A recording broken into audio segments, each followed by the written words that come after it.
witnessed the scene before them. The entire hillside behind the village seemed alive, as if a dragon was turning over. Under the yellowish mud flow, trees were instantly swept away. Accompanied by the sound of snapping, the yellow mudslides surged toward the village like a raging tide. Oh my goodness! Is this a mudslide? This is a super landslide. It's over, streamer, run. What are you running for? There are still children to save. Quickly take the children and run. Run.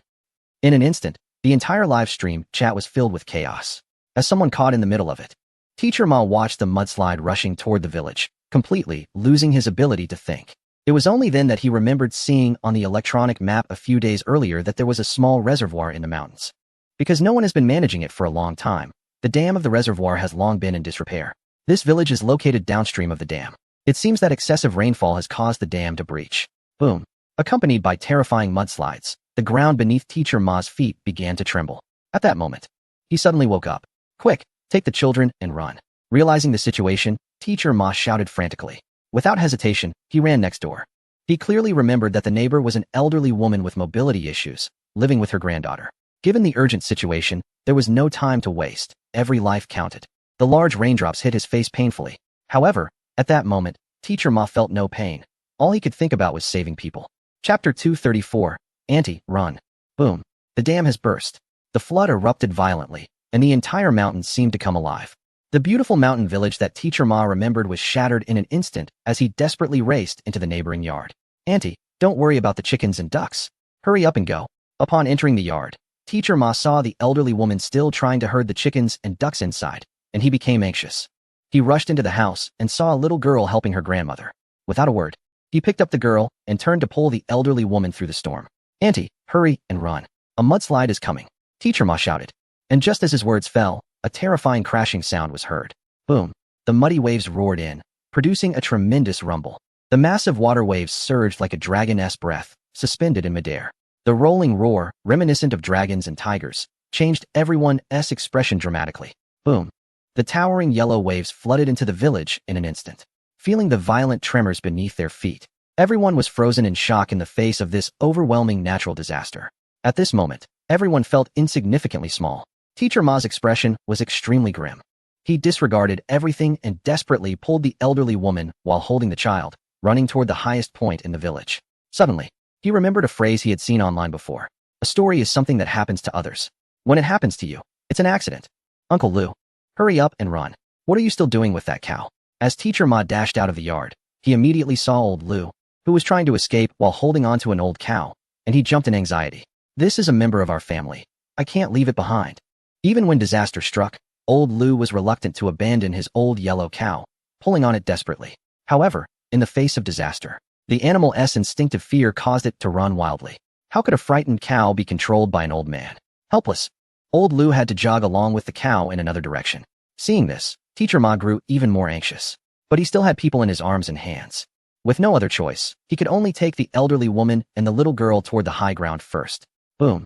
But with a roar like rolling thunder, the muddy water surged down from the mountain, instantly sweeping old Lou and the cow away. Uncle, Teacher Ma shouted instinctively.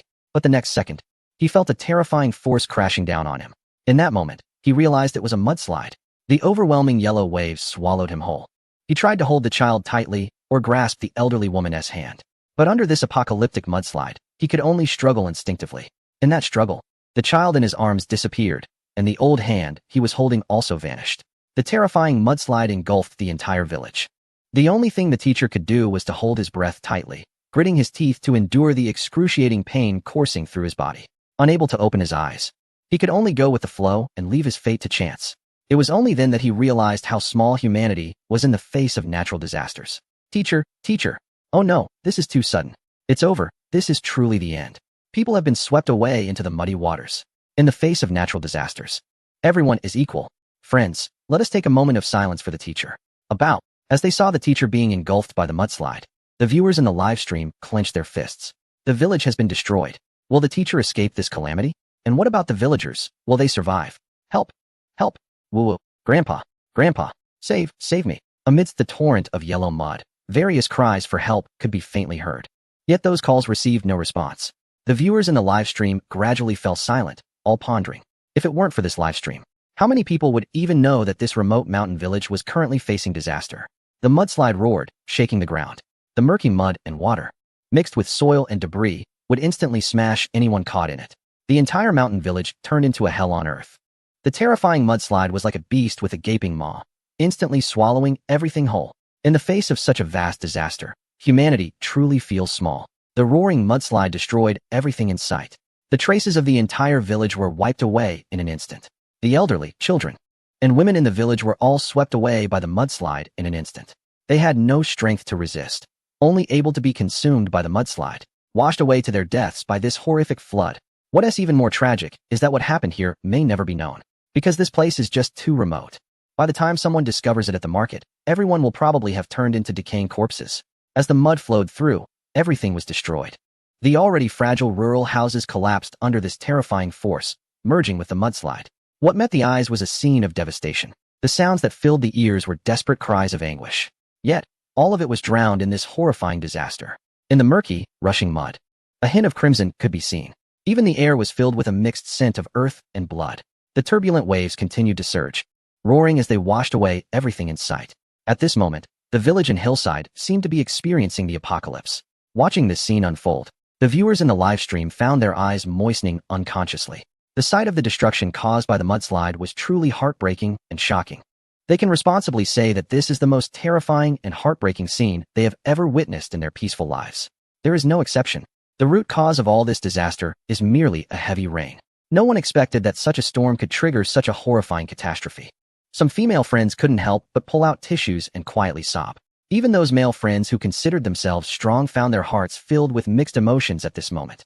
Some idealists even fantasized about whether they could have entered the game and known about the storm in advance. Perhaps they could have prevented this disaster. It must be said that this seemingly ordinary and simple village truly captivated them. However, what no one expected was that the old trickster would create a beautiful, idyllic life for them, only to ruthlessly destroy it. One must admit, the old trickster is truly ruthless. The live broadcast continues as mudslides destroy houses and sweep away villagers. The raging, murky waters continue to roar, engulfing everything in front of everyone. Chapter 235. Blowing up his house with a gas tank, the raging waters roared. As house after house was swept away in the colossal waves, one after another, pitiful elderly individuals and children were engulfed by the torrent. It is said that a person's potential is boundless in extreme situations. However, under the floodwaters that surged like a mighty river, even those who clung to a life-saving plank could not escape the fate of being swept away by the raging mudflow.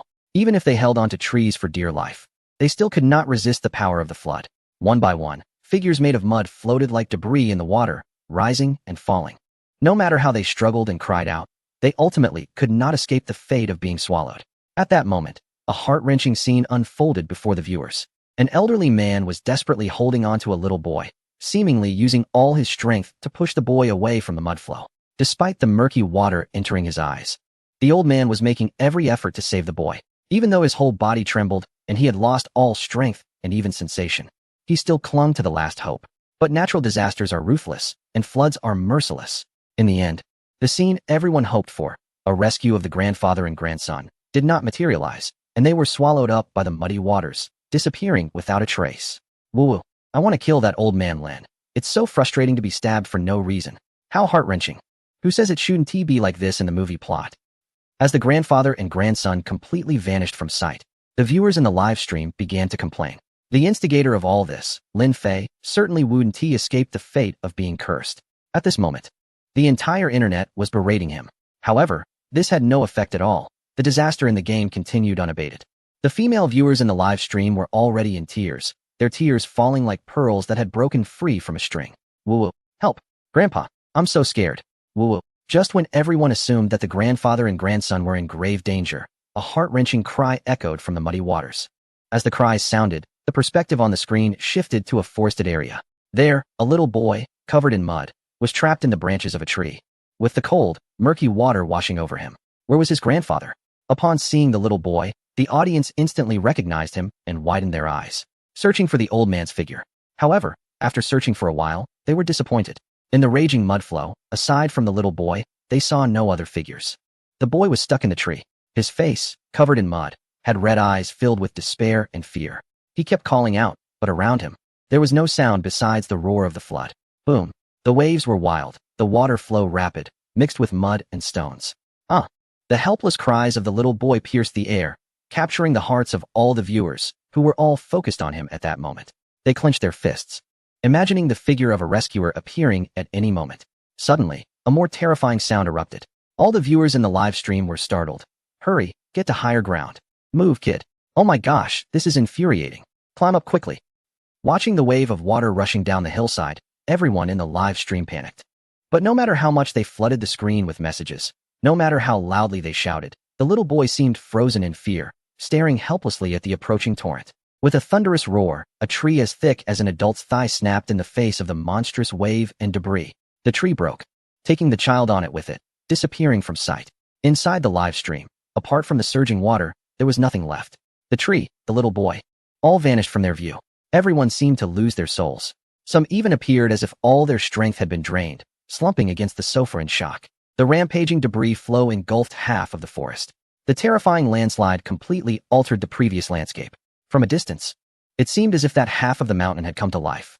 Meanwhile, the torrential rain continued, and the rushing debris flow showed no signs of stopping. The flood, mixed with trees and rocks, rushed down the mountain, heading fiercely toward the town below.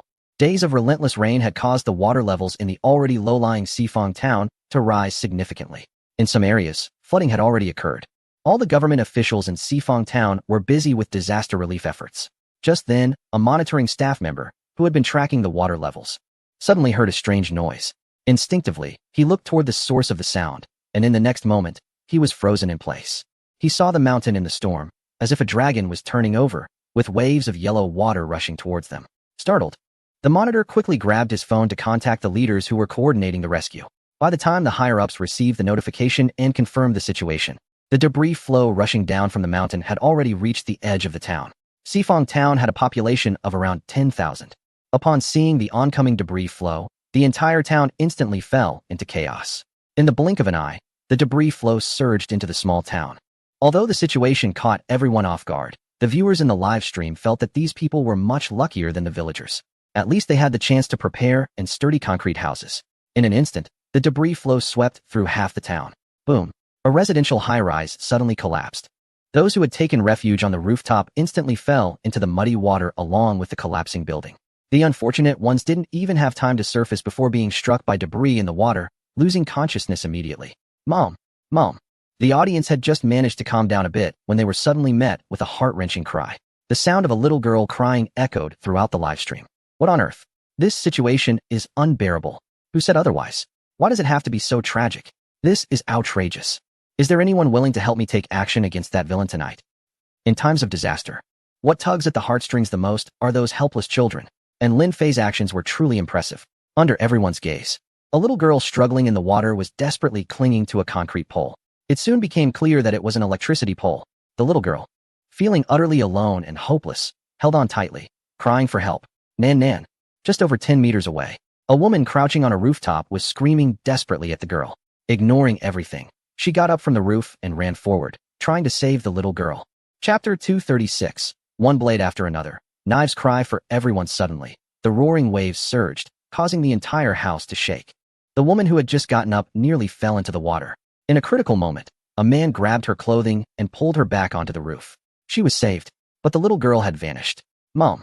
Mom! At that moment, amidst the raging waters, a small head cried out desperately.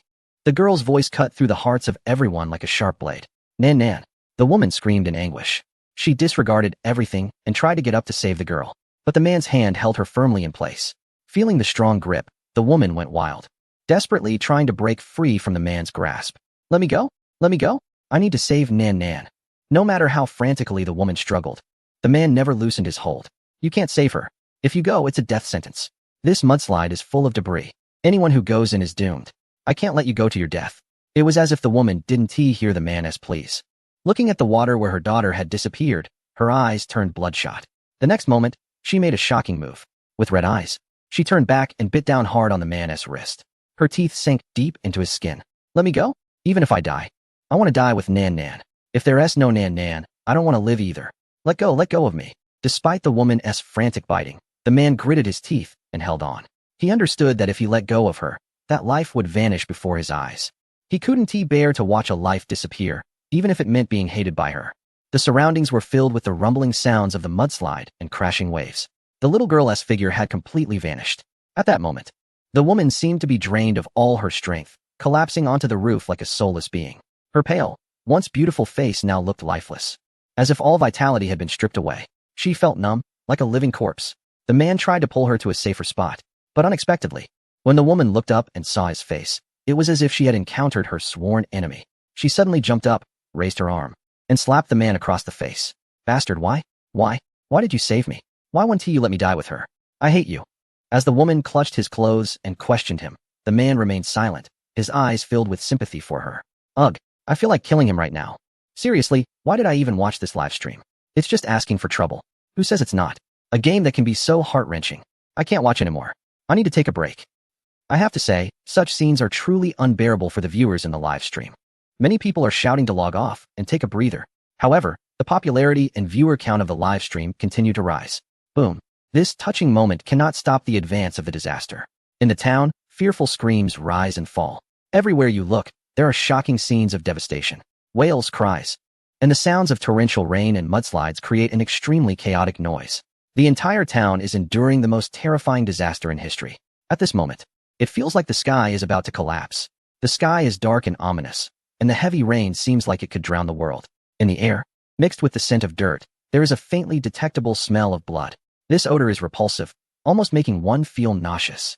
Amidst the wreckage of the mudslide, clear traces of bright red can be seen. It can be said that this is a disaster of monumental scale, even in the minds of the local population. Such a terrifying natural disaster has never been witnessed. Soon, the mudslide swept through the town. The flood left behind only devastation, mud, and bodies faintly visible among the rubble. The entire town, not to mention the police force, even public officials are limited. In the face of such a massive disaster, those who survived spontaneously organized rescue teams. Quickly, the rescue teams came together, and the streets were filled with moving figures. As the rescue efforts continued, shocking scenes unfolded before the viewers. Although the mudslide had receded, the entire town was covered in thick mud. In some areas, the mud reached waist height, undoubtedly complicating the rescue efforts. However, as the rescuers waded through the mud, they accidentally stumbled upon something. When they dug it out, they discovered it was a human body. Throughout the day, bodies could be unearthed from various places in the town. The dim sky continued to pour rain. The rescue teams gathered the bodies they had found together. After the rain washed over them, the expressions of terror on the faces of the bodies became painfully clear. Just how many people have died? It's too terrifying. I don't feel scared. Looking at these bodies, I feel how small humanity is. Indeed, in the face of nature, we humans are actually nothing. As they looked at the mountain of bodies, the viewers in the live stream could no longer remain calm. Facing these shocking scenes, they couldn't help but wonder if they would survive if they encountered such a disaster.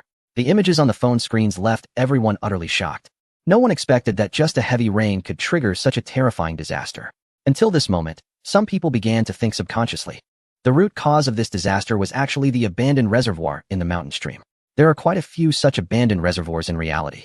This disaster has taken away too much: friends, health, careers, family. One could say that the people in this entire mountainous area have lost so much in this disaster. Moreover, life is truly fragile in the face of nature. Yet they are now living a worry-free life without ever reflecting on it. Now they realize how precious life is. At this time, the audience in the live broadcast did not send any chaotic comments. Instead, someone suggested, "Brothers, what do you think about establishing a charity organization ourselves? I'll take the lead, and let Teacher Mom manage it. Peanuts are not beans. Donated a sports car X2. This action from the netizen in the live broadcast immediately received support from many people. And after seeing his donation, many others began to follow suit. At this moment, Teacher Ma, still in a state of shock, suddenly reacted, "No, I can't do this. If it goes well, it's out of goodwill. If it doesn't, I'll be criticized." Chapter 237. New news from the penguins: doing it well is kindness. Doing it poorly is heartless. Such honest words can only be spoken by someone like Teacher Ma. However, there is no doubt that Lin Fei's game has once again brought tears to the players. It has also struck at the fragile parts of the human heart. This perfect disaster performance made the friends in the live stream cry uncontrollably. Afterward, some even commented, "I have to say, in terms of game production, Lin the old thief has a conscience." At the same time, he is repeatedly handing knives to the players. Indeed, this producer has a bit of conscience, but certainly not much. Oh my goodness, can you believe it? Our teacher just assigned homework in the group, asking us to write reflections on watching Teacher Ma's live stream. Wow, is your teacher perhaps a diehard fan of Player Nation? As Teacher Ma's live stream concluded, The live footage was edited into a video by online editing masters. The entire process, even after extreme editing, still lasted over 70 minutes. It can be said that this is an edit that rivals a movie. As soon as this edited video was uploaded online, it spread rapidly like wildfire. Within just a few hours, the view count reached a terrifying 100 million. The disaster edit became an instant sensation online, and people casually brought up its content during their conversations. The part of the video that resonated most with viewers and evoked sympathy was undoubtedly the two children swept away by the mudslide. At the end of the video, it is unclear whether Lin the old thief arranged it intentionally, but the rescue team dug out two children from the muddy sludge. The two children, pulled out, had bellies swollen like frogs and their bodies stiff like clay sculptures. This scene undoubtedly brought tears of sympathy to countless viewers.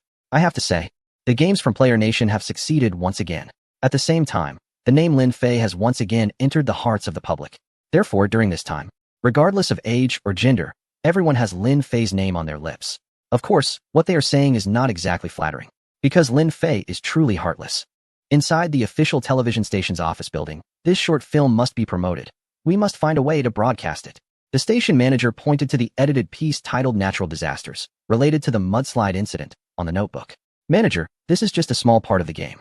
There are still many more clips. Yes, manager, is it a bit unwise to make a decision so early? Should we observe a bit longer? An employee hesitated to advise, seeing their station highly recommending the Player Nation game edit. But one must know, right now, there is not just Teacher Ma live streaming the new game. The reason Teacher Ma stands out is that he was the first to end his stream.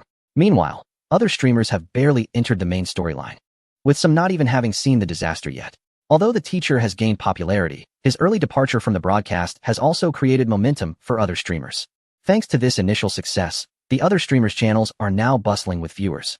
Hearing the comments from the staff, the station director hesitated for a moment and said, "In terms of games, I may not be as good as you, but regardless, we must air this edited video.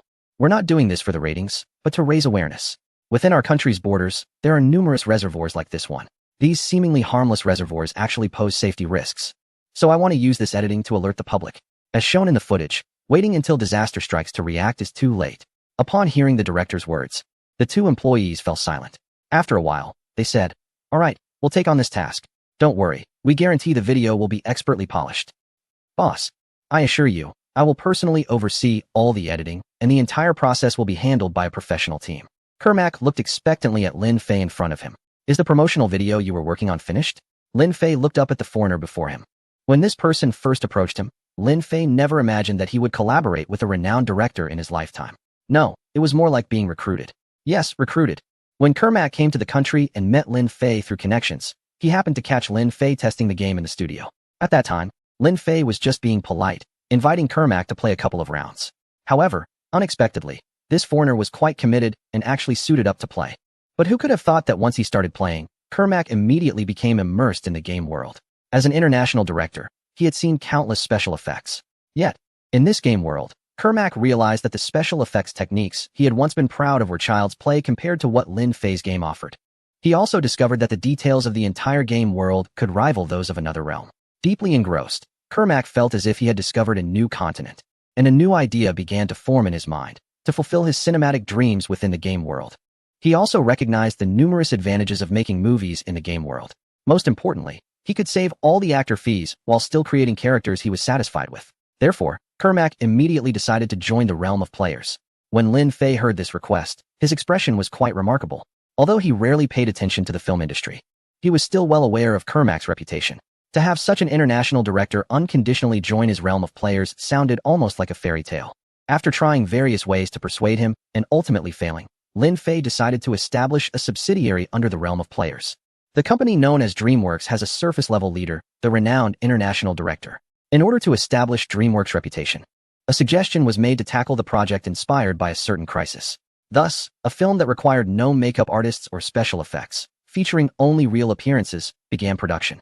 Everything was progressing smoothly until last night when the director, out of nowhere, came across a certain edited footage. Early this morning, he stormed into the studio, raising issues about copyright and insisting that he must personally direct the film. As for the game's CG and editing, the information had already been shared on social media previously.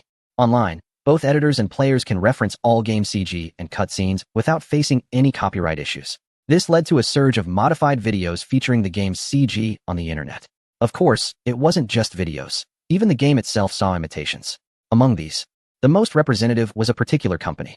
Today, this company, seizing the momentum from the recent project, suddenly announced some news. Chapter 238, Always Imitating, Never Surpassing Today. At the most prominent spot in the gaming news section of the world's largest gaming portal, a striking game poster has captured the attention of countless players. The background of the image features a skyline of varying heights, with metallic skyscrapers glowing with colorful neon lights and holographic advertisements, all showcasing high technology. In front of this backdrop are several scantily clad, stunning women in short skirts. Their figures are captivating, with minimal fabric covering them.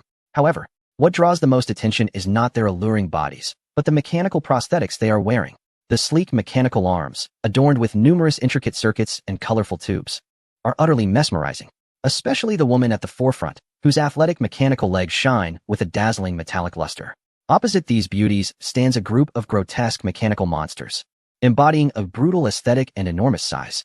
At the top of the cover, a prominent title reveals its name, Cyberpunk 2121, in collaboration with a top Nordic studio. An epic masterpiece. Cyberpunk 2121 will go live today at noon. Welcome to make an early reservation.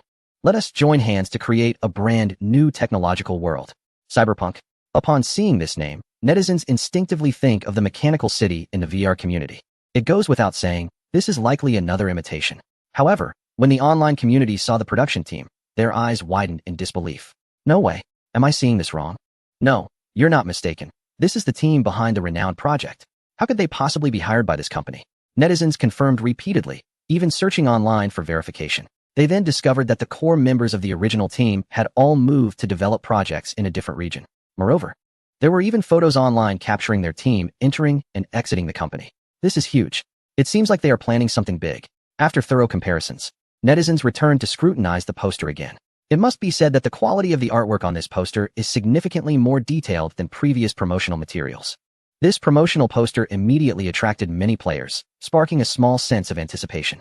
However, this anticipation was tempered, as all players understood one thing. Free games often come with limitations. To be honest, the mechanical-bodied beauties are indeed quite appealing. However, there is also a suspicion of false advertising. This is definitely typical of the company's style. In no time, opinions among netizens varied. Some were willing to cling to a glimmer of hope and give it a try, while others had long since lost interest. Fortunately, the game was set to launch soon, requiring no long wait for players, and this time, the company broke from its usual pattern. When noon arrived, the game was launched immediately, and it truly operated on a completely free model. At first, netizens were a bit apprehensive, fearing they might fall into a trap once they entered. However, when the first batch of users went online, they discovered that there wasn't even a recharge option available. It can be said that this game is truly free. This revelation immediately sparked heated discussions online. Meanwhile, some smaller streamers received invitations from a certain company, offering high salaries to live stream the game without any breach of contract conditions. The daily task was simple: just stream for over 120 minutes. This was basically a money-giving benefit, which made those small streamers excited to join the live streaming ranks. They didn't care about the game's playability.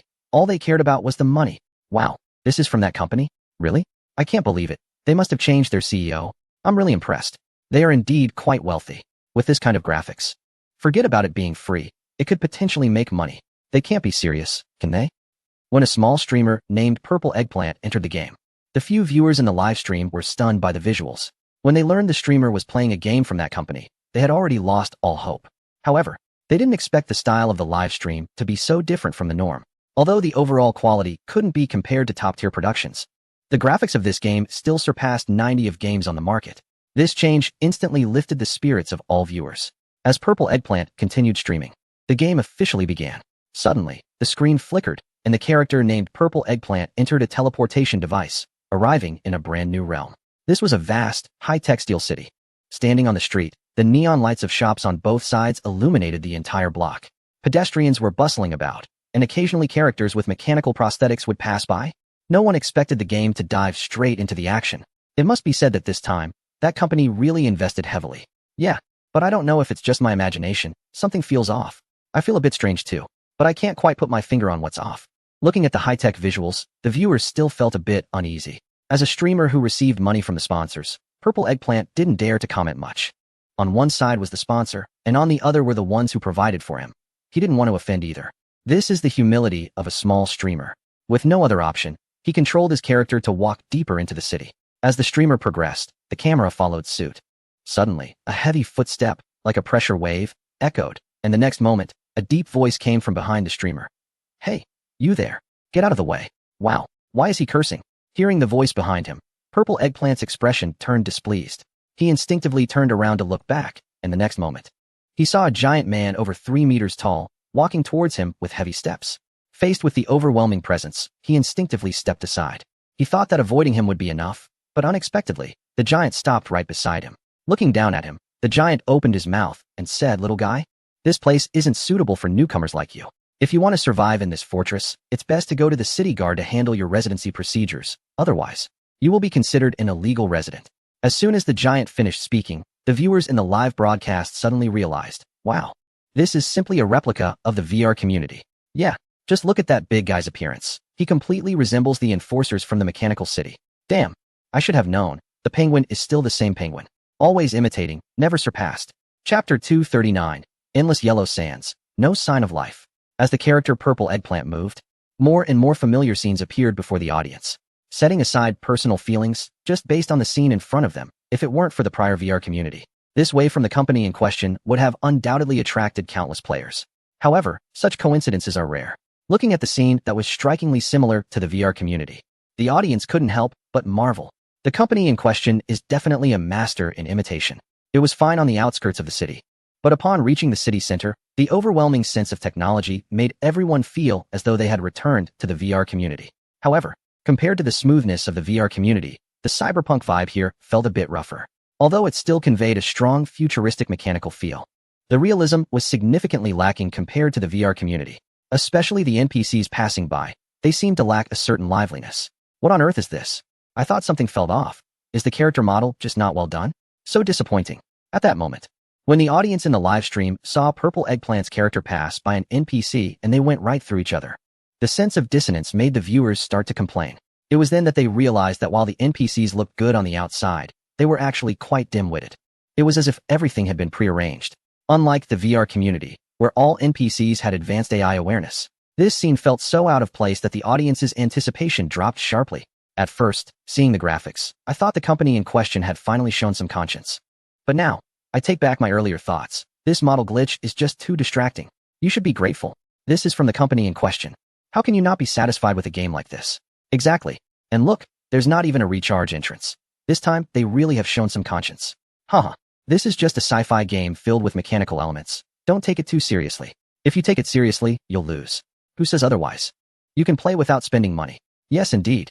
Let's see how it goes. If there aren't too many issues, it could be worth trying out. Seeing the discussions in the live stream, Purple Eggplant felt a bit relieved.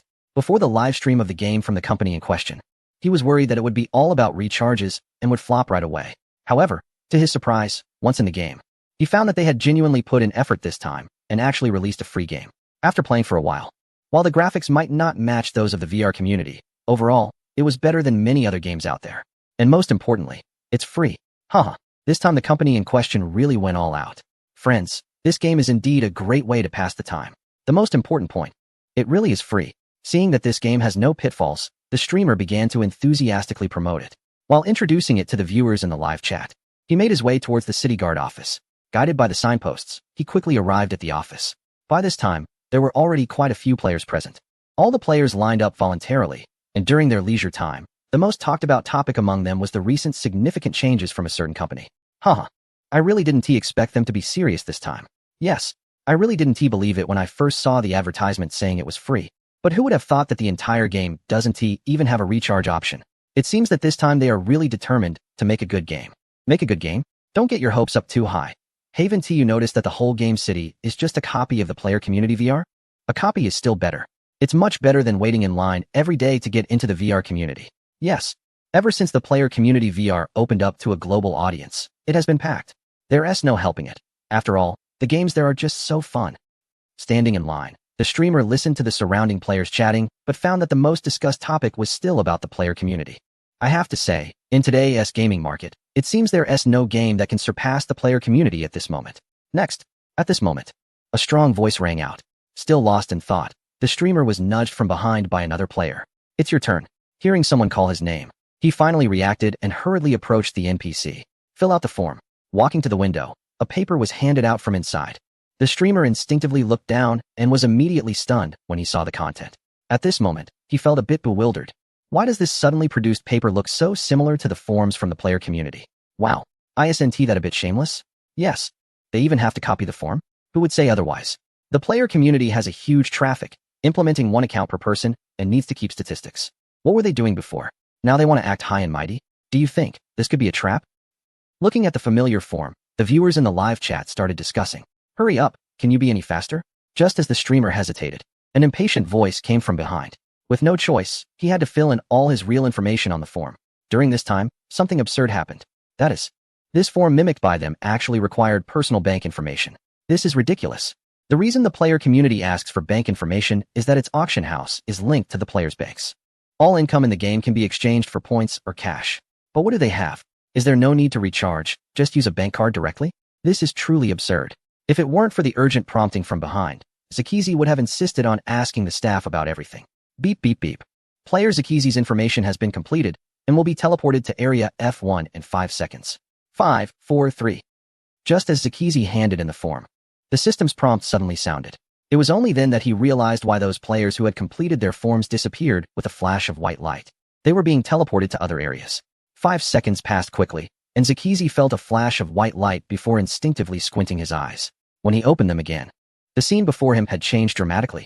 What came into view was a dry, desolate desert. Endless yellow sand, with no signs of human life. Chapter 240. You are favored by the goddess of fortune. Am I really coming out now? Looking at the desolate desert before him, the character could only smile awkwardly. Hey everyone, it seems you should be prepared to fill out the real name registration forms when you play. I don't even know where I am. As he spoke, the character stepped forward while observing his surroundings.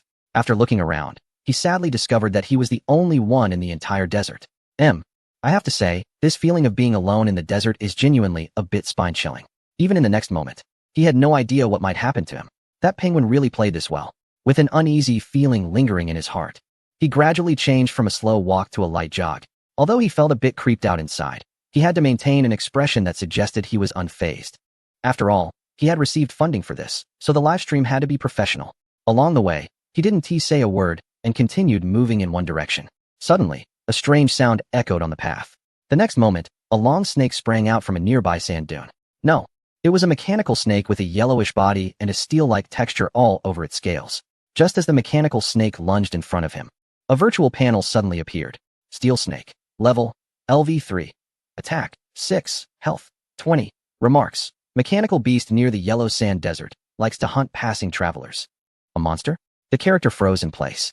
Viewers in the livestream were also stunned by the scene before them. The next second, countless comments flooded the screen. Wow, what a style. No wonder it's from that penguin. Wow, right at the start, there's a monster. Yeah, level 3, that's a bit much. Hiss. The steel snake, seeing the character frozen, didn't he give him any chance and quickly slithered toward him. What? Is this really happening? I'm still empty-handed. Realizing that the steel snake was charging at him, the character finally remembered that he had no equipment on him. Not to mention a level 3 monster. Even a level 1 would be too much for him to handle barehanded. Damn it. As the steel snake lunged at his face, the character instinctively swung his hand. Smack. The strike landed solidly on the steel snake's head. The steel snake was sent flying by the character's slap. Hiss, falling to the ground. The steel snake roared back to life and charged at him again. In the vast desert, danger lurked everywhere. The character didn't dare to run wildly, helplessly. He had to face the vicious snake with his bare hands. Ultimately, after sustaining several wounds and nearly facing defeat, he finally managed to take down the steel snake. Swish. In the moment the steel snake was defeated, a beam of light burst forth. A few shiny gold coins and a black wooden sword. What the? As he looked at the familiar objects on the ground, the streamer was taken aback, then instinctively moved forward to pick up the coins and equipment. This wooden sword.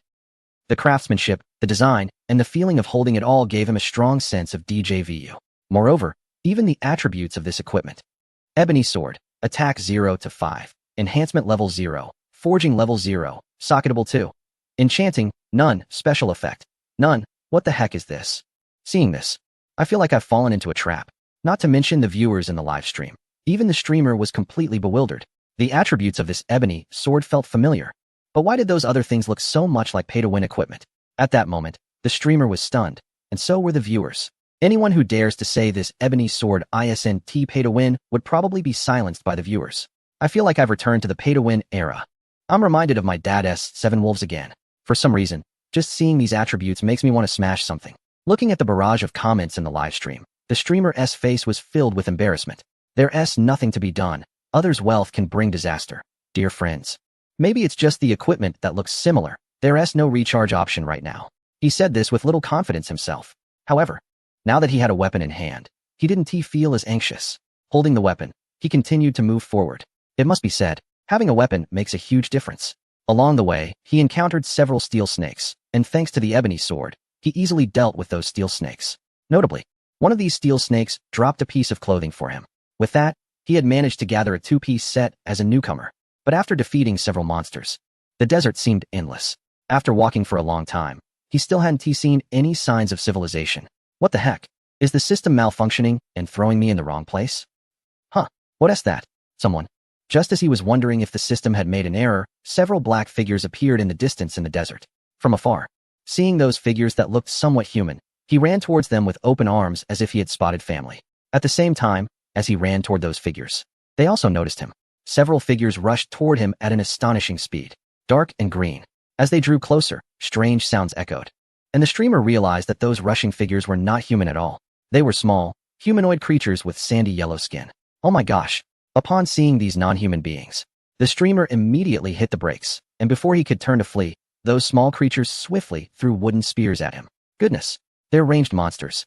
What the heck? As the spear was about to strike him, the character instinctively waved the ebony sword in his hand. Crack! The spear made contact with the wooden sword, causing it to shatter. Thud! Unsurprisingly, he was pierced by the spear, collapsing to the ground. This is ridiculous. The system must have made an error. Kneeling on the ground, he looked at the approaching monster with a face full of despair. Ding! Suddenly, a voice rang out. Detected that the player is on the brink of death. The goddess of fortune favors you, bestowing you with divine power for 60 seconds. Do you accept? Accept? Is there even a need to ask? On the verge of death, seeing the prompt in front of him, he had no time to think about anything else and immediately chose to accept. With his choice made, the next second, whoosh, a golden light fell from the sky, directly enveloping him. In an instant, instead of looking pale, he stood up from the ground with a holy expression. His entire being radiated a solemn brilliance. The ranged monsters rushing forward were immediately blinded by the dazzling light, and the overwhelming aura left them gasping for breath. In that moment, he, dressed in simple clothes, resembled a war god descending to the mortal realm. Chapter 241. Just need 128. Sword chi spanning 10,000 miles in an instant. It seemed that Purple Eggplant could hear the monstrous howls. What is this? So dazzling. Looking at himself bathed in golden light, Purple Eggplant felt like a saint warrior. He even had the illusion of boundless strength.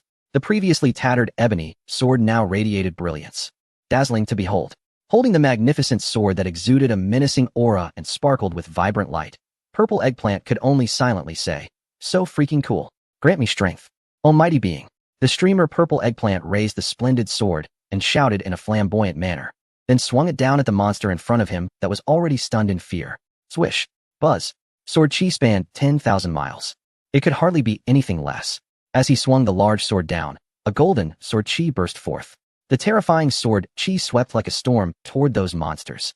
Thud, thud, thud. The sword chi surged through, sweeping everything. The creatures that resembled sand ghosts were instantly sliced into countless segments by the sword chi, which then vaporized and dissipated into the air. This scene not only left Purple Eggplant dumbfounded, but also made the viewers in the livestream exclaim that it looked so familiar. The rampant sword chi immediately triggered memories in the minds of the viewers. At this moment, it felt as though they were back in that era where if you were brothers, just strike me. Whoa, does anyone else feel familiar? Haha, I remember now. I initially splurged on this special effect, only to later get a good scolding from my dad's 7 wolves. This incredible special effect made me reminisce about my college days, living frugally on my allowance. Damn it, is this really a game created by an internationally renowned team? I feel like it was crafted by the hands of manhwaedit himself. Haha, you couldn't be more right. It has too much of Ma's flavor. Come on, my fellow gamers, hurry up and log into charge. Whoa, this is just too awesome. Purple Eggplant was completely stunned by the effects of the large sword in his hand. Is this the power of divine favor? This goddess must be a tough girl from the Northeast, right? But to be honest, it feels unexpectedly exhilarating. The streamer Purple Eggplant looked at the large sword in his hand, suddenly filled with enthusiasm, and quickly began to run across the desert with the sword. Taking advantage of the special effects, he rushed to hunt monsters. However, It wasn't long before he noticed that the brilliance surrounding him was gradually fading. Eventually, with a whoosh, it all returned to his previous ragged appearance. The splendid large sword had also transformed back into the cracked ebony sword. Damn, that was quick. The sudden drop left Purple Eggplant momentarily unable to adjust. As the saying goes, it is easy to go from frugality to extravagance, but hard to go from extravagance to frugality. At this moment, looking at his ragged outfit, Purple Eggplant felt quite uncomfortable. But the time for the experience was limited. Just as he was feeling very disappointed, a notification sound echoed in the game. Ding! Congratulations player for receiving the blessing of the goddess. Choose the 128 gift pack. Permanently unlock the goddess's blessing. Mount Desert Camel X1, outfit Desert Traveler X1, and receive a free Beginner Warrior set X1. Opening the above gift pack will grant an invitation code. Successfully recommending friends will earn you Treasure Maps X5, Beginner Enhancement Stones X10, and Beginner Enchantment Scrolls X2. Looking at the enormous icon hanging in front of him, at that moment, Zakizi and the friends in the live stream fell silent. Damn it. As expected of them, the audience in the live stream snapped back to reality and started typing on the screen. Some even began to vent their frustrations. Damn it. The foxtail has finally been revealed. I said, how could they really offer it for free? This is quite a clever move. Throwing people into the desert, with no village in sight. If you want to travel, you must have a mount. What can I say? As expected of them? Honestly, I feel like 128 isn't too expensive. That effect just now looked really cool. But with that 128, I might as well go find a merchant in the gaming community to buy a gun, right? Anyone who spends that 128 is a big fool. Watching the insults on the screen, Zakizi, who was initially tempted, immediately withdrew his thoughts. He didn't even know what to say. Earlier, he was bragging about not having a recharge option, but he never expected to be slapped in the face right after. Such practices are indeed a signature style of theirs. But this is quite a poor showing. They advertised for free so well. And now, here comes the truth. The viewers in the live stream also started to react. What do you mean free? Fairy tales are all lies. They say they are considering players, creating a free game without earning a dime from players. This is clearly aiming to make players go bankrupt. Forget it. Let's just play. After hesitating for a while, Zakizi finally made a decision in his heart, which is to play for free. He wants the viewers to know that this game can also be played without spending money. Friends, I've decided not to spend on it. We're playing for the pure experience. Spending money loses the meaning of the game. We're not spending money. Hey, let's just play. Zakizi closed the pop-up recharge window in front of the audience and continued walking in the desert. However, after walking for a long time, he still didn't see any signs of life. No, not even a monster in sight. It felt as if he was the only person in this desert. Damn it. Is this going to kill me? How big is this map anyway? After a long time, Zakizi felt like he was about to dehydrate. His whole body felt as soft as noodles, and the blue bar representing stamina was already empty. The purple eggplant knelt on the ground, gazing at the endless yellow sand. He was completely defeated, not because of the gear, but for the mount. He didn't want to move anymore. His legs felt broken. Haha, look at the streamer's expression. It's hilarious. It cracked me up. It turns out, in this game's ecosystem, if you don't make an initial investment, you can't really play. Didn't the streamer say you could keep going without spending? Why is he struggling now? Haha, I told you, Eggplant Brother, is this reverse marketing? This is just too funny. It seems like this is all the tricks they have. You're really pushing me here. The already frustrated purple eggplant, coupled with the barrage of comments in the live chat, in a fit of anger, reopened the recharge window. Unlike the usual scant recharge method, this time, the recharge entrance required no choices at all. He just had to select the package he wanted and click to claim it. Without hesitation, he claimed the 128 package. Ding dong. As the package was claimed, a delightful notification sound rang out, almost like a special BGM for those who spend money. Ding dong, your bank. What the heck? What is this? Direct deduction? This is way too shady. Chapter 242, The Terrifying Mechanical Camel. Why am I feeling dizzy? No one expected that this time. The recharge by the penguin would even skip the scanning code. At that moment, everyone remembered that the bank information was included in the details filled out during the real name authentication earlier. Netizens initially thought this was to facilitate player transactions or to imitate the auction house set up by certain gaming countries. But little did they know. They were overthinking it. This was all just to make things convenient for the penguin itself. Goodness, is there no law? At the same time, just when Purple Eggplant was filled with regret, a flash of yellow light suddenly appeared. Enveloped in golden light, Purple Eggplant began to undergo a dramatic transformation. Accompanied by mechanical clicking sounds, the game character of the streamer Purple Eggplant donned a set of golden armor, much like a warrior putting on their battle attire. It was reminiscent of Iron Man suiting up. The entire body was clad in a brilliant golden armor suit, especially at the joints. The exposed, intricate gears gave off an impression of meticulous detail. Forget about the pain of spending 128. Just ask if these details are worth it. I must say, while the essence of the Penguin game remains the same, the attention to detail in this transformation is truly impressive. Suddenly, Purple Eggplant didn't have time to admire the dazzling long sword in his hand when he heard a strange noise behind him. Startled, he turned around. What the heck is that? Upon turning, Purple Eggplant was immediately taken aback by the creature behind him. If he hadn't been momentarily stunned by the shock, he might have swung the long sword down without hesitation. Fortunately, he didn't do that, because as he observed, a name of that creature flashed in front of his eyes. Desert Mechanical Camel, my goodness.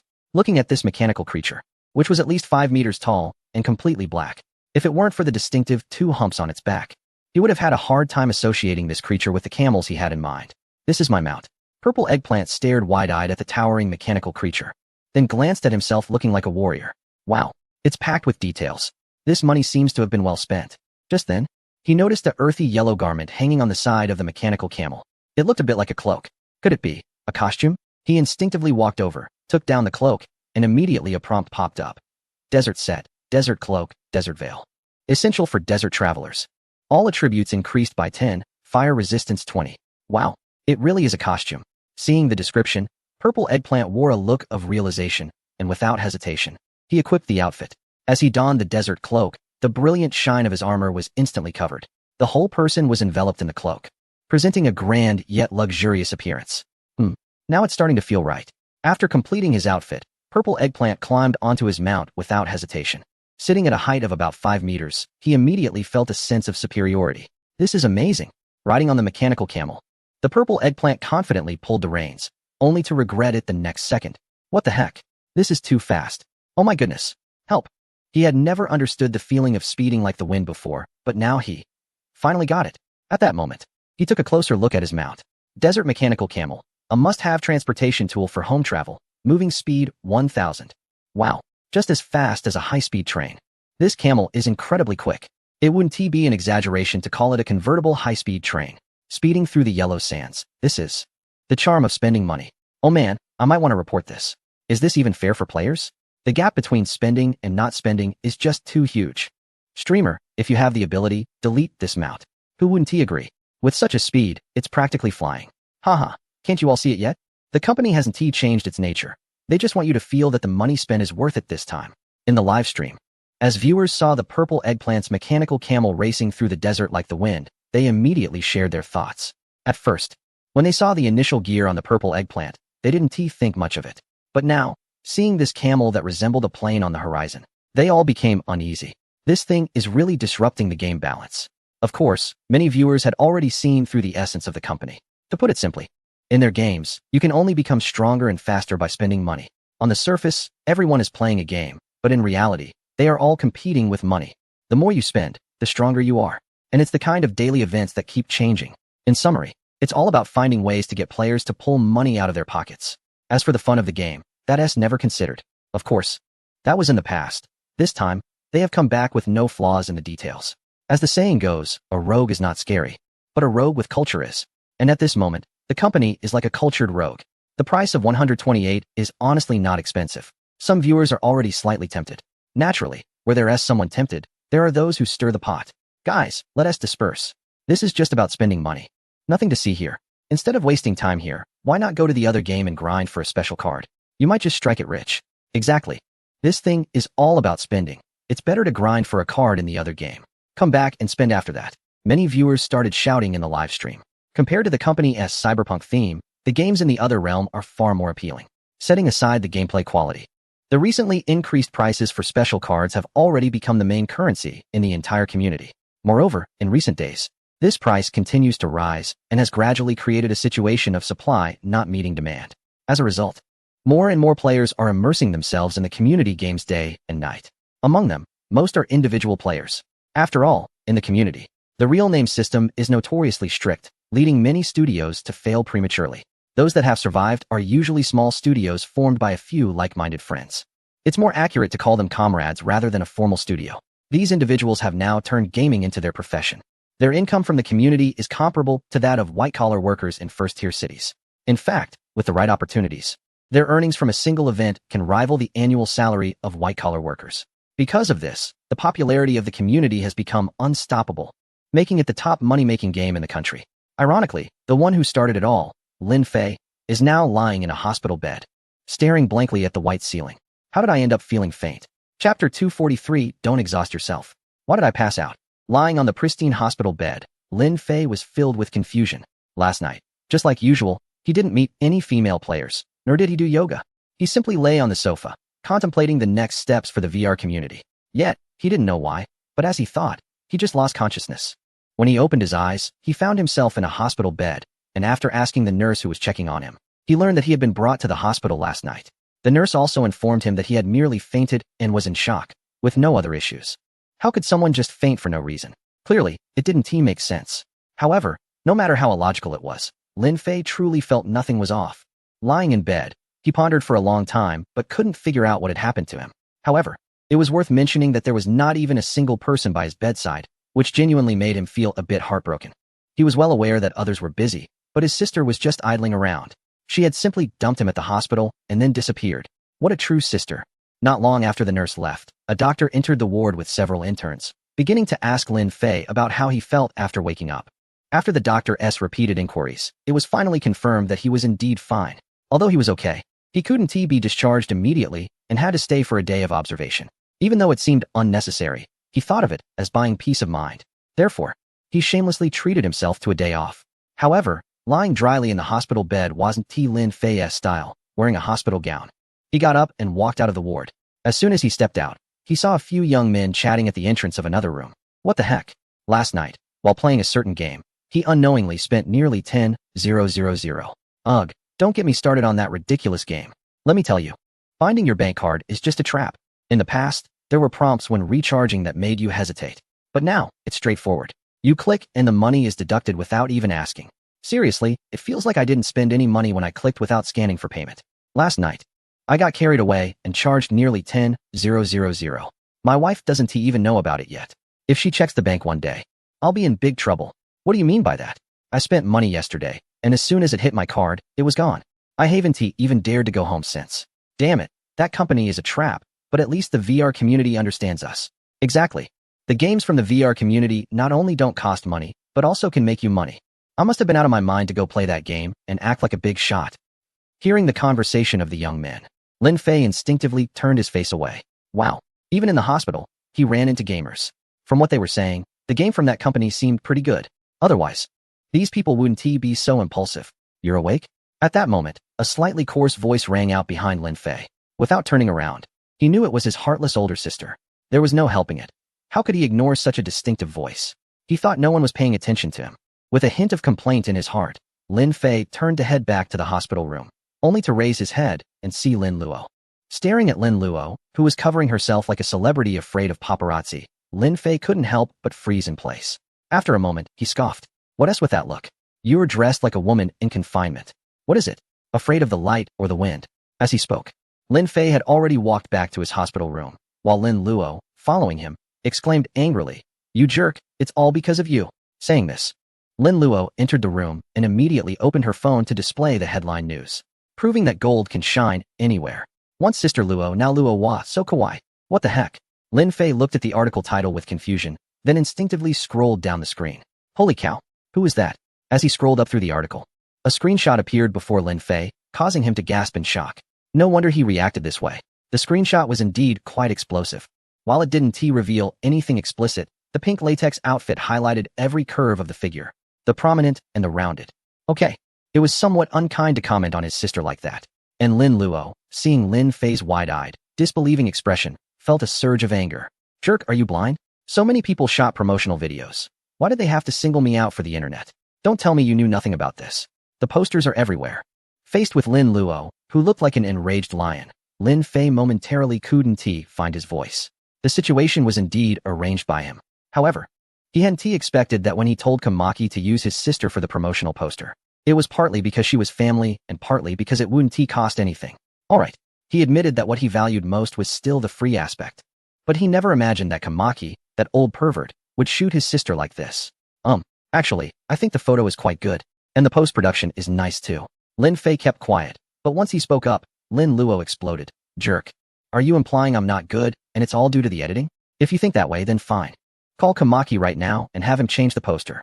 Seeing Lin Luo, who resembled an enraged lion, Lin Fei hurriedly raised his hands in a gesture of surrender. No, sis. It's not the right time for that. Even if you wanted to change it, it's too late. With that, Lin Fei slapped his own mouth and added, look at my mouth. I'm actually speaking the truth.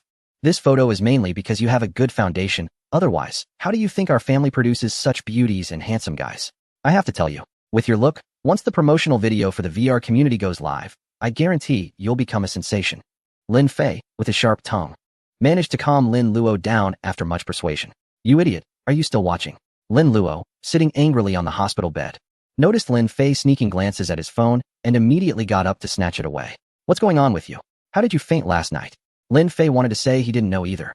However, before he could speak, Lin Luo's voice interrupted again. Listen, you have money now. Don't follow in the footsteps of those bad examples. If you end up exhausted, I want to see how you'll handle it. Also, hurry up and find a girlfriend. I think our colleague, Jia Shanshan, is pretty good. Uffed. Lin Fei opened a bottle of mineral water, took a sip, and sprayed it out. Cough, cough, cough. I mean, sis, your taste. Chapter 244. From now on, you shall be called the Fire Cloud Evil God. As the year-end approached, families began various creative ways to urge marriage and partners. Lin Fei was no exception to this fate. However, he naturally had his own methods to deal with Lin Luo. With just one question, the other party left in a huff. Sister, do you have a boyfriend?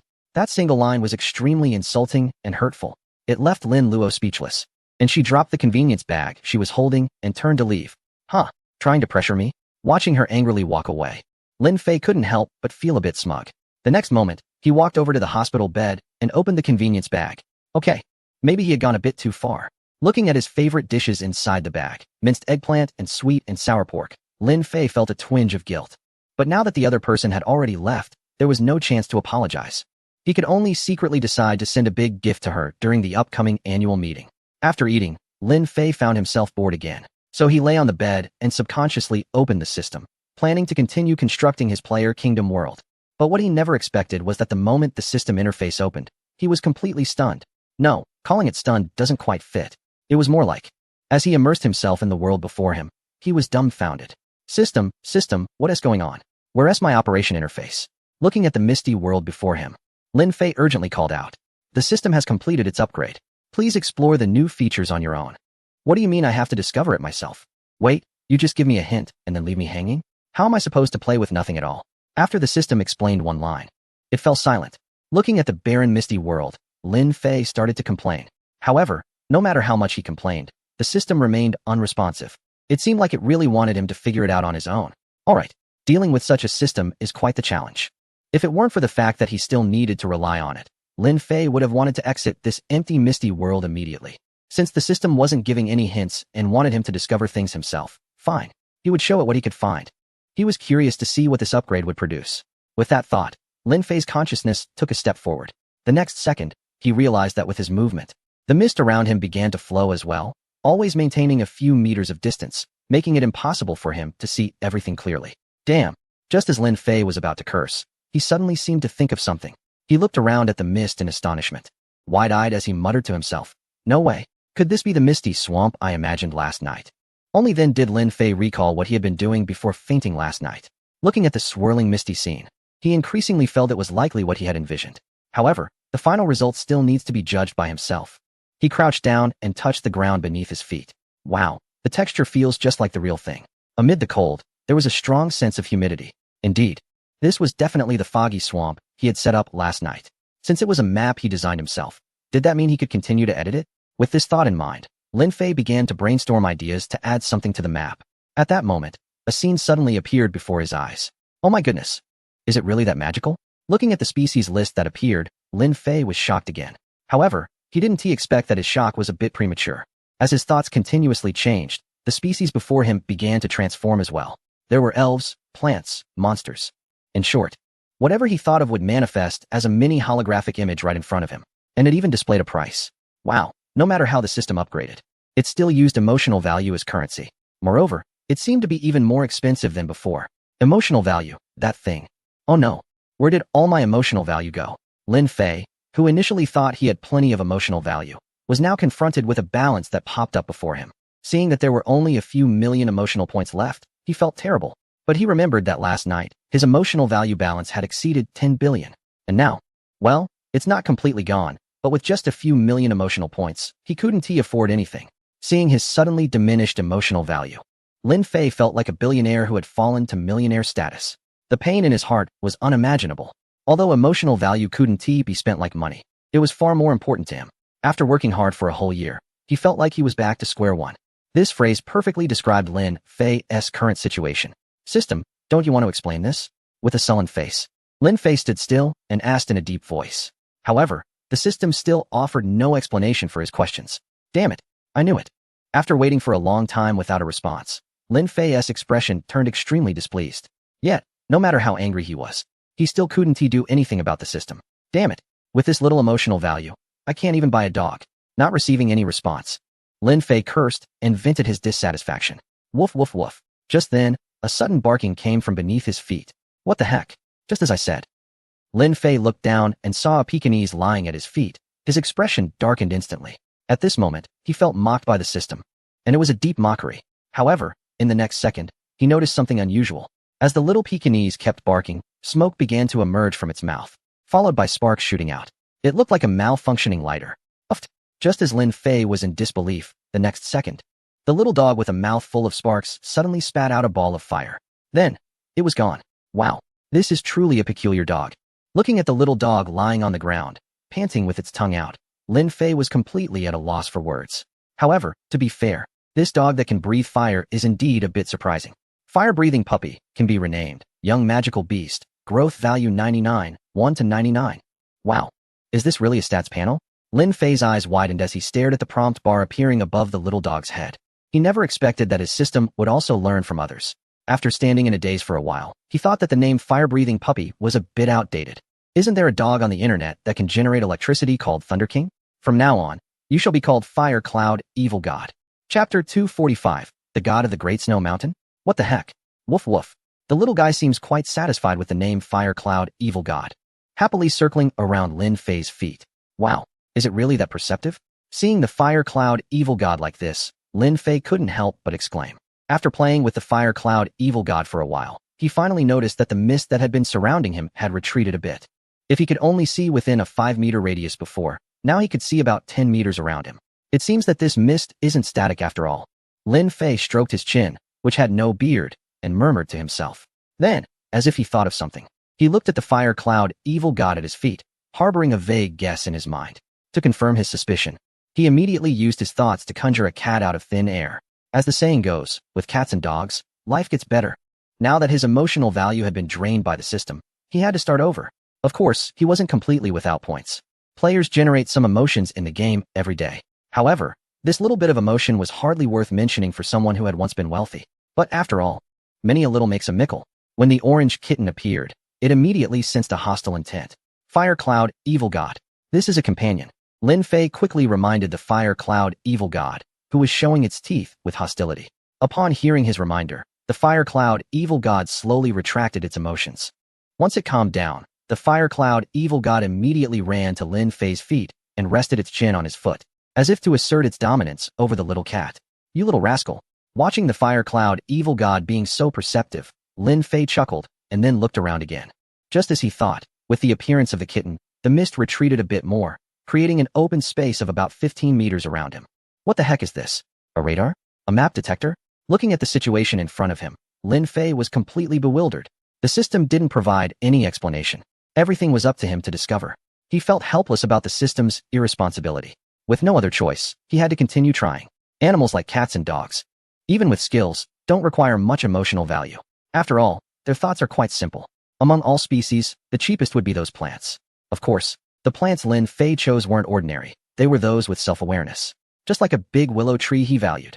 However, the price, to be honest. Even without the emotional value he once had, he still might not be able to afford it. Left with no choice, he had to lower his standards. Anyway, this world is not yet open to the outside. He could let them evolve on their own later. As the saying goes, Lin Fei had already given them the opportunity. As for whether they could evolve, or to what extent, that was up to fate. In the end, it all comes down to the lack of emotional value.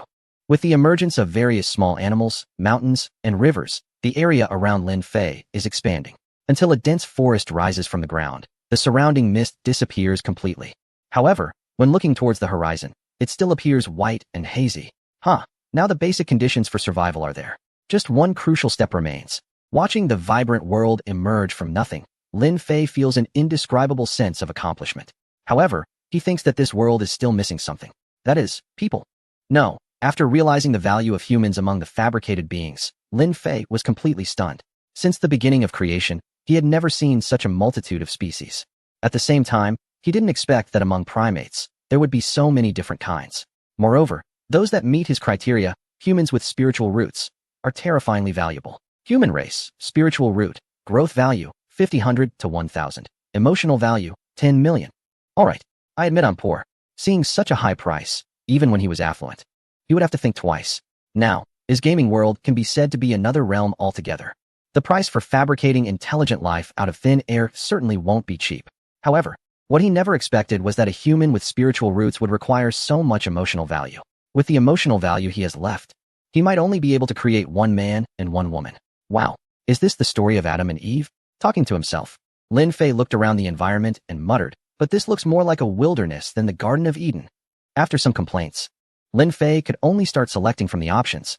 Within the human category alone, there are tens of thousands of options, and he even saw many unusual types of humans. For example, there are legendary lizard people from the center of the earth, ancient giants, and primordial dwarves. In short, as long as they stand and walk on two legs and have their own thoughts, they are all categorized under humans. Of course, the prices here are also incredibly varied. For instance, there is a creature called a hill giant, which, despite having a human appearance, has a face that is hard to look at directly. These giants are all over 15 meters tall and look extremely fierce. However, due to their low intelligence, they are priced very cheaply. You can buy one for just a few thousand emotional values. But their reproductive ability isn't very strong. Otherwise, Lin Fei would have to buy a whole batch. After browsing for an unknown amount of time, Lin Fei finally found a relatively suitable race in the browsing bar. Northern wilderness people. They live year-round in cold mountains and possess a strong survival lineage, able to survive even alone in harsh and frigid environments. Growth value, 500-1000.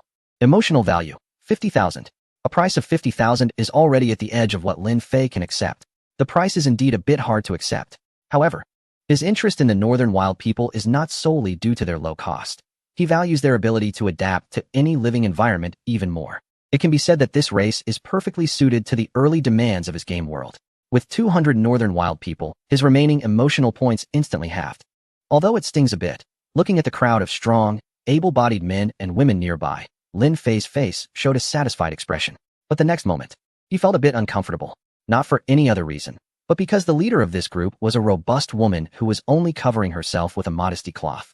Great mountain goddess, thank you for leading us out of the sea of suffering. The sturdy woman, at least 2 meters tall, suddenly knelt before Lin Fei. Lin Fei widened his eyes in shock as he looked at the imposing figure before him. Goodness, how did I become some kind of great mountain goddess? Chapter 246. Even in the hospital, you can meet Fans, the god of the Great Snow Mountain. This is the deity worshipped by the people of the northern wilderness. Due to their long-term dwelling in the snow-capped mountains, they have believed for generations that the Great Snow Mountain represents the entire world. There, snowflakes dance throughout most of the year. As a result, these not-so-intelligent people consider it a divine punishment sent down by their god. Not long ago, Pan Yando was praying with her clan, asking the god of the Great Snow Mountain to lead their tribe out of suffering. Traditionally, such prayers never came true. They did this to give their people and future generations a sense of hope. However, unexpectedly, shortly after their prayers, a mysterious voice emerged, claiming it would lead them away from the Great Snow Mountain range in the north. Before they could agree or refuse, the next moment, Pan Yando and her clan appeared in front of Lin Fei. Upon hearing the events from them, Lin Fei was once again shocked. He had never imagined that the group of people he had fabricated using the system not only had their own thoughts, but also possessed their own unique memories. Whether the Great Snow Mountain range in the north actually existed, Lin Fei could not ascertain. No, it could be investigated. Suddenly thinking of something, Lin Fei began to search in the option bar before him. After a while, he indeed found a holographic image of a mountain range called the Great Snow Mountain in the north. The god of the Great Snow Mountain. The god of the Great Snow Mountain. A miracle. It is truly a miracle. I see our village. With the appearance of the holographic image, a continuous range of snow-capped mountains unfolded before everyone.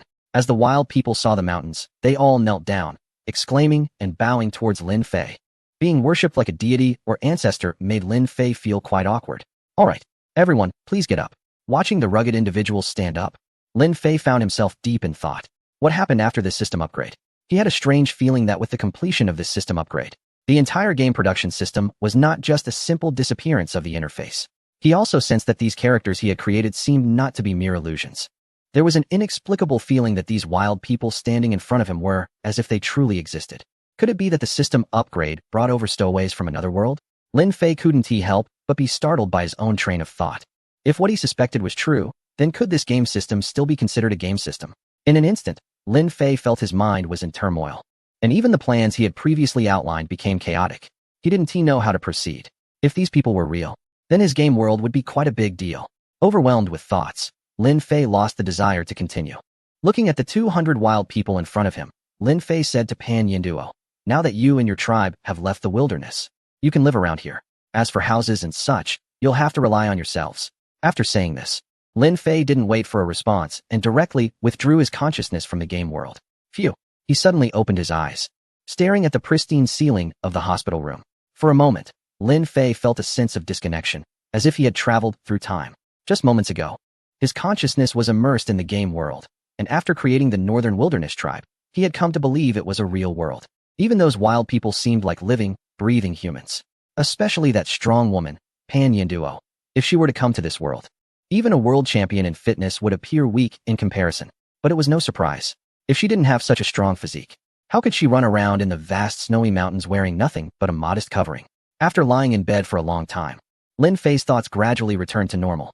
It wasn't until he felt a bit hungry that he got up from the bed. Glancing out the window, he noticed it was already getting dark, and only then did he realize that a small part of the day had passed without him noticing. Lin Luo might really be angry. She hasn't come to bring food at this hour. With no other choice, Lin Fei put on his hospital gown and headed to the hospital cafeteria. "Oh, are you going to eat?"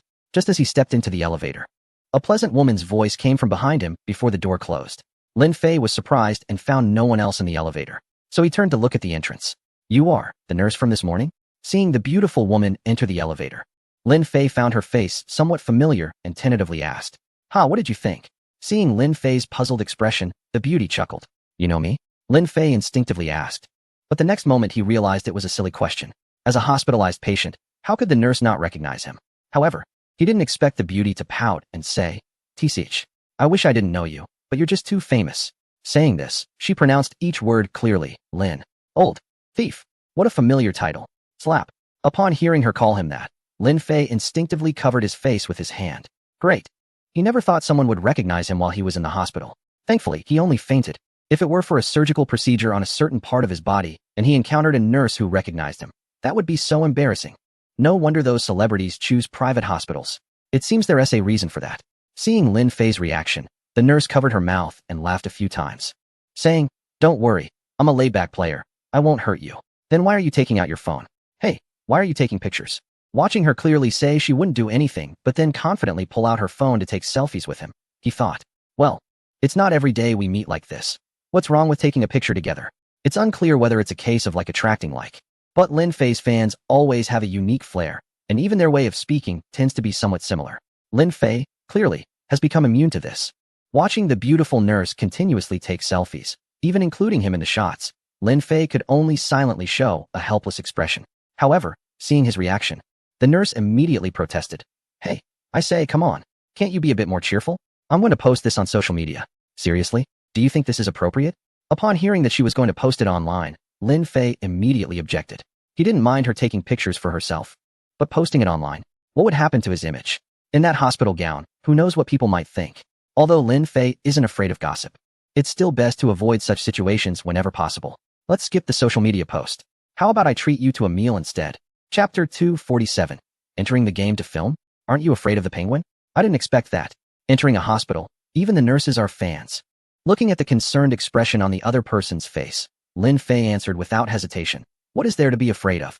The company is just that capable. Even if there are foreign teams involved, it's still the same. While speaking, Lin Fei opened his social media. Currently, the hottest topics related to games include Lin Fei's Player Kingdom VR community and another one, the Cyberpunk from the Penguin Company. Though the names and natures of these two products are different, their styles are surprisingly similar. This kind of imitation is not a coincidence. Any reasonably wise netizen could guess who is copying whom.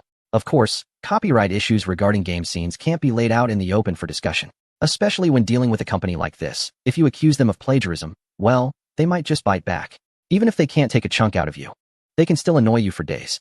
Therefore, Lin Fei isn't very optimistic about the Penguin's cyberpunk. Looking at his own VR community, the comments online are all sorts of strange, and many trending terms are associated with his VR community. Exploring the outer realm. Is the VR community really just a community? Amidst the myriad of topics, suddenly a particular one caught Lin Fei's attention. Seeing this topic, Lin Fei couldn't help but be startled. Oh my, could this person be a time traveler? Otherwise, how could they know my plans? Noticing that there were quite a few comments below this topic, he began to scroll down. The original poster must have been assigned to the Black Domain. Otherwise, how could they possibly leave the Mechanical City? Yeah, the entire Mechanical City has over 70 known areas, and it's a city that accommodates players from all over the world. You can't even explore it all and still think about leaving? The previous comment is off. Although the community is not a game, exploring is still quite interesting. Brother, you hit the nail on the head. Ever since the VR community launched, I haven't even played games anymore. I just admire the scenery and hang out at bars every day. Let me tell you, it's really great. Yeah, I'm in Area 33, studying architecture. The buildings here are truly astonishing. Wow, you're already amazed? You haven't seen the transit tower in Area 43. That's truly spectacular. What you have is nothing. I have a mechanical prosthetic shop here. The owner offers free installations and even free amputations. Dude, that's outdated. I'm using prosthetics now, and they're the latest models. Let me tell you, after getting them, going into the world of Biohazard to fight zombies is just exhilarating. Rich guy, do you need any accessories? Wow, there really are rich people getting mechanical prosthetics? Lin Fei was astonished to see someone getting mechanical prosthetics from the comments. Mechanical prosthetics are not cheap. The starting price in RMB is 50,000, and the one on display is the most advanced model. One really cannot view these wealthy players with ordinary eyes. No wonder the game is so popular among certain players. The motivation is clear. As Lin Fei continued to scroll through the comments below, he discovered that while players were satisfied with the community, they also had many suggestions. Everyone was responding that the community only provided player interaction and auctions, which felt a bit monotonous. Even though each block had some bars and entertainment venues, those bars were quite conventional. Regarding the players' complaints, Lin Fei had already come up with plans. However, due to the sudden fainting episode and the system upgrade, many ideas had surfaced in his mind. To realize these ideas on his own would likely take a long time, and he probably wouldn't make it before the new year. But he could have Kamaki create a trailer. After pondering for a while, Lin Fei found this approach feasible and decided to discuss it with Kamaki when he returned to the studio the next day. As the saying goes, each profession has its own expertise. Previously, when no one was available, Lin Fei would create CG trailers himself. Now that he had professionals, combined with his own superior technology, he found himself looking forward to the trailer. Because he had something on his mind, Lin Fei was somewhat absent-minded at the dinner table. Tang Lan noticed he was preoccupied and didn't bring it up. After finishing their meal, the two walked out of a small restaurant opposite the hospital. Given the hospital's proximity, it wasn't unusual for Lin Fei to be in a patient's outfit. By the time Lin Fei returned to his hospital room, it was already dark outside. The beautiful nurse, Tang Lan, added him on a messaging app before leaving. A quiet night passed, and Lin Fei managed to get a good night's sleep. Early the next morning, after completing his discharge procedures, he took a taxi back to the studio. Shooting a new trailer? In the small studio, Kamaki, who had been called in, was surprised to hear they were going to shoot another trailer. It should be noted that the promotional video from Lin Luo had just been completed. How could there be another one? It's going to be released as usual, and the game will continue to operate. What I'm talking about now is the content that will be revised next year. Saying this, Lin Fei took out a simple script he had prepared in advance, or rather, the outline of a small story. Take a look at this. I plan to have it premiere on all screens in the VR community on New Year's Day. Everything was going smoothly until Kamaki picked up the notebook Lin Fei handed him and suddenly looked dumbfounded. Boss, I can't read. Hearing this, Lin Fei's face turned awkward. It then occurred to him that although this foreigner could speak the language, he didn't recognize any of the characters. There was no other option. Lin Fei had to take back the notebook and narrate it to him. Magic and machinery colliding? Upon hearing the plot, Kamaki's eyes widened. He had never expected that the other party would go this big this time. Is there a problem? Lin Fei looked at the other person in confusion. Oh my gosh. Seeing Lin Fei's expression, Kamaichi exclaimed, Boss, this is more than just a problem. How are we going to handle the special effects? According to what you said, even if this preview is only 5 minutes long, the funding required is no less than that of a commercial blockbuster. Upon hearing that the other person was only surprised due to funding issues, Lin Fei's worries instantly dissipated, and he smiled, saying, Haha, don't worry this time. We're not filming a movie in reality. We're shooting directly in the game world. When the time comes, I'll find a way to get those native NPCs in the game to cooperate with you." Upon hearing that it wasn't a movie shot in reality, but rather in a game, Komachi was even more astonished and asked, "Shooting in a game? What about our equipment and staff?" Chapter 248. Lin Fei enters the game world. Hearing Komachi's words, Lin Fei realized that the filming by the crew and his solo efforts using the system were completely different matters. However, this issue was easy to resolve. After all, in that magical game world, everything could be fabricated using emotional values. Thinking about his dwindling emotional value, Lin Fei felt that this matter needed to be addressed promptly. After calculating the time, he spoke up. "There are 27 days until the new year in our country. Let us aim to finish the video shoot in half a month." Seeing the troubled expression on Komachi's face, he added, "Don't worry, I will personally oversee the filming, and I will ensure all NPCs cooperate with you." With Lin Fei saying this, Komachi no longer hesitated and immediately nodded in agreement. "All right, boss. I will mobilize all the staff at DreamWorks to complete it within half a month." He then muttered under his breath, "Oh no. It seems I won't be able to go back home." According to the original plan, Komachi intended to finish editing Lin Luo's video and then return home with his team members. Although he didn't need to reunite with family, most of the team at DreamWorks were foreigners. They all knew that during the new year in our country, employees typically received extended holidays. As the head of DreamWorks, he certainly wouldn't neglect his loyal team. However, it seemed that was no longer possible. Hearing Komachi's complaint, Lin Fei also recognized the situation at DreamWorks. After some thought, he said, "Old Ko, how about this? Go back and tell all the employees at DreamWorks to bring their families over here to celebrate the new year together. I will cover all expenses. We can book a hotel and hold a big New Year's party." In just 1 year, the player nation had grown from nothing to its current brilliance. While it was all thanks to Lin Fei and the system, the employees also contributed significantly, especially Sanjio and Sanxiao, who helped share a lot of the storyline design. Since this was the case, why not hold a grand celebration? Upon hearing Lin Fei's proposal, Komachi's face instantly lit up with excitement. "OMG, boss, your success is definitely not a coincidence. With such a generous boss like you." To be honest, Lin Fei felt a bit embarrassed being flattered by someone who was about the same age as his father. Komachi, however, continued to shower him with praise. All right. You handle the arrangements for this. But we need to agree beforehand that you must take my teaser seriously. I'm counting on it to surprise players worldwide during the new year." At this, Komachi, the old enthusiast, immediately thumped his chest confidently. "Boss, don't worry. I will show you what professionalism looks like. Regardless of where one was from, staying in our country for a long time could lead to some level of assimilation. Don't believe it? Just look at this old enthusiast in front of you, effortlessly spouting fluent internet terminology, and you'll know how deep the assimilation goes." Looking at the renowned director who once thrived in the river, Lin Fei couldn't help but think of those guys online who spoke with a strong Northeast accent. It must be said that the linguistic culture of this country is indeed profound. With Lin Fei's generous promise, the next morning, when he met all the staff from the Dream Factory, he was greeted by a group of highly motivated individuals. At the same time, those foreign staff members. Upon meeting Lin Fei, all praised him in their clumsy Mandarin. Faced with everyone's compliments, even with thick skin, Lin Fei felt his face getting warm. He raised his hand to signal everyone to be quiet. "Everyone, I won't say much more. I believe the director has already communicated with his team. Since that's the case, I'll briefly outline our shooting process. In a moment, we will go to the warehouse where all the equipment was installed last night." Lin Fei briefly introduced the filming process and informed them that no additional items were needed. Upon hearing they would be filming inside a game, everyone couldn't believe it and widened their eyes in disbelief. These individuals might not be famous internationally, nor known in the film industry, but together they formed the well-known team behind the River Project. They were the unsung heroes and industry elites. However, filming in the game world was something they had never experienced before. As they arrived at the warm storage, looking at the coffin-like equipment connected with cables, curiosity sparked among them. "OMG, is this what the internet users referred to as the sensory experience chamber? Honestly, this appearance reminds me of my grandmother's burial. What the heck? Can you two say something? I can't wait to experience this." Looking at the equipment, the group of foreigners began to chatter excitedly. It seems that no matter where people are from, they all have a curious heart. As they discussed among themselves, everyone was eager and ready to dive in. Hee.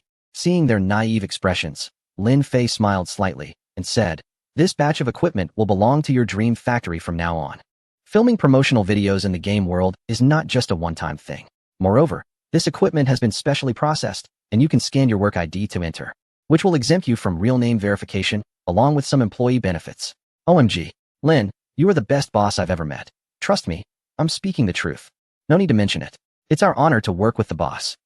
Hearing that they could enter the game without any verification and also receive employee benefits, smiles spread across everyone's faces. At that moment, any compliment related to Lin Fei came pouring out from the foreigners, regardless of appropriateness. Some even struggled to come up with a compliment, their faces showing signs of distress. At this moment, Lin Fei finally understood the meaning of the saying, "As long as I am not embarrassed, it's others who should be embarrassed." This group of foreigners was truly something. Looking at the chaotic scene, he quickly raised his hand to stop them, fearing that in the next moment, they would start praising his grandfather who works in the underworld. Alright, now everyone can choose their own equipment. We'll meet in the game shortly. Having set his spawn point long ago, Lin Fei wasn't worried about these people getting lost in the game. After saying this, he called over Kamaichi and walked together to two separate devices. Since there were outsiders present, it wasn't suitable to enter the game world with their consciousness. Therefore, Lin Fei planned to use the devices to enter this time. Speaking of which, this was the first time he would personally experience it since he started making games. Although he had already created several games by hand, just thinking about the personal experience made him a little excited. However, what he didn't expect was that this time entering the game world nearly dropped his jaw. Chapter 249. A construction speed comparable to an empire? What is going on? Goodness. If it weren't for the sight of that standing statue made of white jade that looked 8 parts like him, Lin Fei might have thought he had entered the wrong scene. Rewinding back to a minute ago, as the first founder to apply the immersive chamber to gaming, Lin Fei was instantly shocked by what he saw upon entering the game. The reason for his astonishment was that the scene before him was nothing like what he had left behind. When he had departed, Pan Yinduo and the tribe were still struggling without proper shelter. And now, how many days had it been? In the blink of an eye, a magnificent city had risen from the barren plains. What was even more terrifying was that he could see crops growing around this city. With a heart full of questions, Lin Fei approached the city, and the next moment, he was frozen in place. Oh my heavens, what did he see? He actually saw a statue of himself, carved from white jade. Staring at the towering statue over 10 meters high, his mind went blank. He wasn't a deceased person or a great figure. Why was there a statue of him? However, before Lin Fei could figure out the situation, Komachi and others had already appeared behind him. OMG, our boss actually has this hobby? Oh my lord, it turns out our boss is a great figure. Hearing the exclamations from the group behind him, Lin Fei suddenly felt quite embarrassed. Boss, I really didn't expect you to have this quirk. I know a wax figure master. Shall I introduce you sometime? Looking at the giant statue not far away, Komachi couldn't help but say, if it weren't for the old guy's age, Lin Fei might have just thrown a big punch. But to be fair, that statue was indeed a bit extravagant. Just then, a loud rumbling sound suddenly came from the city gate not far away, and a team of people charged toward them like a yellow dragon. Gods, deities. It's truly the arrival of divine beings. Oh, heavenly gods above, I finally see living deities. Is this the god we worship? As Lin Fei was about to inquire about the approaching team, he saw chaos erupting within it. Silence. At that moment, a loud shout rang out in the chaotic group. With that roar, the team immediately quieted down. The next moment, several leading figures urged their mounts to part and clear a path. As the mounts retreated to the sides, a figure appeared in the center. Pan Yinduo, looking at the more robust and muscular woman with sun-kissed skin clad in rugged leather armor. Lin Fei couldn't help but be surprised. Although her appearance hadn't changed much, for some reason, Lin Fei could feel that Pan Yinduo was no longer the same person she had been before. He didn't know where this feeling came from, and he couldn't even describe it in words. True God, you really have come back.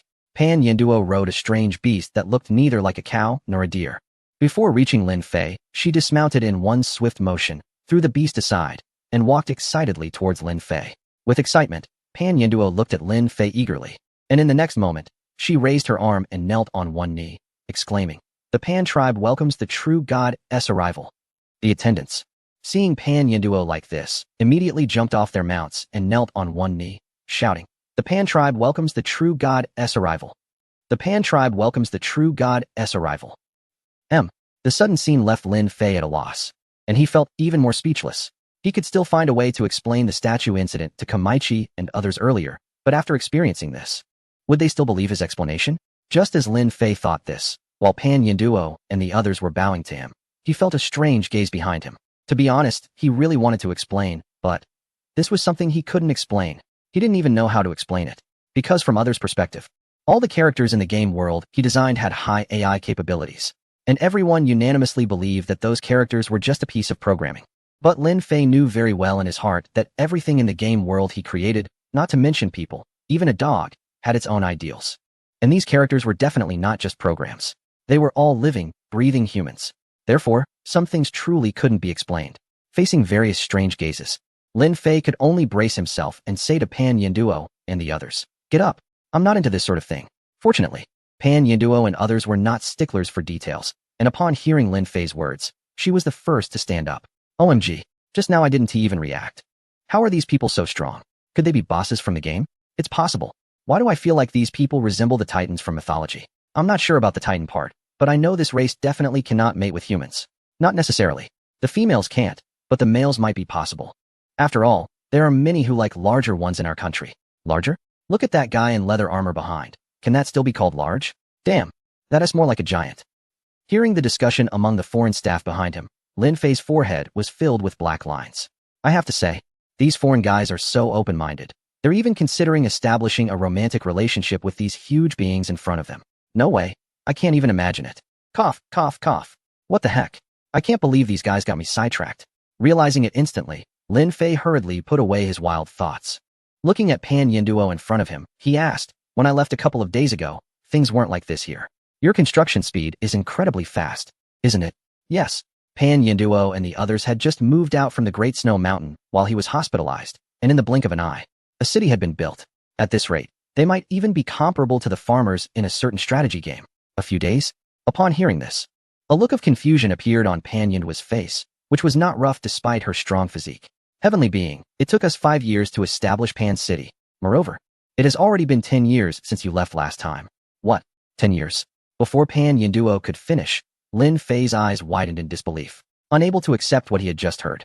However, Pan Yinduo's subsequent explanation left him utterly shocked. Chapter 250, Change of Race, Titan. How many days had it been since he left the game world? 2 days? 3 days? Or 5 days? But even if it had been 5 days, something felt off. Listening to the explanation from Pan Yinduo, Lin Fei was completely shocked. He never expected that only a few days had passed in this world while 10 years had gone by in the game. It was quite unsettling. Could it be a glitch? How else could it be explained? Lin Fei stared at Pan Yinduo in amazement, and suddenly, he realized. No wonder he had felt something different about her before. It was a matter of time. If the Pan Yinduo he had seen earlier was a young girl, then the current Pan Yinduo was a young woman. The appeal of the two was completely different. Of course, this was just a metaphor. Lin Fei had no improper thoughts about Pan Yinduo. In fact, he even felt that she was like a daughter to him. After all, this woman was part of the tribe he had personally established. Thinking about how she had lost 10 years for no reason, Lin Fei felt a bit guilty. Suddenly, he thought of the powerful system. Without hesitation, he brought up Pan Yinduo's attribute panel. Name, Pan Yinduo, race, barbarian, lifespan, 300 years, 47. Combat power, 903. Growth value, 5001000. It seemed he had overthought it. Seeing that Pan Yinduo had a lifespan of 300 years, longer than his own, Lin Fei was surprised. However, although she had a lifespan of 300 years, she was the first NPC he had created after the update, and he liked her. If he left and came back later, she might have passed away by then. That was not what he wanted to see. As if struck by a thought, he quickly clicked on the race option in her panel. The next moment, a long list of race titles appeared before his eyes. Divine race, demigod, witch race, demon race. Looking at the dazzling array of various races, both familiar and unfamiliar, he was momentarily at a loss for how to choose. Fortunately, his indecision did not last long. He realized that changing races was not as simple as he had thought. He didn't have enough emotional points. Although he had been accumulating emotional points every moment over the past 2 days, it was merely a drop in the bucket compared to the vastness of this new world.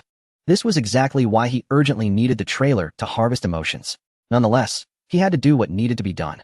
After much thought, Lin Fei cleared his emotional points and changed Pan Yinduo to the Titan race. As the cheapest race among the divine races, Titans might not have the frightening combat power as rumored, but they had an obvious advantage: longevity. A Titan could live for about 50,000 years from birth to a normal death. For the current Pan Yinduo, that was more than enough. As for her abilities and whether they would exceed expectations in this world, Lin Fei was completely unconcerned.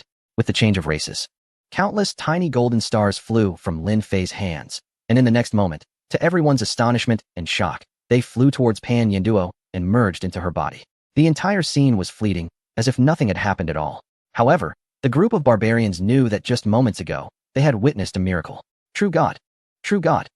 The rugged barbarians shouted again. As the instigator, Lin Fei never imagined that this change of races would cause such a stir in the system.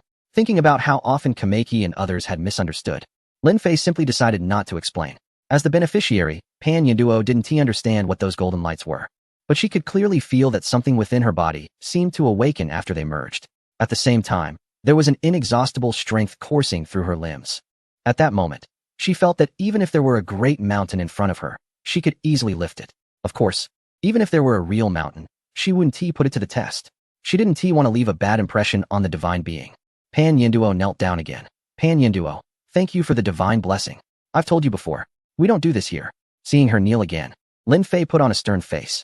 Not hesitating, Pan Yinduo stood up, but didn't forget to express her gratitude again. Pan Yinduo, thank you, divine being. This time, before she could finish, Lin Fei interrupted. All right, no need for thanks. I'm here to ask you for a favor. The divine being commands, just say it. My Pan clan will do our utmost. After saying this, Pan Yinduo felt her sincerity was insufficient and continued. As long as the divine being has an order, even if my entire Pan clan is wiped out, we will definitely fulfill your command. Looking at her serious expression, Lin Fei felt grateful, but couldn't help but show a wry smile. He waved his hand and said, it's not as serious as you say. I'm mainly here to shoot a trailer. Trailer? Seeing the puzzled look on Pan Yinduo's face, Lin Fei realized that although she had thoughts, she didn't know what shooting was. Explaining this was quite troublesome.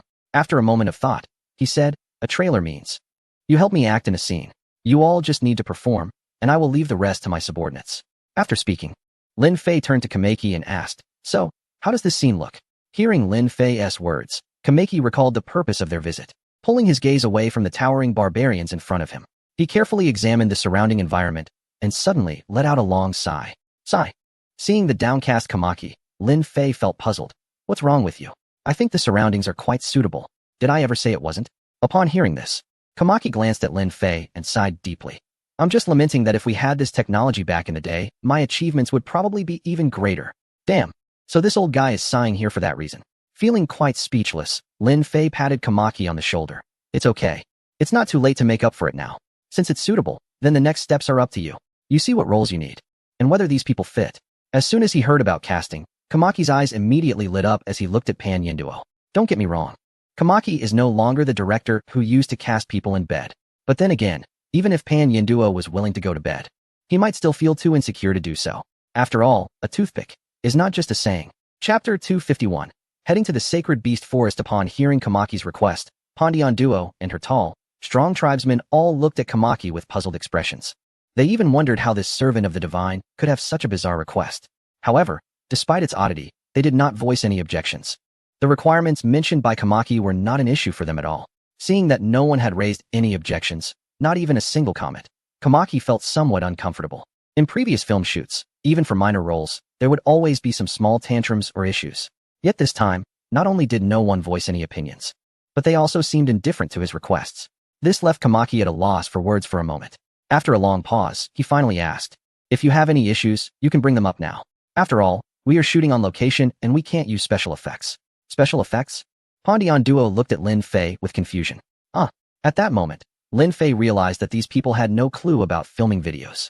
An awkward expression flashed across his face as he explained, special effects are, well, he suddenly had no idea how to describe it. But then an idea struck him. Special effects are a type of effect, like when you swing a weapon and it can produce sword energy or force. That's what. Before Lin Fei could finish, Pan Duo, standing opposite him, suddenly drew the long sword from the side of her guard, and without hesitation swung it towards an empty spot. Watching the heavy sword smash down like a door panel, it instantly cracked the ground beneath. Lin Fei and Kamaki's eyes widened in shock. Everyone gasped in unison. Wow, this tall woman is incredibly fierce. Looking at the ground that had been shattered into a spiderweb of cracks, they couldn't help but think that if that strike had landed on their heads, they would probably be reduced to a puddle of mush. Just as everyone was still in shock, Pan Duo's voice reached their ears. Is this what you meant by special effects, Divine One? Glancing at Pan Duo, who stood calmly beside the cracked ground as if nothing had happened, Lin Fei felt 1,000 thoughts racing through his mind. Did she really know what she was doing? Yes, that is special effects. Lin Fei replied awkwardly before adding, let's leave the special effects at that. Over the years, there should be quite a few magical beasts in that forest, right? Thinking back to when he first created this area, he suddenly felt curious about the changes in the little cat and dog he had initially made.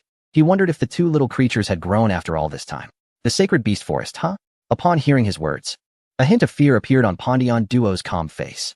Divine One, I'm sorry, but our tribesmen can only operate at the outskirts of the sacred beast forest. The depths of the forest are filled with various powerful magical beasts. Moreover, there are two powerful sacred beasts among them. Fortunately, over the years, these magical beasts have not left the sacred beast forest, and we rarely venture deep into that forest. Listening to Pan Yindua's explanation, Lin Fei couldn't help but feel worried. The world of magical beasts is straightforward and follows the law of the jungle. He wondered if those two little ones could survive in that terrifying forest. Lin Fei felt it was necessary to take a look in that forest. With that thought, he immediately decided, I didn't expect the changes in that forest to be so significant. Since that's the case, you all go ahead and busy yourselves. I'll take them to have a look, as most of the scenes in the promotional video are from that forest. Upon hearing that Lin Fei and the others were going to the sacred beast forest, Pan Yindua's expression changed drastically. Even though Lin Fei was like a deity in her eyes, seeing his small stature still made her unable to suppress her worries. Deity, there are magical beasts everywhere. It's very dangerous. Seeing Pan Yindua's alarmed expression, Lin Fei felt warm inside. He was not afraid of magical beasts at all. True, he looked thin and weak compared to these barbarian tribespeople, but he had another identity in this game world. That is, he was an administrator, commonly known as a chicken admirer. Could a chicken admirer be bullied by a magical beast in his own game? However, Pan Yinduo and the others did not understand this, and Lin Fei was too lazy to explain. He smiled slightly and said, Don't worry, nothing in this world can harm me. Upon hearing Lin Fei's words, Pan Yinduo was taken aback. She didn't doubt him, but thought it was a bit exaggerated. However, seeing that Lin Fei was determined to go, she no longer stopped him but spoke up. If you insist on going, then please take us with you. It was you who brought us from the great snow mountain to this fertile land, so let our Pan tribe act as your vanguard. Rest assured, our tribe is full of warriors. Even if we have to shatter our bones, we will protect you. It was just to find a filming location. Did it have to feel like going to death? Looking at the serious expression on Pan Yindua's face, Lin Fei couldn't help but smile wryly. Following Pan Yindua's solemn promise, the strong warriors in leather helmets standing nearby echoed loudly. We are willing to protect you. Even if we have to shatter our bones, we will do it without hesitation. Goodness, these folks are acting as if they're going to the battlefield to die. Listening to the deafening shouts, Lin Fei finally showed a shocked expression. Looking at this group of determined barbarian tribespeople, he found it hard to refuse and had to swallow his words. Reluctantly, he nodded in agreement. All right. Seeing Lin Fei agree, Pan Yinduo and her tribespeople all showed expressions of joy. Ever since Lin Fei had moved their entire tribe out from the Great Snow Mountain, they had been filled with gratitude. They originally planned to dedicate their lives to protecting this deity-like benefactor, but unexpectedly, he had vanished without a trace. Because of this, Pan Yinduo established a statue of Lin Fei when building Duoyan City to show their admiration. Now, seeing Lin Fei again and hearing that he wants to go to the sacred beast forest, these people, who usually kept their distance, couldn't help but feel a surge of courage. In their eyes, this might be their only chance to repay their gratitude. Therefore, even if it meant death, they felt no fear. After receiving Lin Fei's agreement, Pan Yinduo and her people did not set off immediately. Instead, they sent someone back to prepare transportation for Lin Fei and the others. Seeing their actions, Lin Fei hesitated for a moment and decided to abandon the idea of directly teleporting there. Roar, roar. Before long, a sound like rolling thunder echoed. Lin Fei, who was talking to Kamaki, instinctively turned to look. In the next second, the group of outsiders stood frozen in place. How impressive. Chapter 252 with your build. You wouldn't be enough to fill the gaps of its teeth. OMG, this is so cool. Yeah, I really want to go touch that monster pulling the cart. Are you crazy? With your size, you wouldn't even be enough to fill its gaps. Honestly, our boss is quite flashy. Looking at the procession coming out of the city, especially the terrifying carriage at the front. No, it shouldn't be called a carriage now. As they gazed upon the massive four-wheeled mobile house being pulled by four giant beasts, the group was completely stunned. Not only were the outsiders taken aback, but even Lin Fei widened his eyes, looking like he had seen a ghost. Putting aside the luxurious carriage for now, just the four fierce beasts pulling it did not appear to be gentle creatures at all. It was hard to imagine that these rough barbarian people could actually handle such a setup. It was really unexpected.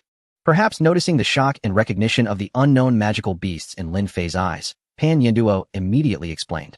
Sir, this carriage was prepared for you many years ago. We thought you would never come again, so we kept these thunder leopards in captivity. However, even after a few years of captivity, these magical beasts still retain their ferocity. But don't worry, we have professional beast tamers who will accompany you to the sacred beast forest. Thunder leopards? As they looked at the terrifying monsters gradually approaching, standing about 4 meters tall and resembling tigers and leopards, the feeling of intimidation from facing Pan Yinduo and her group, despite their height, became trivial compared to these four fearsome beasts. The primal fear that seemed to emanate from human instinct caused everyone to break out in a cold sweat. Especially as the four thunder leopards approached to within 10 meters, the feeling of needing to look up while facing their fierce gazes. To be honest, this feeling was quite unpleasant, even infuriating. The foreign staff, including Kamaki, were trembling uncontrollably. Some even muttered, "Are these monsters from the demon realm? Did the creatures from the mountains come out? This is terrifying. Damn it, my heart is trembling." The oppressive feeling brought by these thunder leopards was so overwhelming that the group of outsiders, while trembling, instinctively began to step back. In contrast to the retreating foreigners, Lin Fei did not move at all. Although he couldn't hide the shock in his eyes and felt fear inside, he didn't tremble like the others. His shock and fear quickly faded, and in the next moment, under the incredulous gazes of everyone, he made a surprising move. He lifted his foot and walked towards the thunder leopards. Upon seeing this, Pan Yinduo instinctively gasped and rushed forward to stop him. No. However, before she could finish her words, the scene before her and her tribesmen left them completely stunned. Lin Fei walked slowly in front of the thunder beast, raising his hand. In the next moment, those thunder leopards seemed to instantly transform into docile big cats, lowering their bodies and lying on the ground. When Lin Fei's palm touched its head, the fierce gaze that was once there instantly narrowed. A look of enjoyment even appeared on its face. Witnessing such an unbelievable scene, Pan Yinduo and the tribespeople were completely dumbfounded. They never imagined that the notoriously ferocious thunder leopards could be so tame in front of their deity. It was simply astonishing. Haha, got it. I just thought of something.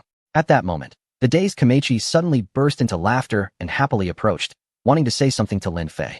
Roar, roar, roar, roar. However, what greeted him were four roars filled with a bloody aura. The terrifying gust of wind and strong smell of blood instantly scared Komachi, causing him to sit down on the ground. Seeing this, Lin Fei slapped the head of the thunder leopard in front of him and scolded, "Be good." It was merely an instinctive action, and that slap didn't hurt the thunder leopard at all. But unexpectedly, the thunder beast that was slapped immediately showed a painful and aggrieved expression. Then it nuzzled Lin Fei with its large head in a pleading manner. Am I seeing this correctly? The thunder beast is trying to please the deity? This creature is surprisingly intelligent? Damn it, we've been deceived by these beasts all along. Fortunately, the deity appeared. Otherwise, these beasts might have gone berserk one day. Seeing this scene, Pan Yinduo's tribespeople immediately gasped in surprise. A few years ago, they had captured these four thunder leopards at a heavy cost. Initially, they planned to execute them. They were indeed ready to do so. However, just as they were about to act, an elder named Zhang suggested that they create a magnificent carriage for their deity, just in time for these thunder leopards to pull it. Upon hearing this, everyone thought that traveling with thunder leopards would be extremely grand. Thus, they decided to keep the injured thunder leopards. Unexpectedly, after years of captivity and training, they thought they had tamed these magical beasts. But who would have thought that they were just pretending? Only now did they gain a new understanding of thunder leopards. However, this was inevitable. After all, in this land, the understanding between all species had only been a mere decade. A decade, let alone for magical beasts and barbarian tribes, even for an ordinary person, was just a fleeting moment. After being scolded by Lin Fei, the thunder leopards were clearly much calmer than before. And seeing the four thunder leopards lying in front of Lin Fei like well-behaved big cats, the two beast tamers following the caravan instantly felt as if they were out of a job. As it turned out, just as they had thought, with Lin Fei's presence, the carriage did not need any beast tamers or drivers at all. Although Lin Fei did not touch the thoughts of the four thunder leopards, he could clearly sense their friendliness. He knew that all of this was thanks to his identity as someone who was admired by the chickens. Looking at the luxurious exterior of the vehicle, he immediately called Kamaichi and others to get in the car. He also commanded the four thunder leopards to head towards the sacred beast forest. Once inside the cabin, Lin Fei and the others were once again shocked by the scene before them. The entire interior space of the cabin was so large that not only they, but even 100 or 80 more people could fit inside. This highlighted its terrifying scale. However, it was understandable. How could a vehicle made by a group of giants compare to those made for normal humans? But in the next moment, when they saw the seats that resembled a double bed, expressions of amusement and disbelief appeared on their faces. Well, this truly was like going into a room to get on the bed. The interior space of the cabin was enormous, and the journey to the sacred beast forest was not short. With nothing much to do, Lin Fei decided to call Pan Yinduo up to the vehicle. Chapter 253, Ready to Shoot. From the words of Pan Yinduo, everyone gained a deeper understanding of the sacred beast mountain range. Lin Fei was fine, but for people like Kamaichi, just hearing about the creatures inside made them pale with fear, even causing the formidable woman before them to seem daunting. They were well aware that this strong woman could single-handedly smash the ground with a door panel. It was hard to believe that there were creatures even she couldn't handle. Just how terrifying were those monsters? They couldn't even begin to imagine. As Lin Fei heard about the horrors of the sacred Beast Mountain range, his greatest worry was for the fire cloud, evil god, and the little flower cat. He clearly remembered that the growth values of those two were not high. With both being level 100 creatures, surviving in such a terrifying forest would clearly be a challenge. The thought of the two beings he had created perishing like that left a bitter taste in his heart. About an hour later, Lin Fei and his group arrived at the edge of the sacred beast forest. They were greeted by a group of tribal guards stationed there. Upon seeing Lin Fei, it was evident that these individuals were not expecting to encounter the legendary deity. From Pan Yinduo, Lin Fei learned that these tribal people were the patrols stationed here during this period. Although the animals in the sacred beast forest did not infringe upon them, Pan Yinduo still arranged for several teams to take turns guarding the area, just in case. Upon learning all this, Lin Fei couldn't help but glance in surprise at the tall Pan Yinduo. He hadn't expected this woman to possess both strength and attention to detail. It seemed that one should not judge a book by its cover. Wow, this place is practically a natural film set, perfect for our trailer. At this moment, after a simple survey of the terrain, Kamaichi couldn't help but praise. Standing at the edge of the ancient tree forest, as far as the eye could see was a lush green plain, flat and expansive. The wide view was refreshing and invigorating. This scene completely matched Kamaichi's envisioned setting. Turning back, behind them were the dense branches and leaves of the ancient trees, evoking the sense of a primordial era. The theme of this trailer was related to the rise of ancient humans from another world. Looking at everything before him, Kamaichi's face flushed with excitement. From the looks of it, our trailer is already halfway to success. Seeing Kamaichi so pleased with the scenery, Lin Fei smiled slightly and said, "Since that is the case, let us go check out some of the other main characters of this film." With that, Lin Fei took a step forward. Because of the previous incident with the gentle thunder leopard, Pan Yinduo didn't say anything to stop him this time. However, for safety's sake, she followed closely behind him. Before long, the group entered the sacred beast forest. As they ventured deeper, the light grew dimmer, and a musty scent of decay, long absent from sunlight, filled the air. In the dense forest of ancient trees, moss covered the ground, making the soles of their shoes feel slippery as they walked. Woof! As the crowd moved forward, Lin Fei, who was at the front of the line, faintly heard a low growling sound. Before he could investigate, the released thunder leopards, scattered throughout the dense forest, suddenly reacted. For thunder leopards, like hunting dogs that had found prey, darted out without needing any command from Lin Fei. Despite their large stature, they moved through the dense forest as if they were fish in water. The 4 thunder leopards vanished quickly from sight, like lightning. Lin Fei didn't think much of it, but he noticed the surprised look in Pan Yinduo's eyes. At that moment, Kamaichi, who was trailing behind, seemed to suddenly remember something and quickly approached Lin Fei. "Boss, I think we should start recording now. Where's our equipment?" Lin Fei immediately asked what equipment was needed.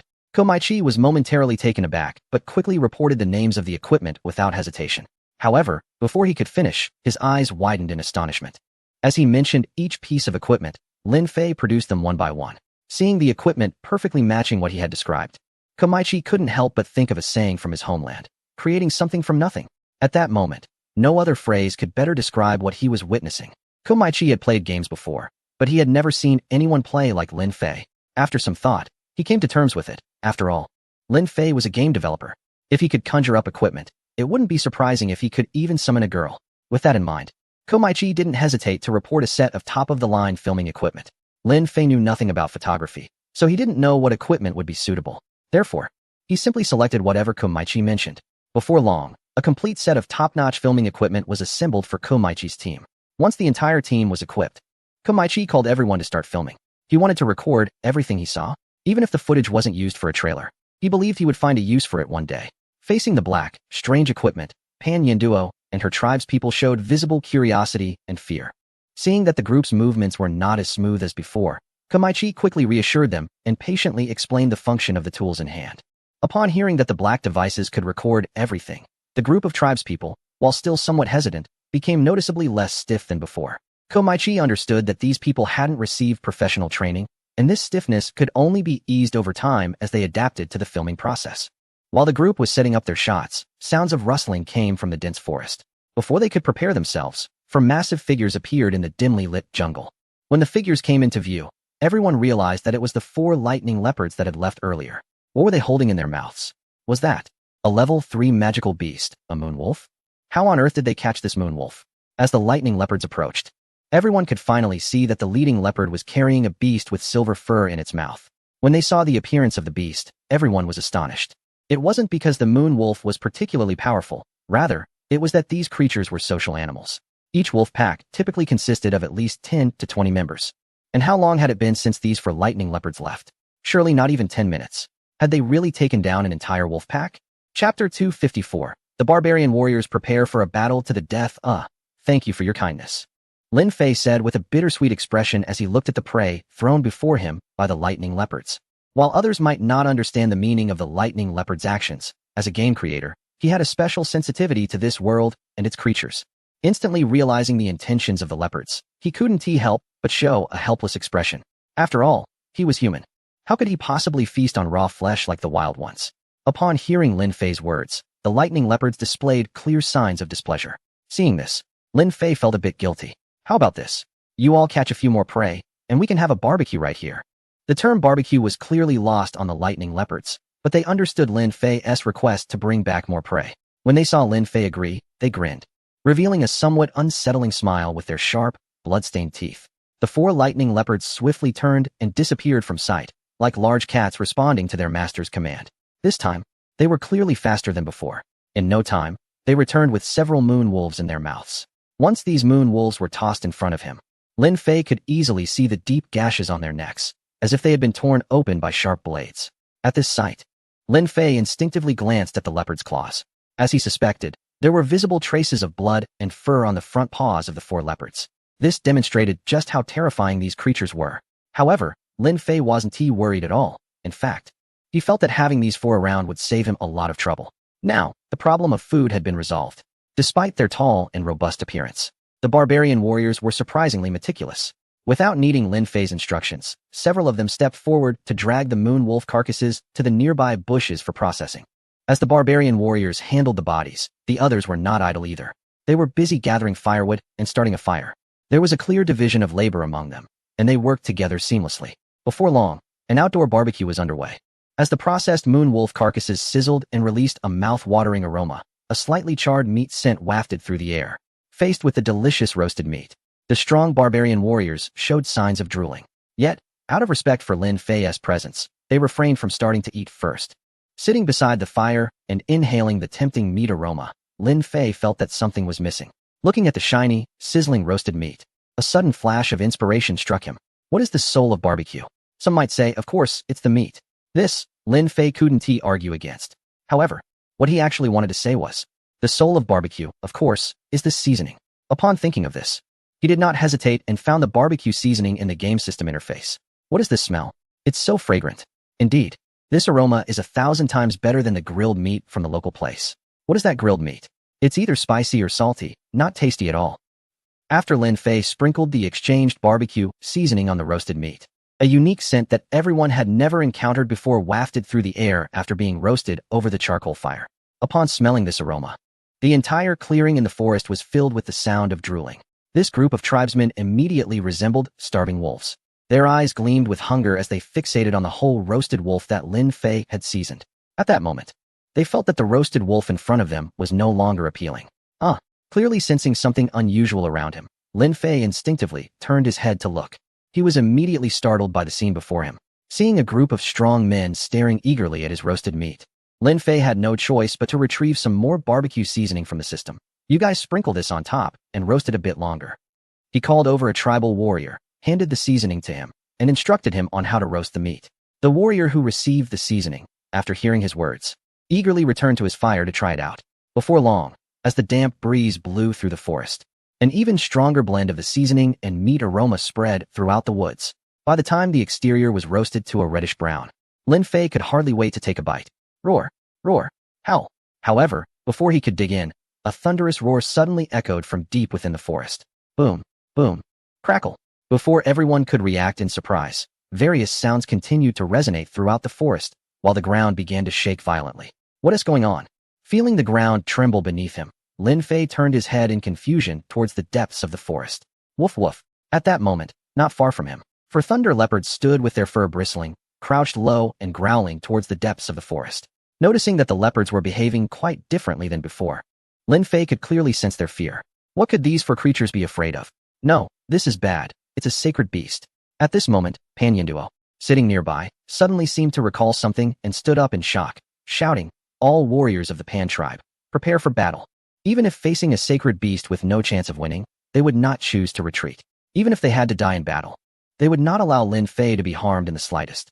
Watching as the tribal warriors bravely stood in front of him, Lin Fei felt a surge of emotion. The next moment, he wanted to tell them that he would not be harmed in this world. But before he could speak, the sounds from deep within the forest quickly reached their ears. Right after that, two figures, not particularly large and only about the size of local dogs, appeared in their line of sight. Lin Fei, Kamaichi, and the others, upon seeing those two figures and the wary expression of the warriors around them, were immediately taken aback. Just these two little things? Is it really that serious? As they were filled with curiosity, the beast-like Pan Yinduo, who was charging at them, also lost all color in her face. Her enormous eyes were clearly filled with deep fear. Over the past decade, although she had only seen a sacred beast once, she would never forget the terror it brought. That time, if it weren't for the elders of her tribe fighting to the death, she probably wouldn't have survived to this day.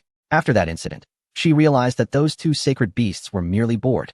Otherwise, even the combined strength of her entire tribe would not have been able to stop them. She did not want to face such a crisis again in her life. However, the current situation forced her to confront those terrifying monsters once more. Making a certain decision in her heart, she raised her arm and shouted, "All warriors of the tribe, prepare for a fight to the death." Chapter 255, The Evolved Beasts of Battle. A group of towering warriors over 3 meters tall let out earth-shattering roars. All the warriors raised their weapons high, their faces showing a fearless determination. Great. This is exactly the scene I wanted. If this moment were to be accompanied by the sound of war drums, it would definitely be an epic spectacle. Standing not far away, Kamaki was deeply shocked by the scene before him. He did not forget to command his staff to turn on the cameras and capture this stunning moment. Looking at those fearless warriors, the cameraman was almost ready to shove the camera right in their faces, capturing every determined expression with utmost clarity. Quick, get it clear. Don't miss a single frame. At that moment, Kamaki was like a man possessed, roaring at the top of his lungs. The barbarian warriors were slightly taken aback. However, they were only surprised, as they were about to face an even more terrifying presence. In an instant, two figures charged out from the forest like a gust of wind, rushing in front of everyone. Seeing those diminutive figures, all the barbarian warriors displayed expressions of grave concern, especially Pan Yinduo, the strong woman, who was now covered in cold sweat. The terror of the divine beasts was not just talk. For survivors like her, who had once faced such attacks, even recalling it now felt like a nightmare from yesterday. Everyone, prepare. As the two divine beasts drew closer, Pan Yinduo, not caring about anything else, raised her massive sword and called out loudly.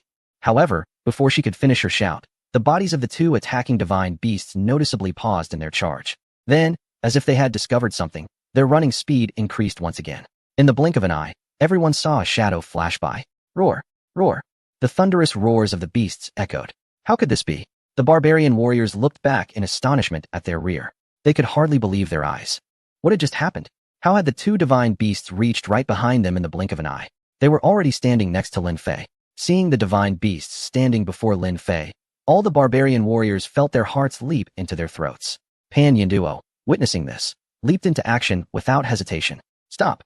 Accompanied by her thunderous shout, Pan Yinduo fell like a giant rock, her massive sword crashing down towards the two divine beasts. The yellowish, toothy divine beast on the left glanced back at the sound. Upon seeing Pan Yinduo charging at it, a flicker of disdain crossed its eyes. At the same time, its gaping mouth began to unleash a scorching wave of heat and crimson flames. Seeing the flames brewing in the divine beast's mouth, Pan Yinduo's memories were once again stirred. She recalled the scene of their previous encounter, fear evident in her eyes. However, upon seeing Lin Fei standing nearby, the fear in her eyes instantly vanished, replaced by a firm resolve. Even if she were to die in battle today, retreating was not an option. With this thought in mind, Pan Yinduo's expression hardened. Even if it meant death today, she would tear a piece of flesh from her opponent. The sacred beast, brewing flames in its mouth, sensed the determination in Pan Yinduo's eyes. The disdain in its gaze deepened, and the flames in its mouth roared ominously, ready to erupt at any moment. Just as the flames were about to burst forth, Lin Fei, standing nearby, suddenly shouted, "Stop!" As he spoke, Lin Fei moved, raising a hand, and the sacred beast that was still brewing flames instantly vanished from its spot. When it reappeared, it was already behind him. Boom! Pan Yinduo landed as expected, her massive sword striking the ground and creating a huge pit. Dust and debris flew everywhere. A gust of wind swept by, revealing the cracked pit. Pan Yinduo maintained her stance, gripping the giant sword with both hands.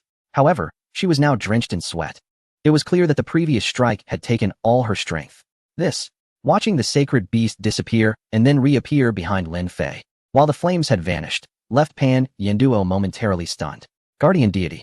The barbarian warriors in the distance reacted swiftly, raising their weapons and rushing towards Lin Fei. The sacred beast was near their revered deity and could potentially harm him at any moment.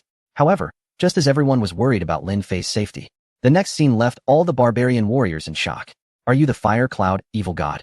Lin Fei bent down, grabbed the two front limbs of the sacred beast, and stood it up for a closer inspection. To be honest, he was a bit hesitant to believe his own guess, because this creature, resembling neither a wolf nor a dog, bore no resemblance to the original creature he had created, aside from its toothy appearance. But the next moment, he confirmed that this creature was indeed the first being he had ever created, the one that could breathe fire, which he had named Fire Cloud, Evil God. Woof woof woof. The sacred beast, which had been growling like a beast, suddenly let out a series of barks after Lin Fei's words. And they were surprisingly clear. Everyone stared in shock, unable to believe that this fire-breathing beast could actually bark like a dog. This was truly beyond comprehension. And just as if to confirm Lin Fei's thoughts, at the same time the sacred beast barked, another completely white sacred beast, resembling a lynx, suddenly let out two meows. Wow, it really was these two creatures. At this moment, even Lin Fei was taken aback upon hearing the sounds of the two sacred beasts. He had no idea that the dog and cat he had previously mistaken for dead were actually alive and well in front of him. Moreover, the sacred beasts mentioned by Pan Yanduo were actually them. This was just too exaggerated. The sounds of the cat and dog completely silenced the entire area. If it weren't for the meat roasting over the charcoal, giving off a burnt smell, no one would have been able to react. Especially Pan Yanduo and her tribe. They couldn't believe that the most terrifying sacred beasts in this area, rumored to be so, were actually imitating cats and dogs. And it seemed like they were familiar with the deity they revered the most. It had to be said, this situation was hard for anyone to process in an instant. Is it really you? Lin Fei looked in surprise at the two animals who had undergone such a transformation, and suddenly a question popped into his mind. How did you evolve? Chapter 256, The Heavenly Waterfall. Indeed, Lin Fei was very curious. If he remembered correctly, the potential value of the fire cloud evil god seemed to be only 99. The other cat, similarly. He couldn't imagine how these two weak animals managed to survive in this forest. What was even more surprising was that the thunder leopards behind him were behaving more submissively than grandchildren upon seeing these two creatures. It was simply unbelievable. To clarify everything, Lin Fei instinctively checked their attribute panels. Not looking was fine, but once he did, he was immediately taken aback. Flame Sacred Beast, Fire Cloud, Evil God Growth Value, 999,999. Possesses the power of raging flames, capable of burning everything in the world. Swift Wind Sacred Beast, Little Orange Growth Value, 999,999. Possesses the power of wind, capable of manipulating the winds of time for its own use. Goodness, can you believe it? Previously, it was just a fire-breathing dog and a wind-manipulating cat. And now they had grown to such a terrifying level. Moreover, that growth value was simply outrageous. Looking at the growth values of the two sacred beasts, Lin Fei felt a pang of jealousy. After all, if he wanted to use the system to create such two creatures, it would probably require a hefty amount of emotional value. After examining the panels of the two sacred beasts, Lin Fei not only failed to understand everything, but he also developed an even bigger question in his mind. That is, how did these two evolve to such a state? How did you become like this? Looking at the drastically transformed cat and dog, Lin Fei couldn't help but voice his curiosity. Initially, this was merely a question in his mind. He had not expected to receive an answer. However, unexpectedly, upon hearing his words, the Fire Cloud, Evil God, and Little Orange both tugged at his pant legs and began to pull him along. It seemed they wanted to take him somewhere. Seeing this, Lin Fei had no choice but to inform the others and decided to follow them to take a look. Upon hearing this, everyone expressed their desire to follow along. Thus, a delightful barbecue feast ended on an unexpected note, with the two sacred beasts leading the way. The group encountered no more magical beasts in the forest. Before long, Lin Fei and the others followed the two sacred beasts deep into the forest. This was already the limit of what our tribes could enter. I never expected to step into the deepest part of the sacred beast forest in my lifetime. Looking at the dimly lit forest, the barbarian warriors in the team couldn't help but exclaim.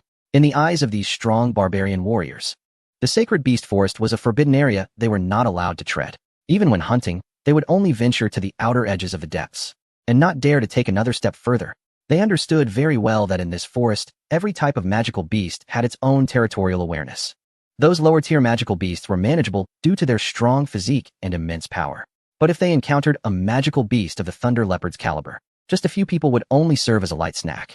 In the city of Duoyen, there are clear regulations stating that no one is allowed to enter the Sacred Beast Forest if there are fewer than 10 people. Over time, the interior of the Sacred Beast Forest has become increasingly mysterious in the minds of the people. Now, they could never have imagined that one day they would actually be able to enter the depths of this forest. At this moment, the warriors of the tribe looked at Lin Fei, who was following the sacred beast ahead, with eyes that burned with excitement. It was that man. The man who appeared thin and frail, not at all imposing. It was he who had relocated them from the great snowy mountains. And it was also this man who had granted them a new life, allowing them to escape the frozen land and breathe in the scent of the grasslands. Previously, they had revered this man as a deity in their hearts, giving him the utmost respect.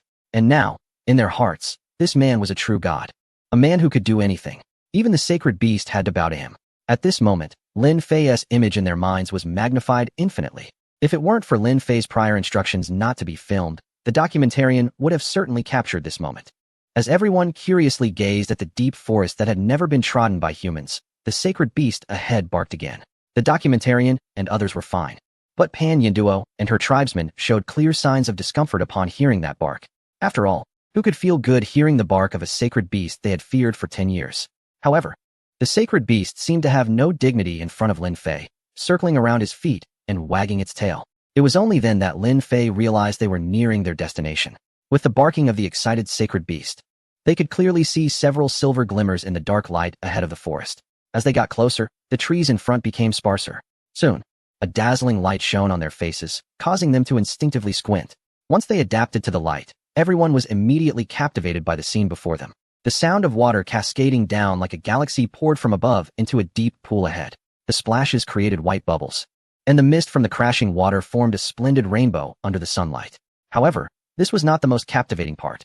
The most alluring aspect was the waterfall that seemed to pour endlessly when they looked up. It was as if the water was flowing down from the heavens. Even Lin Fei, the creator, was taken aback by such a scene. He distinctly remembered that he had never built this model. After a moment of daze, he suddenly realized something. This game world seemed to have a consciousness of its own, evolving and creating many things he had never seen before. Just like that thunder leopard. When he originally created animals, he had only produced some low-level magical beasts. Reflecting on this forest journey, he realized that all the small animals he had created had vanished without a trace. In their place were entirely new species. Even the cat and dog in front of him were no exception. A world capable of self-evolution? Lin Fei was startled by this thought. A gaming world that could evolve on its own. Who would believe such a thing? He didn't even know whether this was a good or bad thing. But then he thought again, whether it was good or bad. This was beyond his control. He was merely an administrator with a creative identity. And all of this was simply due to the evolution of the system. Lin Fei was not someone who liked to ponder deeply. And the issues he faced were ones he couldn't share with anyone else. So, he could only keep his thoughts buried deep within. Woof woof woof. At that moment, the creature circled around him, barking a few times. Instantly understanding its meaning, Lin Fei looked in surprise at the waterfall. Are you saying you ate the pearls that fell from up there? Staring incredulously at the seemingly endless waterfall, Lin Fei's mind was filled with questions. Where does this waterfall lead? Chapter 257. I have a fear of giants. Photographer, can you go a bit lower? Where does this waterfall fall from? Looking at the waterfall cascading from the sky, Lin Fei couldn't help but think of a phrase. The Milky Way descends from the heavens to the land. The land? At this moment, Lin Fei suddenly realized that he had never given this world a name. In that instant, he decided to name this world Jiuzhou. At the same time, he also decided to center the entire Jiuzhou world around the plain beneath his feet. Kamaki, Lin Fei called softly, saying, I want this trailer to be more distinctive. I will have everyone and all the animals cooperate with you. You can do as you wish. I have only one condition. It must have an Eastern characteristic. Boss, you can rest assured about this aspect of filming. I guarantee that our trailer will become the brightest highlight of this year. Kamaki replied, and then added, however, I have one request. Let's hear it. Lin Fei turned his head, looking at Kamaki in curiosity. I want your team to cooperate with me. After that, I will have the design team create a poster. To achieve the desired effect for the promotional video, advanced promotion is essential. Kamaki stated his request. Hearing the request, Lin Fei felt it was no issue at all and nodded in agreement without hesitation. In the Ginza CAF, as soon as work hours ended, the young office workers with nothing to do gathered here to chat. In the past, this group of young people mostly discussed work-related issues or which nearby company offered better benefits. However, since the emergence of the Players' Realm this year, The name Player's Realm had become the hottest topic among young people. Even if they were not familiar with each other, once the Player's Realm was mentioned, even strangers would become friends who could talk about anything. Zhang Peng was an employee at a nearby advertising company. After finishing his busy day, he often chose to relax at the Ginza CAF. Sitting on a stool, Zhang Peng ordered a cup of coffee and then took out his phone, planning to check his social media for any new content. As soon as he opened the app, his eyes were drawn to a message in the notification bar, or rather, a picture.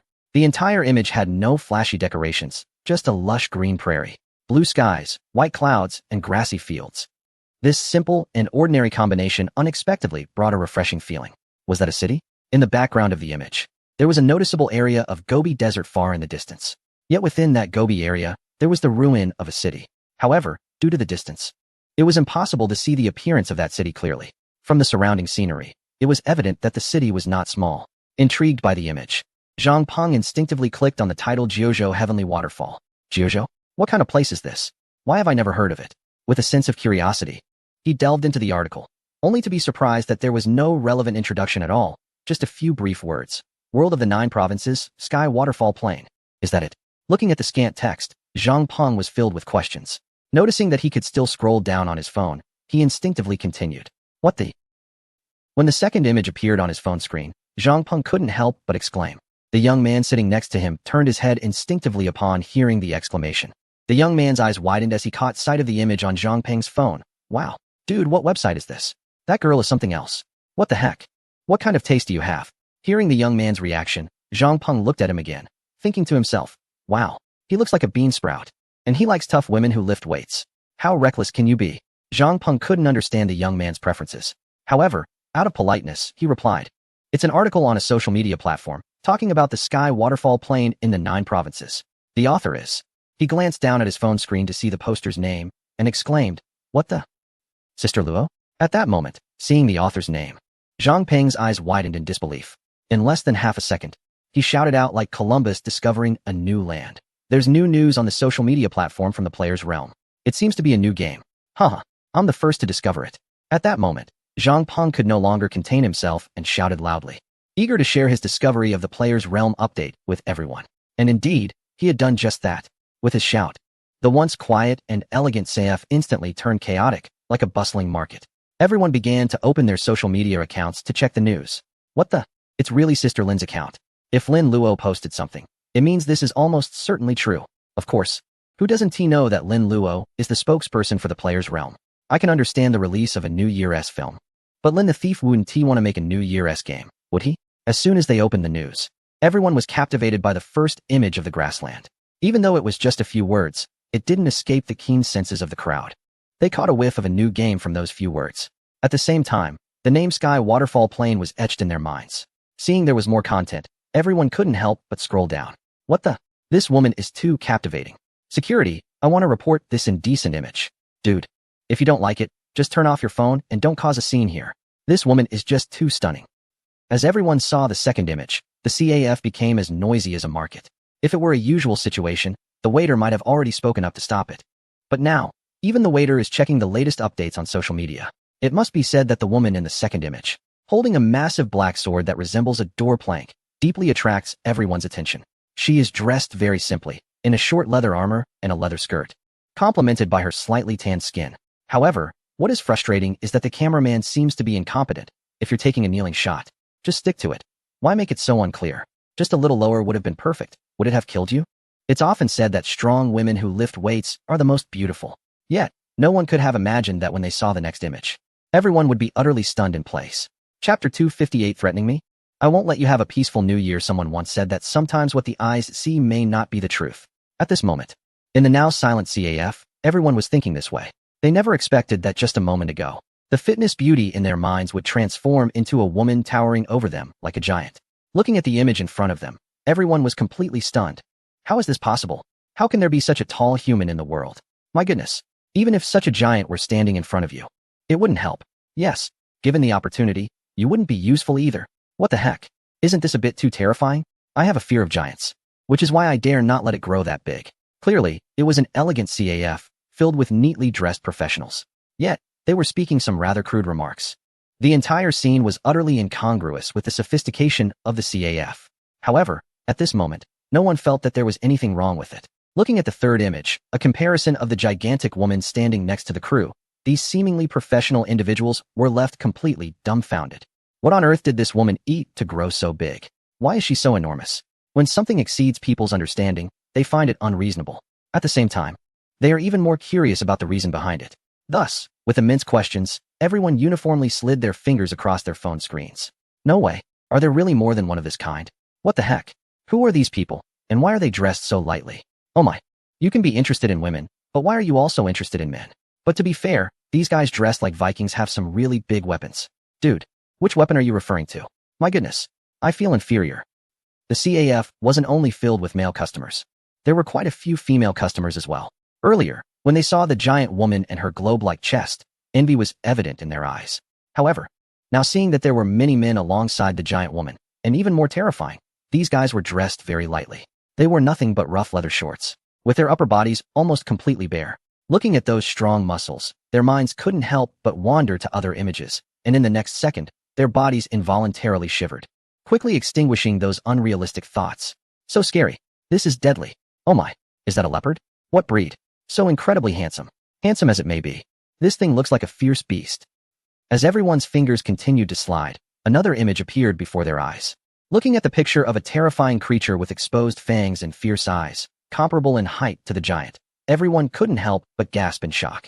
They couldn't help but imagine that if they faced such a monster, they probably wouldn't even be able to feel its teeth. The entire photo, shot from a low angle, was terrifyingly complemented by the leopard looking down. Especially those fierce eyes, filled with a disdainful expression, gave the illusion of truly being stared at by such a creature. Everyone felt their hairs stand on end. While they were frightened, their curiosity was completely piqued. However, when they swiped their fingers on their phone screens again, what the heck? It's gone? Damn it. No matter when, that old thief Lin has never acted like a human. Who says that's not true? It was so thrilling to watch, and now it's gone. Who says that's not true? I was ready for more, and you tell me it's over. This is just inhumane. There were still words there. As everyone's interest was aroused, they immediately started cursing when no new photos appeared. Although the images were gone, the last part of the article still included a text. However, the already disgruntled crowd became even more upset after reading the text. In the world of JoJo, at Tianpu Origin, we will meet you on the first day of the new year. Let us not miss each other. Wishing all players of Players Kingdom a happy new year. The staff of Players Kingdom are simply a bunch of demons. Damn it, not a single one in the whole company wants to act human. They actually learned from those New Year movies to tease the players. What's even more infuriating is that they ended with a happy new year. If it weren't for knowing that Players Kingdom released this news, it might actually be a happy new year. But now, how could anyone be happy? Isn't this just playing with people? The ones who were angered by this happy new year were not just the young white-collar workers in the CAF. Compared to them, the outrage from netizens was even stronger. Damn, can you Players Kingdom learn something good? Who says that's not true? You don't learn what's good, but instead learn useless things. Wouldn't it be better to just say it outright? Why tease us? A bunch of useless folks, especially that Luo Jia, getting worse and worse. Unfollowing. I'm telling you, whatever that old thief Lin does now, I wouldn't be surprised, because this guy has no limits. Damn, he really doesn't treat us players like humans. On the internet, there has never been a shortage of bored keyboard warriors. And when they saw such a strong response from netizens, they began to repost Lin Luo's article. They also sent private messages to Lin Luo's account on social media. In no time, with the article's click rate and repost rate skyrocketing, it quickly became a trending topic. Meanwhile, Lin Luo's private messages also turned into countless notifications. Because the maximum display can only show 99. However, on ordinary days, these messages are usually handled by Jia Shanshan and her team.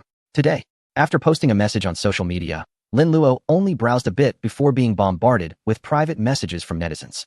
Seeing the number of private messages suddenly spike to over 99, Lin Luo was taken aback. Although her social media account often received private messages, she had never experienced such a rapid increase before. After a moment of hesitation, she instinctively clicked on the private messages. After reading a couple of messages, her previously pleasant expression darkened instantly. This group of netizens was being too outrageous.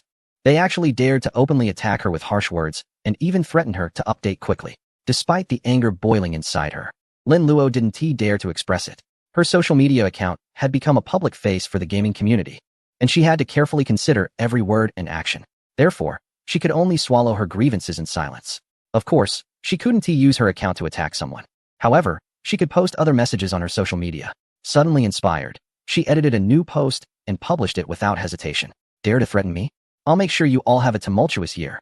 Once the message was sent out, the gaming community online immediately erupted. Chapter 259, I want a big villa. In consideration of the vast number of netizens for the new year, I will make a request to the company during tomorrow's morning meeting. At the request of many netizens, the release time for the new game from Player's Realm has been postponed. As soon as this news was announced on Lin Luo's social media, countless netizens instantly became anxious. In no time, numerous replies flooded in below the message. What the hell? Is she crazy? Who said she wasn't? Lin Laozhe is not behaving, and neither is his sister. What does this family want to do? Damn it. How can she do this? Does she really not want to be human anymore? Luo Jia, please don't. If you play like this, it won't be fun. Luo Jia, I'm begging you. I'm sorry. We shouldn't have said that about you. Please don't be so extreme. Yes. Yes. Luo Jia, please have mercy. This year, I've already pushed back my plans. Trying to compete with me. Scrolling through the replies on her social media, Lin Luo sat in her armchair with a smug expression. However, she was just trying to scare this group of netizens with her posts. Lin Fei's plan was not something she could change with just a few words. Now the entire filming crew had entered a relentless work routine. Fortunately, this time the filming location was in a virtual world, and the crew was using all virtual equipment and characters. As the trailer was gradually filmed, Kamaki discovered a significant advantage of shooting in a virtual world. That was the working state of all crew members. Because it was in the virtual world, everyone in the crew was in peak condition throughout the process. The cameraman, holding the camera, was especially impressed. In the past, during film shoots, the crew, especially the cameraman, had one of the most exhausting jobs, if not the most. The fatigue others saw was merely superficial. In reality, the struggles behind a qualified photographer could only be felt by them. To be a competent photographer, one must run like a sprinter while carrying equipment and maintaining stability. Therefore, to become a photographer, physical fitness was essential. So, outside of work hours, weightlifting became part of their training regimen. And now, after joining Player's Realm, they found they had gained 5 pounds. These external photographers were not worried at all, because from now on, they might never carry a camera in their real identities. Komaki had already decided to specialize in virtual filmmaking from now on. Filming in the real world required huge expenditures, but in the game world, he realized he didn't need much funding. And even the appearance fees for the film's characters were waived. Everything here didn't require money. However, the performance abilities of these giants were somewhat hard to praise. Yet for someone with rich directing experience like Komaki, this was not a challenge at all. Finally, the entire production team managed to finish filming all the segments before the new year. Now, only the editing remains. And the film will be released online on the first day of the Lunar New Year. However, the editing team found themselves facing a huge challenge when dealing with the footage. To them, every segment was a classic scene. Initially, they planned to make a 3-minute trailer. But now, with a full-length film nearing 90 minutes, everyone was at a loss for how to proceed. In the end, after discussions between Lin Fei and Komaichi, they decided to stick with the 3-minute trailer while also editing a full movie. Even so, the editing team spent several days selecting the 3 minutes of footage. Finally, they completed all the work just in time for the 28th day of the lunar calendar. The day before New Year's Eve, the entire city had already entered the New Year phase. Almost all companies had closed for the holiday, and Lin Fei's company also began its break on this day. Lin Fei rented a resort in the suburbs for the company's annual meeting. By afternoon, the studio staff began to arrive one after another. Thanks to Komaichi and others, Lin Fei generously booked the entire resort for half a month. This meant that for the next 2 weeks, the resort exclusively belonged to his company. Wow, bro, you're really generous. Just look at how amazed those foreigners and their relatives are. Someone commented while sitting in the lobby, gazing through the floor-to-ceiling glass at the outsiders who looked as if they had never seen the world. Lin Fei had previously told Komaichi to have his employees bring their families to celebrate the new year. Days ago, those employees' families had started to arrive. True to his word, Lin Fei arranged everything for their accommodation, food, and transportation. In the past, he might have worried about making money. But now he found himself fretting about spending it. To be honest, he didn't have many expenses. Even now, with plenty of money, his meals still consisted of soy milk and fried dough sticks. Watching the people outside, an idea suddenly popped into Lin Fei's mind. Sister, do you think we're short on money now? Lin Luo was taken aback by the question, unsure of why he asked, and hesitantly shook her head. We might have been short before, but now, I don't even know how much money I have. Lin Luo was speaking the truth. When Lin Fei was struggling, she had even given him her dowry. After Lin Fei became successful, he often sent her money. Of course, it wasn't a small amount. It was often in the hundreds of thousands or millions. Perhaps this was the only way Lin Luo could express her gratitude to her brother. However, Lin Luo was the type of woman who had become accustomed to staying at home, without even a close friend. So, Aside from work, she still stayed at home. As a result, the money Lin Fei gave her was hardly spent. Over time, she had become a little wealthy woman. In addition to the money earned from previous live broadcasts, she has now lost any concept of money. Indeed, Lin Fei sighed and said, "How about we build a resort?" Build a resort? Lin Luo looked at Lin Fei in confusion, not understanding how he came up with such an idea. Exactly. Lin Fei nodded. You see, our studio is getting bigger and bigger. To be honest, calling it a studio now feels a bit inappropriate. So I think we might as well establish a resort directly. Of course, it's not for receiving tourists. What I mean is that the entire resort would serve us. This would also count as an employee benefit for our gaming community. Hearing this, Lin Luo instantly understood and immediately nodded, saying, "Sounds good. And don't forget to build me a big villa." Chapter 260. Resort location: the resort of the player nation. Or rather, the park of the player nation. Thus, it was settled through a simple conversation between the two siblings. Of course, all the work was pushed onto Lin Luo by Lin Fei. With Lin Luo's grumbling and Lin Fei's promise of a big villa, Lin Luo had no choice but to accept reality. The two then agreed to put the construction of the Player Nation Resort on the agenda after the new year.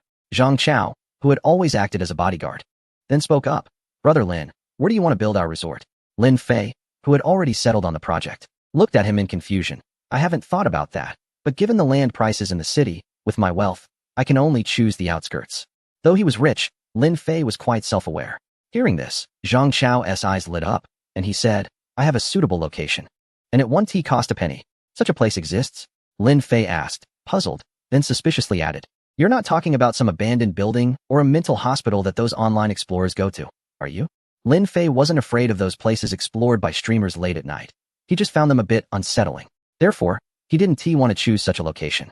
However, Zhang Chao laughed and said, "Haha, don't worry, although it's an abandoned site, it's definitely not a mental hospital.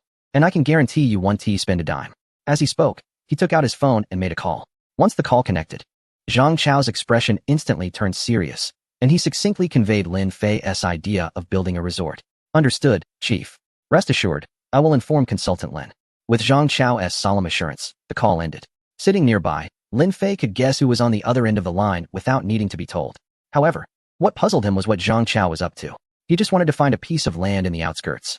Before he could voice his confusion, Zhang Chao, having ended the call, spoke first. "It's settled. The higher-ups have already agreed." Seeing Zhang Chao's expression, Lin Fei was even more confused. What exactly has been agreed to? At the same time, he warned, "I tell you, don't mess around in my name. Otherwise, we won't even be friends." Looking at Lin Fei's serious demeanor, Zhang Chao chuckled and said, "Don't worry, this matter has actually been discussed above long ago. You just didn't know about it. Since you now have an idea, I naturally had to inform them." Listening to Zhang Chao, Lin Fei felt even more bewildered. After repeatedly asking, he finally understood everything. Initially, those people had planned to build a mountain villa for Lin Fei's safety. However, at that time, Lin Fei had no intention of moving out of his community. So, this matter ended up being unresolved.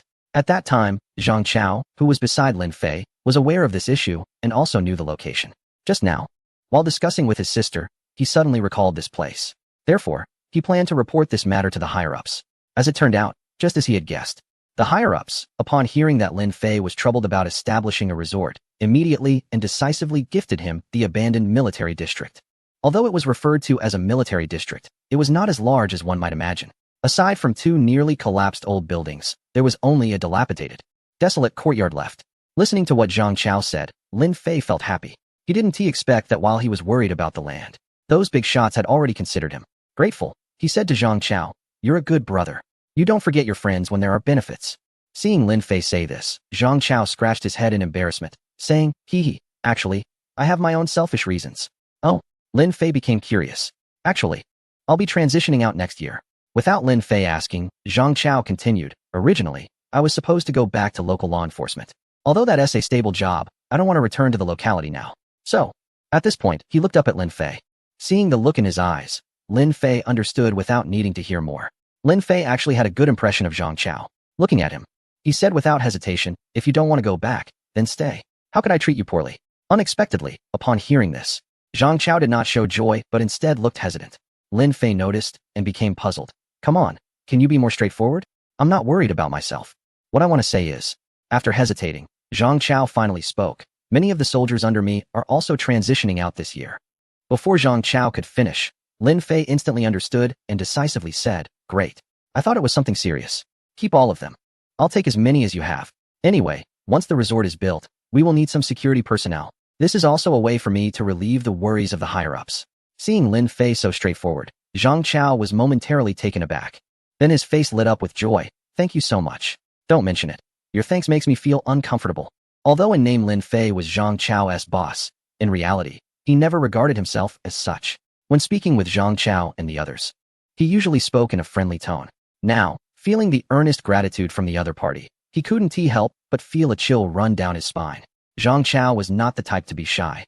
Seeing that the matter was resolved, he immediately stood up and assured, Brother Lin, rest assured, from now on, as long as I, Zhang Chao, am here, I will never let anyone harm a hair on you. Seeing the serious expression on the other person's face, Lin Fei couldn't help but make a joke. Forget about that. From now on, just treat Player Kingdom as your own home. After the two finished discussing important matters, Lin Luo added from the side, it seems our team has grown quite a bit. With Zhang Chao and the others here, our resort is definitely the safest. Haha. Don't worry, Luojia. I promise I won't let anyone bother you. Zhang Chao said with a smile. She would actually love for someone to bother her. Lin Fei added upon hearing this. Lin Fei, say that again. Lin Luo immediately retorted. Just then, Jia Shanshan, holding a folder, approached them and asked. The venue has been set up. Would you like to take a look? Chapter 261. A car exchange. Even though the gaming realm is starting to recognize the potential of this studio, it has only been a year since its first game was released. In this year, aside from the foreign employees, the remaining staff have witnessed the rise of the studio from nothing to something.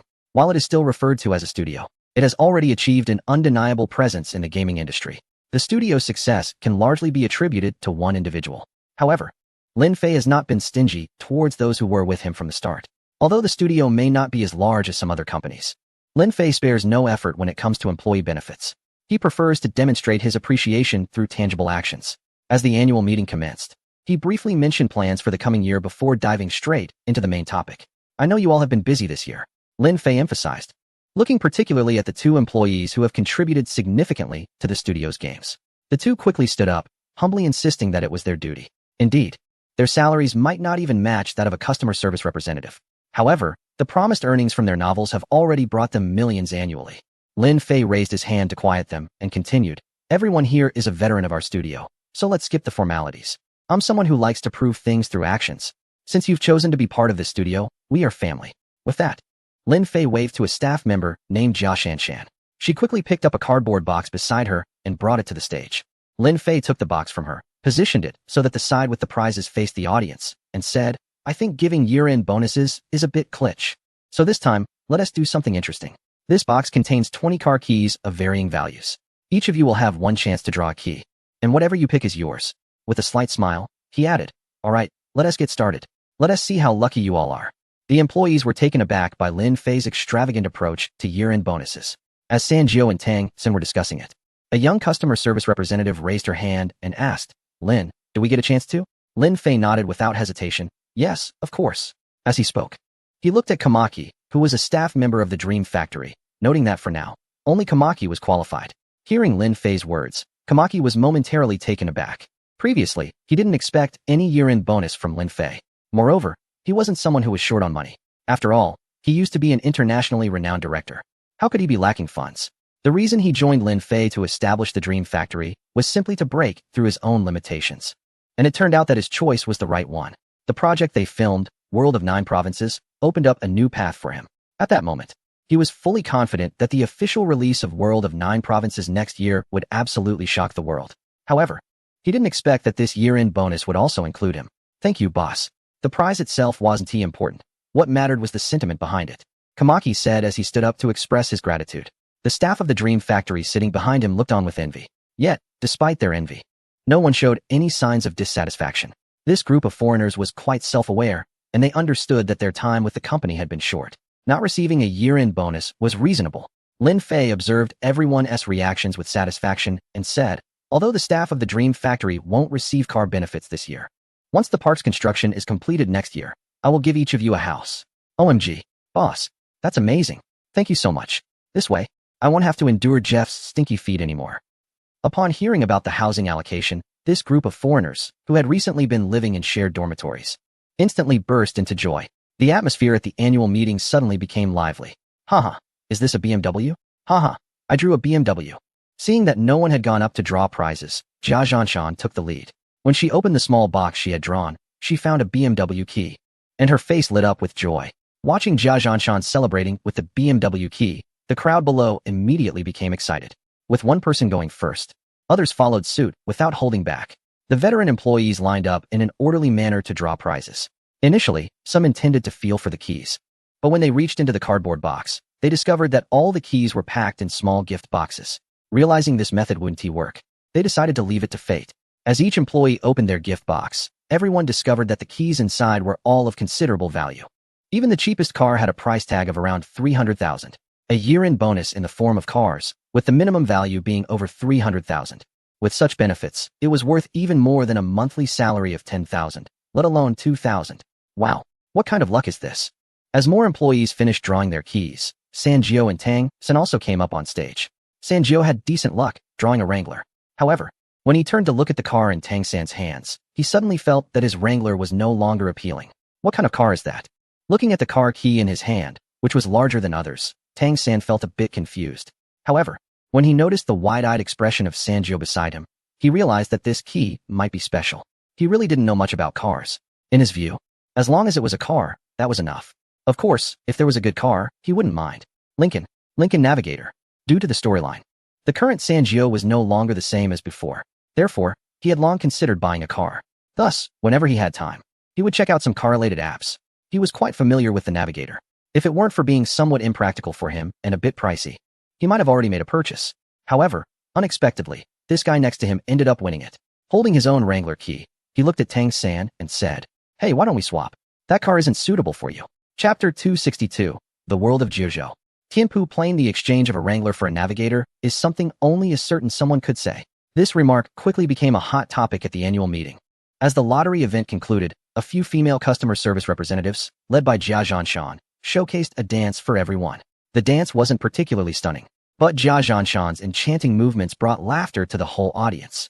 Being on stage was meant to be humorous, and with everyone present being familiar faces, the women truly let loose. Amidst the laughter, the annual meeting entered its final phase, the no drinking, no returning segment. Of course, at this moment, the entire resort had been booked by Lin Fei, so even if people got drunk, there would be staff to take care of them.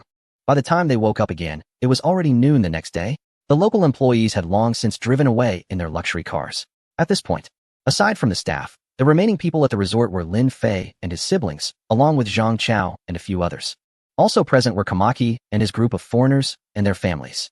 To let the others experience the festive atmosphere of the new year, Lin Fei went to great lengths. Not only spending money to decorate the resort, but also leveraging Zhang Chao's connections to acquire plenty of fireworks. Looking at the group of foreigners who had completely let go, Lin Fei's sister, Lin Luo, suddenly spoke up, "I miss mom and dad a bit." Lin Fei was taken aback by her words and couldn't help but reflect on their lives over the years. If it weren't for his sister's live streaming back then, he might have starved by now. Thinking of this, he reached out to pull his sister close. Resting his arm on her shoulder, "Mom and Dad would be happy to see us like this. Don't worry, you took care of me for the first 20 years. Now I'll take care of you for the rest of our lives." Hearing Lin Fei's words, Lin Luo felt a warmth in her heart, but to mask her emotions, she retorted, "Hey, do I need you to take care of me? If anyone's taking care of me, it better be your brother-in-law." Brother-in-law? Lin Fei was momentarily stunned. This sounded promising. Bring that blind old Wang over for me to meet someday. Lin Fei wasn't worried about his sister finding a boyfriend. Although he spoke harshly, given her qualities, it wouldn't be difficult for her to find someone. However, over the years, his sister had focused solely on live streaming. Not only had she rarely interacted with men, but she had also had little contact with people in general. Now, things were different. She no longer had to stream for work, and it had become a simple form of entertainment. Lin Fei's words instantly shattered the warm atmosphere, and with gritted teeth, Lin Luo tugged at his arm to twist it. But she was no match for Lin Fei, who easily subdued her. Hey, that hurts. Let me go? Then you have to promise not to retaliate." "No way. Then I want to let go. If I do, I'm done for." The playful banter between the siblings attracted the attention of the foreigners celebrating the new year. Watching the two siblings, everyone showed envious expressions. Boom. Crack.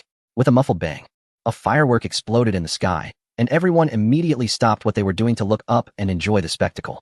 Accompanied by the sounds of fireworks, the New Year's bell rang out. The realm of gamers was about to unfold its grand vision. The new year had just begun. It was the first day of the lunar year. Even in a metropolis like this, the atmosphere was noticeably quieter than usual. Everyone was busy visiting friends and relatives. Even those who stayed home mostly kept to themselves, enjoying a peaceful celebration. However, this year, a strange scene unfolded in every household. The young people, who usually made the most noise, were particularly subdued today. Instead of gathering to play cards as they did every year, they were now wearing VR headsets or sitting by the motion-sensing stations, chatting idly. These people woke up early, eager to keep up with the latest updates from the realm of gamers. What the heck? What time is it? Why hasn't it started yet? Someone exclaimed. My mom told me to go visit my grandfather later. Can't they just get on with it? I didn't even eat well last night. Lin Luo's social media feed was flooded with messages since early morning. Ugh, these heartless folks. They don't even bother to wish me a happy new year. Just keep pushing for updates. Seeing the messages on her phone, Lin Luo immediately frowned. She even mentally sent her regards to the families of these online users. Hee. Beside her, Lin Fei couldn't help but laugh at Lin Luo's frustration. But after a couple of chuckles, he sensed some negativity and quickly composed himself, saying, These online users are really annoying. Should I just change the release date to tomorrow? Upon hearing this, Lin Luo rolled her eyes. If you do that, you won't even check social media anymore. If you change it to tomorrow, I'm afraid that when we get back to the neighborhood, someone will throw dog poop at us. Lin Luo's metaphor might have been a bit exaggerated, but ever since their home address was revealed to that group of online users, they had encountered quite a few fans at the entrance of their community. Of course, that wasn't the scariest part. The scariest part was the parcel station in their neighborhood. Let us put it this way. If the parcel station received 1,000 packages daily, the siblings would account for 500 of them. This shows just how enthusiastic the online users were. Interestingly, at first, they would even take some packages home to check out. But upon seeing various blades or women's clothing, they were completely bewildered. They never expected the online users to be this crazy. Of course, there were also serious users who sent local specialties. But the siblings truly had no use for these items, and in the end, they reluctantly handed the matter over to the customer service assistant at their studio. Later, they heard from Jia Shanshan that the assistant was quite entertained by the whole situation. Hearing Lin Luo's words, Lin Fei chuckled. He was just speaking casually. Now, even if he were to change the date, he probably wouldn't be able to. At exactly 11:30 in the morning. What the heck? Is this thing going to start or not? A player using a sensory pod stood in the auction house, browsing through the latest popular items. This was the most basic operation for a game merchant. Just as he was complaining, the LED display hanging above the auction house suddenly lit up. Happy New Year, everyone. With that, a girl with blue short hair appeared on the dark screen. Players who had spent a long time in the auction house were not unfamiliar with the blue-haired girl and immediately started to chime in. Happy New Year to you too, Xiaoyin. Although she was just a virtual character, players who had been playing the game Players Nation instinctively treated these NPCs as real people. Hearing the greetings from the crowd, the blue-haired girl smiled gently and said, Thank you for waiting. In 5 minutes, the trailer for the 9 provinces, Sky Waterfall will begin. You can choose the best spot to watch. Or you can spend points to purchase tickets to go to the cinema to watch. Chapter 263. Why aren't there 32-inch phones?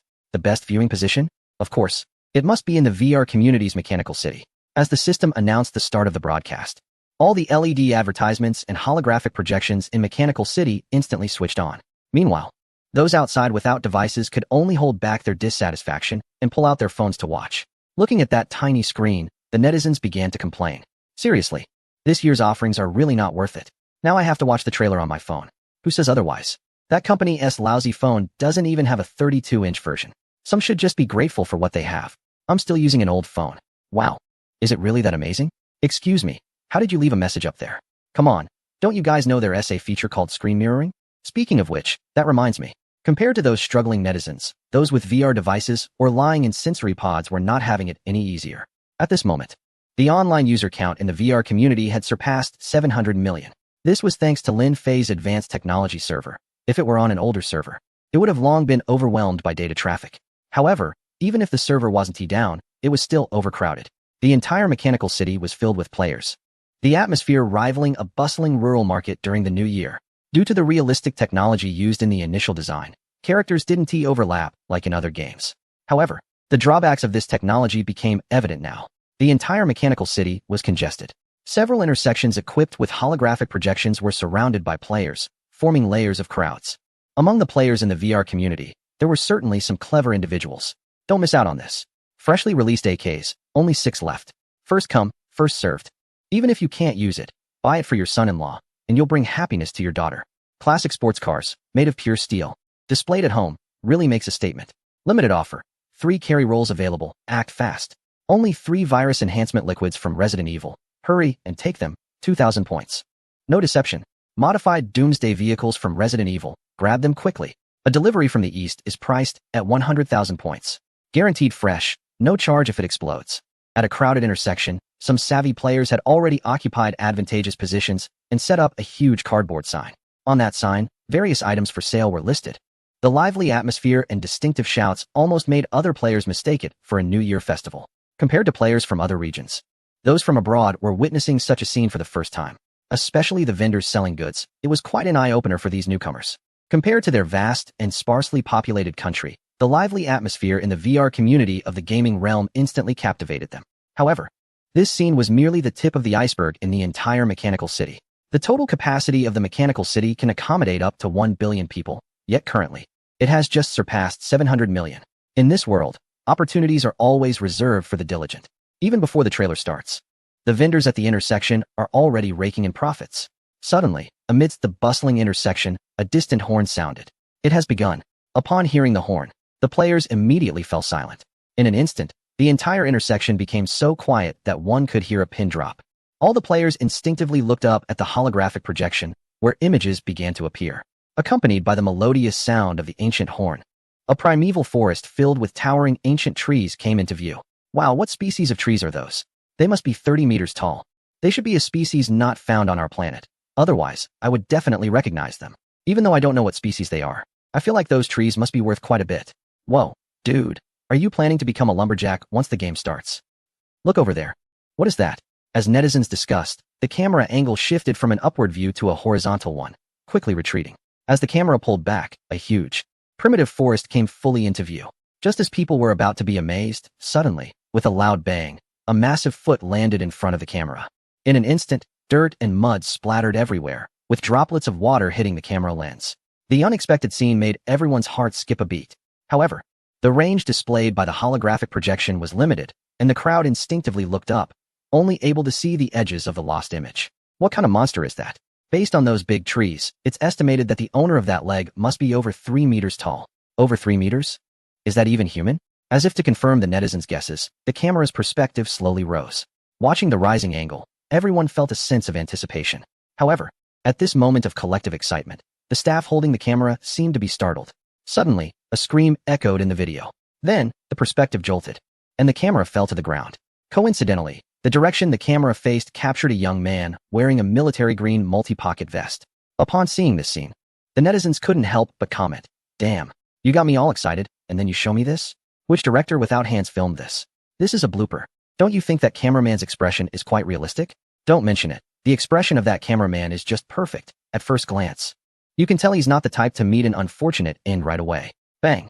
Just as everyone was still discussing the cameraman's expression, the ground suddenly shook, and the camera that had fallen to the ground tilted sharply upwards.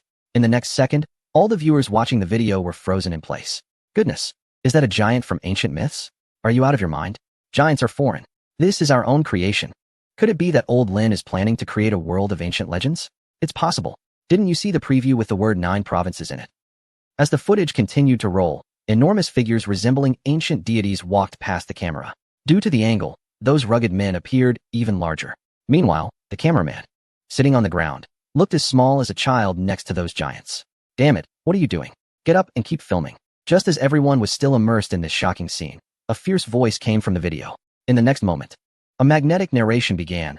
We have arrived in this world. Chapter 264. This world is 1,000 times more terrifying than our own, someone once said. Our world is independent. As the aged, magnetic narration begins, the scene suddenly shifts to a room illuminated by an oil lamp.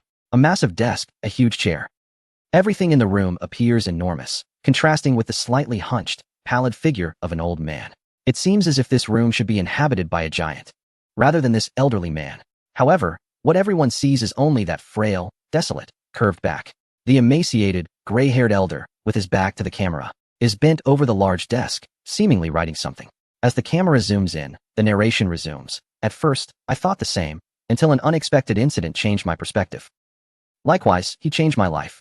Accompanied by the narration, the old man suddenly stops writing, and at that moment, viewers realize that this narration must be his own account. Yet, the camera has not yet shown the elder's front view. As the elder speaks, the entire scene plunges back into a deep gray darkness. A vague mist seems to envelop everyone's vision. But this mist appears quickly and dissipates just as fast. Until that day, when we unexpectedly fell into the entire world and encountered them. The shrouding mist gradually clears, revealing several unconscious humans lying on damp moss in a shadowy forest. At this moment, the perspective suddenly zooms in on one of the unconscious individuals. Beside this person, in a crevice of the stone, a red centipede about 20 to 30 centimeters long suddenly darts out. Its numerous legs undulate like waves as the red centipede swiftly crawls across the face of the unconscious human. It then disappears beneath the moss on the other side of the person. At this point, the unconscious individual seems to be stirred, instinctively wiping their face. The man's action is only halfway done when his brain seems to recall something. Suddenly, he opens his eyes and sits up like a spring. Gazing at the surrounding dense forest filled with ancient trees, his eyes reflect confusion. However, upon seeing the other unconscious humans nearby, the man reacts immediately.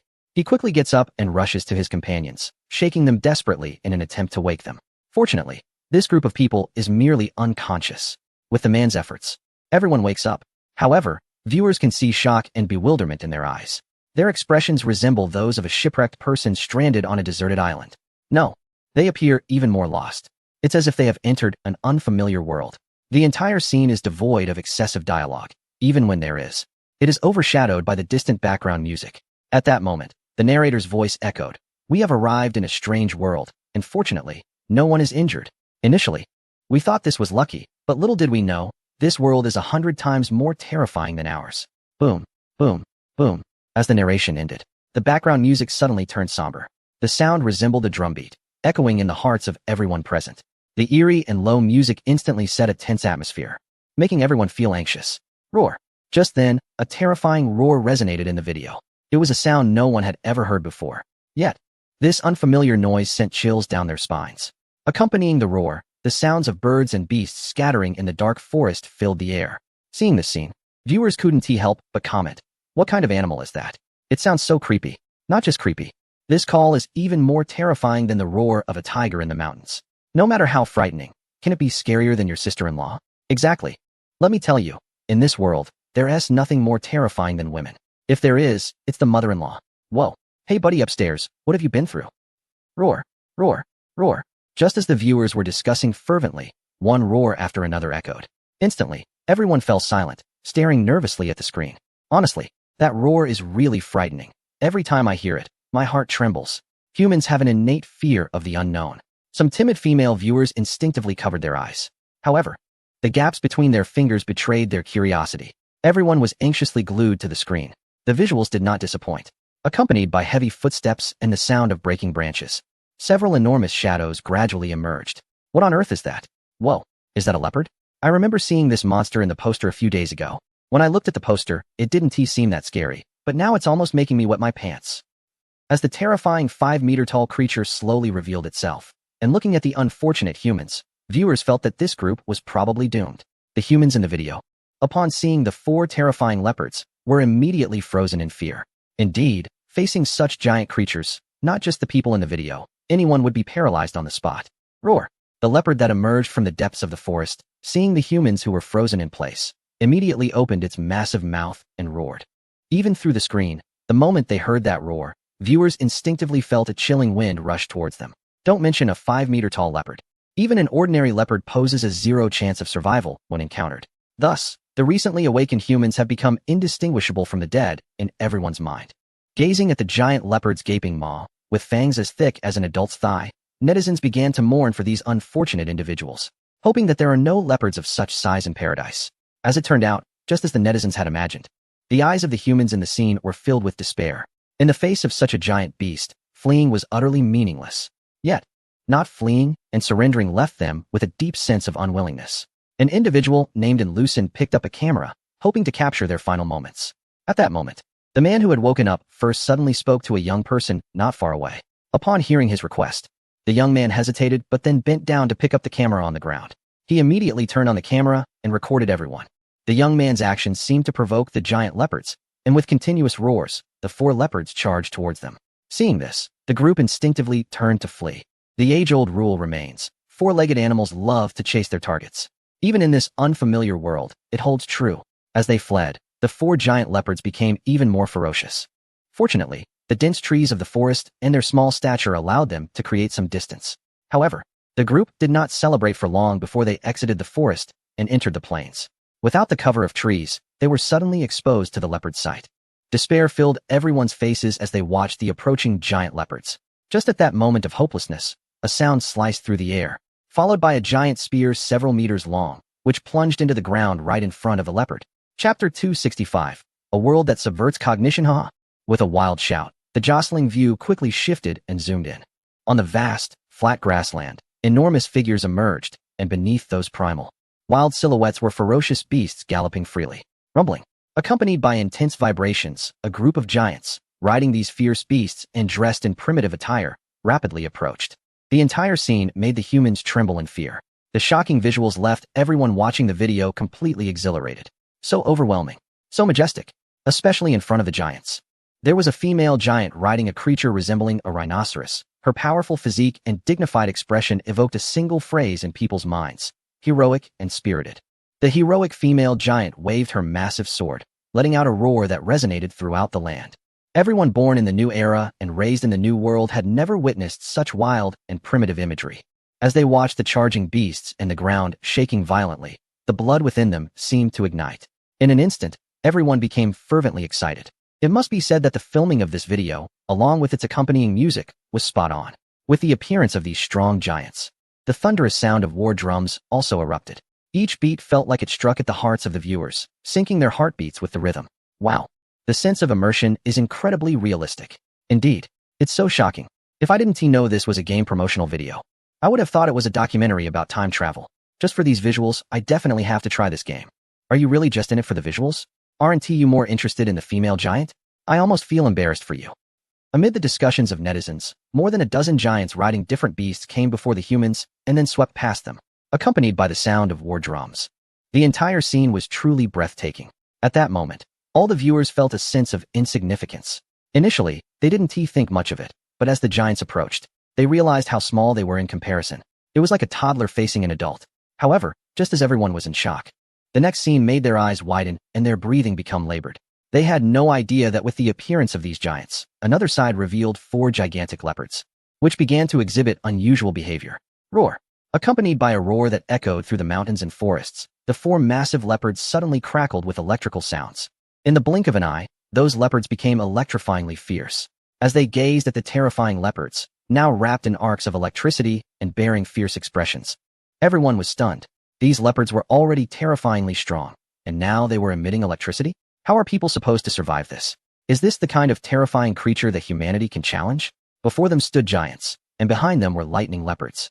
I think this group of humans is doomed. Not necessarily. Did you see that the giants ignored the humans? Yes, and it seems they might even step in to help them. What pure giant brothers. What loving giant sisters. Looking at the despair on the faces of the humans in the footage, the viewers couldn't help but feel sympathy. However, it was only sympathy. As the giants swept past the group of humans, the screen flickered twice, as if there was a malfunction. Just a few frames later, the image became clear again. In the entire view, the giants and leopards had become the main characters. Facing these unexpected guests, for leopards crackled with electricity and let out warning growls. Yet, facing these terrifying roars, the giants showed no fear. Instead, they appeared excited and wild. Led by the female giant at the front, they shouted loudly and charged at the leopards. The 4 leopards, seeing this, showed no hesitation and opened their massive jaws. Witnessing this, internet users were completely stunned. What the heck? These guys can actually spit lightning? Where's the hero when you need one?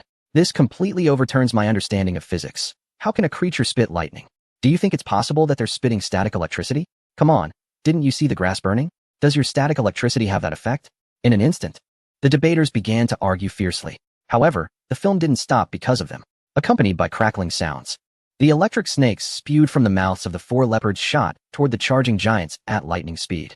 Yet, in the face of those terrifying electric snakes, the giants showed no signs of panic. The female giant at the front suddenly let out a loud roar, and with a powerful leap, she soared about 10 meters high. As she dodged the lightning, the giants following her pulled out shields from behind. The shields were very rudimentary. So simple they looked like a piece of animal skin attached to a door panel. Could such a simple shield withstand lightning? Seeing this scene, everyone began to doubt. However, the next scene completely amazed them. What the heck is black technology? This is what black technology looks like. That seemingly simple, rudimentary animal skin shield. Upon contact with the lightning, shattered years of understanding in biology, quantum physics, and various fields. As the lightning met the shield, it bounced off into the sky as if it had encountered a mirror, and the shield was completely unharmed.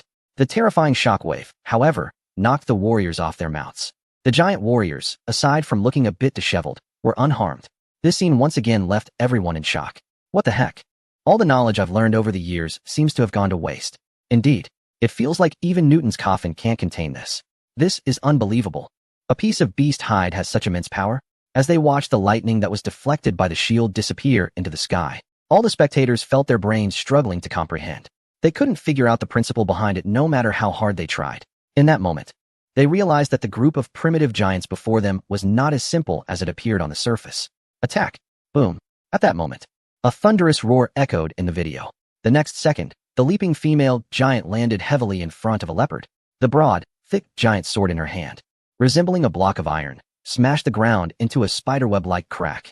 The entire ground even sank about a meter. Goodness! Seeing this scene, the viewers in front of the screen were once again stunned. Chapter 266. The female giant becomes a female giant. Oh my goodness. This is incredible. Wow. This woman is really something else. Yes. It seems my initial thoughts were completely wrong. Otherwise, this woman could tear me apart like a frog. What does it mean to be a strong woman? This is what it means. The scene before us left the viewers utterly stunned, especially the image of the female giant swinging the iron object like a propeller, which truly opened everyone's eyes. I have to say, this female giant became the brightest highlight of the event. At the same time, her image was deeply etched in the hearts of the audience. Roar. Accompanied by a few unwilling roars, the defeated leopard slowly retreated into the forest. It took one last lingering look at the group of humans, then glanced deeply at the female giant before finally disappearing at the forest's edge. The edge of the forest felt like a boundary. All the giants stood there, gazing at the vast primordial forest, their eyes filled with concern. It seems this forest is not simple at all. Indeed, otherwise, with this woman's strength, how could she possibly let the tiger return to the mountain? Looking at the expression on the female giant's face, the audience began to share their thoughts. A few seconds later, the female giant, who was staring at the dark forest, suddenly turned her head to look at the group of humans who had unexpectedly arrived here. Her eyes reflected contemplation, confusion, and a hint of excitement. In short, the female giantess gaze became extremely complex at that moment. Under the fearful eyes of the humans, the woman approached them wielding a giant sword that resembled a door panel. It had been decades since the descendants of the gods had seen one. Welcome to the land of 9 provinces, the sky water field. As she spoke, she mounted the beast that had come over and invited. If you have nowhere to go, you can choose to stay in our city of Duoyin. She glanced back at the primordial forest. At least it was safer than the sacred beast forest. After saying this, the woman did not wait for their response and rode off into the distance. Although the woman had left, the strong giant warriors stayed behind, waiting for a reply. Hearing that they could leave this place, how could the group of humans choose to stay? At this moment, even a fool wouldn't want to remain at the perilous edge of the forest. With the humans' response, the giant warriors kindly provided 2 mounts. Once the humans were seated on the beasts, they felt the warmth of these giants. Before long, everyone became familiar with each other, chatting and laughing. The leader of the humans, noticing the honest and enthusiastic giant warrior beside him, couldn't he help but ask, I just heard Chief Pingyanda say this place is called the Sky Waterfield. Why does it have such a strange name? The giant warrior was taken aback by the question and then turned to look at the misty primordial forest. Unfortunately, today is not your lucky day. This name was bestowed upon this land by the deities. As for the source, one day, you will eventually understand. Listening to the giant in front of him speak in riddles, the human looked utterly confused. Roar. Just then, a thunderous roar echoed through the sky. Upon hearing this roar, the expressions of all the giants changed dramatically, and even Pan Yanduo, who was leading by dozens of meters ahead, suddenly turned her mount around and ran back. All the giants turned to face the direction of the primal forest, their eyes filled with vigilance. Seeing the giants react this way, the humans instinctively turned to look as well. As their view shifted, the scene that unfolded left everyone in complete shock. Even the players in the VR community were stunned. Over the past year, the games produced by the Players' Realm had all been related to apocalyptic or disaster themes. It could be said that all the games had a humorous twist. While there might be spectacular sights in the games, those spectacles were uniquely tied to catastrophic disasters. Yet now, what appeared before everyone was a different kind of grandeur. This grandeur added a layer of beauty and ethereality, leaving people feeling refreshed. With that resounding roar, the mist that enveloped the depths of the forest seemed to be swept away by an invisible hand. In the next moment, as the mist cleared, a silvery sky emerged before everyone's eyes. Parting the clouds revealed a waterfall.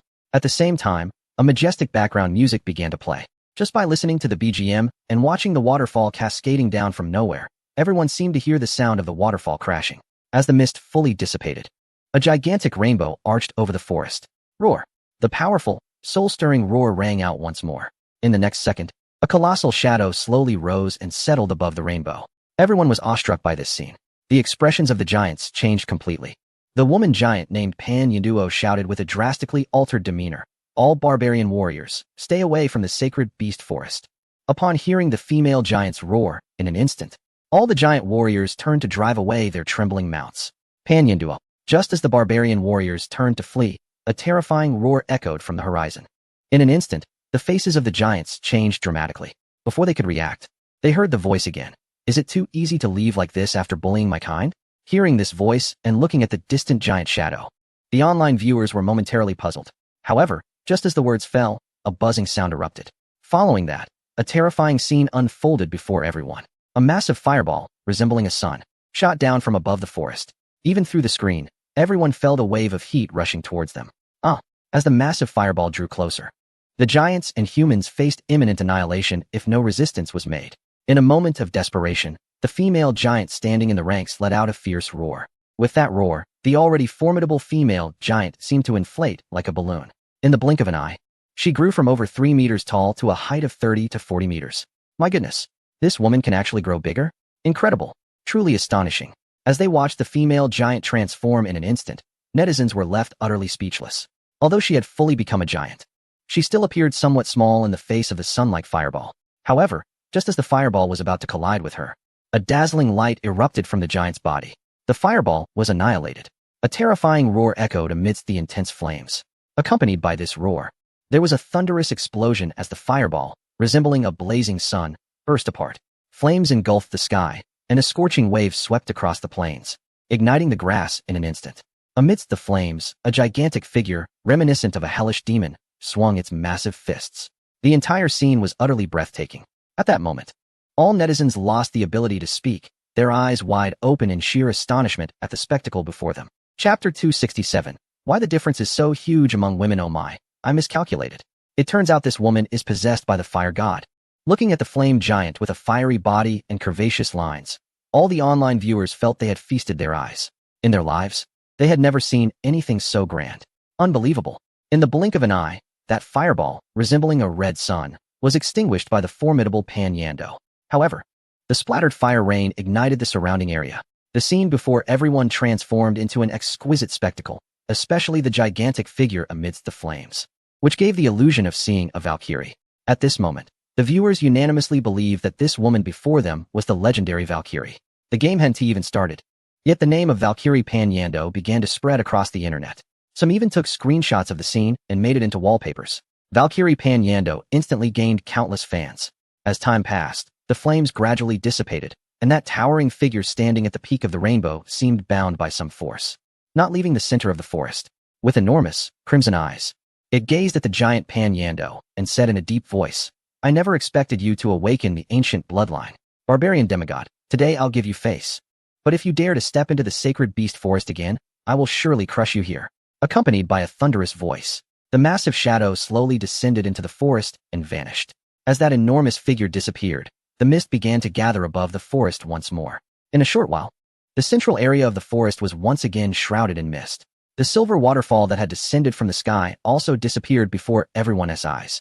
Humph. At this moment, Pan Yando let out a cold snort, and then she gradually returned to her normal height and walked into the team, commanding, "Return to the city." With Pan Yando as command, the barbarian warrior team sprang into action again. TSK, TSK, TSK. I have to say, this woman is really impressive. Yes. Why do I have to do the laundry and cook when I'm also a woman? Damn. Is this going against the natural order? The online viewers, watching Pan Yando riding her mount at the front of the team, began to chat excitedly, especially some female viewers, gazing at her heroic back. Couldn't he help but show a look of admiration. At this moment, the viewers also became immensely longing for this world called 9 provinces. Damn it, that old thief Lin's operation is truly a bit underhanded. Who says otherwise? In the past, we would just jump straight into the game. And now this guy has started playing tricks.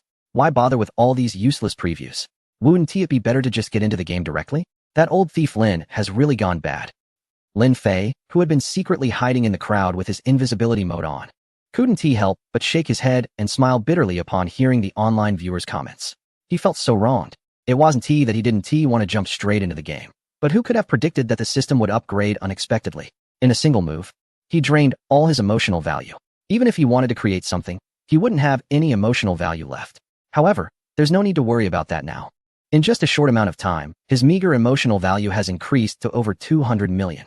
He believes that with this emotional value, he can significantly enhance the world he is creating. Of course, these emotional values alone are not enough to create the entire world. Therefore, his initial goal is still to improve the map of the Heavenly Waterfall Plain. The version of Heavenly Waterfall Plain shown in the video is just a glimpse of what he envisions. If he wants to enhance it, even 200 million emotional values might not be sufficient. Looking at the bustling mechanical city around him, he suddenly had a thought. Instantly, his mind became active. He mentally rehearsed his ideas a few times and felt increasingly confident that the whole plan was feasible. Wow, how shameless. This old thief is incredibly brazen. Who would have thought he would erect a statue of himself in the city? As he pondered this, the sounds of netizens' insults filled the air. Lin Fei looked up, feeling embarrassed. It turned out that Pan Yin Duo and the others had returned to Duoyin City. As the camera shifted, the netizens immediately noticed the grand white jade statue in the city. Upon seeing the statue, they began to mock it, listening to the harsh words of the netizens. Even Lin Fei, who had a thick skin, felt a rush of heat to his face. There was nothing he could do. The netizens' comments cut him to the core. He wanted to deactivate his invisibility and clarify things to the netizens. However, after some thought, he decided against it. If he really did deactivate his invisibility, he might not even have time to explain before being torn apart by this group of unruly individuals. TSK. The only flaw in this city is the statue of this old thief. No kidding, I've never seen such a shameless creator. Other game developers, even if they want to design a character for themselves, would do so in the form of a monster or a boss, not as a real person. That's why they are shameless. And to make himself look so handsome, I can't take it anymore. I need to file a complaint to have that statue taken down. Wow. Everyone, stop talking and listen to what the Valkyrie has to say. Pan Yin Duo led the group into the city, and the outsiders gasped in amazement upon seeing the statue. Pan Yin Duo casually inquired, and learned from the humans that the man in the statue was very famous in their world. After understanding everything, Pan Yin Duo shared a storyline about the statue, Lin Fei. The entire story, after a brief introduction, left everyone wide-eyed. Even the netizens watching the video became more vocal in their insults. Wow. It seems we underestimated the thickness of Lin's skin. This is beyond shamelessness. It's downright ridiculous. Yes, he even calls himself a deity. This is just unreasonable. Designing a game is impressive, but to act with such impunity is outrageous. The statue of Lin Fei is referred to as a deity by those barbaric people. The reactions from netizens were quite intense. It's not that they found anything inappropriate. They just thought Lin Fei's actions showed a remarkable level of audacity. While netizens expressed their complaints, no one actually intended to report the design. In their view, it's fine to complain, but taking real action would be a bit excessive and might even seem like unnecessary trouble. Moreover, they are all staunch fans of Lin Fei. Despite their usual lighthearted banter, if anyone dares to say anything negative about Lin Fei, they would drown that person in a barrage of criticism. Just like when the Western Gaming Association faced backlash, which was ostensibly related to foreign netizens' outrage, but behind the scenes, it was largely fueled by numerous netizens from another region. Damn it, Lin Fei is just spreading his influence everywhere. I'm feeling overwhelmed by it all. Chapter 268. Grandpa, the sensory chamber feels like a coffin. You must be comfortable lying inside. Just watch, don't play. This is uncomfortable for both men and women. As the slow-motion scenes flash by, showcasing various moments in the city, the entire trailer approaches its climax. However, unexpectedly, just as the trailer is about to fade out, several subtitles pop up. Upon closer inspection, it turns out to be the names of the producer and the crew. This exceeds everyone's expectations. Director, Kamaki. Screenwriters, Kamaki, Lin Fei, Tang San, Sanji. Cinematography. Cast, Barbarian Female Warrior, Pan Yin Duo. Human Team Leader, Andrew, Sacred Beast Phantom, Huiyun Xieshan, for Demon Beasts, Thunder Leopard. Seeing the cast list resembling that of a movie, netizens were left dumbfounded. What the heck? What is going on here?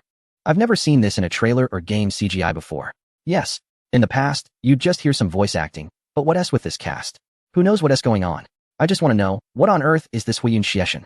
As the cast list slowly ascends, the entire VR community's crossroads turns chaotic, resembling a bustling market. Netizens have never seen such a bizarre trailer. You might say it's game CGI, but it also feels like a time-traveling memoir. If you say it's a memoir, it strangely resembles a movie trailer.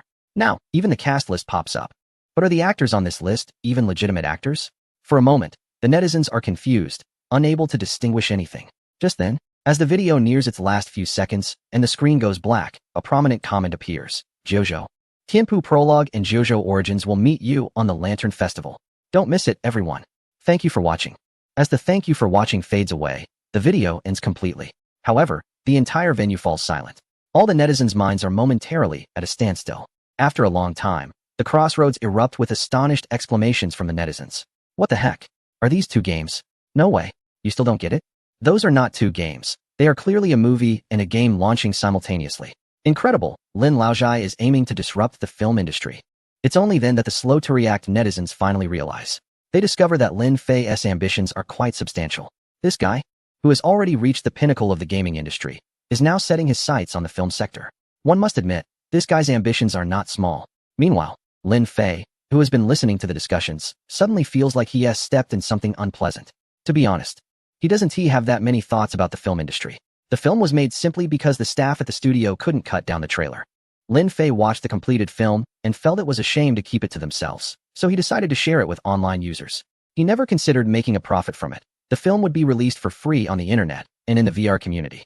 However, he was unaware that this news would cause a huge uproar online. Particularly, some companies in the entertainment industry held emergency meetings as soon as they got wind of it. It's no surprise, given Lin Fei's significant influence. At this moment, not only in his country but around the world, everyone knew that the renowned director had joined a gaming company and established a studio. Although his reputation had waned in recent years, he was still an internationally recognized director during his peak. What made matters worse was the presence of Lin Fei.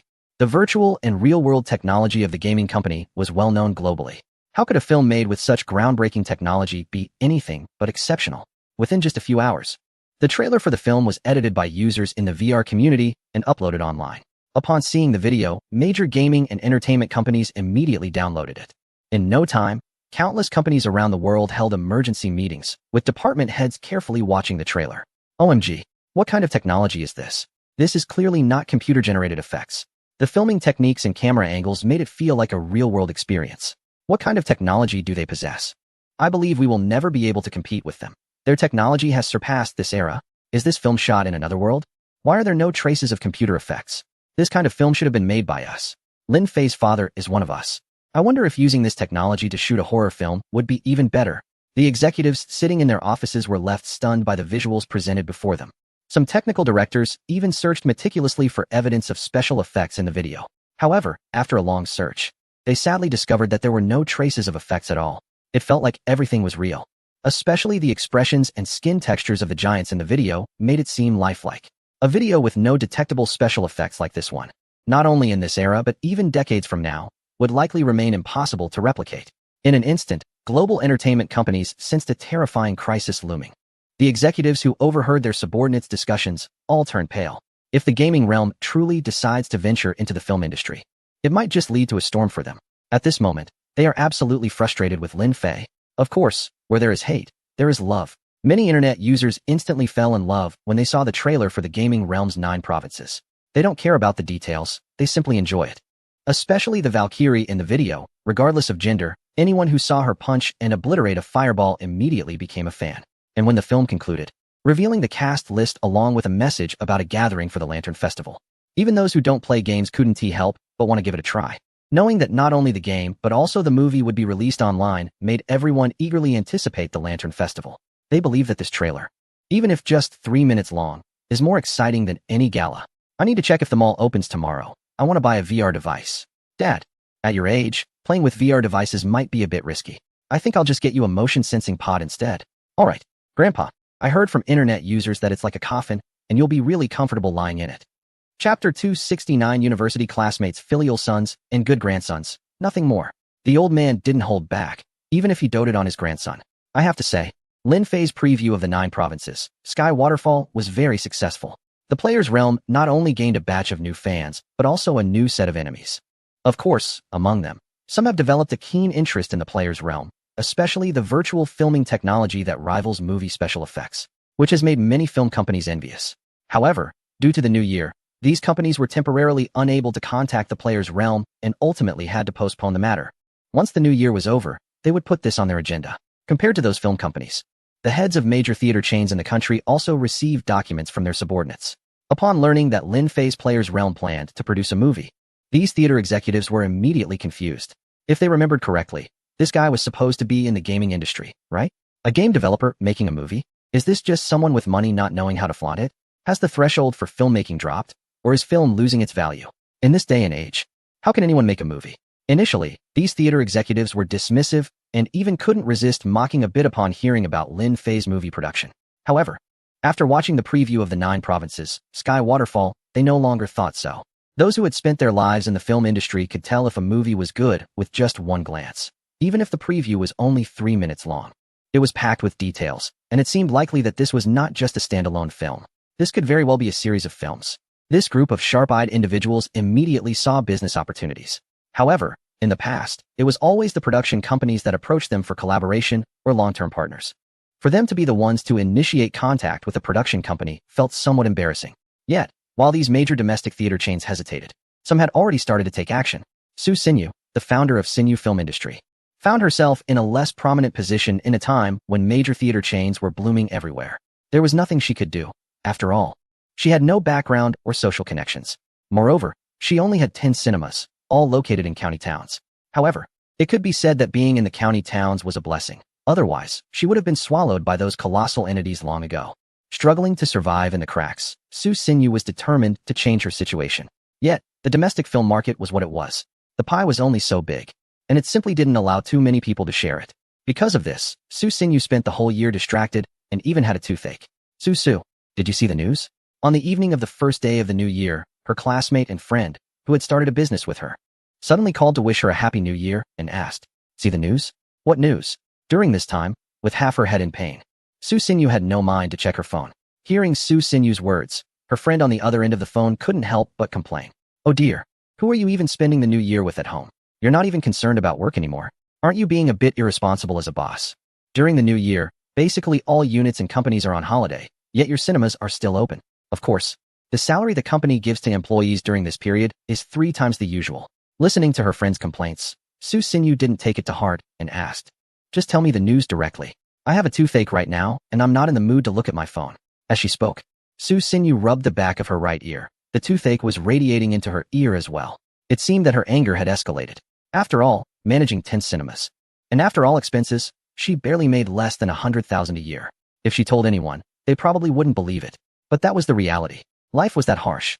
She worked tirelessly all year, and her earnings were even less than those of her employees, which made her more and more frustrated. "Oh my big boss, hurry and check your phone.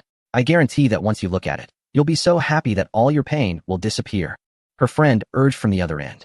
However, Su Xinyu was not interested in this urgency and weakly replied, "I really have no mood for that. I'd rather think about what to do after the new year." Although the cinema chain under her company was still profitable, she knew very well that once the new year was over, she would likely enter a state of loss. Seeing her say this, the friend on the other end didn't beat around the bush and said directly, "What are you thinking? Our opportunity has come." "What opportunity?" Su Xinyu was a bit confused. "Do you remember Lin Fei? That quiet, handsome guy from our class in college?" Upon hearing this, Su Xinyu immediately pictured Lin Fei in her mind. It wasn't that her impression of him was particularly deep, but rather that Lin Fei's fame had skyrocketed. Thinking back to the surprise she felt when she first saw his photos and introduction online, Su Xinyu was astonished. Who would have thought that the quiet guy from college would become an internet celebrity? During their university days, he had a very low presence.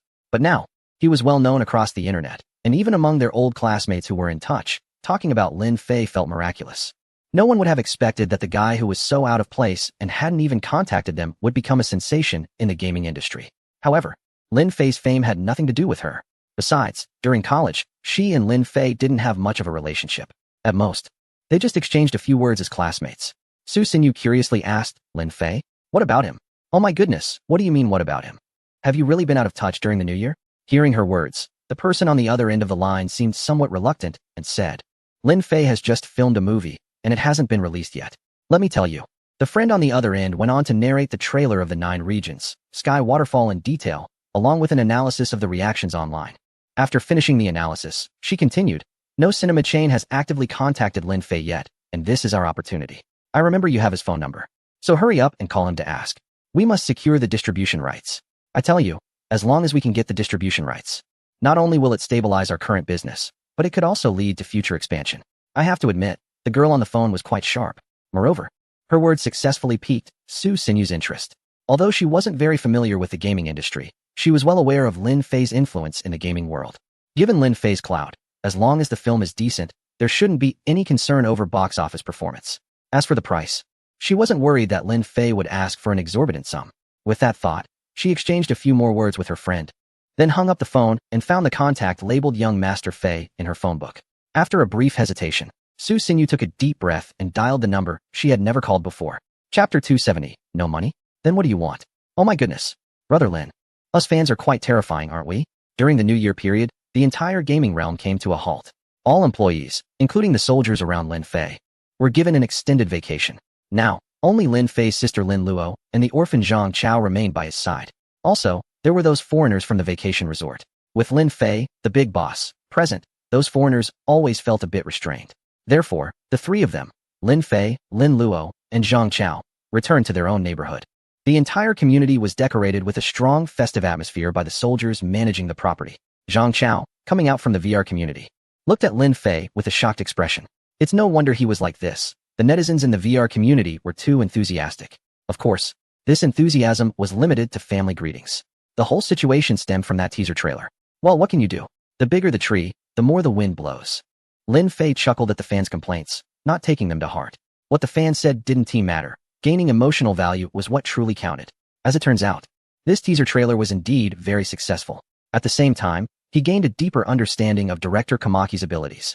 It must be said, he truly is a renowned international director. Even now, he is still as sharp as ever. With Kamaki's directing skills, Lin Fei could achieve great things in the future. When it comes to gaming, Lin Fei had never thought it would be limited to just this. Gaming was merely a starting point for him. However, Kamaki wasn't young anymore, and if he wanted to better realize his plans, he needed to find ways to cultivate some talent. Regarding this, Lin Fei already had a plan. But it wasn't urgent for now. Just stay shameless. On the Lantern Festival, if you can't deliver the game, I want to see how you'll face it. Lin Luo interjected sharply. She knew very well what was going on in the land of the 9 provinces, the Heavenly Waterfall. She had previously visited and saw only 2 types of beings inside, the barbarian people and the monsters.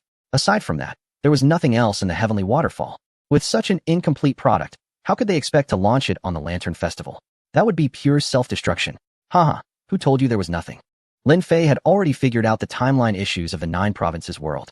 This timeline was quite convenient. The flow of time in the entire game world was under his control. After filming the movie last time, he had already made some changes. Not to mention, the barbarians had likely developed into a large society with a significant population. However, he had added a few settings before leaving. According to the flow of time in his mind, that continent had probably developed into a more complete form by now. Thinking of this, Lin Fei couldn't help but want to go in and take a look. But just as he was about to get up, the phone on the coffee table suddenly vibrated. Lin Fei was slightly taken aback. Very few people knew his private number. Those who had interacted with him had already called to wish him a happy new year long before. At this moment, who could be calling him? He picked up his phone and saw the nickname Su Su displayed. For a moment, he couldn't recall who it was. However, since it was noted, it must be someone he knew. After a brief hesitation, he answered the call. Lin Fei? A hesitant female voice came through once the call connected. The voice sounded somewhat familiar, but he couldn't place it, so Lin Fei instinctively replied, "It's me." Upon hearing the confirmation, the person on the other end seemed to breathe a sigh of relief and immediately said, "Happy New Year. Happy New Year." Lin Fei replied awkwardly, still unable to figure out who this Susu was. Following his response, the conversation fell into an exceptionally awkward silence. After a while, neither party spoke first. Fortunately, Lin Fei maintained his gentlemanly demeanor and hesitantly asked, "Is there something you need?"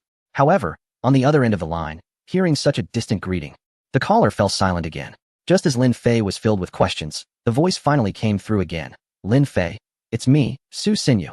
Su Sinyu? Lin Fei repeated the name in his mind a couple of times. Suddenly, as if he remembered someone, he exclaimed, "Class monitor?" The mention of class monitor seemed to bring both of them back to their university days. Upon hearing Lin Fei use that title, Su Sinyu felt the long-lost sense of distance evaporate. She immediately showed a joyful expression and said, "Haha, so you still remember me, your class monitor. I thought you would have become famous and forgotten about your old classmates." Her words, laced with teasing, made Lin Fei roll his eyes. He had a relatively good impression of Su Sinyu from their university days. Their relationship couldn't be described as particularly close, but it wasn't bad either. At least during school, they had some interactions. However, it was strange for an old classmate to reach out suddenly after so many years, especially during the new year. Which didn't seem like a casual catch-up. Lin Fei didn't take it to heart, but he was curious about what the other party wanted on such an occasion. With that thought, he couldn't help but ask, "Class monitor, you didn't really call just to wish me a happy new year, did you?" Upon hearing this, Su Xinyu fell silent again. Lin Fei realized that she indeed had something to discuss. He promptly said, "If you have something to say, just go ahead. We're old classmates after all." His words warmed Su Xinyu's heart, and tears unexpectedly welled up in her eyes. To be honest, as a girl who managed to achieve such success using her family's relocation compensation, she felt proud enough. Yet, witnessing everything she had built slowly decline, she could only hide her struggles deep inside. She didn't dare to, nor did she want to, talk to anyone. At that moment, however, Lin Fei's words struck a chord in her heart. Unknowingly, she found herself sharing all her grievances with Lin Fei, as if they were old friends who hadn't seen each other for years, rather than discussing a potential collaboration. On the other end of the line, Lin Fei was completely puzzled. He couldn't understand why the other party was sharing these things with him, but he found himself admiring this university classmate. As she continued to speak, Lin Fei realized that her company probably wouldn't last much longer. When she finished, Lin Fei didn't hesitate and directly asked, "How much funding do you need?" Money wasn't that important to him at the moment. Since he had the ability, why not help out a bit? However, Su Xinyu immediately denied his offer, saying, "No, I don't need your funding. I'm not asking you for money." Not asking for money. Lin Fei was even more confused. If she didn't want money, then what was the purpose of all this? Chapter 271. Screening in theaters? A movie screening in theaters? Lin Fei stood there in a daze after hearing the other person's words. Even though he knew in his heart that the video The Land of Nine Provinces, The Heavenly Waterfall was comparable to any blockbuster, he had never considered screening his video in theaters. The complexities involved were not as simple as just thinking about it. Lin Fei never expected that his old classmate would contact him for this matter. After thinking it over, he ultimately agreed. Although screening the video in theaters required some procedures and approvals, these were not difficult for him. Since his old classmate rarely reached out, he felt it was only right to accommodate the request. Upon hearing his agreement, Su Xinyu was so happy she nearly jumped up. "Thank you so much. I'll come to the city on the third day of the new year, and we can discuss it in person." Lin Fei was a bit surprised that his old classmate wanted to meet him. Surprised or not, he felt a sense of anticipation for the meeting. During their school days, Su Xinyu had been the class beauty, and he assumed she hadn't changed much over the years. Lin Fei readily agreed and shared his address with her. After confirming their meeting on the third day, they ended the call. Wait, what's with that look? He had been so focused on the conversation that he forgot about the other person beside him, only now noticing Lin Luo's unusual gaze. Spit it out. Who is this Su? Lin Luo adopted an interrogative expression. You seem all put together, yet you've been secretly flirting. Before he could finish, Lin Fei, who had stood up, interrupted him. Don't think too much. She is a college classmate of mine, now running her own company with about 10 theaters under her. Lin Fei did not hide the details regarding Su Xinyu. After hearing the story, Lin Luo frowned in contemplation, and after a while, he asked, "Are you planning to help her?" Lin Fei rolled his eyes in response. "Of course. Isn't that obvious? We were classmates. She has a request. How could I refuse? Besides, it's not a loss for us." Lin Luo did not disagree with Lin Fei's words. Indeed, as he said, this matter posed no harm to their interests. Rather, it could be beneficial. Initially, Lin Fei had only intended to capture the online movie market. He wasn't focused on theaters because he was well aware that once his plan succeeded, there might not be any room for theaters to survive. Therefore, he had directly overlooked the theater market. However, now that his old classmate needed help, he was more than willing to lend a hand. At the same time, he also wanted to give her some guidance, which was why he agreed to meet. After all, they were classmates. If her company were to fail, he would feel guilty. Lin Fei was that kind of person. He might not know much, but once he was aware, he wouldn't turn a blind eye. He might not be a qualified businessman, but he was a decent human being. 2 days passed in the blink of an eye. During this time, Lin Fei was not idle. Instead, he utilized his connections to submit the completed video of Jiuzhou Tianpu Yuan directly under the name of a well-known production company. Since it was a matter of connections and the film had no violations, it quickly passed the review. As for contacting any cinemas for screening, Lin Fei didn't reach out to any. Since he had promised Su Xinyu, he decided to leave everything else to her. As for making money, he didn't care much about such trivial amounts. It can be said that everything Lin Fei did was for Su Xinyu. Just as expected. In the afternoon of the third day, Su Xinyu called him again. Lin Fei, your community is too strict.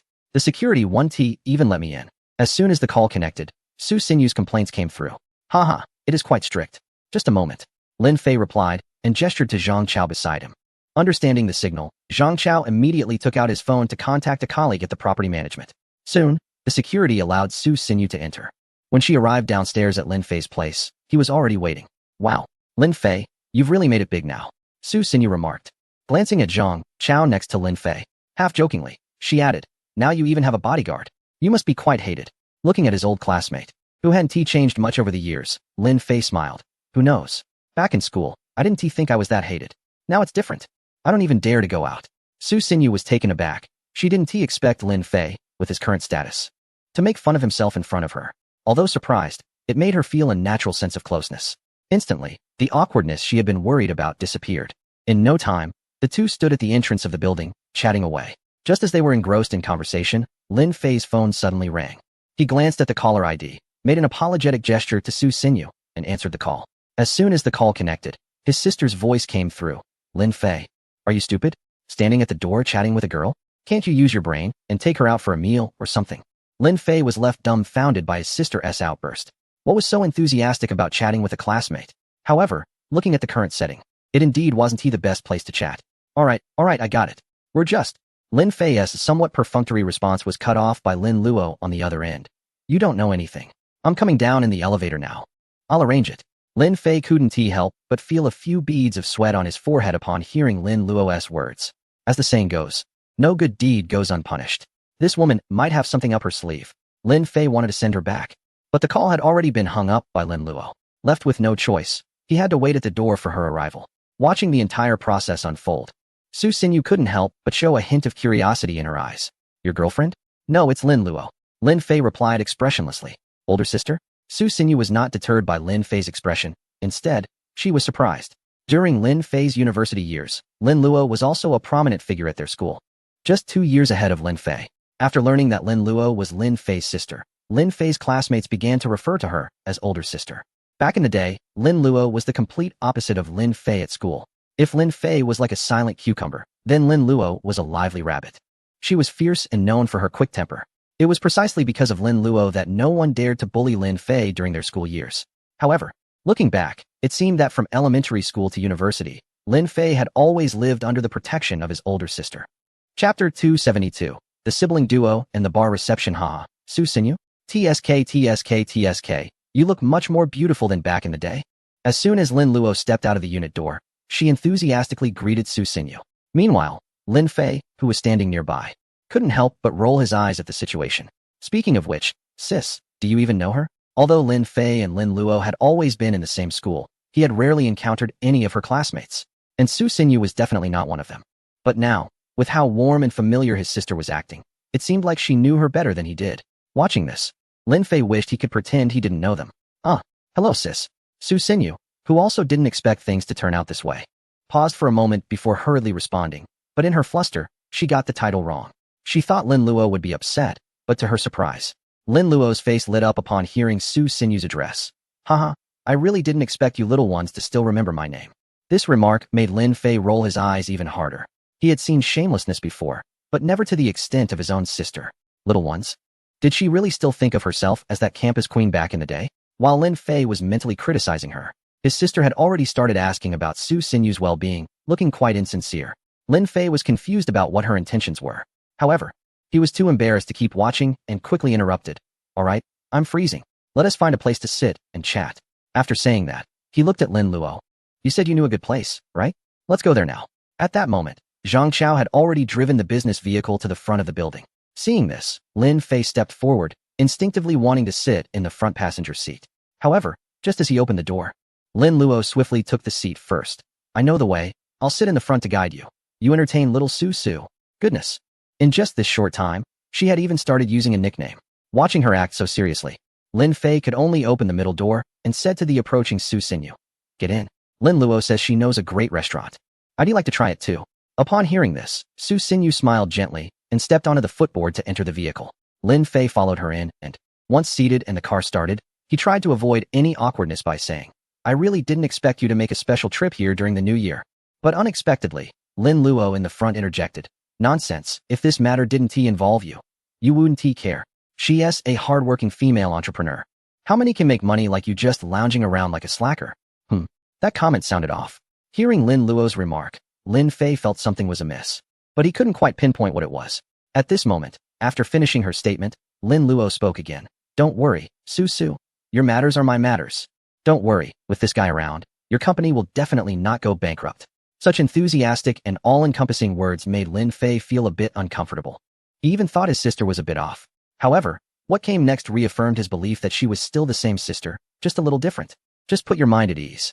Even if your company goes bankrupt, this spendthrift of ours can throw enough money at it to bring it back. Has this woman just come downstairs without her medication? Why is she so fierce? Hearing Lin Luo's words, Lin Fei gave a shy smile to Su Xinyu, who glanced at him. Don't listen to her nonsense. After saying that, Lin Fei quickly stopped Lin Luo from continuing with her fierce remarks, saying, all right, just give me proper directions. Hearing Lin Fei's tone, Lin Luo was quite accommodating, not rebutting or saying anything further. Lin Fei felt a lot more at ease.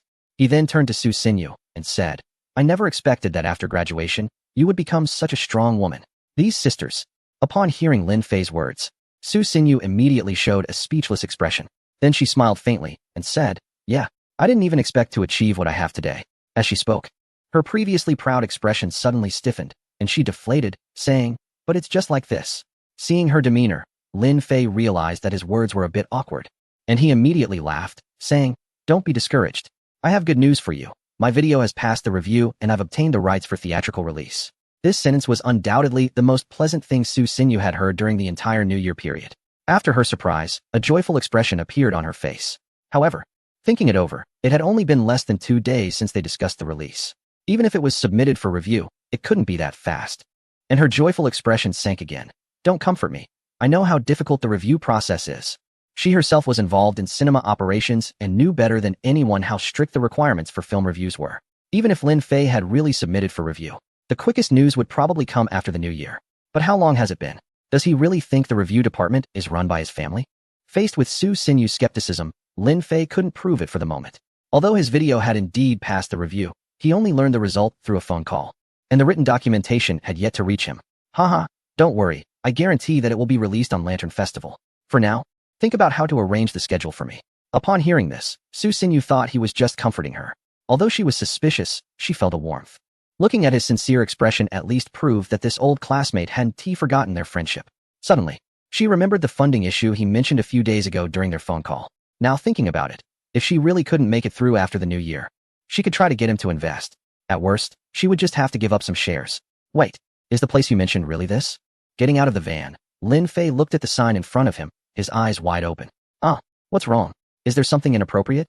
Lin Luo seemed oblivious to the expression on Lin Fei's face as she turned to Su Xinyu and asked, Little Su Su, are you satisfied with my sister's choice of venue?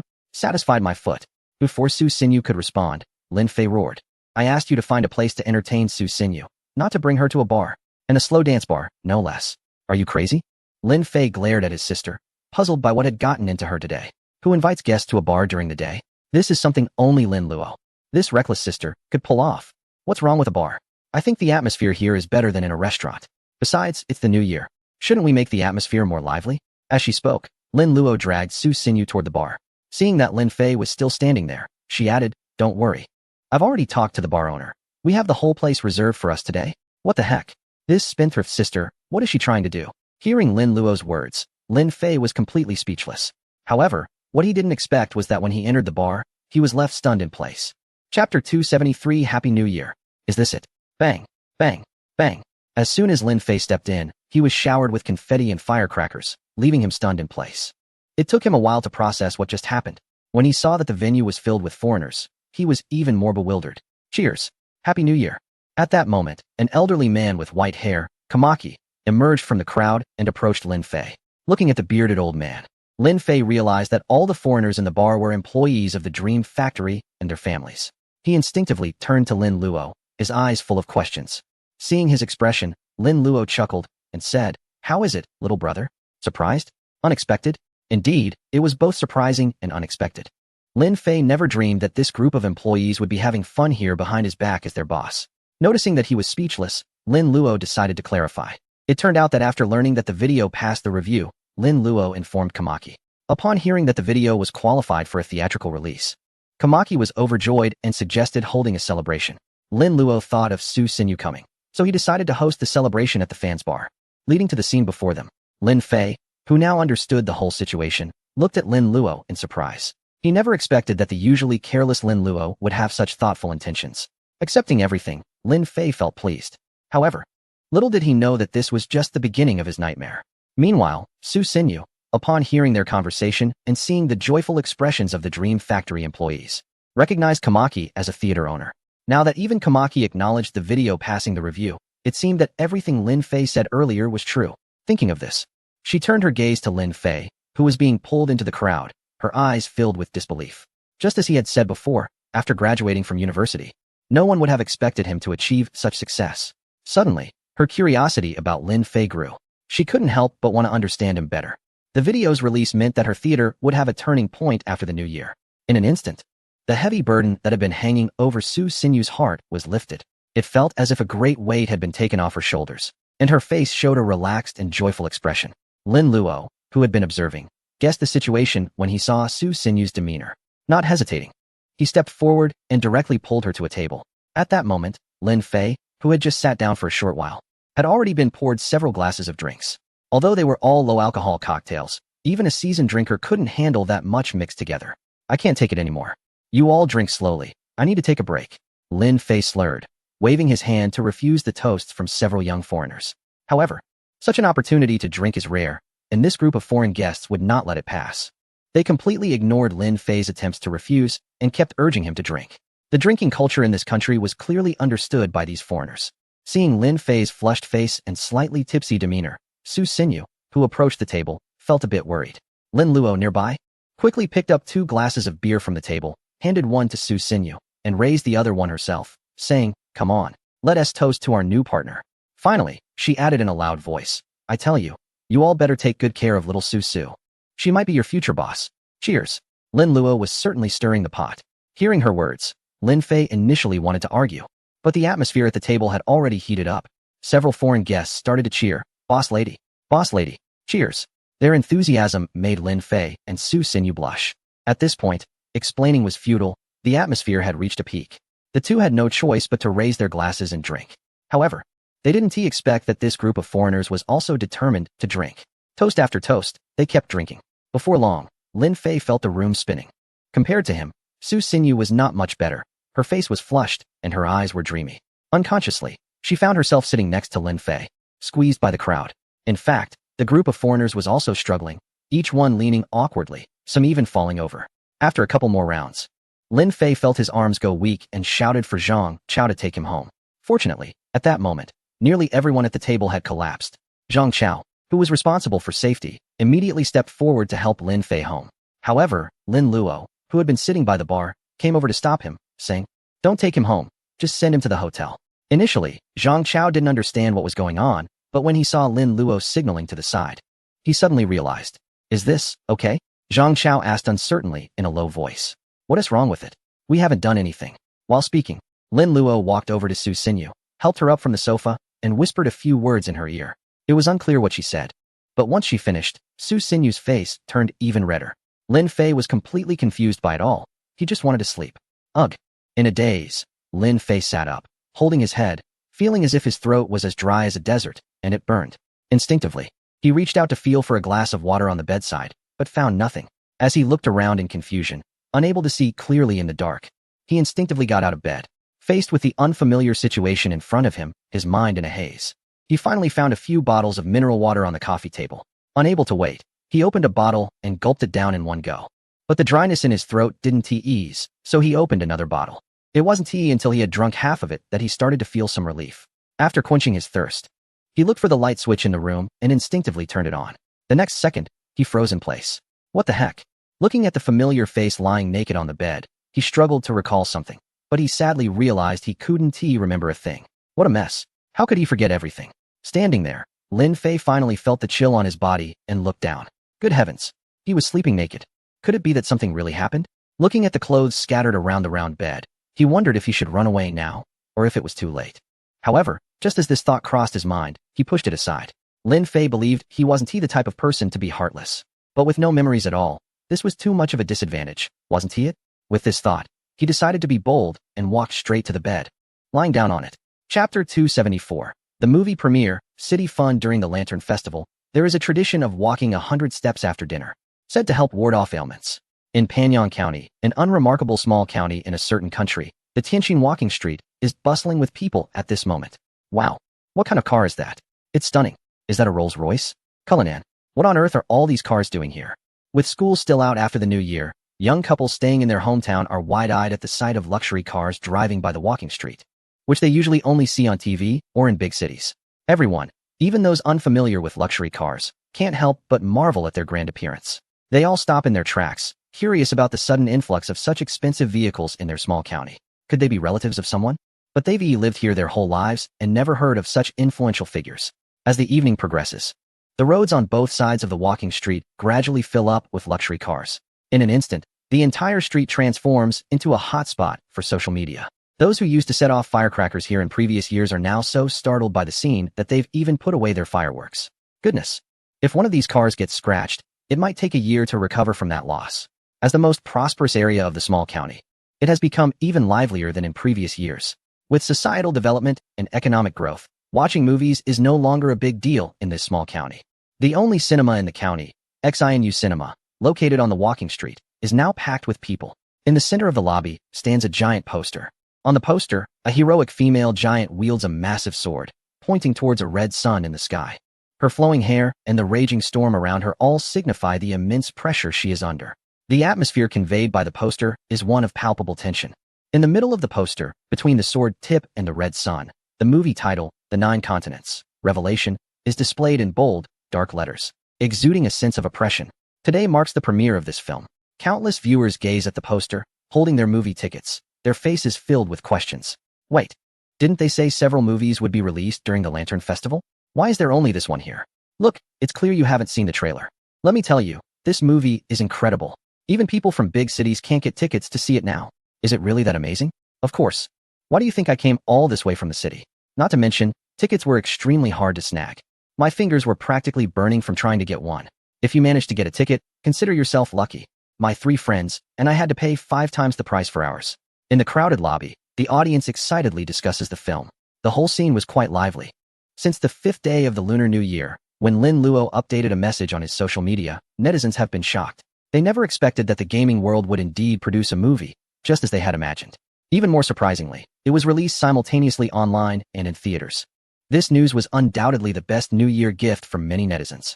However, what came next was unexpected. The movie was only being shown in 10 theaters nationwide. Upon hearing this news, netizens were utterly outraged. Are you kidding? How many fans does the gaming world have across the country? It must be at least 100 million. Yet you only managed to get 10 theaters to show it. Who do you think you are looking down upon? In the face of millions of online criticisms, Lin Luo's social media response was, "The film is only for partner theaters to show." Just a few words conveyed countless messages, while also shutting down all theaters wishing to collaborate. XINU Film. This name sounds feminine. Some curious netizens quickly dug up information on Su Xinyu, which caused another uproar online. Netizens began speculating about the relationship between Su Xinyu and Lin Fei. In response to the online chatter, an anonymous user revealed that they were college classmates. College classmates? Those gossiping netizens clearly didn't believe it was just that simple. While discussing their relationship, netizens didn't forget to keep an eye on the movie news. After locating the 10 theaters, some nearby netizens began preparing to grab tickets. Suddenly, XINU cinemas became a hot topic nationwide. As soon as the movie was released, netizens flocked to the venue. In the entire lobby, local couples looked bewildered at the fashionable city folks in front of them. It's said that city people have strange tastes, and this was indeed strange. Why come to their rural area to grab tickets when there are plenty of theaters in the city? Is the New Year's food too good? Salty? The entire cinema lobby was filled with like-minded people, so there were plenty of topics to chat about. Most people were extremely excited about the first movie produced by the gaming world. Do you think Lin Laoze can achieve legendary status in the film industry with this movie? It's impossible to become a legend. After all, there are too many classic films. However, I think if it weren't released in such a small theater, with the strength of our fans, it could very well become the box office champion this year. Wow, you really underestimate our fan power. Let me tell you, if this movie were shown in theaters nationwide, it could even break records. What is the point of saying so much? I don't know if Lin Laoze's brain has been kicked by a donkey to choose such a small place for the release. Haha, I just find it amusing. You are still too young and don't understand the complexities involved. What do you mean? Hey, do you know something? Share it with us. Upon hearing this, the surrounding netizens instantly became curious.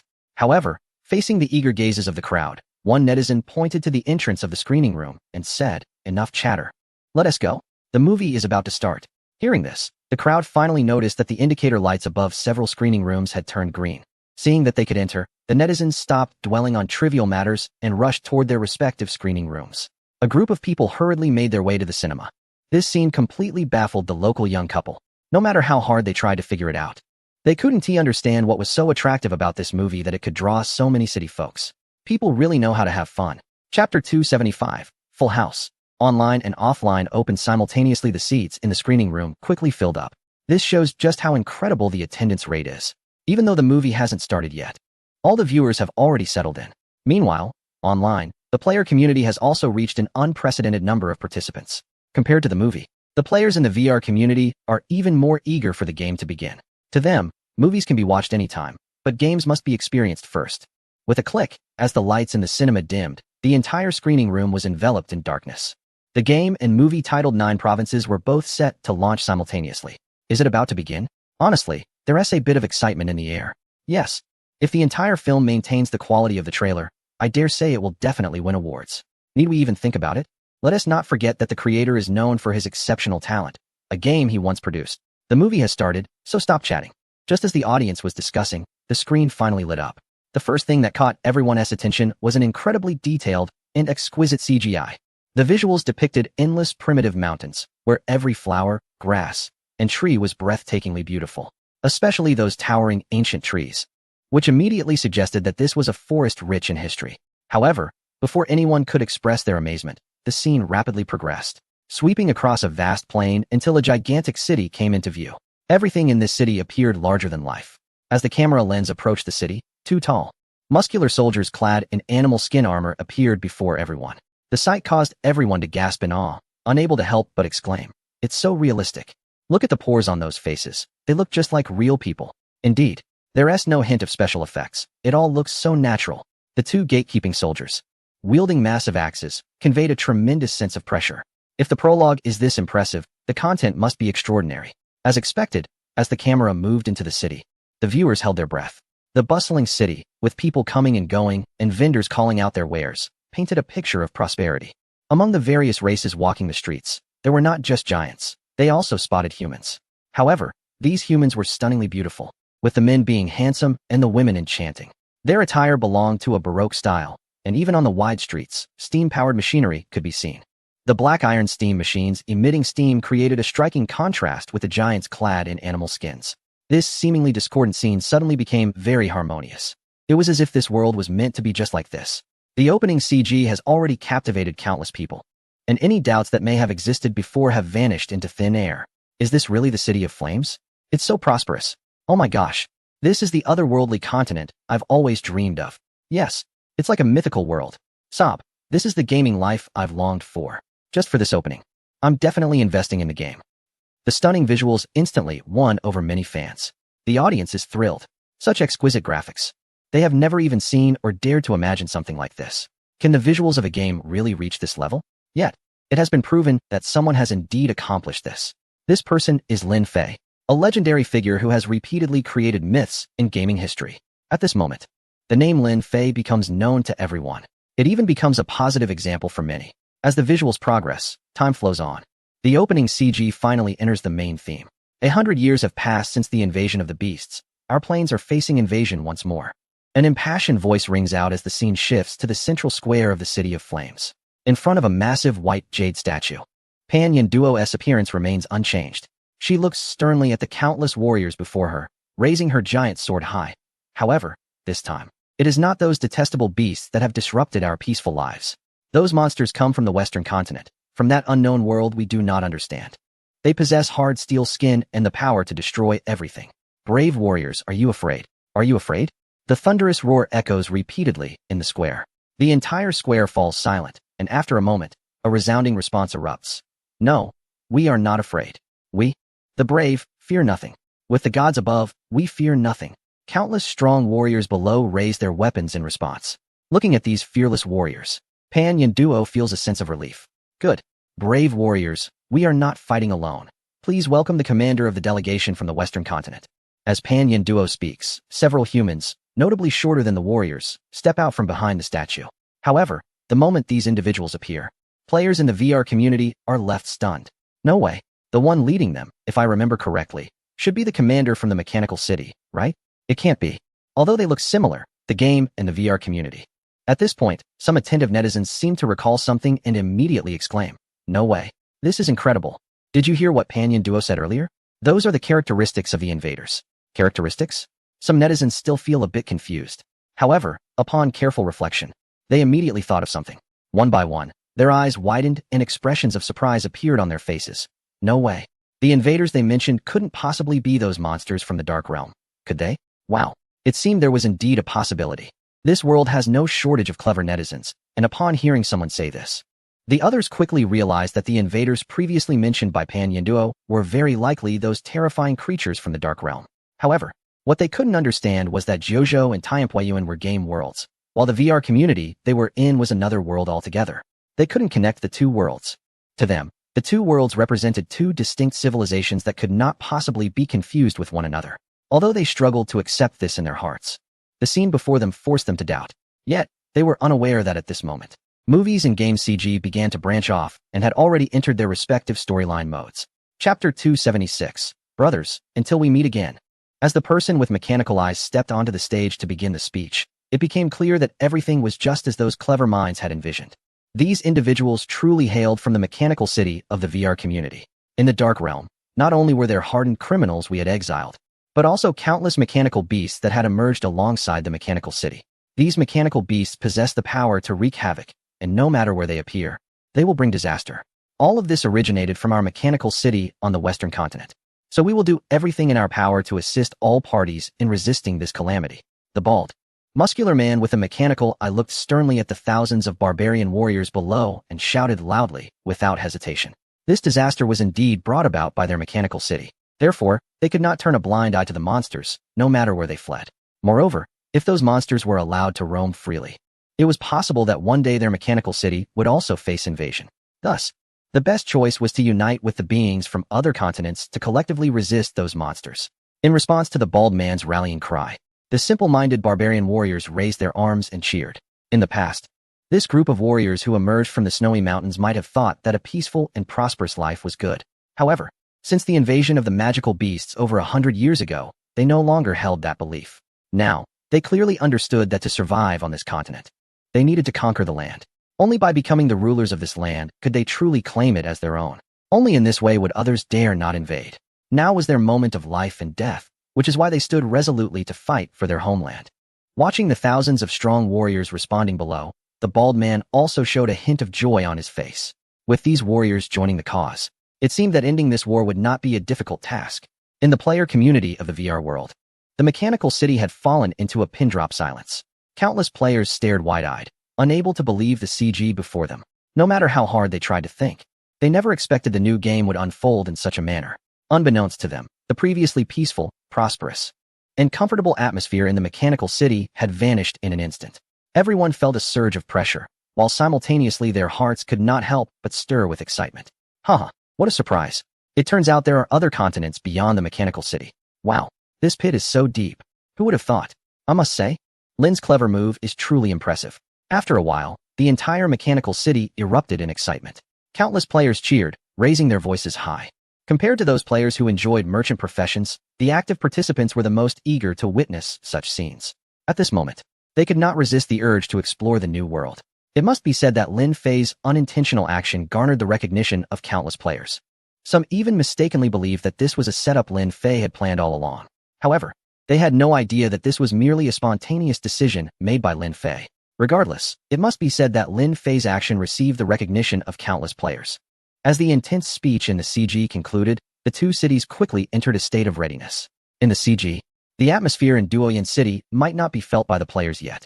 However, at this moment, the atmosphere in the mechanical city was gradually being stirred up by the native NPCs. After the video ended, all the NPCs seemed to receive instructions and began to mobilize. Strong half-mechanical human warriors, as well as elegantly dressed female soldiers in powered armor, were all in motion. It can be said that at this moment, every NPC capable of fighting in Mechanical City was taking action. As this group of NPCs moved, various LED screens throughout the city lit up again.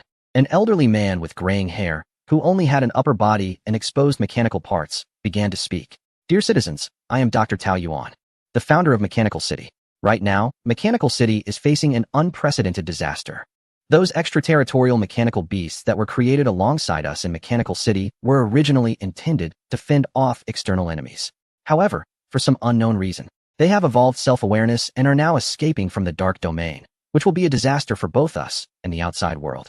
Therefore, for the sake of our homeland, Mechanical City is now initiating conscription. As the conscription regulations were announced, the players who were still confused suddenly had their eyes light up. This conscription was not mandatory. Participating would simply provide them with an additional choice, namely, the choice of faction. Of course, this faction system was not one of opposition, but rather allowed players more options. However, currently, there were only two factions to choose from, the Barbarians and the Mechanics. Behind each faction, there were respective introductions. Barbarians, born with divine strength, possessing powerful physiques, and the ability to evolve through various bloodlines. Mechanics, the power of wisdom, possessing great intelligence, even if their bodies are not strong. They can utilize technology to enhance their physical capabilities, but cannot use any bloodline evolution items. The introductions were not very detailed, but it was clear to anyone at a glance. The so-called barbarians, upon choosing, would not only gain immense strength, but also have the opportunity to evolve to a higher level. Of course, this evolution would likely involve the use of external items. Choosing mechanics, on the other hand, meant losing this benefit, although they could still enhance themselves through other means. Essentially, technology changes everything. One was primal, and the other was technological power. In an instant, netizens found themselves in a dilemma. However, it didn't take long for someone to make a decision. Although technological power was appealing, the allure of that unknown divine strength was even more enticing. In an instant, thousands of players in the Mechanical City rushed frantically toward the faction center. However, when these players arrived at the newly opened faction hall, they were taken aback by the massive crowd in front of them. Bro, which faction are you choosing? Come on, do I even need to ask? Of course. I'm going to serve under the Valkyrie of Fire as a warrior.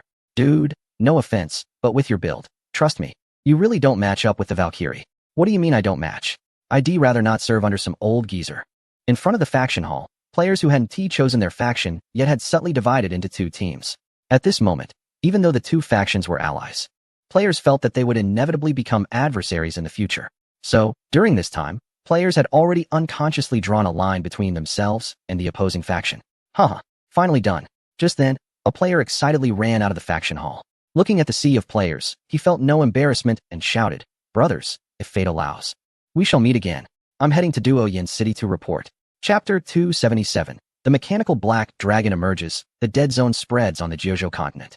At the edge of the vast Tianpu plain, the once green grasslands have vanished, replaced by a patch of charred black marks. The black sand, resembling some kind of mineral, is whipped up by a raging storm, quickly obscuring the sky.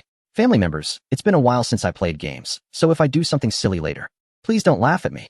Since it's the new year and I have nothing else to do, Lin Luo has picked up her old profession again. Of course, live streaming games is just a temporary thing. Nevertheless, the number of viewers in her stream has reached a staggering 20 million. In response to Lin Luo's self-deprecating humor, the viewers in the chat started commenting. Don't worry, we're used to your silly behavior. Exactly. If you don't do something silly, we might doubt it's really you. It's been so long since we've seen you. Watching your stream is still fun. Yeah, Lin Luo, if it doesn't work out, just go back to your old job tomorrow. We all miss you. While watching the cutscene crossing the Tianpu plain, Lin Luo smiled and said to her audience, I want to, but my skills just don't allow it. Hearing her words, the viewers began to tease her. Wow, that shamelessness hasn't changed. Yep, it still has that vibe. Just as everyone was joking around, a thunderous roar suddenly emanated from the black sand in the cutscene. Then, the sound of mechanical gears turning could be heard. Everyone was curious, and the next moment, two red lights began to flicker in the black sand. Before anyone could investigate, the red lights grew brighter, accompanied by a terrifying mechanical roar, as a sinister head burst forth from the dust, with a glossy black metallic sheen and patches of rust. It was a terrifying mechanical dragon head, its sharp horns glinting, and electric-like whiskers swirling around its mouth, exuding an overwhelming presence. As the dragon head emerged, a fierce wind followed. The massive black metallic dragon, having burst from the sand, took a deep breath towards the oasis ahead, and a terrifying suction force lifted the entire oasis along with the grass. Before anyone could react, the black dragon exhaled again, and the vibrant grass it had consumed instantly turned into fine black sand. In an instant, a vast area was devoid of life. What abundant energy! After finishing its feast, The black dragon, with its menacing and sharp-scaled face, displayed a humanoid excitement. Wow, this thing actually eats dirt? It must be devouring the minerals or some kind of energy from the land. If it continues to consume like this grassland will soon turn into a dead zone. Seeing the black dragon's terrifying actions, the viewers in the chat immediately thought of the scenes within the dead zone. Initially, they believed that the dead zone outside the mechanical city was just black. However, upon witnessing the actions of the black dragon before them, they could no longer think that way. This black dragon was nothing short of a disaster. Yet, it was not the only mechanical creature of its kind. It seemed that the black dragon was the leader of this group of monsters. At this moment, the viewers couldn't help but feel concerned for the vibrant and picturesque grassland. As the cutscene progressed rapidly, giant mechanical monsters, their bodies covered in patches of rust, emerged from the black storm. Once these monsters appeared, they immediately began to wildly devour everything on the lush grassland. As the monsters consumed, the green grassland slowly became stained, as if dipped in dark ink, spreading towards the center of the grassland. Soon, the cutscene came to an end, and everyone fell into a deep silence. At the entrance of the city of Duoyen, Lin Luo stood before the bustling crowd of passersby. Wow, I thought I was fast enough, but I didn't expect so many people here. The massive gates of Duoyen City were already crowded with players coming to check in. Looking through the city walls at the towering white jade statue within, Lin Luo couldn't help but feel a twinge of emotion. Damn, this guy is really flashy, even setting up a statue for himself, letting so many NPCs worship him. Doesn't he fear losing his life? Lin Luo had to admit that she felt quite envious at that moment. She thought, if that were her statue, it would definitely be more impressive than that of Lin Fei. Of course, this was just a fleeting thought. If Lin Fei really set up a statue for her in the city, she probably wouldn't even dare to log in. She felt she might get roasted by the viewers. Come on, brothers, today I won't do anything else, just take you to enjoy the beautiful scenery. Lin Luo declared with enthusiasm as she walked into the Grand Duoyen City after completing her registration at the city gate. As soon as she spoke, the chat room erupted in chaos. Get real. A Valkyrie? Let's not even talk about anything else. You aren't even close to being as impressive as Pan Yenduo. Who says otherwise? You're not impressive enough anywhere, and yet you have the nerve to call yourself a Valkyrie. Wow, the things you guys are saying are not very damaging, but they are extremely insulting. Are you looking down on Sister Luo? No, we are not looking down on her. We are just stating the facts. In truth, Sister Luo and Pan Yenduo have nothing to compare. Seeing the barrage of comments in the chat, Sister Luo's expression soured. What the hell? Is that even human language? I seriously suspect you guys are just messing around. Joining the barbarian faction was not just a matter of registration. After finishing the check-in at the city gate, one needed to go to the central square to complete the job change procedures. The job change procedures were akin to establishing residency. Only after registering could one truly be considered a barbarian from that day forward. As one of the first players to choose a faction, Lin Luo had to navigate everything on her own. When she arrived at the statue of the deity in the city center, it was already packed with people. Tens of thousands of players formed countless long lines, all looking impatient. However, there were only so many NPCs to assist, so no matter how anxious they were, they had to wait. Lin Luo decided to stand at the back of the queue. Unexpectedly, she was quickly recognized, and the players in line greeted her enthusiastically. Lin Luo didn't mind and responded to each one. Seeing her at the back of the line, the online users immediately decided to let her cut in. In an instant, Lin Luo moved from the end to the front of the line. She expressed her gratitude and promised to invite the online users to her livestream for some benefits. Soon, it was Lin Luo's turn to register. She handed the registration form at the city gate to the staff, who took a glance at her before directing her to the back hall for her job change. Lin Luo, along with her livestream audience, didn't think much of it. However, when she entered the job change sanctuary, she realized that things were not as simple as they had imagined. Chapter 278. I've grown bigger. She's grown even bigger. Wow. This is coming at me way too fast. Who said this is a job change? I feel like it's more like plastic surgery. Oh no, this is bad. Sister Luo has gotten bigger all over. Not just bigger, it's absolutely enormous. Looking at Lin Luo in the shallow green light, growing like a blow-up doll, the viewers in the live stream were absolutely stunned. But soon, someone noticed a problem. Wait, why is it that as she grows, her clothes grow too? Seriously, how come they're not bursting? Damn it, I got all excited for nothing. I thought I'd see something, but ended up seeing nothing. Wow. You guys are really concerned about that? Don't you have any thoughts about changing jobs? Right. I can't take it anymore. I'm going to log in and change jobs right now. Bro, wait for me. Let us grow together. Within moments of seeing Lin Luo grow from 1.7 meters to over 3 meters, the viewers in the live stream couldn't sit still anymore. They weren't envious of Lin Luo's beauty or her impressive figure. What was on their minds was all about their own growth. Goodness. In an instant, the number of viewers in the live stream dropped by nearly 5 million. And among them, 99. 9 were guys. This shows how much these people care about their own growth. As the shallow green light faded, Lin Luo slowly opened her eyes. After a brief moment of confusion, she exclaimed, "Wow, why do I feel a bit out of breath?" This remark immediately made the viewers in the live stream burst into laughter, with someone replying, "What is wrong, Sister Luo? Did the air get thinner up there since you grew taller?" That could be possible. There's a guy in our class who is 9 meters tall. And every time I see him, I can hear his heartbeat. That guy. It's so fast. Thump, thump. Are you sure that is because of his height? Seeing the comments fly by, Lin Luo instinctively looked down, and the next moment, she was frozen in shock. Oh my, I've grown bigger? Looking at those players who entered the job change sanctuary and looked like little beans, even she realized what was happening. She didn't expect that joining the barbarian camp would come with this benefit. At that moment, if it weren't in front of everyone, she would have loved to strip and look in the mirror, especially her chest, which made her feel incredibly proud. Although Lin Luo didn't take any action, the narcissistic expression on her face still drew discontent from the viewers. Come on, Sister Luo, can we not think about that in public? Right? How about this? Lock the live stream and give us a show. Yeah, let us have a carnival. Put on a show? With the viewers egging her on. Many big shots in the live stream started showering gifts. Of course, not to mention a carnival, even if there were 1,000 of them. Lin Luo would never engage in such vulgar behavior. Lin Luo rolled her eyes at the gifts and comments in the live stream, saying, "You shameless bunch. If you want to see a show, come here and I'll perform a grand spectacle right in front of you." While saying this, she seemed to lift her massive hand in frustration. Just as she wanted to say more, the NPC standing nearby expressed dissatisfaction, saying, "Finish your class change and leave quickly."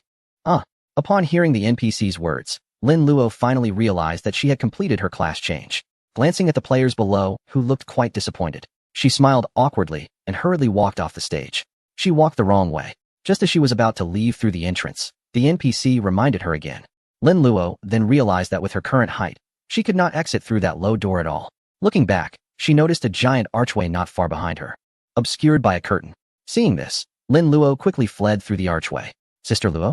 As soon as Lin Luo stepped out of the archway and onto another street, she heard someone calling her. She looked up towards the voice and was instantly stunned. Even the joy of her recent height increase faded away. Lin Luo looked at Sister Zhou, whose figure had dramatically transformed, and said with a hint of envy, "You've grown way too much. I almost didn't recognize you." Hearing this, Sister Zhou glanced at Lin Luo's chest, and then subconsciously looked down at herself. Well, there was indeed a bit of a difference. Strangely enough, Sister Zhou seemed to have a sudden realization and instinctively puffed up her chest, saying, "Yeah, I didn't expect this either." She added, "It must be because of my good foundation." Goodness, what does it mean when the harm is minimal but the insult is extremely strong? This is it. Upon hearing Sister Zhou's words, Lin Luo immediately felt that growing bigger wasn't as great as she thought. However, her resentful expression was completely visible to the viewers in Sister Zhou's livestream. Haha, who would have thought that our Sister Luo, who doesn't usually livestream, would face such a blow when she finally does? Yeah, it's like a nuclear strike. What can you do? Who would dare to compare their figure with Sister Zhou? It's not surprising. She looked good before, and now she looks even better. In contrast to the slightly mocking comments in Sister Zhou's livestream, Lin Luo's chat exploded with excitement. What the heck? What did I just see? A big cow on the prairie? I have to say, Sister Zhou's outfit today is just perfect. I can't believe I'm reacting to this. It's weird if you don't react. I want to see the group now. I just wonder if his voice matches his body. Haha, if that is the case. Wouldn't that big monkey actually look like a big monkey? What the heck? That flirty pig must have transformed into a bloodline of autumn. Compared to the viewers in the livestream, Lin Luo and Sister Zhou didn't think too much about it. As the two exchanged information, Lin Luo couldn't help but envy Sister Zhou's figure. If it weren't for their close relationship, Sister Zhou might have mistakenly thought that this woman had some issues with her sexual orientation. Lin Luo learned from Sister Zhou that most of the members in the entire rescue army had switched to the barbarian faction, with only a small number of staff choosing to remain in the mechanical city. Although Lin Luo played games less frequently now, she was still nominally the leader of the rescue army. In reality, however, the management of the entire army was handled by Teacher Ma and others. Attention, all barbarian warriors. Assemble immediately on the plains east of Duoyan City. The command echoed. Suddenly, a loud voice resonated in the sky above Duoyan City. In the next moment, countless giant NPCs within the city began to move rapidly. As these NPCs acted, some players who reacted quickly also started running towards the city exit. In an instant, the entire city became bustling with activity. At the same time, confusion arose in everyone's minds. However, this confusion was soon interrupted by a loud explosion. In the next moment, Everyone saw the clouds in the eastern sky turning a fiery red, as if they were burning. Chapter 279. The Fiery Cloud, Evil God? But isn't that the one who is unbeatable in speed? Where is that woman, Panyenduo? The crimson clouds, carrying waves of scorching heat, pressed down on the city. A terrifying voice emerged from the rolling fiery clouds. You dare to step out of the sacred beast forest? Just as everyone was curious about the fiery clouds, an angry shout came from within the city of Duoyan. In the next moment, a massive figure appeared outside the city at an astonishing speed. This figure was none other than the leader of the barbarian tribe, Panyenduo. She looked seriously at the fiery clouds above and solemnly recited, Fiery Cloud, Evil God. However, amidst the heavy atmosphere, players couldn't help but burst into laughter upon hearing the name Fiery Cloud, Evil God. As the background music played in their minds, an image appeared. It was somewhat embarrassing. An uncle with thinning hair, wearing flip-flops, sat on a wooden chair, looking relaxed, and casually said, in the world of martial arts, speed is the only thing that matters. Instantly, a sense of deja vu hit them. Haha, what the hell is Fiery Cloud, Evil God? Who came up with such a ridiculous name? Haha, I'm dying of laughter. Fiery Cloud, Evil God, how absurd. Only someone like Lin Laojai could come up with such a silly name. Facing the name Fiery Cloud, Evil God, netizens laughed freely. However, they didn't notice that as they mocked, the fiery mass in the sky suddenly began to churn. It resembled a volcano that could erupt at any moment. Damn it, you bunch of damn barbarians, how dare you mock my name? This name was bestowed by the gods. As this was said, the fiery clouds roared wildly, gradually coalescing into the face of a fierce beast. From a distance, it looked somewhat like a Pekingese, but in a larger version. Its fangs were even more ferocious than that of a Pekingese. As the gigantic beast head formed, the voice seemed to have been completely enraged. Roaring, let me show you the consequences of mocking me. Before the thunderous voice could fade, the massive beast head suddenly opened its enormous mouth. Boom! Dense black smoke, accompanied by dazzling crimson flames, rushed forward in an instant. Oh no, this guy? Help me. I don't want to die yet. Someone save me. The players, completely unprepared, found that the creature in the sky had attacked without warning. They didn't even have a chance to react. Watching the scorching waves approaching them, the players fell into despair. Even though they had transformed into barbarians, towering over 3 meters tall, in the face of this searing wave, they were still just oversized quails, unable to escape the fate of being roasted. However, just as despair filled their eyes, Panyenduo, who had been standing still, finally moved. The valiant female giant swiftly drew her massive sword from her back. Huh! With a furious shout, Panyenduo swung the massive sword in her hands. In the next moment, a tremendous sword aura burst forth, accompanied by a mournful howl as it slashed through the waves of fire. With a thud and a boom, the crowd seemed to hear the sound of water and fire merging. A muffled, heavy sound emerged, pressing down on everyone, making it hard to breathe. The waves of fire, under the astonished gazes of the onlookers, gradually split in two. However, even as the flames parted, no one could escape the fate of being engulfed. Just when everyone was thinking this way, what happened next left them in shock. The strike that flew into the flames exploded like a bomb. As the sword aura detonated, countless visible white energy blades wreaked havoc within the flames. In the blink of an eye, the waves of fire were torn apart by the dense energy blades, until they finally vanished from sight. Everyone stared, eyes wide in disbelief. The games they had played before were modern, and even with skills, they never exceeded human imagination. But what unfolded before them now was something entirely new and unknown. Unbeknownst to them, their scalps tingled as if electrified.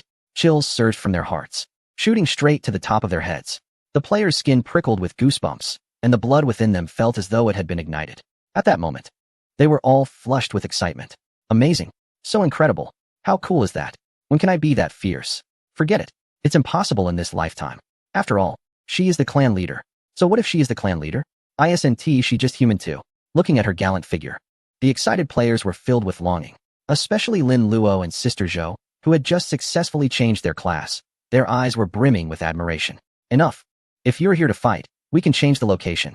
As the waves of fire dissipated, the fiery clouds in the sky began to coalesce again. And at the same time, Panyenduo's roar echoed. She stood before everyone, holding the giant sword with one hand, her gaze fixed on the sky. Upon hearing her shout, the rolling fiery clouds suddenly paused and began to slowly retreat to the sides. After a while, a figure emerged from the fire clouds. With deep brown fur, a round face, and sharp teeth, it resembled an oversized Pekingese. Of course, even if this creature were truly a Pekingese, no one would dare to laugh at it now. This creature was indeed somewhat terrifying. The being that revealed itself from the red clouds stared down at the crowd for a moment before shifting its gaze to Pan Yinduo, saying, Pan Yinduo, how did you become the king of the grasslands? How could you allow foreign tribes to devour our territory? Hearing this, the crowd expected the fierce woman to be angry. But to their surprise, Pan Yinduo's face flashed with anger at the question, but quickly turned to embarrassment. They are a tribe, and although they don't get along with the magical beasts in the sacred beast forest, they are still beings on the same continent. However, the grassland occupied by her city has been unknowingly encroached upon. In any case, this is quite a humiliating situation. Faced with the questioning of an old rival, Pan Yinduo remained silent for a long time before finally speaking. This matter has nothing to do with your sacred beast forest. I will handle it myself. Handle it? The dark brown fire cloud evil god in midair glanced towards the direction of the city. More precisely, it was looking at the outsiders within the city. After a brief pause, it suddenly spoke. If you could handle it, you wouldn't have allied with outsiders. Right now, I doubt whether you are suitable to be the master of the grassland. Saying this, the fire cloud evil god snorted coldly. This matter doesn't require your intervention. The sacred beast forest will resolve it ourselves. Warn your people to stay calm while our forces are mobilized, or else. It breathed out 2 jets of scorching flames. The rest of the message was unnecessary. The other party could surely understand. However, Chapter 280, the 2 Kings of the Sacred Beast Forest, is this a serious name? This is my territory. You should just stay in the Sacred Beast Forest. Hearing the other party's words, Pan Yinduo didn't think twice before refusing directly. It is well known that the beasts in the Sacred Beast Forest have always wanted to invade the grasslands. Now, the other party actually wants to mobilize their entire army to prevent a disaster. Setting aside other concerns, even if they are sincere, once the disaster is over, it will be difficult to get them back to the Sacred Beast Forest. She doesn't want to see her entire clan's habitat threatened because of this matter. Humph. Hearing Pan Yinduo's words, the fire cloud evil god snorted coldly. I haven't invaded your grasslands not because I'm afraid of you. I'm just considering the face of that respected individual. With that, the fire cloud evil god turned and left, while his voice echoed again. Tell your clansmen that starting tomorrow, all beasts from the Sacred Beast Forest will be mobilized. If you don't heed the warning, don't blame me if you die later. As his words fell, the fiery clouds in the sky rolled, and the enormous brown beast stomped away on the fire clouds. Pan Yinduo watched the retreating figure, her brows furrowing. At the same time, a sense of worry arose in her heart. At this moment, the Tianpu Plain faced external invasion and internal beast turmoil. This was undoubtedly another dilemma for her. She didn't doubt the fire cloud evil goddess' ability to repel enemies, but if after repelling them, the other party wanted to stay in the grasslands, it would undoubtedly be a hidden danger. However, she couldn't stop them now, even with her Titan bloodline. She still couldn't suppress them. Just as the other party had said, the reason they allowed her tribe to develop in the grasslands was entirely out of respect for that individual. After thinking it over, Pan Yinduo couldn't come up with a good solution. Finally, she could only sigh and turn back to Duoyan City. Upon returning to the city, she immediately issued a command. From today onwards, hunting beasts is prohibited, but if beasts seek their own death, that will be treated separately. In fact, she didn't even need to say it. Everyone in Duoyan City had already heard the fire cloud evil goddess words. So, no one would choose to take risks at this time. Boom, boom. The next morning, just as dawn broke, a violent tremor awakened everyone in Duoyan City. What is going on? Could it be an earthquake? Are you kidding? This is a game. How could there be an earthquake again? Are you serious? Old Lin is a total maniac. Who knows what kind of natural disasters he would set up? As discussions ensued, players began to walk out of the city gates, looking around. What the heck? What is that? A great migration? No way. A beast tide. It's the beasts. Just as they stepped outside the city, players noticed a cloud of dust rising far in the distance, with yellow sand filling the sky. Feeling the violent tremors beneath their feet, they immediately realized what was happening. They never expected that after what was said yesterday, the other party would take action today. It is evident how terrifying the organizational capability of this group of beasts is. As their immense power draws closer to each other, the ground and the surrounding atmosphere become increasingly horrifying. At this moment, both players and the indigenous tribes in the city gather at the city gate to observe. Even the rarely seen leader, who is usually elusive, appears at the city gate. Damn it! Looking at the endless horde of beasts, her expression turns extremely serious. She never expected the other side to act so decisively. At this moment, she can only fiercely break the blue bricks on the city wall to vent her dissatisfaction. The arrival of the beasts on the grassland seems impossible to change. However, along with her anger, she also feels a sense of relief. The invasion of beasts from the sacred beast forest into the grassland is infuriating, but compared to those foreign entities that erode the land, this is just a minor issue.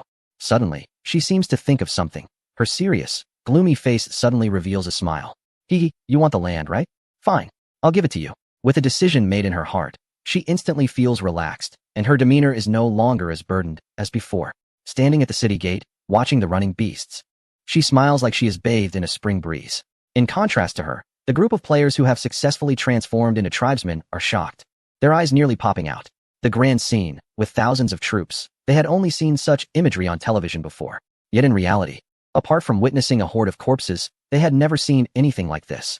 However, the thousands of zombies instantly appear as insignificant as ants compared to these massive beasts. It's like watching 10,000 ants run versus 10,000 elephants running. Although the numbers are the same, visually, it's an entirely different experience.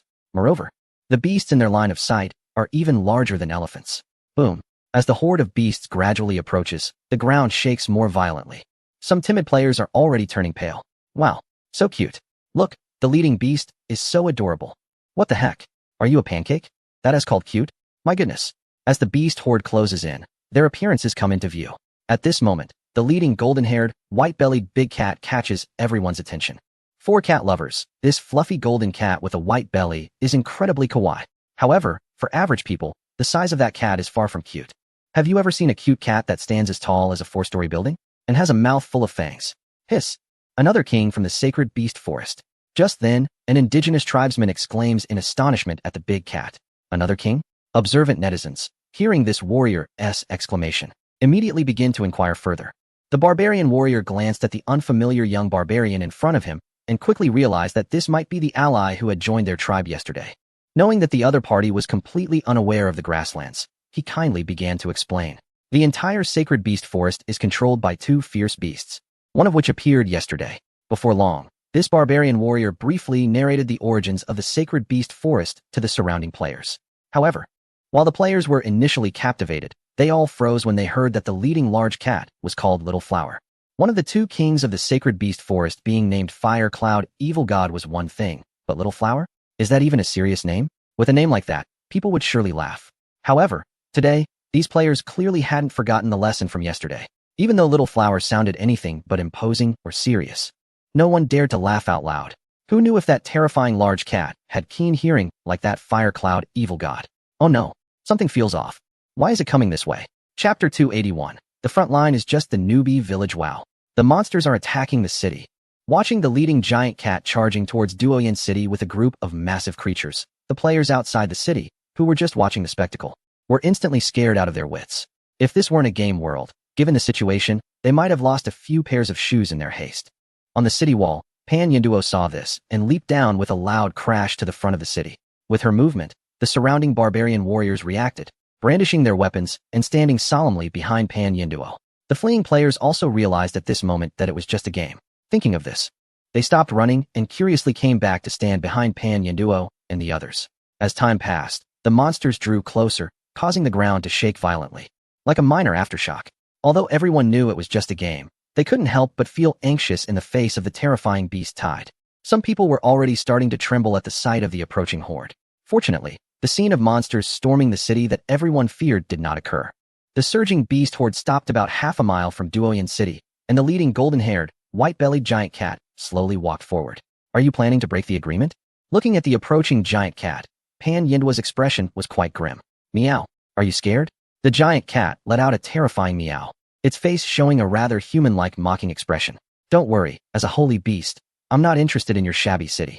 I just wanted to warn you not to think about attacking the Tianpu River while I'm away from the holy beast forest. The giant cat spoke proudly, casually glancing at the countless players and barbarian warriors outside Duoyen City. The disdainful look in its eyes seemed to indicate that it did not regard these thousands of players at all. But thinking about it, it made sense. With its level of strength, ordinary beings posed no threat to it. Pan Yinduo clearly did not want to engage with this arrogant giant cat and merely snorted coldly without further response. Seeing this, the giant cat's eyes flashed with displeasure before it turned and let out a series of piercing roars towards the beast horde. After the roar, it led the horde southward. Boom. The massive horde of beasts surged forward like a migration, following the giant cat in a wild dash. As the ground shook again, the monsters, seemingly well organized, did not leave a single one behind. The vast procession numbered at least in the hundreds of thousands, creating an astonishing spectacle. Only when the beast horde had left, and the swirling dust was barely visible, did Pan Yinduo turn around with a serious expression. She surveyed the barbarian warriors behind her, then looked at the tens of thousands of barbarian players outside the city. Suddenly, she raised her arm and called out, "All barbarian warriors, listen up. Assemble the troops. We depart in 1 hour." After saying this, Pan Yinduo walked towards the city, leaving a group of players exchanging puzzled glances. Depart in 1 hour? Where to? Duh. Where else could it be? It's definitely to the front line. So soon? I haven't even experienced the beginner's village yet. What? Do you want to make an initial investment? If there is one, that would be great. How ridiculous. When have you ever seen a game by that old rogue Lin have an initial investment? But we can't just charge into battle right away, can we? Thousands of players were whispering to each other, and the scene immediately became chaotic like a pot of porridge. In the end, a few warriors from the barbarian tribe couldn't stand it any longer. Chun shouted angrily, "Silence! All barbarian warriors, gather now." His furious roar, filled with a chilling aura, instantly silenced the surroundings. The players timidly looked at these rugged men and instinctively moved their characters closer to the crowd. Soon, the team was assembled. Dressed in battle gear, Pan Yinduo rode her unique mount and slowly approached the front of the group. Looking at the assembled team, her face inevitably showed signs of shock.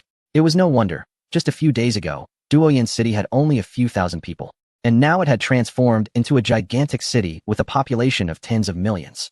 Anyone would find it hard to accept. Fortunately, she understood the power of the divine beings, so although she was shocked, she didn't feel it was unacceptable. Moreover, these tens of millions of barbarian warriors belonged to her Duoyin City.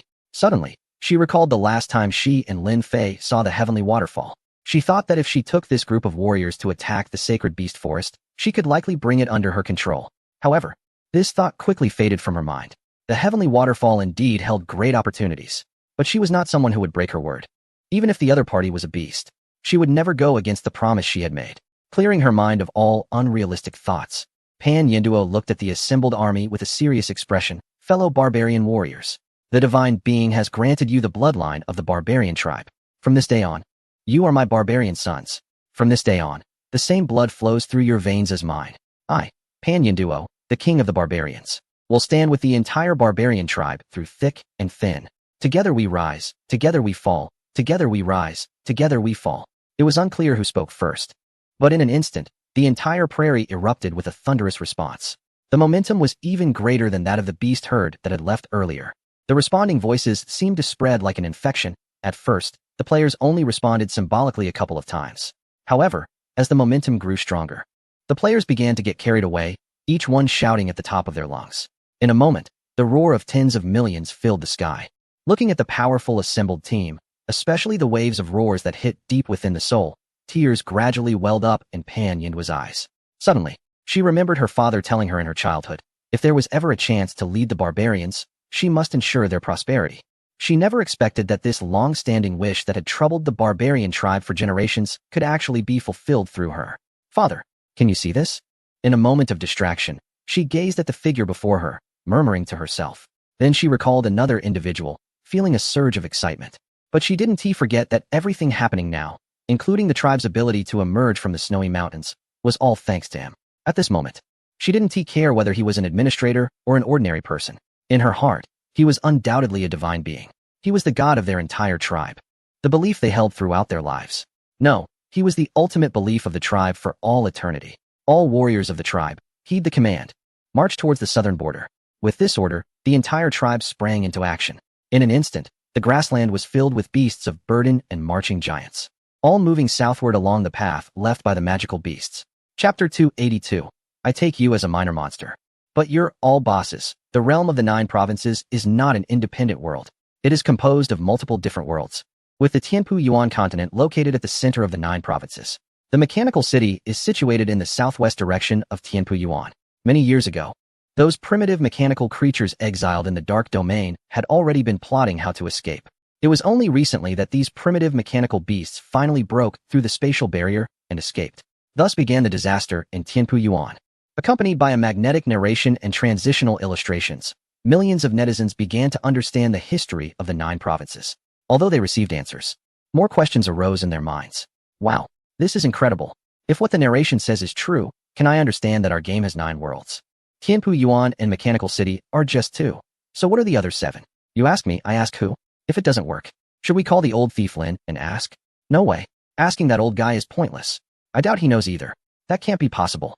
I think once we eliminate the mechanical beasts in the dark domain, the next plot will unfold. Eliminate? You're thinking too much. Didn't you see the introduction? Those things were formed at the beginning of the mechanical city's existence. You must know the history of the mechanical city, right? Those things have existed for thousands of years. Rumbling. As the viewers in the live stream were engaged in heated discussions, a series of thunderous sounds suddenly erupted.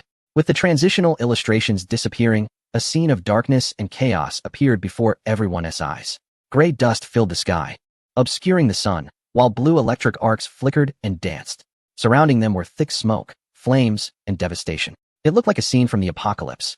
Wow. Sister Zhou, seeing the scene before her, couldn't help but exclaim, instinctively reaching out to catch a piece of falling dust. Gently rubbing it with her fingers, the dust vanished, leaving a gray mark on her hand. She looked at her palm in astonishment. This dust was warm. Roar. She wasn't surprised for long before a terrifying beast roar echoed. Sister Zhou turned her head instinctively towards the source of the sound. A scene reminiscent of primal combat suddenly unfolded before her and the livestream audience. Not far from her, a giant beast resembling a wolf and a tiger was engaging in a fierce struggle with a pitch-black, all-metal creature. Amidst rolling and tearing, blood splattered from the wolf-like beast. Of course, the mechanical beast was not faring any better, as parts flew off during their struggle. The clattering sounds continued, and ultimately, flesh triumphed over metal, with the mechanical beast torn apart into scattered parts. The blood-soaked beast staggered to its feet but collapsed to the ground with a thud after just a couple of steps. Following that, it fell silent. The entire battle scene was brutally intense. However, before Sister Zhou had a chance to reflect, new sounds reached her ears. When she turned to look, she saw several beasts similar to the one before, engaged in a fierce struggle with a mechanical creature. The majority of the beasts appearing on the battlefield did not possess magical abilities like those described in novels. These so-called beasts were simply physically strong. Even so, in the face of the mechanical creature, it took the lives of several beasts to bring down just one mechanical beast. The entire battle was evidently a life-for-a-life exchange, so brutal that it was hard to watch. Yet, despite this, those beasts showed no sign of retreat. At this moment, in the eyes of everyone, they were no longer cold and ruthless wild animals. They were warriors defending their homeland. They were the guardians of this land. No one expected that the beasts that had arrived just a moment earlier would suffer such a brutal blow. Barbarian warriors, raise your weapons. Let us defend our homeland together. At this moment, the leading warrior raised his giant sword and charged fiercely at a mechanical beast that was grappling with a beast. Without hesitation or mercy, he swung his large, heavy sword down onto the mechanical beast's head. Bang! The sound of solid metal clashing echoed, deep and muffled. However, that seemingly unmatched powerful strike only caused a few parts to break off the mechanical beast and made its body sway slightly. The mechanical beast shook its dark head and turned to look at the barbarian warrior. Roar! As if enraged, the mechanical beast let out a roar distinct from that of the beasts. After the roar, a whoosh sounded. The mechanical beast's tail, resembling a steel whip, lashed out at the barbarian warrior. The warrior instinctively tightened his grip on the giant's sword to defend himself. But in the next moment, with a bang, he was sent flying, tumbling on the ground for dozens of meters. Witnessing this scene, viewers in Sister Zhou's livestream couldn't help but gasp. Hiss! That was too brutal. Who would say otherwise? Look at that old warrior. He was directly sent flying for dozens of meters. Brothers, let us have a moment of silence for Sister Zhou. Sister Zhou, if it's too tough, maybe you can talk to Sister Luo and get us a starter pack. Yes, without a pack, I really can't imagine how to deal with these mechanical beasts. Seeing such a terrifying scene, viewers unanimously urged Lin Fei to offer a starter pack with generous rewards. Of course, such suggestions were merely talk. Even if someone truly proposed it to Lin Fei, he would not agree. It's a game. It has to be challenging. It has to be tough. Otherwise, where's the fun in just breezing through? Sister Zhou clearly agreed with the viewers' requests, but that was all she could do. She still had to face the situation at hand. What was there to be dazed about? Just then, a voice behind Sister Zhou startled her. It's good to recognize who it is. Otherwise, I might have swung my beginner's iron sword around like a wild attack. I was just about to look for you. Sister Zhou turned around and looked at Teacher Ma, asking, what should we do? We can't handle this thing head on. Hearing Sister Zhou's words, Teacher Ma looked at her strangely for a moment, then gave a thumbs up and said, You're impressive. You actually thought about going head to head. I wouldn't even dare to think of that. I initially thought that after becoming a barbarian and gaining immense power, even if I couldn't crush everything, defeating the monsters in the beginner village should be a piece of cake. But the result? I never expected that the monsters in this beginner village would be a bit terrifying. That's why Teacher Ma quickly gathered the team. It's clear now that solo play is not the way to go. However, there's no need to worry. These mechanical monsters may look scary, But as long as we coordinate well, we can take them down. These monsters are supposedly from the beginner village, yet they are all as terrifying as bosses. Old Lin truly lives up to his reputation as an experienced player. He doesn't treat players like humans at all. Chapter 283. The boss. Everyone is fighting Teacher Ma. Don't move, quickly draw the aggro. Don't be ridiculous. Can this thing really draw aggro? It actually has its own thoughts. Help, I'm done playing. Smoke filled the air on the battlefield, now a scorched earth. It was chaotic.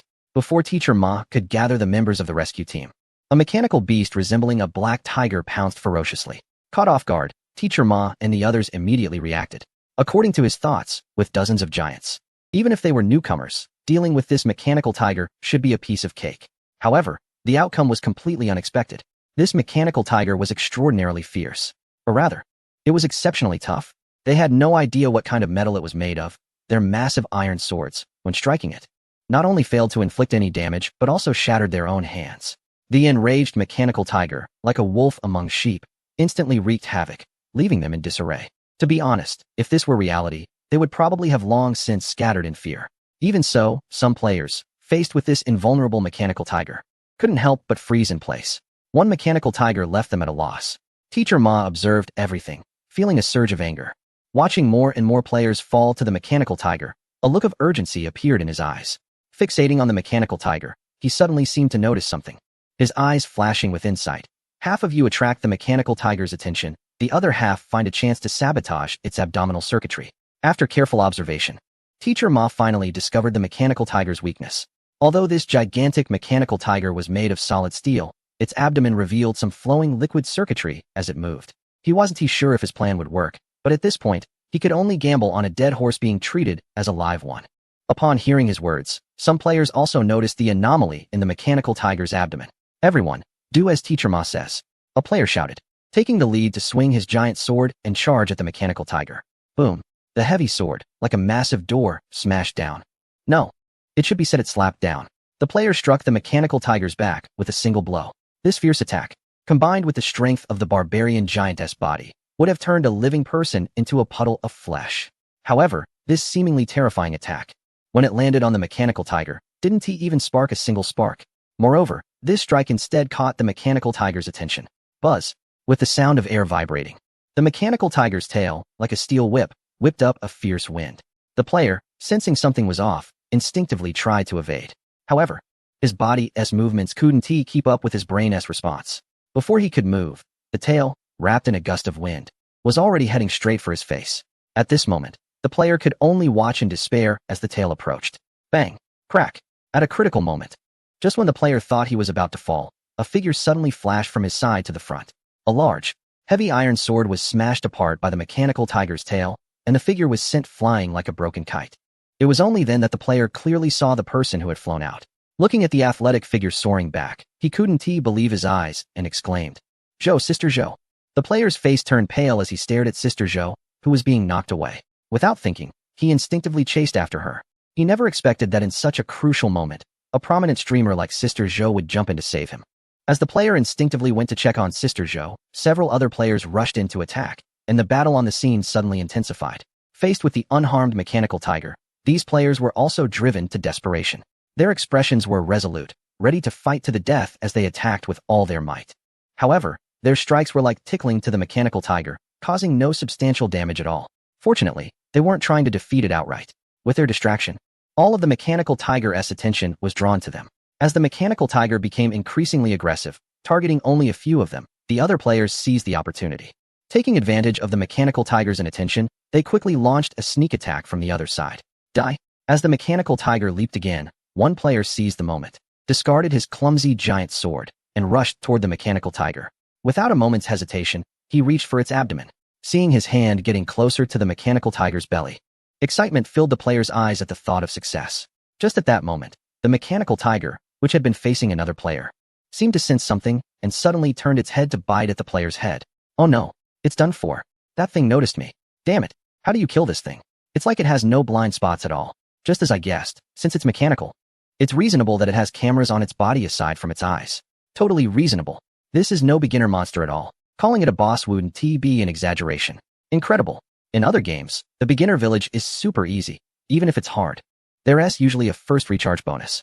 But here, Not only is there nothing, but the beginner monsters are just like bosses. How are we supposed to play this? Seeing that even a small monster could be so terrifying, viewers in the live stream began to discuss. They wondered if it was just an illusion, but they noticed that all the games in the player's realm were starting to become increasingly difficult. Initially, it was just simple survival and hunting zombies. But as they played on, they realized that the game was becoming more and more challenging and competitive. If the game is going to be like this, at least give us a first recharge bonus. They looked for a long time, but couldn't find any recharge options or advertisements. Just as the viewers were complaining, the dark mouth of the mechanical tiger seemed to grow larger in the eyes of one player. At the critical moment, the player forced himself to dodge outside, narrowly avoiding the mouth filled with sharp teeth. However, while his head escaped, his body and left shoulder were bitten by the mechanical tiger. In an instant, bright red blood sprayed out from the player like a fountain, splattering everywhere. This bloody scene immediately caused the female viewers in the live stream to scream. The blood poured down, staining the ground beneath. The player, whose face was twisted in extreme pain, spat out blood foam, revealing a tragic expression. Feeling the pain as if his body could be torn apart at any moment, the player gritted his teeth and showed a determined look on his face. Chapter 284, Laughing and Thirsting for Blood. Since you don't want me to live, don't expect to have it easy either. Even in death, I will take a piece of you with me. With this thought, the player, filled with endless unwillingness, suddenly showed a resolute expression. Gritting his teeth, he disregarded his body being torn apart and reached decisively for the abdomen of the mechanical beast. Roar! As if sensing his intentions, the mechanical beast that had him in its jaws emitted a low growl, reminiscent of a wild animal, though it was merely an electronic synthesis. The sound sent a chill down one's spine. At this moment, the player clearly understood that he wouldn't survive, ignoring the soul-piercing roar that echoed in his ears. He didn't hesitate and continued his movements. With a snap, in an instant, his hand slipped through the gap and firmly grasped a tubular object nestled within the mechanical beast's abdomen. It felt slightly hot to the touch, and he could clearly see the black liquid flowing inside. Roar! The mechanical beast's growl intensified, and amid the growls, there were faint sounds of tearing and a sticky, ripping noise. Come on. Whether they were in the midst of the action or watching from various live streams, everyone knew that this was the sound of the player's body being torn apart. Thankfully, it was just a game. Had this been reality, the agony of flesh being ripped apart would have halted all movement. Even so, the sensory module still had pain settings. Now they could only hope that the player had set his pain tolerance to the lowest when entering the game. Otherwise, such suffering could become a psychological scar. In this moment, everyone couldn't help but clench their fists for this player, especially as he tugged on that black hose, which made them feel anxious. Damn it. The player, gripping the hose inside the mechanical beast, had a face twisted in pain, blood frothing at his mouth as he muttered, "Damn it. Had I known this would happen, I would have set the pain to the lowest. Damn it. It hurt like hell."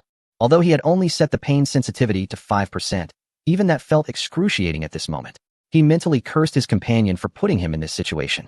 Feeling his strength waning, he couldn't afford to hesitate any longer and yanked the mechanical hose out of the beast's abdomen with all his might. Damn it. Just as he was about to pull the hose out, the mechanical beast tightened its grip. As the beast increased its struggle, the gap in its abdomen twisted and constricted. This constriction was troublesome. His arm gripping the hose was suddenly caught tightly, and a wave of pain surged through him. "You bastard." The player from the northeast suddenly erupted with anger, cursing as he fiercely tugged at the hose, ignoring the pain in his arm, his face set with determination. Feeling threatened in the abdomen, the mechanical tiger became ferocious. With a tearing sound, the player from the northeast clearly felt his left side being ripped apart. A slight turn of his head revealed not only the bright red blood spilling out, but also the fresh, red flesh inside, visibly torn with sticky strands. Incredible. Watching himself being torn apart was quite something. As he saw his body being ripped open bit by bit, an overwhelming sense of fear surged in his heart. The player, filled with fear, decided to fight back fiercely. Today, it's either my death or we perish together. With this thought, he gritted his teeth and shouted, "For the new nation." Despite the pain of being torn, he resolutely pulled his arm free from the iron grip. At that moment, he pushed his barbaric physique to the limit. All his strength converged on his arm, accompanied by a ripping sound, as his forearm was brutally torn open. Fresh blood flowed out along the torn skin. The game's AI system, perfectly synced with the live stream, zoomed in on his arm for a close-up. Those familiar with the player's background were not surprised by the detail. Rather, the horrific sight of that arm made viewers feel a bit uneasy. Wow, this guy is tough. In this world, there's nothing that makes a man from the Northeast afraid, except perhaps a woman from the Northeast. If it weren't for that line about the new nation, the effect would have been even better. Indeed, this guy must be in so much pain that he has lost his mind, and is just spouting lines. The Northeast player's determination drew cheers from all corners of the live stream. However, as the saying goes, looks can't last beyond 3 seconds. With a tearing sound, the Northeast player's entire left side was ripped open. Blood mixed with internal organs gushed out. How tragic. Yes, it's a bit. Wait, look. As the Northeast player was being torn apart, viewers who were nervously sweating for him felt a pang of sympathy. But just when everyone thought the player had failed, the scene before them instantly ignited their blood. The player, who should have been dead from being torn apart, suddenly opened his bloodied mouth and shouted, "Let us perish together." With that final roar, the Northeast player, enduring the pain, forcefully pulled out the soft tube from the mechanical tiger's abdomen. With a soft pop, the sound became incredibly clear. In an instant, black liquid gushed out. Roar. At the same time, the mechanical tiger let out a synthetic roar. The terrified mechanical tiger instinctively opened its mouth, releasing the flesh it had been holding. The player fell to the ground as a result. Meanwhile, the mechanical tiger's abdomen erupted with black liquid like a fountain. Witnessing this scene, everyone felt a tingling sensation on their scalps. Well done, buddy. You really made us proud as Northeast people. Damn, now that's a tough guy. I want to know right now if this guy is a streamer. I need to follow him. A man should watch what he needs to. Yes, yes, yes, a man should watch something that gets the blood pumping. Found it. Found it. That guy is streaming on a certain platform, but he is a new streamer. Hurry up and search for Zhang Dazhao. What a passionate man. How can he be on that platform? Just to entertain. Who has his contact information? I'll pay for it. I want to sign him to my guild. I saw that player from the Northeast, and he really is a streamer. The big shots lurking in the live chat are becoming active. Not for any other reason, but for this passion, they also want to sign this streamer named Zhang Dazhao. However, compared to the audience in the live chat, the impact of this scene on the players in the game is immensely huge. It even naturally brings to mind a line of poetry. With great ambition, I feast on the flesh of the enemy, laughing as I drink the blood of the invaders. It seems that, as men, we should be like this. Chapter 285. We can die and be resurrected, but when you die, it's truly the end. With the rise of the 9 provinces, streamer Zhang Dazhao also gained immense popularity. Overnight, he transformed from an unknown small streamer into a trending sensation. Before other guilds or officials could act, Zhang Dazhao was recruited by the Salvation Army guild formed by Teacher Ma and Sister Zhou. Although Zhang Dazhao was already a member of the Salvation Army, he was just a minor character until now. His previous feats had stirred up quite a wave, prompting players who once feared the mechanical beasts in the game to follow suit. The entire battlefield was now shrouded in a somber atmosphere of impending doom. Players portraying barbarian warriors charged forward fearlessly, even willing to bite off a piece of the mechanical beast if it meant death. This scene left Pan Yanduo and her group in stunned silence. They even began to doubt how these seemingly mad barbarian warriors could be more barbaric than themselves. Were they not aware of the consequences? Why rush to their demise? Despite her astonishment, Pan Yanduo felt a sense of satisfaction as she gazed at the smoke and chaos on the battlefield. Her clan of barbarians possessed these fearless warriors. How could they not become strong in the future? With this thought, her blood surged, and she stood up on her mount, raising her board and roaring, "Orcs. Wrong stage. Barbarians. Never say die." As she roared, her guards raised their weapons and echoed her battle cry. In an instant, the entire battlefield resonated with the shouts of the barbarians. Barbarians. Never say die? Barbarians. Never say die? The thunderous roars surged like war drums, becoming the brightest focus on the battlefield. Accompanied by the roars, those fearless warriors charged onto the battlefield, imitating the players. However, witnessing such a scene, the players and the audience in the live stream were thrown into chaos. What the heck did Zhang Dazhao do? This is crazy. While we players can die and respawn after cooldown, those NPCs are truly dead. In the realm of the player kingdom, there's an unbreakable iron rule. When NPCs die, they are truly dead. For those single-player story mode players, they can reload and revive NPCs. But now, this was a battle involving millions online. Were these NPCs going insane? Watching those crazed NPCs rush into battle with a death wish, the players were completely panicked. But now that the atmosphere had reached a boiling point, persuading them was futile. Protect all NPCs. At this moment, Teacher Ma, realizing something was amiss, immediately shouted. He certainly doesn't want to return to the city of Duoyan after this battle only to find not a single shop NPC around. Fortunately, with so many players, information spreads quickly. Before long, all players on the battlefield received the message, and to ensure that Duoyan City could still function after they returned, players really began to fight desperately. The countless mechanical beasts clashed with the surging barbarian players in an instant. The two forces collided like two gigantic waves crashing together. In that moment, those at the forefront were torn apart by the mechanical beasts. A cloud of blood mist rose, and one could faintly smell the strong scent of blood in the air. For those with keen noses, there was even a hint of a foul odor mixed in. Countless mechanical beasts surged like a tide, resembling a meat grinder pushing forward. In an instant, the dark, cold bodies were stained bright red. Chunks of flesh left sticky traces on the cold steel. The entire scene was horrifying. This unbearable and suffocating sight made viewers online blush and tremble with excitement. Damn, what zombies, what apocalypse. I tell you, nothing compares to this thrill. Exactly. I was hesitating earlier about whether to buy a sensory pod. My wife advised me that the kids might take it. Now I just want to tell her. She knows nothing. This game can be played by kids too. Dad, hurry up and buy one. I'll play during the day, you at night. Hey, you little rascal, weren't you supposed to be in online classes? The teacher is online killing monsters. What classes? Classes. Wow. The oppressive atmosphere in the live stream room was instantly lightened by the banter between the father and son. Viewers didn't expect that such a scene, usually found in internet jokes, would actually happen in real life. However, what they didn't expect was that just then, a new message popped up, instantly breaking the tension for everyone. You little brat, if you're still playing, hurry up and book a sensory pod, the one that looks like a coffin online. For such a fun game, I'd be happy to lie in a coffin. Dad, Grandpa? Seeing the father and son respond to the user ID old oil stick in the comments, everyone in the live stream burst out laughing. This is definitely a case of a three-generation family. Of course, this conversation among the three was just a small interlude and did not affect the battlefield dynamics shown in the live stream. How many barbarian players were there? According to incomplete statistics, there were about 80 million. Out of these 80 million, only 2/5 were online. The entire battlefield had nearly 30 million players. Saying this might not convey much, but if the live stream view was changed to an aerial view, it would be truly impressive. However, such a massive force quickly found itself at a disadvantage when facing the dense swarm of mechanical beasts. There's no way around it. Even if everyone is fearless, it is still flesh against steel, and no matter how much they grow in size, they cannot escape the fate of broken limbs. In just over 10 minutes, the number of players from the opposing faction has been reduced to millions, most of them already injured. The entire battlefield can no longer be described as merely soaked in blood. The area has turned into a muddy mess, where stepping down can sink you up to your calves. It has transformed into a foul, dark swamp. If you're not careful, you might step on something. And when you pull it out from the stinking mud, you might discover it's a severed thigh or some body parts.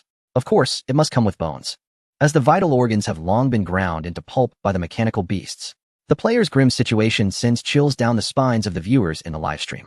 Naturally, while the players suffer heavy losses, the mechanical beasts are not faring much better either. Chapter 286, Attacks Beyond Cognition. You still don't understand this world. The players suffered heavy losses, and the mechanical beasts didn't fare much better. Amid the sounds of battle, the once densely packed mechanical beasts had now scattered. The players were incredibly reckless and fierce. You think you're tough? You think you can't be cut down? No problem. They came from a world with advanced information, so if they can't cut you down, fine. My ability to get things done is pretty good too. The players started DIY right on the spot, desperately disassembling the mechanical beasts into parts. That's why humans are considered the smartest primates. This kind of DIY operation left Pan Yenduo and others dumbfounded. They wouldn't even dare to dream about it, let alone think of it, in 8 lifetimes. However, to be fair, while this operation might seem impractical and a bit absurd, it was effective. Just look at the scene before them, a stinking swamp scattered with large parts. And you'll understand the outcome. Wow, your operation is just too crazy. Amazing. Are there any skilled craftsmen in the group? Hurry up and create huge wrenches in the game. You can definitely make a fortune. Wow, this idea is great. Quickly contact the small factories. Watching the live stream, the viewers began cheering as they saw the mechanical beasts disassembled into parts. And while the speaker was just joking, the listeners took it seriously. And some small factory owners lurking in the chat suddenly saw a business opportunity. Just as the viewer mentioned, making oversized wrenches in the game would definitely be profitable. At that moment, these small business owners already began visualizing the scene. A group of barbarian warriors clashing with enemies on the battlefield. Suddenly, one warrior shouts, "You beast! Take this." As he speaks, the warrior pulls out a weapon from behind, which isn't a large sword but a big, silver-white steel wrench. See, the image is right there.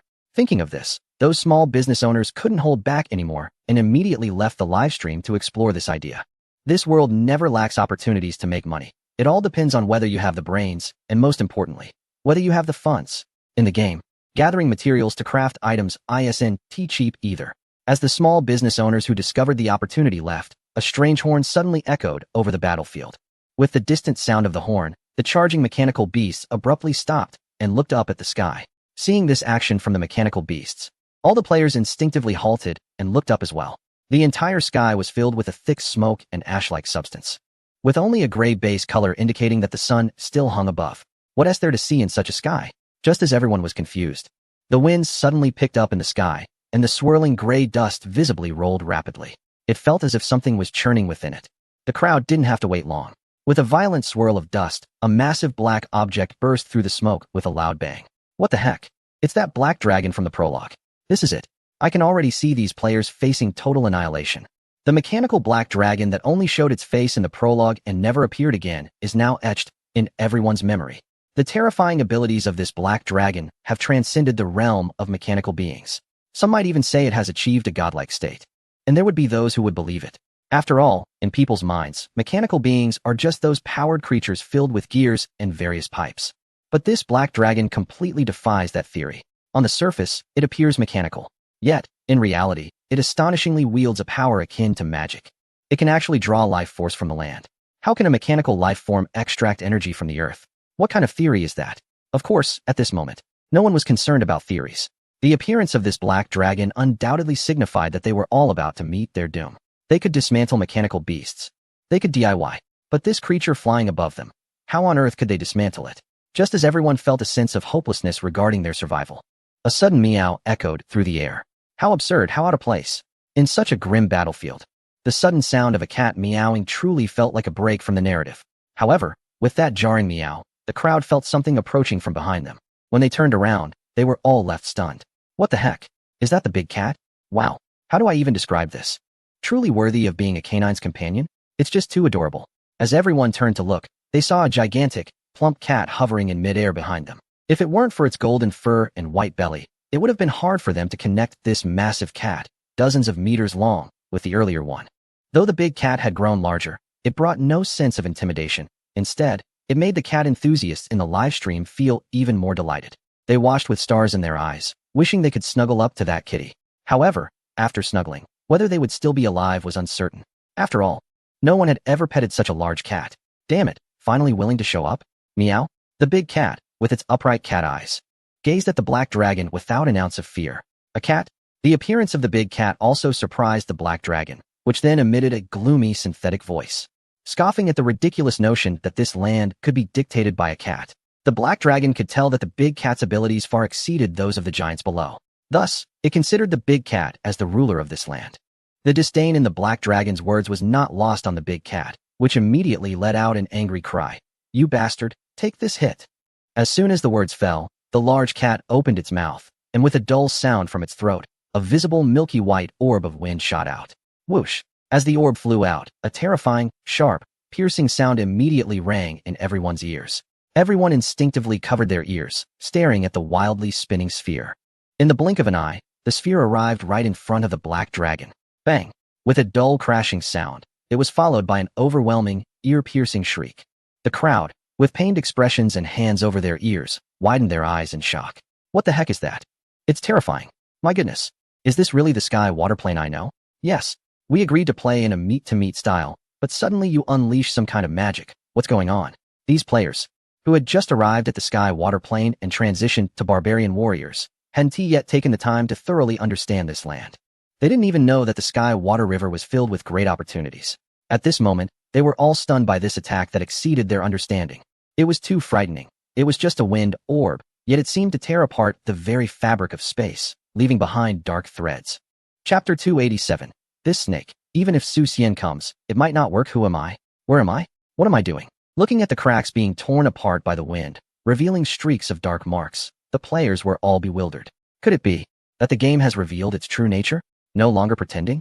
Making them think this was an ordinary world, when in reality, it was a magical world filled with wonders. However, just as all players in the game, and indeed the entire world, were thinking this way, the scene in front of them began to shift into an unexpected style. They saw the black dragon being torn by the cracks, slowly opening its menacing mouth.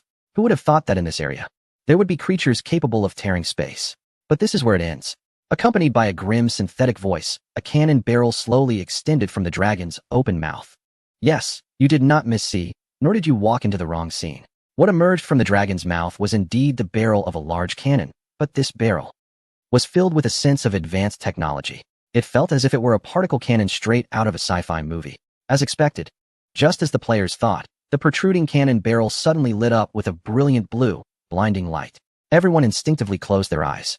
At that moment, although their eyes were shut, their hearts could no longer remain calm.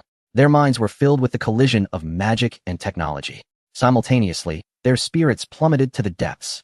Buzz, buzz. The air emitted a terrifying tremor, and everyone present felt a horrifying, world-destroying energy looming above them. In that instant, they fell into complete despair. In the face of this annihilating attack, everything seemed pale and powerless. Titan strike. However, just as everyone was thinking this way, a voice filled with rage echoed, shaking their hearts.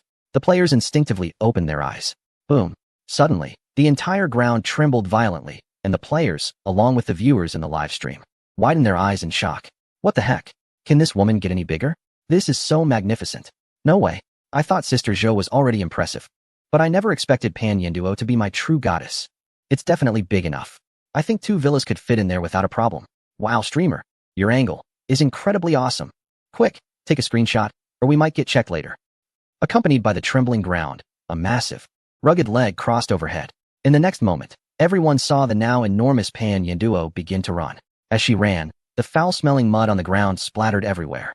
The stunned crowd had already forgotten their disgust. Everyone's eyes were wide open, not wanting to miss this beautiful scene before them. Looking at those strong, muscular legs, some couldn't help but grin with a lewd smile. However, this smile barely lasted a few seconds before they were disgusted by the foul-smelling mud splattering onto their faces. Magic, technology, and the physical body. Goodness. In just a short moment, it felt as if everyone had experienced 3 different worlds. Before they could even express their amazement, the enormous female giant, having completed her run-up, suddenly pushed off the ground and soared into the air. Boom. Crack. Even with the ground covered in mud. At the moment Pan Yanduo leaped up, everyone could faintly hear the sound of the ground struggling under the weight. Terrifying. Truly terrifying. This woman was even more fearsome than those from the northern regions. With one jump, she almost created a massive crack in the ground. However, before everyone could calm down, they saw Pan Yanduo, having leaped up, grab hold of the body of the black dragon hanging in the sky. Netizens watching immediately gasped, wow, that move. Why does it feel like doing pull-ups during military training? To be honest, it did have that vibe. I remember struggling to do just 1. How about you? I could do more than 10. And she's a girl. Are you sure you were doing pull-ups and not something else? Wow, look at that speed. The comments in the live stream always seemed to veer off topic. As they talked, Pan Yanduo, hanging onto the black dragon, slowly began to pull it down from the air using her own weight. Bastards, you actually cheated. Even with the weight of a giant hanging on it. The black dragon couldn't bear such a load. As it plummeted, it roared in anger. It never expected that in this area, there were powerful creatures beyond just the big cat. The being hanging on it, which looked nothing like a human, was actually just as strong as that big cat. As they fell, the black dragon opened its gaping maw again, ready to unleash a blast at that treacherous woman. But unexpectedly, just as it opened its mouth, Pan Yanduo also sprang into action. Her enormous fist, like a speeding truck, crashed into the dragon's jaw with a resounding thud. The sound of that punch was intense. The black dragon, which was about to launch an attack, was immediately struck by the terrifying force, lifting its head in shock. Boom. At the same time, Pan Yanduo, still clutching the black dragon's body, crashed down hard onto the ground. Wow. The unprepared players around were once again splattered with foul, muddy water. However, this time, they had experience. Seeing the mud fly up, they hurriedly closed their mouths and held their breath. This way, even if they got drenched, they wouldn't be overwhelmed by disgust. As Pan Yanduo landed, she showed no signs of letting the black dragon off the hook. Without hesitation, she yanked it down with the brute strength of her transformed titan form, whipping the black dragon towards the ground like a whip. Goodness, if that hit the ground hard, even something as tough as iron would probably shatter into pieces. The players quickly closed their mouths again, held their breath, and braced themselves for an even fiercer rain of mud. But the result was that this creature before them couldn't really be classified as a true biological entity. One can only describe it as a life form. A mechanical life form. It has no flesh. Its entire body is made of special metals and mechanical structures. Under immense inertia, the creature reacted instantly. The originally robust body shrank at an astonishing speed, accompanied by the sound of metallic folding. A dragon that was over 100 meters long transformed into a black serpentine creature about 30 meters long. Moreover, as it shrank, it quickly coiled around the arm of the individual. In an instant, it wrapped its body around the upper half of the individual. This sudden turn of events left a group of online viewers stunned. Wow. Is this a battle between a human and a serpent? Or is it bondage art? It's definitely art. Just look at how it's constraining. Impressive. I think this scene should be showcased to a certain legendary figure. Chapter 288, Let's Unite. Just this thick and dark snake. Even if a renowned figure from a certain folklore came, he would have to shake his head and say no. You see, the white snake can handle it, but this black snake cannot be dealt with.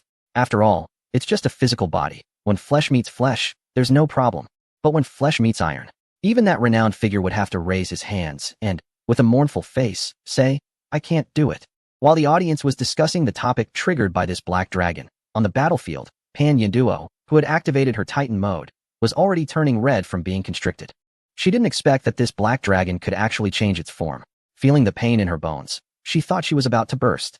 Meanwhile, the big cat hovering nearby saw its old rival being restrained like this and showed no signs of happiness. Instead, its eyes were filled with worry. Despite their long-standing rivalry, seeing the other on the verge of collapse inevitably caused some discomfort. However, given the current situation, all of its attacks were unsuitable. After all, attacking that black dragon might inadvertently kill that unfortunate woman. In an instant, the big cat grew anxious. Just then, Pan Yinduo, who was being constricted to the point of deformation, shouted angrily, Do you think only you can change size? As she spoke, the Pan Yinduo tightly wrapped by the black dragon began to shrink rapidly, like a deflated doll, visibly reducing in size. In the blink of an eye, she went from nearly 20 meters high to over 3 meters. With Titan mode deactivated, Pan Yinduo immediately broke free from the black dragon's grasp and quickly retreated. The big cat, anxious and without hesitation, immediately took aim and pounced down in anger. Clang, clang, as the big cat attacked, visible wind blades, as thin as cicada wings, sliced into the black dragon. Accompanied by the sounds of metal clashing, the black dragon's outer layer of dark metallic scales showed white marks. But they were merely marks. Despite the big cat's furious attacks, those wind blades that could slice through the ground were unable to break the black dragon's defense. Meanwhile, netizens, seeing the white marks, suddenly seemed to realize something. Wow, this is energy protection. No way. It can't be. If the black dragon is a technological product and can use particle cannon attacks, then what is up with having a protective shield? Yes, this is what technology is all about. Only at this moment did the netizens fully immerse themselves in this absurd setting of the world. Does this mean that the big cat and Pan Yinduo have no way to deal with the black dragon? Not necessarily. Even a shield has energy consumption. Now it all depends on whether they can exhaust the black dragon's energy. Exhausting energy? Hearing this term, everyone felt a headache coming on. In the game of Player Nation, this group had been playing for almost a year, but they had never seen a health bar? No health bar, no mana bar. Who knows how much energy that thing has? What if it is endless? Wouldn't that just wear one out? The big cat certainly doesn't have the same mindset as the online friends and doesn't even know what energy is. As netizens have said, along with the frenzied attacks, it clearly feels its own strength gradually diminishing. Its once unstoppable wind blades now seem feeble in front of the black dragon. It never expected that there could be something so tough in the world. It wonders if the old dog's fire can melt this monster. It should be able to, right? But seeing the black dragon, which only shows some white marks and is almost unscathed, it begins to doubt. Roar! Just as the big cat was lost in thought, a strange roar erupted from the black dragon. In the next moment, this terrifying sound reverberated through the heavens and the earth, seemingly possessing some sort of magic, immediately causing an invisible shockwave to radiate outward. Centered around the black dragon, everything was pushed away by this unseen force. In an instant, a vacuum zone several dozen meters in diameter formed around the black dragon. Even the mud on the ground disappeared. In an instant, it created a stark contrast with the surroundings. Seeing this, all the players around felt that if the earlier despair was fake, then this time, the despair was real. Nothing could be more genuine than this. A black dragon that is impervious to blades and spears is one thing, but this creature can also unleash shockwaves. How are they supposed to play this? Is this a beginner's village? More like a world boss. However, just when everyone thought they were doomed, the black dragon that had cleared the area suddenly soared into the air. Hovering once again, it glanced back at the remaining mechanical remnants, then turned to the big cat and Pan Yinduo. This time, I will spare you. Next time, I will personally send you to your graves, and by then, this world will belong to my Black Dragon Legion. With that, the black dragon turned without hesitation and flew off into the distance.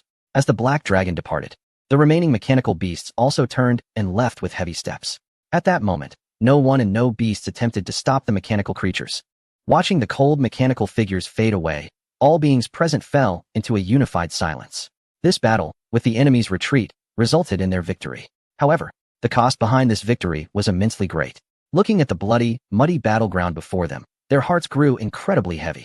This victory was bought with the lives of millions of beings. It could be said to be hard-earned, but it was also painfully costly. Compared to Pan Yinduo, the big cat, gazing at the remnants of its subordinates on the battlefield, felt an immense weight on its heart. Unlike Pan Yinduo and the others, almost all the fallen warriors from the barbarian side were players. Moreover, Pan Yinduo had learned from Lin Fei that these fallen warriors would resurrect soon. So, she merely felt that the price they paid was quite heavy. The big cat was different. Those magical beasts were species that it and the large dog had witnessed being born over the years. It could be said that every magical beast here had their blood flowing within them. To call them their descendants would not be an exaggeration. However, at this moment, among the magical beasts that were strictly prohibited in the Holy Beast Forest, only a few remained. Suddenly, it remembered the large dog's instructions when it came out to take good care of these magical beasts. But who would have thought that just a chance encounter would come at such a cost? Looking at the remaining magical beasts, all it felt was pain, nothing but pain. At that moment, it truly wished to leave with this group of magical beasts. But it could not do that. The place being invaded was their homeland, their kingdom. If it retreated, what would happen to their home? What would that damned woman think? As these thoughts crossed its mind, the big cat felt a surge of compassion, and its hesitant gaze suddenly transformed. Its golden vertical pupils became incredibly determined. Even if it meant dying on this battlefield, it could not take a step back. Behind it, in the protecting forest, there were nearly 10 million young magical beasts. If it chose to flee, who would they rely on? Big cat, let us unite. I have a way to save you magical beasts from death. Just then, a voice suddenly rang out from behind it. Chapter 289. Choice. Opening the battle pet. Pan Yinduo was not lying. Not only the magical beasts, but even her barbarian warriors had the possibility of resurrection. However, to be reborn, they had to pay a price. And that price was losing their freedom. Being able to be reborn was certainly a good thing. But if it meant losing their freedom and obeying those human commanders, these freedom-loving barbarians were clearly unwilling to accept it. The barbarians did not want to take that step. Yet, the magical beasts before them might not feel the same. Therefore, Pan Yinduo revealed the battle mount and mercenary settings that Lin Fei had mentioned before. However, the big cat, which had been full of joy, suddenly flew into a rage after hearing Pan Yinduo's words, shouting, "You damn woman! How could you think of this? Don't dream. Even if all our magical beasts die in battle, we won't." The big cat was well aware of the settings Pan Yinduo spoke of, having been present when they were first discussed. Because of this clarity, it was strongly resistant to the idea of becoming a human's pet. However, before it could finish speaking, Pan Yinduo's words immediately silenced it. No one is forcing you. But do you think your kin can endure many more losses like this? At that time, what will you use to protect the sacred beast forest? The next generation? Without the protection of these magical beasts. Pan Yinduo shook her head. Their descendants were indeed concerning. Her words were not intended to persuade, but every word hit the big cat's chest like a hammer. It did not rebut because it understood that everything the other party said was an undeniable fact. Faced with the issue of racial survival, even the usually proud big cat had to lower its proud head. Looking at the silent big cat, Pan Yinduo chose not to say anything further. Instead, she unconsciously reached out to stroke its body. Such an opportunity to openly pet the big cat was rare, and even this barbarian leader could not resist the temptation. Feeling the large hand caressing her, the big cat's frowning face unconsciously revealed a look of enjoyment. However, it quickly realized something.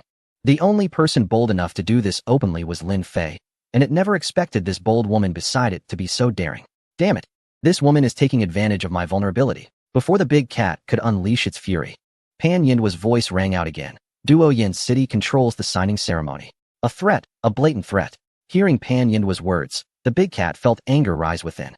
Yet, in the face of the racial issue, it had to swallow its pride and coldly huffed. Humph. This cat won't hold it against you.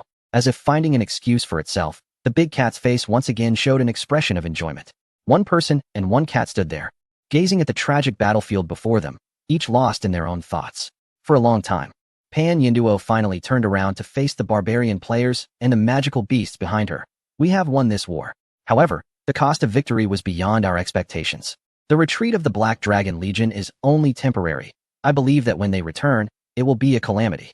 Therefore, I need everyone to grow stronger. At this point, she instinctively glanced at the large cat beside her and said, from today onward, Duoyin City will open a battle pet center, where all new barbarian warriors can adopt their own battle pet. Fearing that the people in front of her did not know what a battle pet was, she tirelessly repeated what Lin Fei had said.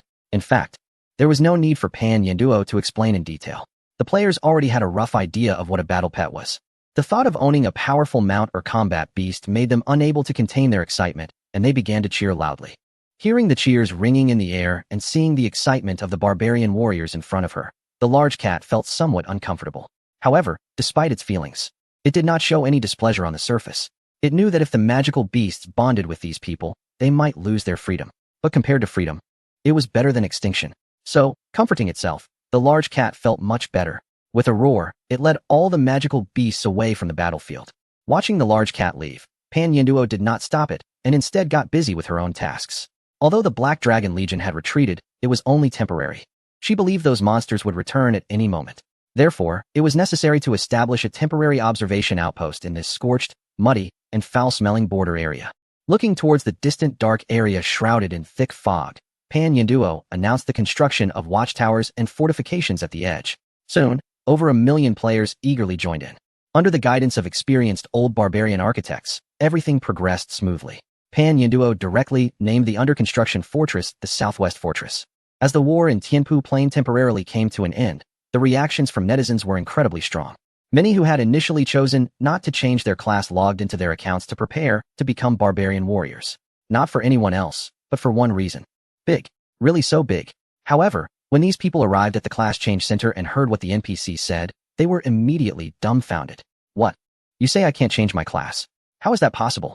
Did you make a mistake? Who wouldn't be frustrated? My friend successfully changed classes earlier. Why is it that now they aren't even giving out class change credentials? A group of players who heard they could not change to barbarian warriors crowded in the lobby of the class change center, discussing animatedly. They never expected that just by waiting a little longer to change classes, the NPC would tell them there were no more slots. When class changes were first opened, it was never mentioned that there would be a limit on slots. If they had known it would be like this, who would have bothered to observe? Now look what happened. The slots are all gone, so what's the point of transferring jobs? This group of online users, their recently sparked enthusiasm was instantly doused. Not only that, but they also felt it was so unfair. Yes, it's unfair. Why were their transfers allowed before, but now that it's their turn? It's not possible. It must be a problem with the system. Thinking of this, the users standing in the job transfer hall became even more agitated. They believed that if Lin Fei knew about this situation, he would definitely increase the transfer slots on the spot. However, no matter how much they caused a ruckus or acted irrationally, Lin Fei never showed up. The only one who appeared was a half-mechanical being, the leader of whom, a burly man with a dark expression, looked at the chaotic players and shouted angrily. Who is causing trouble? Exile to the Black Domain. Chapter 290. Shocked. Box office reaches 1 million. If anything could shock these rowdy netizens at this moment, it would undoubtedly be the Dark Realm. Especially now, as these netizens learned from the live stream that the entire Black Dragon Legion was holed up in this Dark Realm. Being exiled there was, without a doubt, entering an infinite cycle of death. Just thinking about it sends chills down one's spine. They believed that this dark-faced man in front of them could definitely deliver on his threats. In an instant, the rowdy players quieted down, and some even attempted to sneak out of the class change hall while the guards were unprepared. However, they soon realized that the hall was already surrounded by the city guards. Seeing the cold, expressionless faces of the mechanical-bodied city guards, the netizens settled down completely. Some of the more timid ones even started trembling. This clearly showed the terrifying nature of being exiled to the Dark Realm. Fortunately, the dark-faced man was merely trying to scare them. Looking at the now subdued crowd, he spoke. The quota for class changes is regulated. This is an ironclad rule, and no one can break it. So please, put away your little schemes. Seeing the group in front of him, who dared not voice their anger, the dark-faced man felt a bit troubled. However, the commotion they were causing made his situation even more difficult. After thinking for a moment, he added, everyone, you should head back. Next time, please come for your class change earlier. After saying this, he stepped back with his subordinates to lean against the wall at the entrance of the class change hall. Standing there, he coldly observed the crowd and fell silent. At that moment, silence spoke louder than words. The dark-faced man not speaking did not mean he was indifferent. His icy gaze made everyone uneasy, and they immediately began to mumble and walk toward the exit. This was perhaps the only way they could vent their dissatisfaction. Beyond this, they found no other means. After all, being exiled to the Dark Realm was no laughing matter. Seeing the rowdy group leave, the dark-faced man couldn't help but breathe a sigh of relief. After all, if they continued to make a scene, they wouldn't actually dare to exile everyone to the Dark Realm. At that point, it would just be a case of making an example of a few. However, even so, he would still face corresponding punishment afterward. This was not what he wanted to see. Now that the netizens had chosen to leave, it was better for both parties. However, what no one expected was that although the netizens left, posts began to emerge online. One post titled, Shocking, Game NPC Threatens Players. This game completely disregards players' humanity quickly rose to popularity. In this day and age, posts criticizing games were not uncommon. Such a title quickly attracted countless netizens. Upon seeing the complaints about being unable to change classes, netizens quickly began to respond. Instantly, the replies split into two camps. One group consisted of those wanting to change classes, but unable to. The other group was, of course, those who had already changed classes to become barbarian warriors. Two forces have stirred up the comment section of this post. Especially those who have successfully changed their roles, immediately switched to mocking mode, filling the comment area with all sorts of sarcastic replies, taking up more than half of it. Sigh. There's nothing I can do. My son was too quick to change my role. Actually, there's not much meaning in being a barbarian. Indeed, there's really nothing to it, aside from the beautiful scenery. There's no high-tech stuff to see in the mechanical city. Isn't that right? I just got a beast from the Battle Pet Center, and it turns out to be an adult. Riding it feels a bit bumpy. Honestly, I'm also quite troubled about becoming a barbarian. It used to be 18 centimeters. And now it's almost half a meter, really heavy. Right. It used to be 2 kilograms, and now I must weigh around 10 kilograms. It's quite heavy. Just look at the comment section. Are they even speaking human language? It makes those who haven't changed roles feel really upset. So jealous. Half a meter long. Who wouldn't he want that? 10 kilograms heavy. Who wouldn't he want to touch it? But at this moment, everything can only be looked up to. There's nothing they can do. They missed their chance to grow.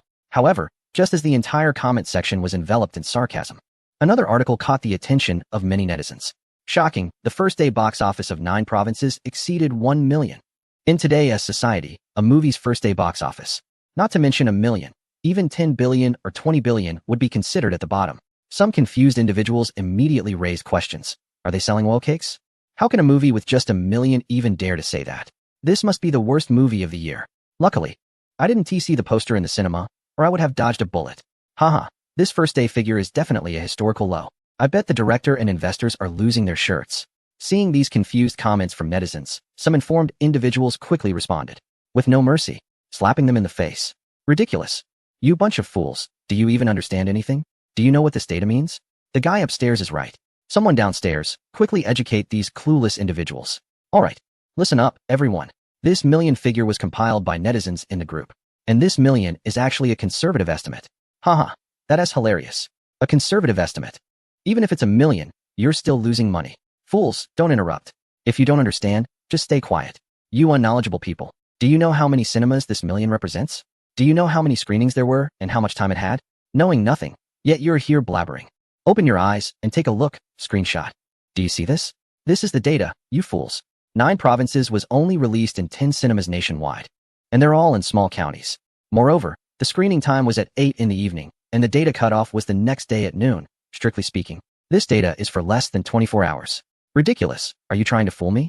In a small county town, 10 cinemas raked in 1 million in box office revenue in less than 24 hours. Are you looking down on me because I haven't been to school? Damn, I just checked, and it seems that this data is actually real. Moreover, the statistics above are only underreported. What is this? Is it true? What kind of extraordinary movie is this? Who knows what it is? I just want to see it now. Wow, DreamWorks? What kind of production company is that? I've never heard of it. Come on, man, look at the director. It's directed by the legendary McGee. Is that for real? No way. I'm shocked. DreamWorks is actually a subsidiary of a certain gaming giant. Chapter 291. After all, I've slept with her. DreamWorks, as a subsidiary of a gaming empire, is not a secret in the industry. However, for those netizens who are still unaware of the situation, this is completely new. A gaming company is now branching out into films. Even if some celebrities cross over to directing, only a few succeed. But a gaming company crossing into film? Isn't that a bit too ambitious? At this moment, Lin Fei has no idea what the netizens are thinking. Even if he knew, he wouldn't respond. He feels quite helpless about his crossover into the film industry. If there's anything to blame, it's that the promotional video he made was too good. So much so that it left Komaki and the editor with no way to proceed with the entire trailer. Meanwhile, Komaki is also troubled. In the past, he had created myths with box office figures, not to mention millions, but even billions. Of course, in today's market, that billion would have to be multiplied by at least 5. However, this million box office is indeed quite daunting for him. Even the phone lines at DreamWorks have been bombarded by domestic and international theaters. The contacts from these theaters, who previously held a high and mighty attitude, are now polite and complimentary as soon as the call connects. Yet they don't mention anything about the film distribution rights. This has left Komaki, who grew up in the West, somewhat unadapted. However, after spending a long time in the region, he has come to understand certain phrases. The saying, don't strike a smiling face, has become very clear to him. For those theaters calling to congratulate him, Kuomaki couldn't be bothered to respond one by one and directly handed the matters over to Su Sinyu at Sinyu Film Industry, as Lin Fei suggested. As a smart person, how could Kuomaki not see through the subtleties? This was an opportunity to please a future boss while making things easier for himself. Why not take it? Overnight, he went from an unknown film company in the region to a hot topic among netizens nationwide. Su Sinyu felt extremely anxious. Thinking back to how she had built her career from scratch to her current achievements felt like a dream. She never expected that the phrase rising to fame overnight was not just a lie. The thought of her muddled relationship with Lin Fei made her feel utterly absurd. After returning last time, all her efforts had been focused on coordinating with Lin Fei, while she didn't even dare to make a phone call or answer one. She didn't know what identity she should use to face Lin Fei. A partner? A girlfriend? Or a lover? In any case, she was quite conflicted. However, at this moment, all her conflicts were overshadowed by the shocking data in front of her. For someone like her, who kept a distance from large corporations and operated a cinema in a small city, despite having a decent business, the reality was that after deducting various expenses, she was not much better off than a regular worker. In the end, she might even earn less than what the company could support. They say the more you buy, the bigger it gets, but the money keeps getting less. She truly understands this saying. However, everything has changed now. Overnight, she became a millionaire. It's unbelievable. I can't take it anymore. I'm exhausted. Just then, the office door was suddenly pushed open, and a tall beauty in a fluorescent yellow vest walked in. She approached the desk and unceremoniously plopped down in the chair, frowning as she complained, "This is truly the life of a worker.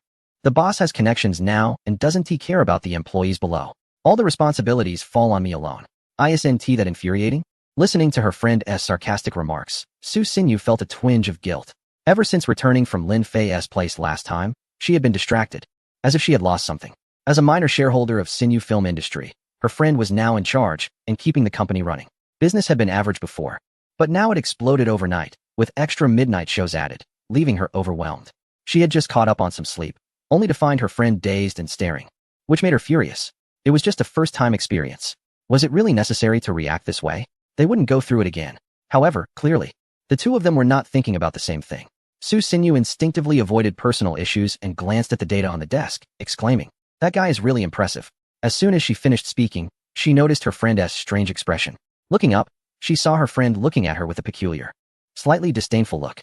Oh no. Realizing she had misspoken, Su Sinyu instinctively wanted to explain. But before she could, her friend Yang Tao spoke first. "I mean, sis, whether he's impressive or not, I haven't experienced it myself, so why bring it up with me?" She then added, almost as if to vent, "Maybe I should give it a try someday." "You wouldn't dare." Su Sinyu instinctively replied, then realized she had overreacted and quickly added, "If you want to, you can go and negotiate with him tomorrow." After saying that, Su Sinyu felt a bit regretful. She knew her friend too well. If she really went, who knows what would happen? During college, they were all in the same class, and back then, this girl had her eyes on Lin Fei. No, it wasn't just her. Half the girls in their class had thoughts about Lin Fei. But at that time, Lin Fei was always quiet and rarely interacted with classmates. Now, no one could have predicted that this reserved guy would actually rise up. Look at that.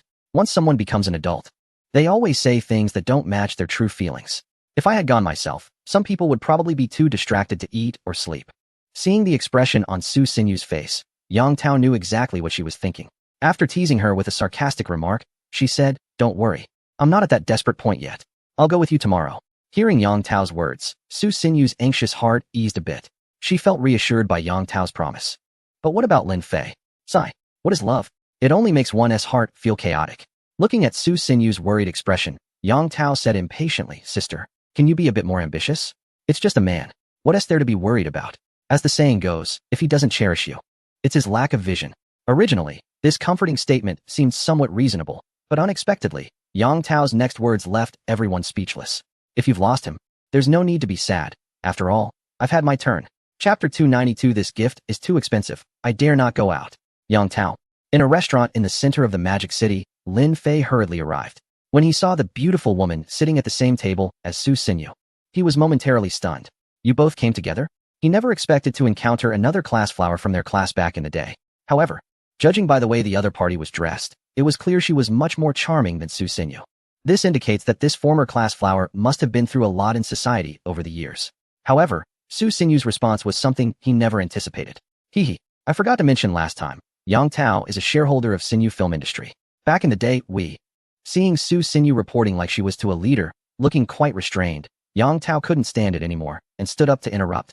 Back then, I saw her thriving in her business, and since I had some spare money at home, I decided to invest and buy a piece of social security. As she spoke, she walked in front of Lin Fei and extended her hand, saying, "Here, since Su mentioned last time that you wanted to invest in our company as a shareholder, how could I not meet you, the big boss?" Yang Tao was completely at ease, and the two shook hands with smiles. Lin Fei then sat down in front of the two. From their conversation, Lin Fei could tell that Yang Tao was far more sophisticated than that silly girl Su Xinyu. It was also evident that the success of Xinyu film industry today was closely related to this woman. He never expected that by simply planning to support Su Xinyu, he would stumble upon such a gem. If he didn't make good use of this person, it would be a disservice to their friendship as classmates. With this in mind, Lin Fei decided to get straight to the point and asked Yang Tao, "Are you interested in coming to work with me?" As soon as the words left his mouth, the atmosphere at the table instantly froze. Both women widened their eyes, staring at Lin Fei. Seeing their expressions, Lin Fei immediately realized he had misspoken and quickly added, "Come to my company. I'm just in need of a head for the business department. The resort in Player Kingdom has already started construction, and since plans are in place, the entire Player Kingdom can no longer be like the makeshift team it used to be. Moreover, almost all the work has been piled on Lin Luo, who has complained more than once or twice. Now, with a ready-made talent right in front of him, how could he let this opportunity slip by?" Upon hearing his words, the two women still looked stunned. Yang Tao didn't expect that this quiet and reserved handsome guy from school would invite her right away upon meeting. Meanwhile, Su Xinyu was even more surprised that someone would try to poach her colleague right in front of her, and this person had an unclear relationship with her. Thinking of this, she immediately felt annoyed and pouted her lips. Her displeasure was clearly written on her face. Sitting across from her, Lin Fei could easily see this and smiled wryly as he took out a gift he had prepared in advance. Ever since he arrived in this world, he had never had a girlfriend. But that didn't mean he lacked romantic experience. Some time ago, I was busy with issues related to the estate, and now, taking advantage of this meeting, I want to clarify the relationship between the two of them. After all, he's not the type to be heartless. Wow, I previously thought that being with you would be great. Your sudden display of affection really opened my eyes. Looking at the car keys and a jewelry gift box that Lin Fei pulled out of his pocket, Yang Tao, who had just felt secretly pleased, suddenly felt a pang of jealousy. Serves you right. On the other hand, Su Xinyu became quite pleased. However, when it came to the gift Lin Fei pushed towards her, she didn't take it but instead said, "I can't accept this. It's too expensive." The car keys, although she didn't know the model, she recognized the logo. As for the jewelry in the gift box, she did have some yearning for it, but having never received a gift from a male before made her feel reserved. He chuckled, saying, "I don't know what you like, so I chose these myself." He added, "As a man, it's only natural to give gifts to your girlfriend." Oh my. Su Xinyu never expected Lin Fei would clarify their relationship in front of her best friend. She suddenly felt like a rabbit had kicked her in the heart, showing a mix of shyness and embarrassment. Yang Tao, seeing her best friend's shy demeanor, felt quite happy. But her personality made it hard for her to tolerate this delicate display. Moreover, these two didn't seem to take her seriously. "What is up with this public display of affection?" Yang Tao exclaimed angrily. "I said you two have had enough." Saying this, she snatched the gift from the table, shoved the jewelry box into Su Xinyu's arms, and played with the car keys, declaring, "As the injured party, I've decided to drive this car for 6 months." Despite Yang Tao's carefree demeanor and lack of attention to detail, she genuinely had no words to say about Su Xinyu. On the surface, Su Xinyu seemed soft and weak, but her thoughts were quite delicate. When the two of them started their business, the company faced several crises and harassment from outsiders. Eventually, the storms passed. All these events had Yang Tao's influence behind them. Therefore, Su Xinyu had never considered her friend, who treated her like family, as an outsider. However, the car keys in her hand truly left her at a loss. She immediately said, "Taozi, don't make a fuss. If you want to drive a new car, let us go buy one later." This car, she intended to say that the car was too expensive and wanted Yang Tao to return the keys. But when she opened the jewelry box and saw the contents, she was completely stunned. She felt a rush of blood to her head, and in an instant, her brain lost the ability to think. Hearing her friend's words, Yang Tao, whose expression had turned unwilling, instinctively turned to look. Her displeased eyes widened like lanterns, and her previously closed mouth opened wide enough to swallow an egg. "No way. Lin Fei, have you lost your mind? You actually bought this for her?" As a woman, especially a refined one, she should have some understanding of luxury items in this world. Of course, whether to buy it or not is another matter. However, neither of them expected that in reality, someone would actually gift such an item, and it was one of them. Looking at the gemstones embedded in the pendant and the exquisite craftsmanship, they both completely lost their ability to speak. After a while, it was Su Xinyu who, resisting the immense temptation, pushed the gift towards Lin Fei. Lin Fei was giving her a gift, and she couldn't refuse. But this gift was too precious. Lin Fei, I can't accept this gift. And if I have something like this at home, I probably won't be able to sleep at night. At this point, Yang Tao also came to her senses, marveling at Lin Fei's generosity while chiming in, yes. If you give this to her, I'm afraid she won't even dare to go outside anymore. She'll have to stay home guarding this thing every day. Chapter 293, The Replica of Lin Luo. Let's have a drink. For a young woman, receiving a gift from someone of the opposite sex, especially one with whom she has a relationship, is indeed a delightful experience. However, if that gift is worth millions, it becomes something one would hesitate to accept. Looking at the exquisite jewelry that once appeared at an international exhibition, the two women were completely stunned. After a long pause, Yang Tao rubbed her eyes in disbelief and tentatively asked, Lin Fei, this can't be real, can it? I remember this was supposedly bought by a wealthy businessman from abroad for his collection. Quickly tell me, this is a fake, right? Although she repeatedly insisted that what was in front of her was a counterfeit, she knew deep down that Lin Fei, given his current status, wouldn't use a fake to deceive Su Xinyu. But if she were to believe that this item was real, she found it hard to accept. After all, this wasn't something that could just be bought with money. However, Lin Fei's response settled her restless heart completely. Honestly, I don't know if it's real or fake. Lin Fei smiled and explained, this piece belongs to an old friend of Kamaki.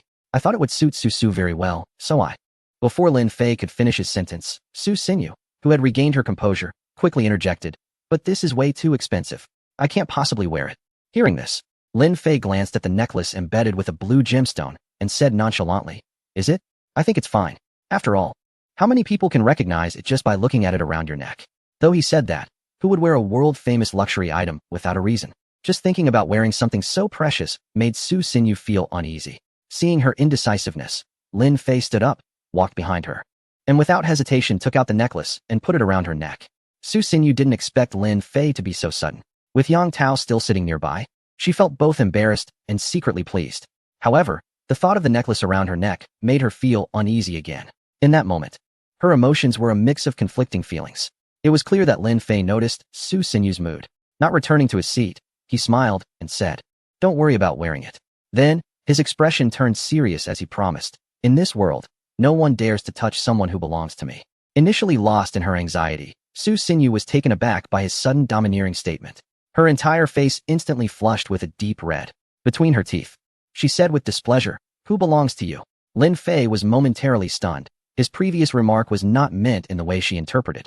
However, upon reflection, he thought, isn't she indeed his woman? With that realization, he felt more at ease. Yet, in the midst of this atmosphere, neither of them noticed Yang Tao sitting nearby, who was being fed a whole lot of dog food and had a darkened expression on her face. Are you two really treating me like air? As she spoke, she stubbornly picked up the car keys again and declared, no way, as compensation, I want to drive this car for a year. Upon hearing Yang Tao's words, Lin Fei and his companion realized they might have gone a bit too far. As long as Su Xinyu didn't mind Yang Tao driving the car, what objection could he have? He immediately said, sure, don't mention a year. As long as my Su is willing, 10 years is not a problem. With that, Lin Fei turned to Zhang Liang, who was not far from him, and waved his hand. Seeing this, Zhang Liang quickly approached. Without waiting for any questions, Lin Fei instructed, have the car I prepared brought over so that Yang Tao can drive it back later. Hearing this, Yang Tao, still holding the car keys, suddenly felt a pang of disappointment. They had come together, but now she would be going back alone. Anyone could guess what would happen next. The thought of coming to enjoy a moment of happiness only to leave in embarrassment made her feel that even the luxury car in her hand was no longer appealing. Without hesitation, she raised her hand to object. No way, we came here together, we have to leave together. However, noticing Zhang Liang standing nearby, her eyes lit up, and she quickly changed her tone. No, we made a special trip, you have to treat us well. Su Xinyu, who initially wanted to persuade Yang Tao not to make a fuss, suddenly understood when she saw the look in Yang Tao's eyes. Following her gaze to Zhang Liang, it all became clear. As her close friend, Su Xinyu knew exactly what kind of person Yang Tao was. Her friend only showed this kind of expression when she had her sights set on someone. Realizing this, she glanced at Zhang Liang, recognizing that he indeed matched her friend's standards. However, it seemed like Lin Fei was somehow facilitating this. In this life, Lin Fei had never dated anyone, but that didn't mean he was clueless. Yang Tao's interest in Zhang Liang was as obvious as day. Even a fool could see that the girl had her eyes on the young man. But knowing this didn't mean Lin Fei wanted to get involved, especially since he was still quite confused himself. Alright, I'll contact them right away. Zhang Liang was also startled by Yang Tao's bold gaze and instinctively looked for an excuse to leave. However, he completely underestimated how friendly this woman could be. Seeing Zhang Liang about to walk away, Yang Tao hurriedly asked Lin Fei, "Hey Lin Fei, aren't you going to introduce us? What am I supposed to introduce?" Lin Fei thought to himself, rolling his eyes. However, seeing Yang Tao's determined demeanor, he could only introduce Zhang Liang, my friend, a soldier. At this moment, Lin Fei was as concise as possible in introducing Zhang Liang. He thought that would be the end of it. But to his surprise, when Yang Tao heard that Zhang Liang was a soldier, her eyes sparkled even more brightly. In fact, her gaze assessing Zhang Liang was even more overt than before. It looked as if she was about to devour Zhang Liang. Feeling the terrifying gaze that was more horrifying than a killing intent, Zhang Liang swore he had never been this afraid in his life. He even doubted that this woman's eyes could kill. However, at that moment, Yang Tao spoke again, saying something that left everyone in stitches. "Zhang Liang, want to sit down and have a drink?" Su Xinyu, who had been nervous and had a dry mouth, was planning to take a sip of mineral water to moisten her throat. However, she was caught off guard by her friend's words and ended up spitting it out. She hurriedly wiped her mouth and whispered, "Taozi." Hearing Su Xinyu's words, Yang Tao finally realized that they were not in a bar. But having said it, there was no way to take it back. She quickly explained, "I meant juice. Don't misunderstand. It's juice." Chapter 294, I want your cinema to open all over the world juice.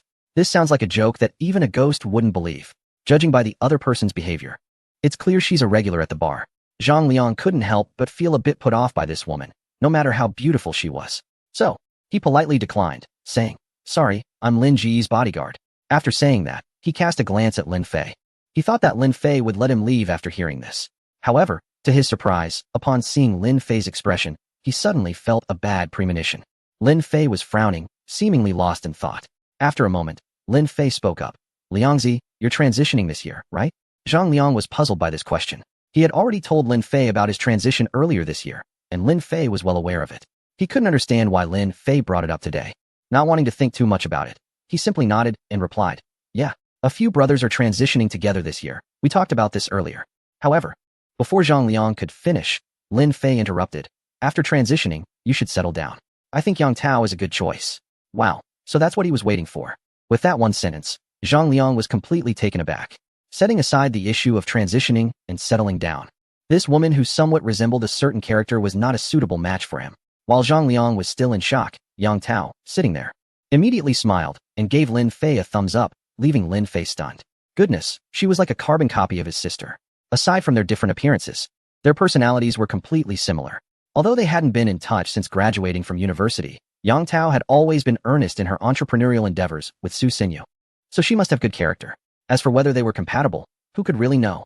Lin Fei, in suggesting a match, was partly motivated by his feelings for Zhang Liang over the past year, and partly because he wanted to return a favor. If the two could really get along, he wouldn't hesitate to organize a grand wedding for them. Perhaps sensing Lin Fei's good intentions, Zhang Liang felt he couldn't refuse. Reluctantly, he moved to sit beside Lin Fei. But just as he sat down, Yang Tao got up and came over to Lin Fei. "You two lovebirds haven't seen each other for a while. Why sit so far apart? Let's switch seats." Wow, she was practically a replica of Lin Luo. Seeing such a direct Yang Tao, Lin Fei was completely impressed. After they switched seats, as soon as Lin Fei sat down, he sensed an atmosphere of resentment from across the table. Looking up, he saw Zhang Liang, over 6 feet tall, sitting by the window, looking like a wronged little wife. Lin Fei chose to ignore it. He thought to himself, how could a woman, no matter how proactive, be that intimidating? However, he severely underestimated Yang Tao's boldness. Once the dishes were served and the waiter left the private room, this woman finally revealed her true self. At the dining table, Yang Tao was not only serving dishes to Zhang Liang, but also chatting warmly with him. She kept saying things like how tough and exhausting military life is, and that he should eat more. It was quite a sight, reminiscent of a soldier returning home and being fussed over by their mother. Watching this genuine scene, Lin Fei couldn't help but suppress a laugh, exchanging glances with Zhang Liang and sending him a look of mutual understanding.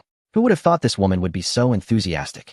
In the end, Lin Fei decided not to dwell on it and quietly started a conversation with Su Xinyu. Last time they met was brief, and they hadn't had much time to talk. As the awkward atmosphere shifted to a more comfortable one, they gradually opened up.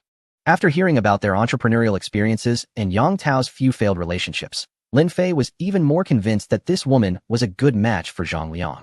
However, whether it would work out ultimately depended on fate.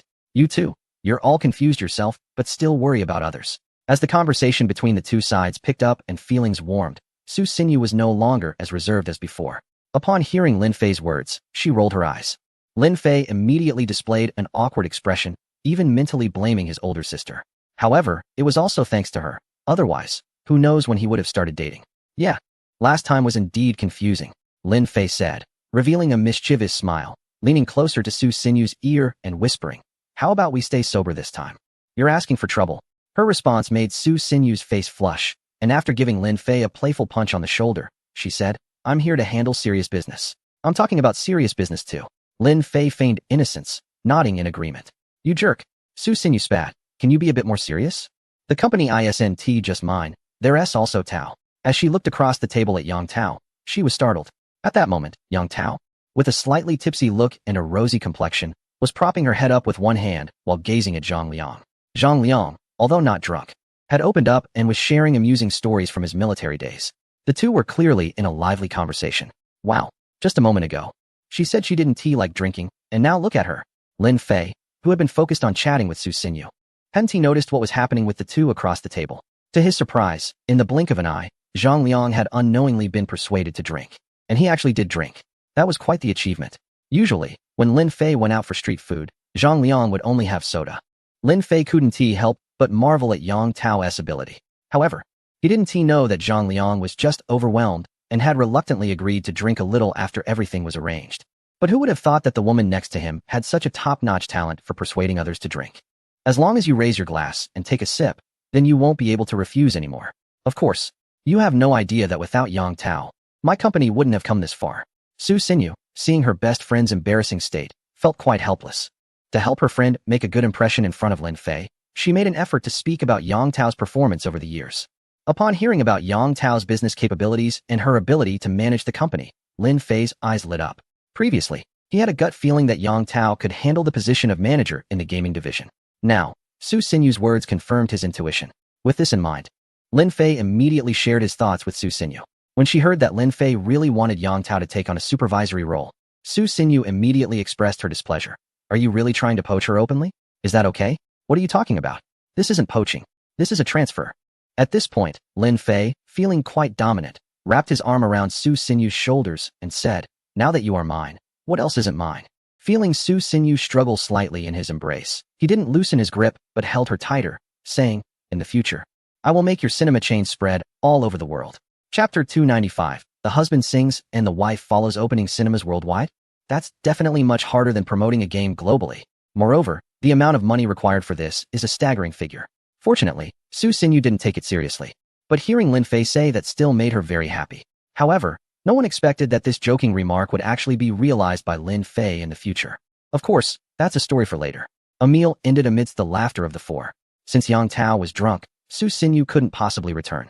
Lin Fei immediately arranged a hotel for the two of them, and he took the opportunity to stay there as well, claiming it was because of home renovations. With Xinyu Pictures joining Lin Fei's gaming empire, Su Xinyu no longer had to worry about funding, which allowed her to relax. As the saying goes, the New Year festivities last until the end of the first month, and Lin Fei used this as an excuse to invite Su Xinyu to stay in the city for a while. The two spent several days together, and their relationship began to heat up rapidly. They were inseparable every day, like a pair of young lovers in a passionate romance. However, sweet moments always come to an end. Just then, Yang Tao had just taken over the business department of the gaming empire, and the entire department quickly began to operate with new hires. "Oh my gosh," I said, "Taozi, are you treating me like a wealthy landlord?" Lin Fei exclaimed in shock as he looked at Yang Tao after reviewing the detailed plan in his hands. The reason for his expression was that this plan was overly detailed. This stack of documents probably contained the entire development strategy for the gaming empire for the next 5 years. Lin Fei's head started to hurt from thinking about it. It's not that the plan was bad. On the contrary, it was excellent. It clearly laid out the future development plans for the gaming empire, even including some projects he thought of. One could say that this plan was refreshing and received his recognition. However, recognition aside, if they were to actually put it into action, he feared he would have to work extremely hard to make money. People often say you don't need to be rich, just enough to spend. But Lin Fei discovered that things aren't that simple. To put it plainly, money is something you can never have enough of, just like his desire to build cinemas all over the world. Forget it, Lin Fei thought, and decided to temporarily shelve that idea. What he needed to do now was to work hard, work even harder. Satisfied, he set the plan aside and looked at Yang Tao. If she weren't a woman, He would have asked her if she wasn't afraid of overreaching with such big steps. Of course, such questions were only for his thoughts. After drumming his fingers on the table for a while, he asked, "How long do you think it will take us to achieve the first part of the plan?" Yang Tao replied without hesitation, "That depends on whether this wealthy landlord of ours is up to the task." Well, she really did think of him as a wealthy landlord. Lin Fei heard this and thought for a moment, realizing that he had no idea how much money he had. Financial matters had always been managed by Lin Luo. However, conservatively estimating, he should be able to implement the initial projects outlined in the plan. How about this? You can talk to Lin Luo later. As soon as he finished speaking, he noticed Yang Tao frowning, so he added, "Don't worry, the initial projects are suitable to start now. As for building the factory, you can discuss it with my sister." Lin Fei's words undoubtedly indicated support. Upon hearing this, Yang Tao immediately smiled. "I haven't seen Sister Luo for several years. I used to occasionally watch her live streams. I never expected I would actually get to work with her." While Yang Tao was expressing her excitement, she started packing her laptop, but suddenly hesitated, looking up and saying, Lin Fei. Seeing her stammering, which was completely unlike Yang Tao's usual character, Lin Fei became puzzled. "What's wrong? Just say it if you have something to say." Now that she was not only his subordinate, but also an old classmate, Lin Fei didn't put on any bossy airs. Yang Tao quickly replied, "Sister Luo is at the construction site, and I'm here in the city center. Could you have Brother Zhang give me a ride?" Wow, he hadn't seen her for a while, and now she was calling him brother? Lin Fei was slightly surprised by Yang Tao's words. Ever since their last dinner, he hadn't inquired about Zhang Liang and Yang Tao's relationship. He felt that such matters were best left to develop freely. However, he didn't expect that just over half a month later, she was already calling him brother, and it seemed quite natural. Suddenly, Lin Fei recalled a saying that was popular in middle school: first call brother, then call sister, and after that, call wife. Time had passed too long. He wasn't sure if he remembered it correctly, but he felt that was the gist of it. Since she rarely spoke up, Lin Fei thought he should give her some face. He nodded and called Zhang Liang's phone. He briefly explained the situation, but to his surprise, Zhang Liang's voice on the other end of the line was filled with reluctance as he said, "Lin Go, can we change to someone else?" What he thought was a simple matter took an unexpected turn as Lin Fei sensed fear in Zhang Liang's tone. Surprised, he countered, "What do you think?" "No way." As Zhang Liang finished speaking, the office door was pushed open. He put away his phone with a reluctant expression and walked over to his desk.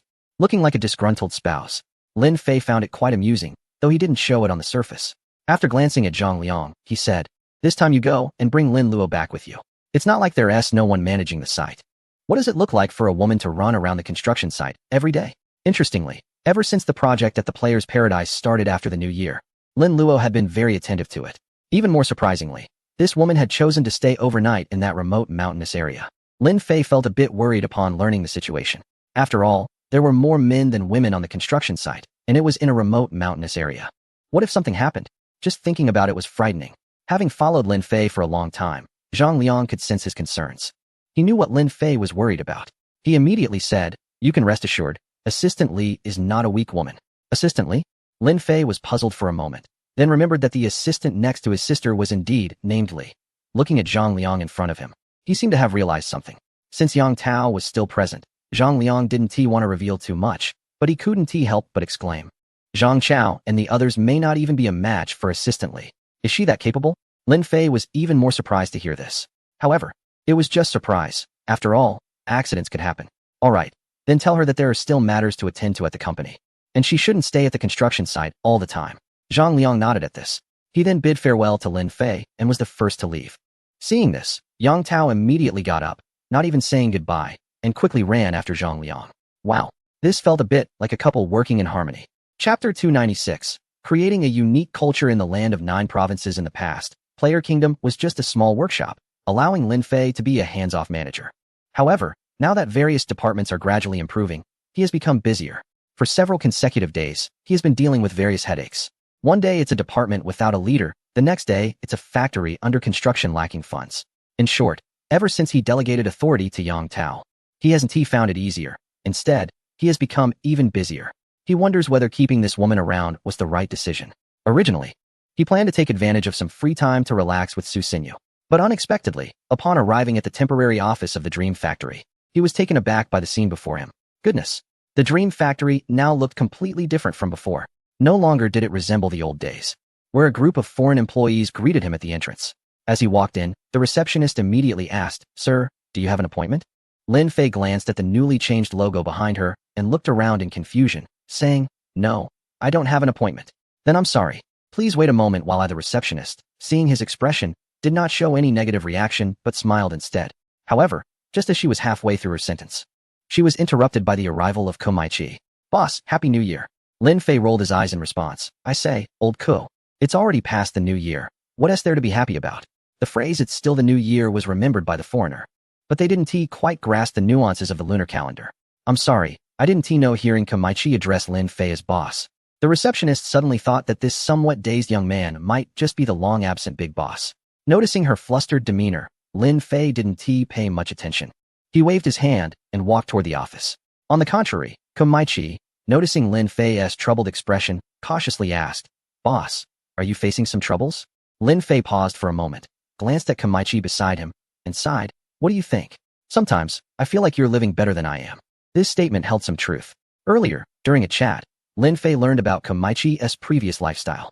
It could be described as quite comfortable. There were times when he shot films, and when there weren't any, he would choose roles for women. There were no burdens or worries. He didn't even have to consider whether the films made money, as only the sponsors bore the losses. And what about Lin Fei now? He originally planned to focus on making games, but unexpectedly, the situation has grown larger. In fact, the rate of earning money can't keep up with the rate of spending. Watching his savings shrink rapidly, it's hard for anyone to feel good about it. Are you short on cash? Komaki, who is in a certain country, hasn't learned much else. But he's clearly grasped the social norms and the various aspects of life there. People, after all, get unhappy for just two reasons. One is lacking money, and the other is having no money at all. It's evident that Lin Fei is also troubled by financial issues. However, what puzzles him is that the other party has all these resources on hand. So how could they be worried? Seeing Lin Fei silent, Komaki became even more curious and couldn't help but ask, I say, boss, you can't really be worried about money, can you? What's with you, old man? Why the hesitation? Lin Fei shot him a glance. What's wrong with me? I'm human too. Why can't I worry about making money? OMG. Komaki, having received an answer, was surprised. Boss, in this world, everyone can worry about making money, except for you. Hearing this from the foreigner next to him, Lin Fei felt quite astonished and unconsciously stopped in his tracks. You've been influenced by the local way of thinking a bit too much. You've even learned to flatter. How is that flattery? Isn't it true? You have countless superior resources at your disposal. Just utilizing them a bit would be a profitable venture. As he spoke, Komaki's eyes suddenly sparkled. Boss, how about we make a movie? Don't worry, I can guarantee that our film will be a sure profit. Even if the box office is only $1 million. Making a movie? Upon hearing this, Lin Fei suddenly had a realization. Right. If he can't make money from games, he can find other ways to earn. Previously, Lin Fei had assured online users that the games from Player Nation would not have any secondary charging projects. Each game is free to play, only requiring a community membership. The membership fee is merely a symbolic $1 per month. Even though Player Nation's membership has exceeded 300 million, the money available after company operations is quite limited. Looking at the bearded foreigner in front of him, Lin Fei felt like he could almost kiss him if it weren't too much. Haha, Lin Fei laughed, patting Komaki on the shoulder. Old Ku, you really understand me. Have your team get ready. We'll get started in the next few days. With his worries lifted, the dark clouds that had been hanging over him for days were completely cleared away, making him feel much more relaxed, ready at any time. Hearing that there was work to be done, especially entering the game world to make a movie, Komaki was also excited. Ever since the last time they filmed in that game world, a bold idea had sprouted in his mind. Boss, this time, when we enter the game world, can my team create a detailed plan? A plan? What do we need the plan for? Shouldn't we be preparing the script instead? Lin Fei looked puzzled. Hee, Komaichi, upon hearing this, did not respond immediately but instead gave an awkward smile typical of foreign friends. After a moment, he said, it's like this. Ever since we finished filming last time, I felt like something was missing. From a professional perspective, the film we shot last time can barely be considered qualified. If it weren't for the real scenes and the fight sequences, I dare say it would be rubbish. So, I want to use this advanced technology to create an epic masterpiece in my lifetime. One that can be included in textbooks. Watching the little old man getting more and more excited, even turning a bit red, Lin Fei couldn't help but worry that this old guy might pass out from excitement. However, as he listened, he couldn't help but envision a stunning world taking shape in his mind. Let us go. To your office. Lost in thought, he made a firm decision. After saying this, he felt it wasn't enough to go alone, so he immediately called Tang-san, asking him to bring Sanjio over to Komaichi's place. The reason for his urgency was simple. He wanted to use his technology to build a world akin to that of major franchises, to enrich his own creation. Chapter 297, New Environment, New World in Lin Fei's imagination. The 9 provinces consist of 9 different worlds, which was his original intention. However, Creating 9 distinct styles of worlds is not an easy task. Fortunately, with the combined memories from 2 lifetimes, he possesses countless good ideas. Now, he has barely managed to realize 2 areas. The cyber style of Mechanical City is fully capable of representing the technology sector, while Tianpu Plain, as the core area of the 9 provinces, has much potential for exploration, especially with the waterfall coming from the unknown region. However, at this moment, Lin Fei does not wish to continue developing that unknown area. During the meeting, he takes a glance at his current emotional value. Unknowingly, the previously depleted emotional value has returned to its peak of 1.9 billion. Using this to create a preliminary prototype of a world should not be difficult. Yet, during discussions about styles, disagreements arise. Kumaichi wants to create a magical world with a Western flair, while Tang San and Sanjio wish to develop a fantasy culture unique to Huaxia civilization. The meeting room is filled with heated debates over their respective ideas. However, amidst the arguments, Lin Fei, who had remained silent, suddenly speaks up. All right, this time I've decided, we will develop a Steam, Baroque-style game. Steam? Baroque-style? Upon hearing Lin Fei's words, everyone in the meeting room looks at him with confusion. They cannot fathom what kind of playability a Steam world could offer. They struggle to envision what could support the power system of such a world. In their view, steam is represented by old-fashioned boilers that burn coal or firewood to generate steam for power. What is so interesting about such antiquated machinery? Lin Fei could tell what they were thinking just by looking at their expressions, so he explains, it is indeed somewhat like what you imagined, but not exactly as you think. With that cryptic statement, he slowly articulates the ideas forming in his mind. The Baroque style I mentioned refers to a cultural style, and the entire civilization of this world will be supported by steam power. However, we also need to add some unique stylistic elements to this foundation. I categorize the combat power of this world into 3 types. One is the inherent abilities of humans, like the warriors and ranged gunners we often see in games. The other tends to lean towards mythology, such as the healers who not only have the ability to save lives, but also possess strong spiritual power. As Lin Fei elaborates, his thoughts become increasingly clear, revealing ideas he had not previously considered. Meanwhile, the remaining few in the meeting room listened to his introduction with wide eyes. At this moment, they couldn't help but admire him. Some of them even felt a twinge of jealousy towards the young man before them. They truly couldn't fathom how his mind worked. In just a short while, he had sketched out a somewhat rough, yet intricately detailed world with his words. Now, when they closed their eyes, they could envision a vast city that was distinctly different from modern styles. The city was bustling with people, full of life. The streets and alleys were lined with magnificent Baroque and Gothic-style architectural wonders. The roads were alive with the sound of traffic, filled with ancient and luxurious steam cars. Inside those vehicles sat elegantly dressed ladies in extravagant gowns. As Lin Fei elaborated, the others felt the world he described becoming more real. It was undeniable that this young man had the strength to become a globally recognized game producer.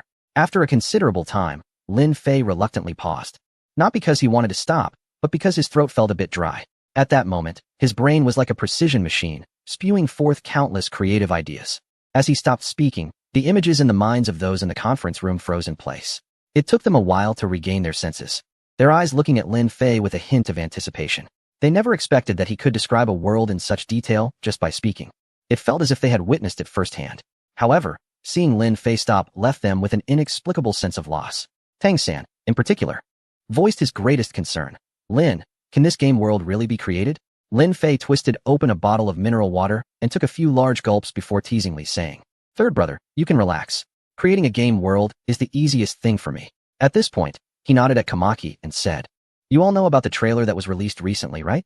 To be honest, the content and scenes in it, along with some of the characters, were all added in at the last minute. As for the process, you can ask old Ku. After all, he experienced it firsthand." "What do you mean?" Tang San and Sanjio exchanged puzzled glances, instinctively looking at Kamaki. Upon hearing Lin Fei's words, Kamaki couldn't help but recall the scenes from the last game world shoot. Thinking of this, Kamaki exclaimed in front of everyone, "OMG, that was truly a miracle. An absolutely enchanting world. In that world, our boss is an all-powerful deity." When he mentioned the experiences from the game world, Kamaki was like a child at 60, repeatedly emphasizing that Lin Fei was a god, a creator, in that world. Tang San and Sanjio looked at the seemingly deranged Komeiji in front of them, their minds filled with confusion. Lin Fei had long been referred to as a deity in the game, and this was not a recent development. Initially, players in Duoyan City discovered that the entire tribe of barbarians in the city worshipped Lin Fei as a god. At first, players would mockingly post about it. However, as time went on, they became accustomed to the fact that the NPCs in the game referred to Lin Fei as a god. They even believed that for these highly intelligent NPCs, Lin Fei, who created them, undoubtedly deserved to be called a deity. Thus, this matter was gradually accepted by everyone over time. Now, hearing Komeiji bring it up again, Tang San and Sanjio were even more perplexed. Could it be that Lin Fei in the game world was not what they all thought? Just then, Lin Fei's voice reached their ears again. Old Ko, have your people get ready. He then looked at Tang San and Sanjio. You too, get ready as well. Soon, I'll take you to familiarize yourselves with the work environment ahead. Chapter 298, New Model, The Ringing in the Mist, a new work environment? Didn't they say the villa was just starting construction? Hearing Lin Fei's words, Tang San and Sanjio, who had never experienced this new working mode, felt a bit confused. However, in the end, they complied with Lin Fei's request and went to prepare. The first thing to do was to inform their families. In the past, the two had almost starved on their writing journey, so they didn't have many social connections. However, things were different now. They were now considered well-known creators. They even had their own girlfriends, no longer the single individuals they once were. Soon, the two, ready for their new adventure, arrived at the meeting point. When everyone gathered at the warehouse of the Sensory Experience Chamber Factory, the two were once again taken aback. Was this the so-called new environment? This warehouse, filled with gaming sensory chambers, seemed only slightly better than an ordinary warehouse. It appeared that it was even less impressive than their gaming studio. Staring blankly at the warehouse filled with displayed equipment, their brains seemed to freeze. Meanwhile, beside them, Komachi, unable to hide his excitement, noticed their expressions. Seeing them, he felt as if he were looking at his past self. When he first witnessed this setup, he had the same reaction, as if recalling something. He patted Tang San on the shoulder. How is it? Surprised, right? I was just as amazed when I first came here. With a mysterious smile, he added, don't be disappointed. What is going to shock you is still to come. After that, he didn't provide any further explanation and directly started organizing the work for the employees. Why do I feel like these foreign workers are so excited? Tang San wondered as he looked at the foreign employees who had been wearing excited expressions since entering the warehouse. Sanjio agreed. Yeah, I feel like these people can't wait to get started. Yeah, I'm actually looking forward to it a bit. Just as the two were talking, Lin Fei walked over at a leisurely pace and handed them a transparent magnetic card. Here you go. This is your work ID. Work ID? The two instinctively took the card and noticed that the transparent crystal card in their hands was the same as the ones hanging around the necks of the foreign employees. At first, they were curious about this item. It turned out it was just a work ID. Upon closer inspection, they saw there was no information on it, just a segment of numbers. Tang San had the number 23, while Sanjio had 24. Seeing the card with just a number, the two were puzzled, unable to understand what it proved. Lin Fei didn't elaborate on it either and immediately invited them to select their equipment. The entire warehouse housed at least 50 to 60 sensory chambers, and the foreign employees had already chosen the equipment they had picked the first time. Excluding Lin Fei's equipment, which was set apart, the two quickly chose two devices adjacent to their foreign friends. The reason for choosing this place, as they put it, is that these devices resemble coffins. Even when lying down, they need to be a bit closer. This way, it feels more reassuring. Soon, everyone laid down in the sensory pods. Seeing this, Lin Fei immediately activated the connection function with the system space. A light mist enveloped everyone, making their vision hazy. Vaguely, it felt like there was something ahead, but their eyes couldn't see anything. What is this place?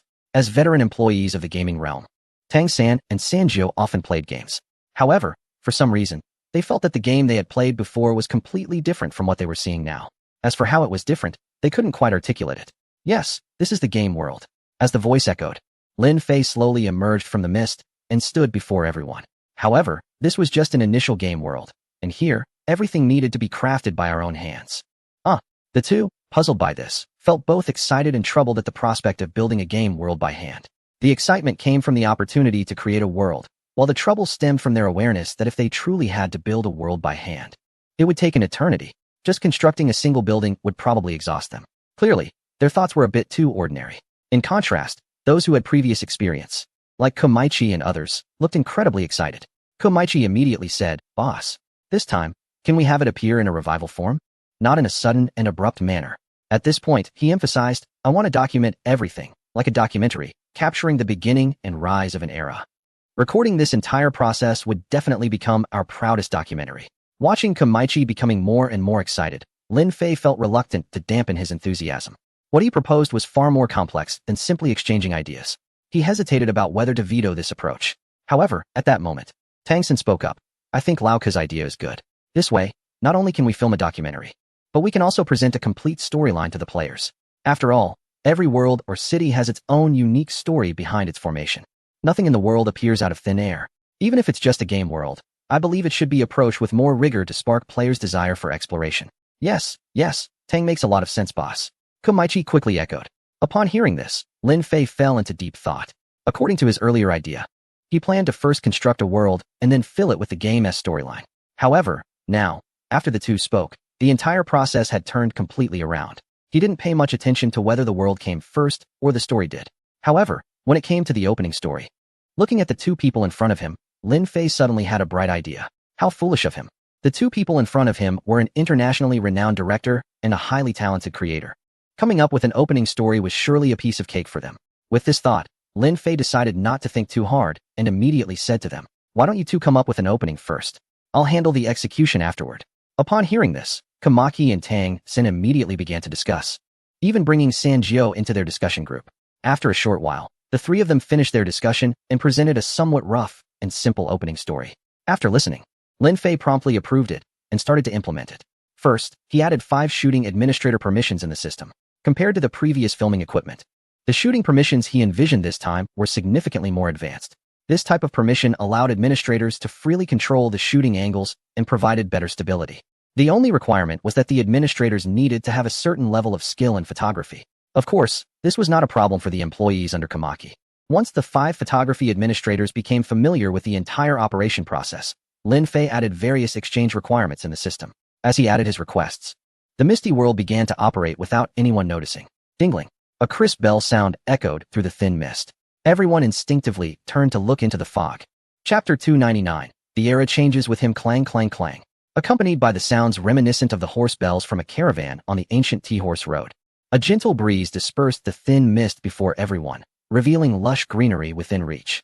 As the faint mist gradually cleared, a vast and gentle plateau unfolded before the crowd. In the distance, a large caravan-like group was leisurely making its way towards them. Seeing such a poetic scene, Komichi couldn't help but shout, "Photographer, hurry, quickly capture this moment." Hearing his words, several dazed photographers instantly awakened from the enchanting scenery. Utilizing their permissions, the photographers rapidly activated their shooting functions. Meanwhile, Tang San and Sanjio, still immersed in the incredible scene before them, also snapped back to reality upon seeing the photographers spring into action. However, the astonishment in their eyes remained unmistakable. Wow, are we sure this is a game? Yeah, why do I feel like I've stepped into a new world? This scene is even more thrilling than playing a game. Indeed. Third brother, do you think the work environment that President Lin mentioned could be here? As if struck by a thought, Sanjio turned to Tang San and asked. Although it sounded like a question, he had already convinced himself that this was likely the new work environment. The mere thought of working in a game, especially in such a marvelous setting, made his heart race with excitement. Compared to Sanjio, who was a few years younger, the typically composed Tang Sin couldn't help but feel a surge of excitement as well. No man could resist the allure of such a world, especially with the possibility of witnessing the entire process. Just thinking about it was exhilarating. However, just as they were getting carried away with their excitement, Lin Fei spoke up again, dropping a bombshell on the two. "You two, don't just stand there. I've added permissions for you. You now have the authority to write the stories of the game world. Now, it's up to you to unleash your creativity." What? Upon hearing Lin Fei's words, Tang San and Sanjio's faces could no longer hide their shock. They never imagined they would have such a power to shape history in their lives, even if it was just a permission within a game world. Yet, the reality-like world before them made them feel like true masters of their fate in an instant. It must be said, this newfound right to write others' destinies was truly refreshing, and instinctively, they began to explore their capabilities. Before long, they learned about the privileges and functions of being a game administrator from the projection interface. After grasping their newfound powers, the two were left utterly speechless in shock. Third brother, why do I feel like I'm dreaming? At that moment, Sanju nudged Tang San with his shoulder, his expression one of disbelief. Tang San listened and still looked stunned, responding subconsciously, yes. This administrator function is simply beyond human capability." "What do you mean?" Sanju asked, puzzled. This thing is simply not something a person can do." Tang San's mind raced quickly. He felt that the authority to write the plot as an administrator could be described as the god of fate in this world. However, instead of feeling happy about it, he grew more aware of the heavy burden that this ability carried as he pondered deeply. Previously, in the studio, he could just write simple plots. But now, through the administrator interface he had just seen, he realized that this seemingly enjoyable job was actually exhausting. Not to mention anything else, just editing the personal fate paths was enough to give him a headache. He never expected that with a change in work environment, the workload would also increase. Just then, the group of hundreds had already arrived in front of them. Without considering anything else, everyone instinctively began to assess the entire team. What caught their eyes was a group of young men and women, and on the heavily loaded carts, there were quite a few children of about the same age. The entire group had no elderly people, appearing quite lively. However, these people seemed to have traveled a long way, enduring hardships along the journey. Although they did not show any signs of fatigue, they still gave off a sense of being worn and weary from the road. At that moment, the man at the front of the group stepped forward and knelt on one knee in front of Lin Fei, saying, "Respected Lord, we heard that you need subjects here. We wonder if we could join your territory." Upon hearing this, Lin Fei and the others felt it was a bit strange, but none of them were surprised. Earlier, in the settings, Tang San and the others had already established the starting plot for this group. Thus, Lin Fei and the others were not overly astonished by the group's origins. The man in charge was named Fu Minghan, an adventurous pioneer who, dissatisfied with the tyranny of the former kingdom, had led a group of like-minded friends to rebel and travel thousands of miles in search of a new land. The plain where Lin Fei and the others were located was the destination of this group. "Welcome to you all. I am willing to accept every one of you. But as you can see, there is nothing here." Lin Fei thought for a moment and replied in an official tone, adding, "However, I can tell you that the land here is very fertile." Upon hearing this, Fu Minghan, who was getting up, said without hesitation, "Respected Lord, please rest assured. Our team has talents in various fields. I guarantee that within a year, we will turn this place into a prosperous capital. Welcome to join us." Lin Fei nodded in response. Seeing Lin Fei nod, Fu Minghan finally stood up and began to introduce the main members of the team to Lin Fei. As he had said, the entire team consisted of talents from various fields. During this period, the most shocked were undoubtedly Tang San and Sanjiu. The arrival of the team was indeed something they had set up, but they had never considered the personnel configuration within the team. What shocked them even more was that if they discarded their thoughts about the game world in their minds, everything before them became incredibly real. Especially with the seamless communication with the people in the convoy, it was hard to believe that these were actually NPCs from a game world.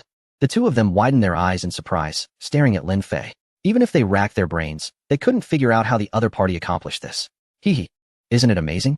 Don't you feel like you've entered a new world? Just then, Kamaki walked up to the two of them, empathizing with their feelings. "When I first saw the boss conjure countless magical beasts out of thin air, I felt as if I was witnessing a divine being. If I hadn't known this was a virtual world, I might have even knelt. Although I don't understand computers, I know that our boss has mastered technology that humanity has yet to grasp.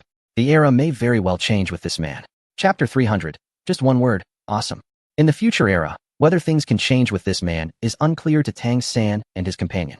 However, at this moment, they are very aware that the culture of virtual reality may unleash a terrifying wave due to the appearance of this man. It is only at this moment that they realize what kind of technology Lin Fei possesses. Both of them even unanimously agree that Lin Fei represents a catastrophic disaster for the global gaming market in the field of virtual reality. At this moment, they feel immensely proud to be among the founding employees of the Player Nation. At the same time, their admiration for this young man, who has shown them kindness, grows even stronger. They not only want to write history within the game, but also wish to see Player Nation create myths in reality. Completely captivated by the virtual art before them, the two are now fully immersed. Compared to Lin Fei and his group, those like Fu Minghan, who have gained residency and development rights, also wear smiles on their faces. This smile is like water lilies finally resting on the shore. Gaining residency means they can finally end their nomadic, unsettled lives. From now on, they will live on this land with a new identity, as pioneers, completely severing ties with their former great kingdom. This group of newly identified migrants seems to cherish this hard-won opportunity. They quickly spring into action. The horses are set free to graze and run on the plains. Dozens of covered carts are simultaneously unveiled. The carts carry various tools and simple building materials. Fu Minghan organizes everyone to start working. At this moment, the entire team becomes busy. No one shows any signs of fatigue. Even the children are all smiles. Soon, Fu Minghan and the others use wooden poles and tarps from the carts to construct temporary shelters resembling huts. The women begin to set up fires for cooking, while the men split into two groups. One group clears and cultivates the land, planting the areas, while the other reattaches the empty carts and heads to the nearby hills with tools. The entire process leaves Tang San and his companions in awe. Watching this scene, they can't help but think of a classic game, Age of Empires, and it's as if it's running at 10 times speed. The busy figures seem tireless, almost as if they have boosters under their feet, dazzling them with their energy. Seeing such a miraculous scene, everyone becomes astonished. Lin Fei, noticing their expressions, explains, "This is another setting of the game world, which I call time flow rate. After all, Going from existence to non-existence takes a long time. Upon hearing his explanation, expressions of surprise appear on everyone's faces, and some instinctively begin to try it out. After running and jumping, they found that their movements were still as usual, without any changes. This situation not only puzzled everyone. Faced with the confused expressions of the crowd, Lin Fei generously explained, the setting of the flow of time only changes the game world, while our identities here belong to outsiders. There was no need for him to elaborate further, as relief appeared on everyone's faces. While marveling at the powerful features of the game world, they couldn't help but admire Lin Fei's creativity. However, they had no idea that these things were not set by Lin Fei. But for now, everyone believed he had mastered a brand new virtual technology, and they didn't think much about other things. Everything before their eyes was progressing in an orderly manner. Compared to those rushing around, Lin Fei and the others watching from a distance felt like gods observing the human world. They watched as low wooden houses formed before their eyes and seeds were planted in the fields, sprouting green shoots. The outline of what was once a barren plain town began to take shape, and everyone became incredibly excited. They had never dared to dream that one day they would witness a town coming into existence from nothing. With the basic needs of the residents met, the entire scene returned to normal. In just over 10 minutes, the dilapidated shantytown transformed into a small wooden town. Wow, this is so amazing. I swear, if I hadn't seen it with my own eyes, I wouldn't believe it was real, exclaimed Sanjio, wide-eyed as he looked at the Western-style town before him. Yeah, even if I were to write a novel, I wouldn't dare to write it like this, Tang Sen remarked beside him. Honestly, watching this is even more shocking than seeing something appear out of thin air, said Komachi, who began searching for filming spots while admiring the town that resembled his hometown's Western style. His documentary would start from this town, recording everything here. My lord, your residence is ready, said Fu Minghan, approaching them, a hint of guilt on his face as he continued, due to the lack of materials. We could only build a simple residence for you and the gentleman for now, please. It's fine. I don't really care about the accommodation. As long as there's a place to stay, you can go ahead and be busy, Lin Fei replied. It was more fitting to call it a manor than a lord's residence. Of course, at this time, the manor had no walls or castles.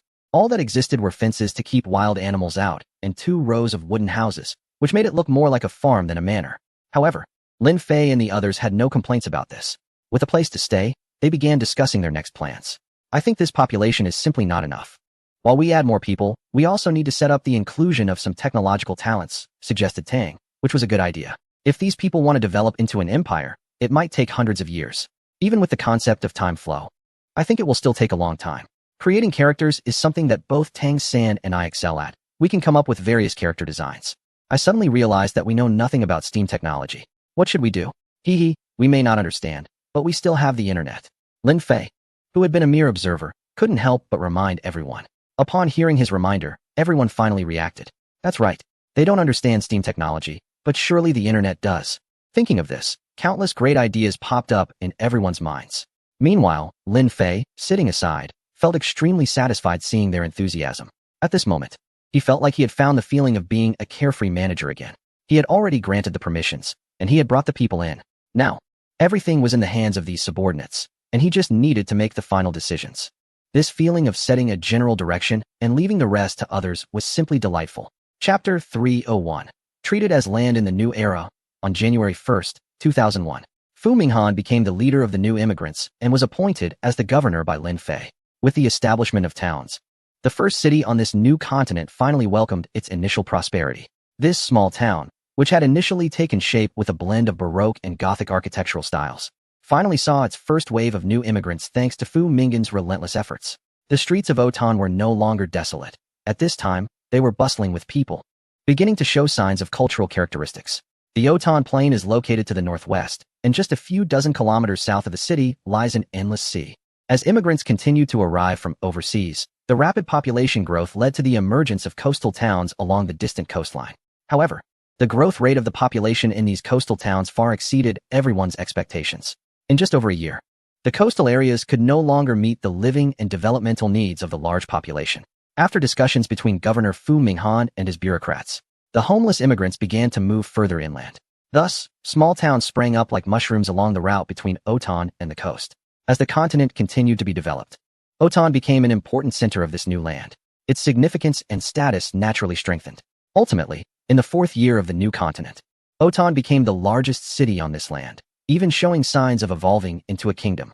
Compared to the overall development of the continent, Otan had undergone a tremendous transformation. The current Otan was no longer the makeshift refuge it once resembled, nor was it simply a small western town with a few log cabins. After Lin Fei and others reviewed a large amount of information, it became clear that the architectural style of the entire city of Otan was characterized by grandeur and magnificence. At first glance, the entire city appeared to be composed of sharp stone towers. Each building was constructed by fusing Gothic and Baroque styles.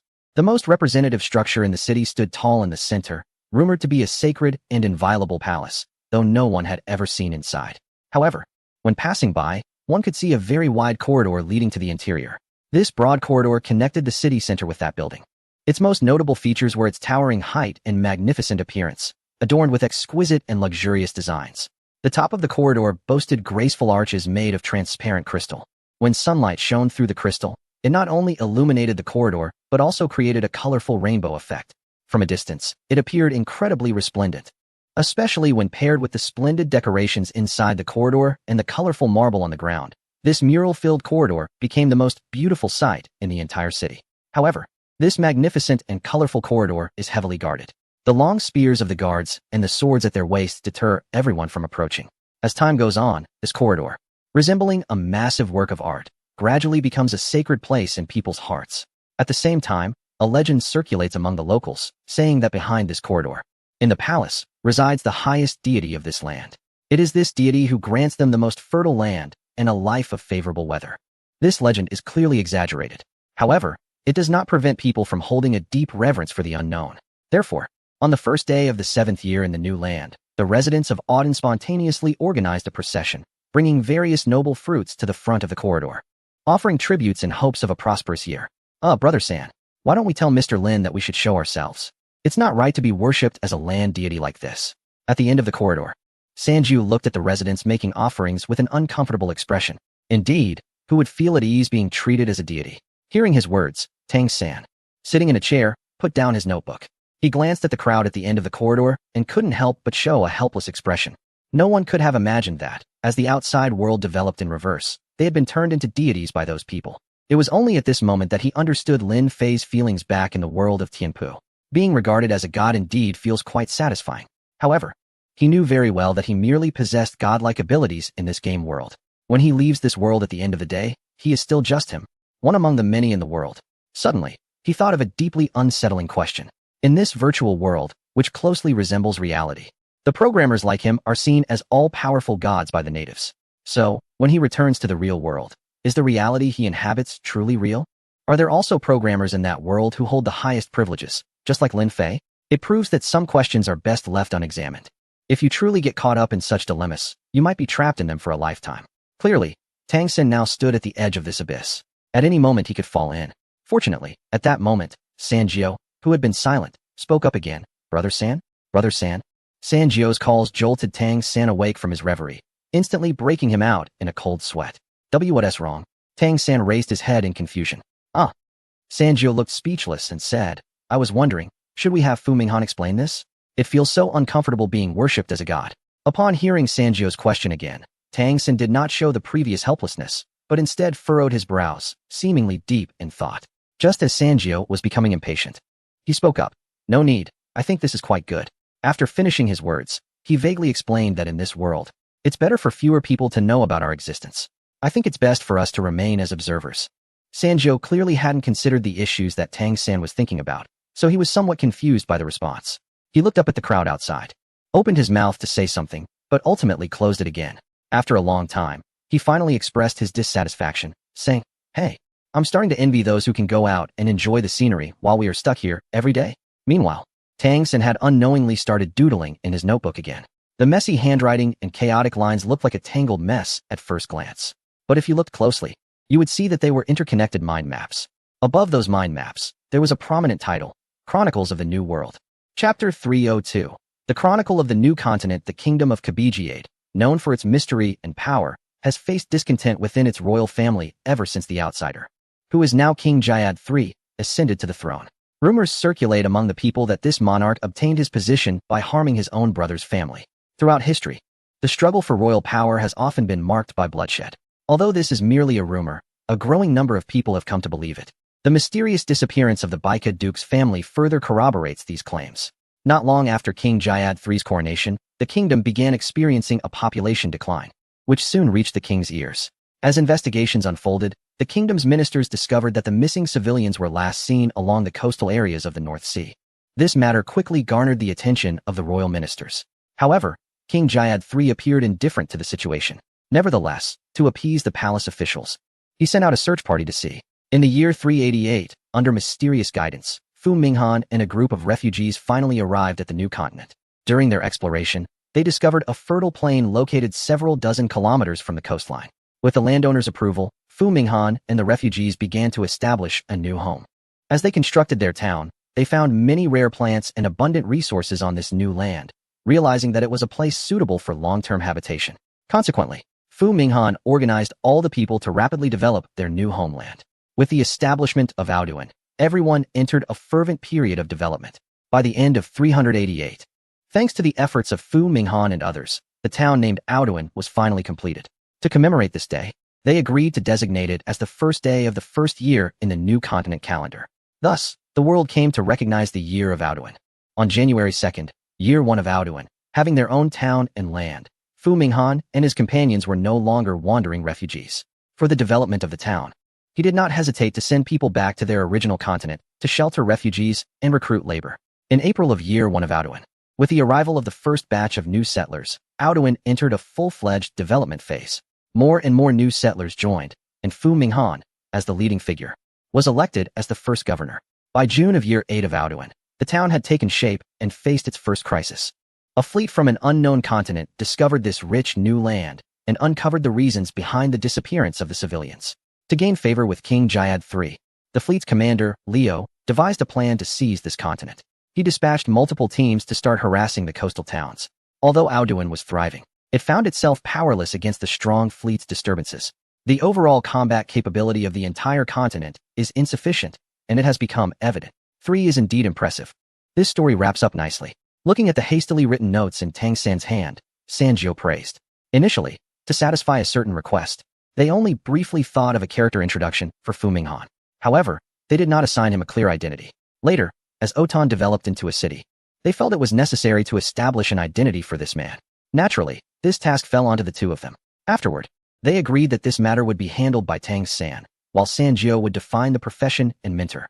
What Sanjiu did not expect was that the conflict would arise so quickly. Once you finish writing this, I'm afraid that guy Fu Minghan will come over for help soon. Sanjiu said with a troubled expression, your setting seems to be wrapping up. But I'm still not done here. As he spoke, he grabbed a pile of drafts on the table, feeling a headache coming on. Although the development of the entire world does not require them to set things up specifically, they only need to add stories and conflicts. However, some settings can be quite challenging. Just like the profession drafts in front of Sanjiu, he had already discarded countless ideas. I think the entire concept of the gunslinger and battle medic is quite good. Placing the notebook on his lap, Tang San began to sift through the discarded drafts, and 2 of the settings caught his interest. The gunslinger's entire concept is somewhat monotonous. You could add some subclass options, such as dual wielding or sniping, or gunblade. As for the battle medic, I think it doesn't need changing, but the details need to be refined. Hearing Tang San's words, Sanjiu's eyes lit up, and he couldn't help but say, then, according to what you said, shouldn't we also refine our warrior profession into several branches? For example, tank, damage dealer, or great sword, spear. As the saying goes, a word can awaken the dreamer. With the discussion, Sanjiu's thoughts became clearer, and countless ideas sprang up. Fearing he would forget again, he quickly picked up paper and pen to write down his thoughts. Medic, item medic, pure healer. Assassin medic, melee dagger damage dealer. Psychic medic, status and mental magic attack. Warrior, sword and shield warrior, meat shield. Two-handed warrior. Gunslinger, long gun, handgun, gunblade. Elementalist, wind, fire, thunder, ice.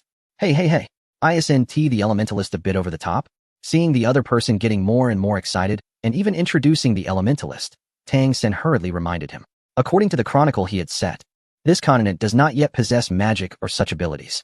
As for mental magic, it is merely a manifestation of individual mental strength. If wind, fire, and thunder appear, then is it still the steam age? Hearing Tang San's words, Sanjiu finally realized he had gotten carried away. But 3, don't you think it's monotonous without magic? How about we add a little into it? Tang San, hearing this, shot a glare at Sanjiu and said, if you want to get scolded, don't drag me into it. He rolled his eyes and continued, besides, if we don't want it to be monotonous, we don't have to add magic. Can't you use your brain? I really don't know how you write your novels. While speaking, Tang San wasn't idle. He opened his notebook to a new page and started sketching. Seeing this, Sanjio curiously leaned over to look at his diary.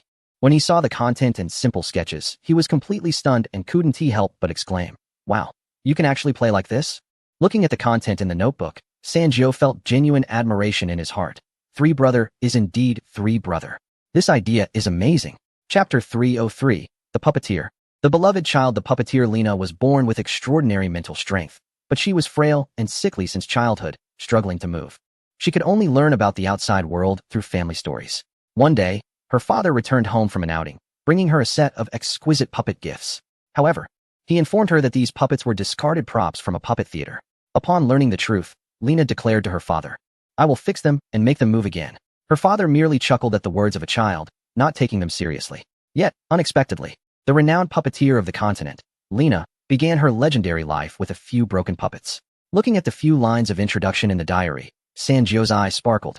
A puppeteer. Wow, brother, you're impressive. Sanjio praised without reservation and hurriedly recorded the brief introduction.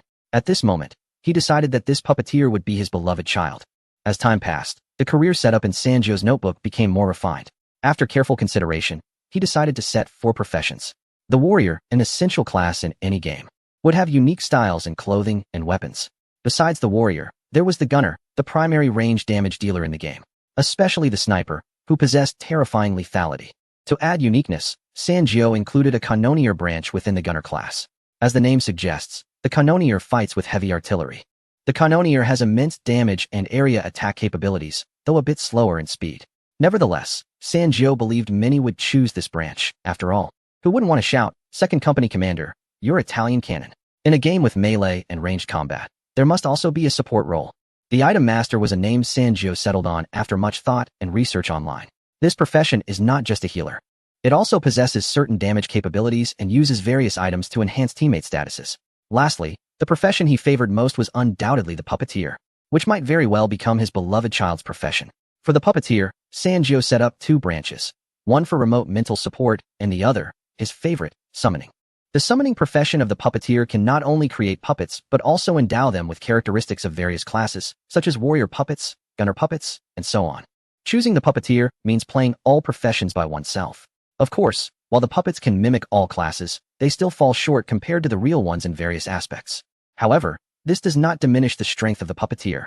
In the 10th year of the new land, the expedition fleet discovered the news of a new continent, which finally reached the kingdom of Kabagard. Upon hearing about the abundant resources of this new land, King Guard III and the royal ministers immediately dispatched a fleet to prepare for the occupation of this fertile territory. As the news spread, the inhabitants of the new continent of Auden began to feel anxious. These people, who had left their homes in search of a new life, did not wish to return to a life of wandering and hardship, so they took up arms and organized militias. However, these militias were no match for the regular army. In just one landing battle, the southern coastline of Auden fell. In an instant, the entire southern coastal region of Auden was engulfed in flames of war, leaving the people in dire straits. Upon receiving reports from his subordinates, Governor Fu Minghan was furious. Ultimately, in resignation, he walked through the grand corridor into the central fortress of Auden City. All the citizens were watching closely. Not long after, Governor Fu returned from the fortress and issued several orders. He also instructed the establishment of guilds and a task center for professions, places that had never been heard of before. As time passed slowly, while the people were filled with doubt, a group of unfamiliar humans arrived in Auden City. Wow, everyone, can you believe it? I actually came to a new map. The rise of the player kingdom ignited a wave of game streamers in the real world. In the past, game streamers might have faced starvation on their streaming journeys.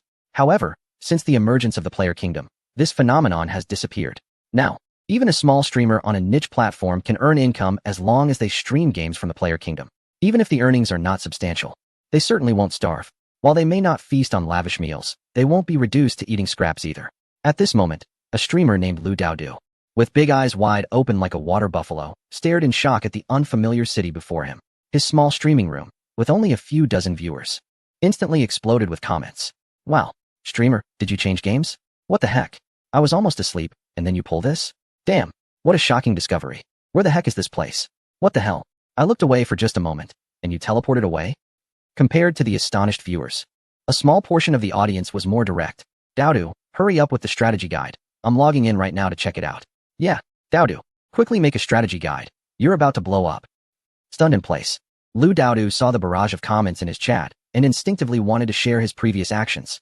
Just as he was about to speak, he suddenly realized something and quickly retracted his words, putting on an innocent expression and saying, "Folks, do you believe me if I say I don't know? To be honest, I'm just as confused about how I got here." Lu Dowdu felt that what she said might not satisfy the viewers in the live stream. So she quickly added, "I only remember receiving a task in the mechanical city. That guy gave me a letter, and after I delivered it to the place, it just sent me here." The response from the host Lu Dowdu was clearly met with skepticism by the viewers in the chat. "Are you treating me like a 3-year-old? Who would believe that? You're just trying to fool everyone. Hurry up and explain, or I might unfollow." However, the threatening comments from the viewers did not scare Lu Dowdu. Instead, she showed a more helpless and innocent expression. "I'm telling you all, I'm really wronged. You know that tasks in the mechanical city are usually triggered randomly. I just happened to take on this task without knowing what was going on." Chapter 304. The streamer is worth a basket of eggs no matter how Lu Dowdu explained. The viewers in the live stream room just didn't believe it. The flood of messages from the audience undoubtedly increased the popularity of the live stream. As the popularity slowly grew, the heat of the live stream also began to rise little by little. In the past, Lu Dowdu's live stream, while not at the very bottom, was still among the lower ranks in the entire gaming livestream sector. However, today was different. With the rising heat of the live stream, his ranking started to climb up. 500, 400, 300, 200. When his live stream ranking hit 200, the growth trend slowed significantly. But don't underestimate this 200. One must understand how many streamers flooded into the platform after the gaming realm became popular. At this moment, the platform had changed dramatically, especially in the gaming section. Being in the top 200 of live streams meant one was somewhat known in the industry. Those in the top 100 were already considered big names. Watching his live stream rise from the bottom ranks to 200 in just over 10 minutes, Lu Dowdu was flushed with excitement. He wasn't a newcomer. Over the years, his live stream had lacked any personal flair, leading to a mediocre existence. As he grew older, he gradually got used to a life that was better than some, but not as good as others. He thought that riding on the popularity of the gaming realm to gain a little recognition would be nice, but he never expected to have such a stroke of luck. Seeing the heat of the live stream, he was even more certain that he couldn't reveal his task of entering the new map from the mechanical city just yet. With this thought, his eyes suddenly lit up, and he addressed the nearly 10,000 viewers in the live stream. To all the new friends in the room, you can click the hearts and follow. As the saying goes, follow the streamer and you won't get lost. Also, for those asking how to enter the new map, a wave of free gifts would really help me out. Once we reach the top 150 in the rankings, I'll tell everyone how to take on the task. Upon hearing Lu Dowdu say this, the thousands of viewers in the live stream were instantly furious. What the heck? This guy is trying to play tricks on us. I won't click on free gifts. I'm just going to spam. Who does he think he is? Free gifts. Rockets, let's go. What a joke. He just wants to get into the top 100, right? Is that a big deal? Northeast brother, tipped streamer Lu Dowdu a Maserati X1. Bean sprout is not a vegetable. Tipped streamer Lu Dowdu a Rocket X1. Crispy fried eggplant. Tipped streamer Lu Dowdu 100 beers. As various derisive and mocking comments flooded the live stream, gifts of all kinds blossomed on the screen. Wow. Seeing the array of gifts, Lu Dowdu almost bit his tongue. In his life, he had always dreamed of the day when his live stream would be showered with gifts like those big names. However, fantasy is ultimately just fantasy. In recent years of live streaming, don't mention going viral. If you ask him how many gifts he received on a specific day, he could probably answer without a second thought. Yet, the scene he has been dreaming of suddenly appears before him today, and in an instant, this big boy sheds tears of joy like a child. Wow, really? He is crying already? Yes. Come on, streamer, you can't handle this little excitement? What do you think? Can we overwhelm this streamer with gifts? That is a good idea, but unfortunately, I'm a bit strapped for cash. What a bummer. Watching Lu Dowdu with red eyes and tears flowing, the viewers in the live stream mocked playfully while sending gifts. Although the gifts were not as extravagant as before, just a few cents each, the sheer number of people made up for it. Lu Dowdu, didn't he expect to see a day where his wishes came true? And while excited, he stammered, "Thank you, everyone. I owe you all my gratitude." Just as he was about to finish his sentence, another voice interrupted from the live stream. "That person over there. He looks suspicious and is likely up to no good." With a booming voice, Lu Dowdu instinctively turned to look behind him. As he turned, the live stream switched to a first-person perspective. Suddenly, a middle-aged woman with a round face and a group of armored guards rushed in, looking very intimidating. The unexpected scene left the viewers in the live stream stunned. Wow, that woman. If she had a couple of axes, people would believe she is a fierce warrior, right? What is with the taste upstairs? Can't you pay attention to those guards? Wow. It seems like the streamer is in trouble. Whether it's trouble or not, I don't know. I just know this place has a really intense vibe. However, compared to the viewers watching the excitement, Lu Daodu, who was in the thick of it, felt panic rise in his heart upon seeing the group of aggressive people. Where did you come from?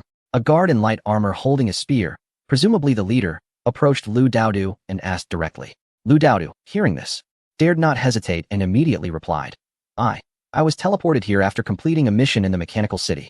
Before the guard leader could respond, the round-faced woman jumped in. What's this mechanical city? He lying. Look at his shifty eyes. He looks like trouble. Grab him. Hearing her words, the viewers in the live stream burst into laughter. Wow, that woman is spot on. When I first entered the stream, I thought the streamer looked a bit shifty too. What a bummer. I was wondering why the stream wasn't popular. It turns out it's not about skills, but looks. Seeing the viewers in the live stream colluding with the woman in front of him, Lu Daodu felt speechless. However, with the city guards right in front of him, he didn't have time to think too much and tried to explain again. Brother, you have to believe me. I really came from the mechanical city. But before he could finish his sentence, the captain of the city guards raised his hand to interrupt. No need for explanations. You need to come with us. Following his words, two guards armed with long guns stepped forward. Realizing that he was sandwiched between the guards on both sides, Lu Daodu broke into a cold sweat. The indifferent expression on their faces clearly indicated that they were not interested in hearing his explanation. With no other choice, he had to follow the guards out. However, just as they were leaving, a loud voice came from behind. Captain Zhang, Captain Zhang. What about my eggs? Didn't you say suspicious individuals can get eggs? What the heck? What kind of operation is this? The streamer can actually exchange for eggs? Chapter 305. The Professional Hall. Governor Fu Minghan, what's going on? It turns out this enthusiastic lady is here for the eggs. Surrounded by the city guards, Lu Daodu was completely caught off guard by the lady's remark. The captain, hearing this, waved his hand impatiently. Go to the city guard office to collect it. As he spoke, he led the guards and Lu Daodu away. Big brother, are you sure you've got the right person? Looking at the expressionless guards, Lu Daodu couldn't help but recall the harsh laws of Mechanical City, and his heart began to race. He had been transported here in a daze, completely unfamiliar with the place, and without any guide. What if they really treated him as a spy? Where could he go to explain? The city guard captain glanced at the worried Lu Daodu, and then turned his head to continue walking, his attitude extremely indifferent. Seeing this, Lu Daodu felt even more that his fears were justified, and his legs started to tremble. If it weren't for being surrounded by guards, he would have run away without hesitation. Just as he was contemplating whether to make a desperate escape, the captain stopped in front. The next moment, he turned around and signaled to the guards on either side of Lu Daodu, and then Lu Daodu was pushed forward by two guards. The expressionless captain said, "Go in." As he spoke, the captain grabbed Lu Daodu by the shoulder of his clothing and pushed him forward. Where are we going?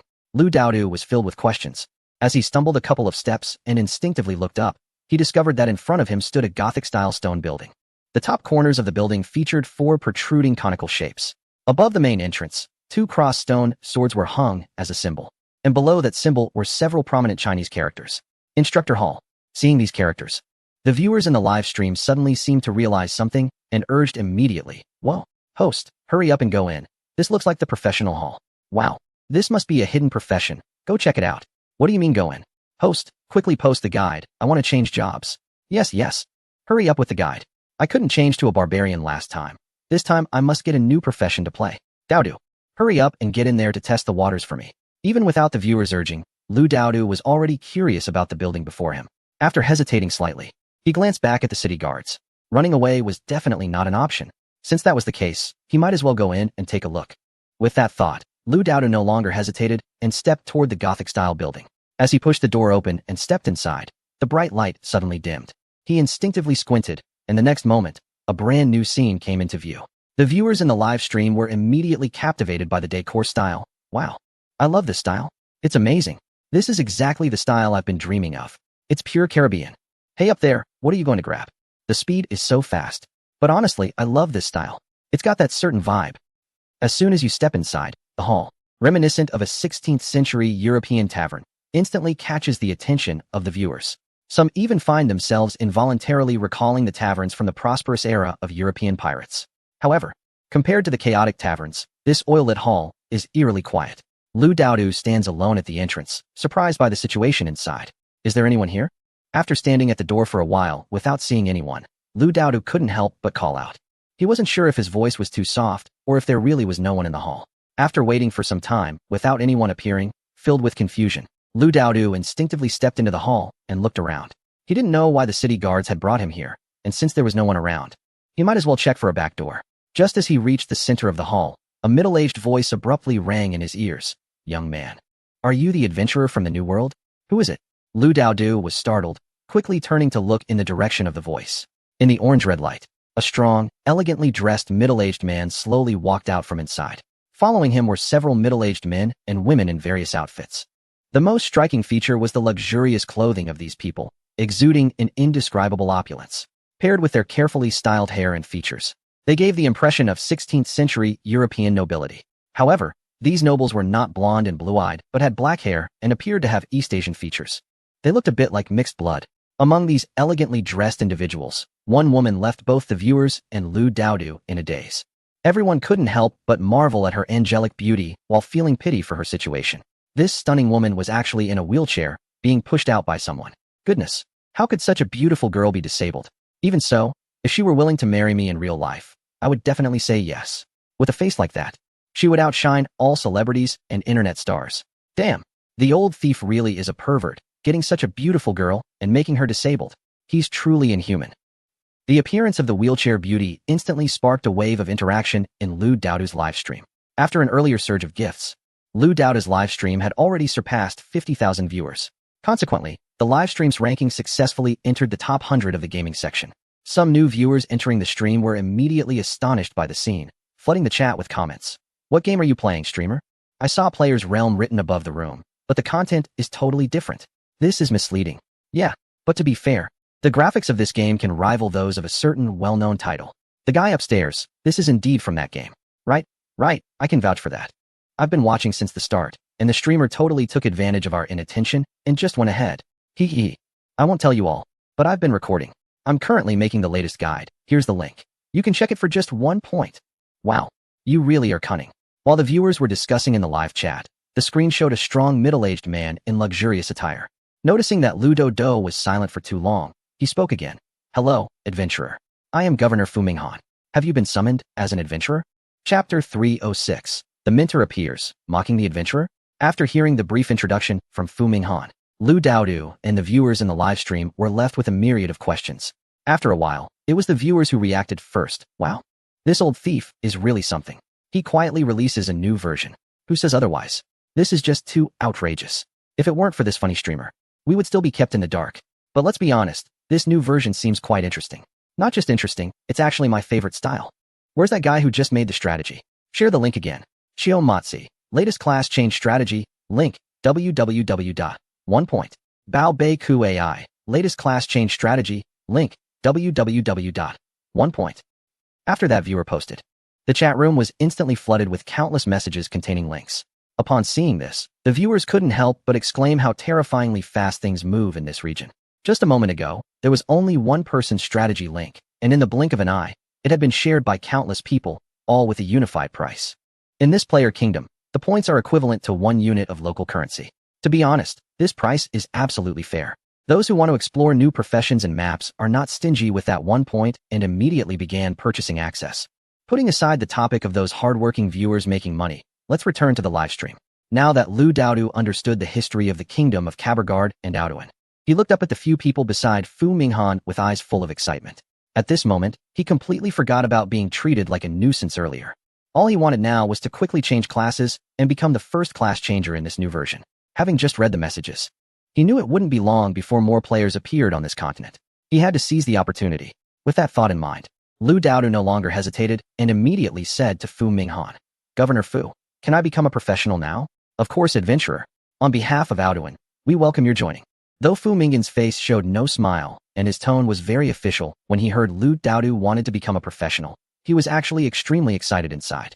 Just as Lord Lin had said, with the addition of adventurers, he could completely counter the invasion of the kingdom of Cabergard. In fact, if managed well, reclaiming Cabergard in the future was not impossible. At this moment, he couldn't help but think back to the time when he and his father left their homeland, fleeing from the kingdom, and everything his father had said before passing. That land, which should have belonged to them, had driven his family out like stray dogs, hunted down. This hatred he had never forgotten, buried deep in his heart. He thought he would never see the hope of revenge in his lifetime, but unexpectedly, the Lord had granted him another chance. As he thought about this, Fu Minghan's gratitude towards Lin Fei had reached its peak. Now, Even if Lin Fei asked him to lead people back to confront the enemy, even if it meant facing death, he would agree without hesitation. At this moment, Lin Fei and his companions seemed like deities in his eyes, especially when he thought about the powerful mentors beside him, who were recruited by a notable figure. He felt immense admiration. Although he had not witnessed the true strength of these mentors, he was confident that even the Empire's elite warriors would likely be no match for them. With such formidable personnel joining, along with the mention of adventurers by the Lord, the future of this place looked promising. Hearing Fu Mingan's words, Lu Daodu could no longer hide his excitement. Fearing he might miss this opportunity, he immediately pounded his chest and declared, I am willing to join and fight for this place, even to the point of sacrificing my life. Lu Daodu was eager to express himself, wearing a look of determination on his face. The prospect of changing his class meant everything to him, especially since it was his first time. He had to seize this chance. Otherwise, who could guarantee that this place, called Aten, wouldn't he have restrictions like those in the barbarian lands? Seeing Lu Daodu's enthusiasm, Fu Minghan felt extremely satisfied. However, as a governor, he still needed to maintain the necessary authority. This was why he was curious about the first adventurer to appear. Otherwise, given his position, he would not have personally received them. Fu Minghan nodded solemnly and said, Aten welcomes you to join. After saying this, he turned and left the hall. With Fu Minghan's departure, the hall fell into silence. However, this quiet atmosphere was soon broken by a bearded middle-aged man with 2 long swords at his waist. Young man, are you interested in swordsmanship? With that, the bearded man opened his cloak and drew out 2 long swords with a sharp sound. The swords were long and slender, resembling Western swords but wider, with 2 edges gleaming with a sharp cold light. Seeing the previously aristocratic-looking bearded man draw his dual swords, Lu Daodu's eyes lit up. In the world of gaming, he only played Biohazard. In Biohazard, even after serum enhancements, the most commonly used weapons in battles were still firearms. Close combat, like slashing zombies with knives or punching crawlers, was quite rare unless one was desperate. Otherwise, no one would want to risk their lives. However, compared to Biohazard, this world of real swords and guns was clearly more appealing to a boy. At that moment, seeing the bearded man draw his dual swords stirred something within him. Just then, a long-haired mixed-blood man beside the bearded man, whose appearance was almost otherworldly, spoke up. Only a foolish brute would choose to fight hand-to-hand. Bang! The moment the man finished speaking, a loud gunshot rang out. Still immersed in the excitement of the dual swords, Lu Daodu was suddenly startled by a voice. When he instinctively turned to look, he saw that an oil lamp hanging on the wall in the hall had been shattered. Surprised, he turned to the man with long wavy hair. A gun? Looking at the oddly shaped weapon in the man's hand, which resembled a pistol, Lu Daodu was momentarily stunned. He never expected to see something like a firearm in this seemingly backward world.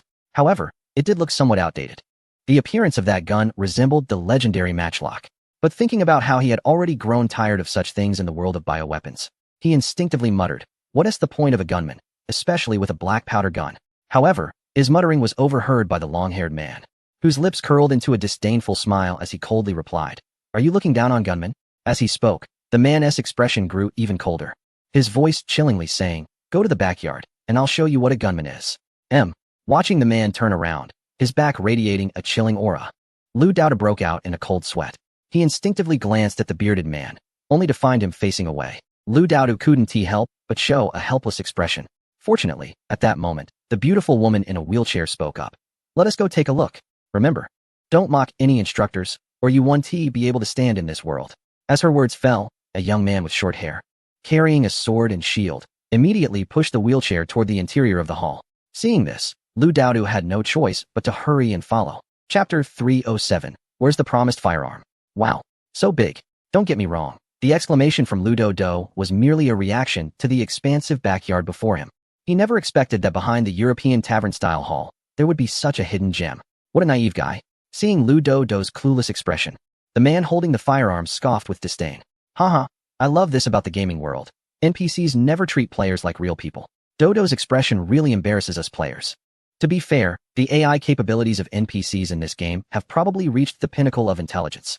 No kidding.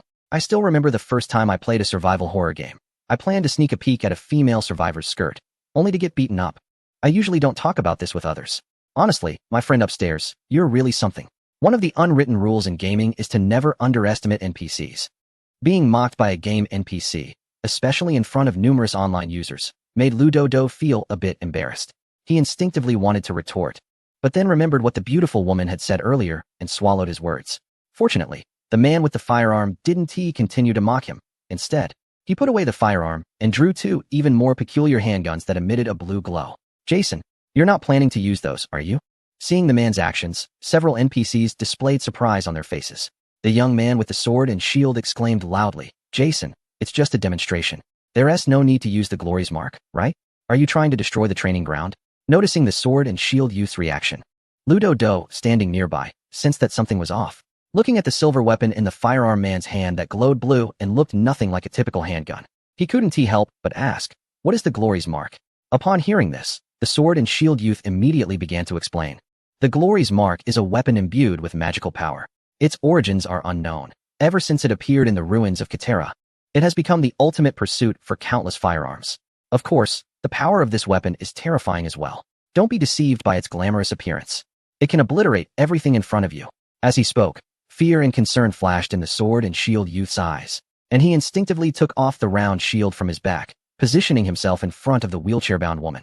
Seeing the sword and shield youth's actions, Ludo Do, though puzzled, showed no signs of fear. He even thought to himself, how amusing.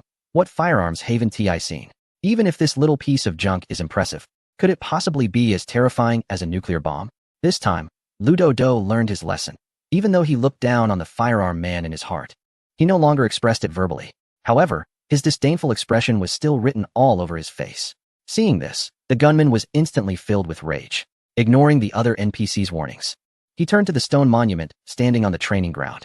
Humph, you materialistic fellow, watch closely. Without any further ado, he charged forward with great momentum. Whoosh. What the heck? What the heck? What the heck? Lacking education, all he could say was what the heck. As he dashed out, when Lu Daodu and the viewers in the live stream saw the gunman shoot out like a welcoming flash, they were all stunned, their eyes wide open. They never expected that the seemingly normal human just moments ago could unleash such terrifying speed, regardless of the firepower of the weapon in his hands. This sheer speed was enough to leave everyone in awe. So fast, it was like seeing a faint illusion. However, just as everyone was astonished, the gunman's voice echoed across the training ground once again. Boom. Bang. As the sounds faded, two terrifying explosions swept across the entire area. Confused, the crowd watched as the rushing illusion soared into the air, while two thick, azure beams of light shot out from in front of the illusion. What the heck? Are you sure this is a gunpowder weapon and not a laser weapon? Mom asked me why I was watching the live stream on my knees. I could only tell her it was because I was scared. Isn't this over the top? Wasn't it supposed to be a gunslinger? Who said it wasn't he? I was still waiting for you to load the gunpowder, and you're already shooting lasers at me. What a scam. A huge scam. Watching the live stream, the viewers began to complain about the attack that resembled a thunderbolt. They had expected a gunslinger, but they never imagined that the opponent would directly use high technology against them. Fairy tales are all lies. Boom, boom. Just as thousands of viewers sighed, the azure beams of light instantly struck the stone monument at the training ground. In the dazzling light, the monument had already vanished without a trace. At this moment, if the monument were still standing, it would probably be expressing its bewilderment, saying, who did I provoke?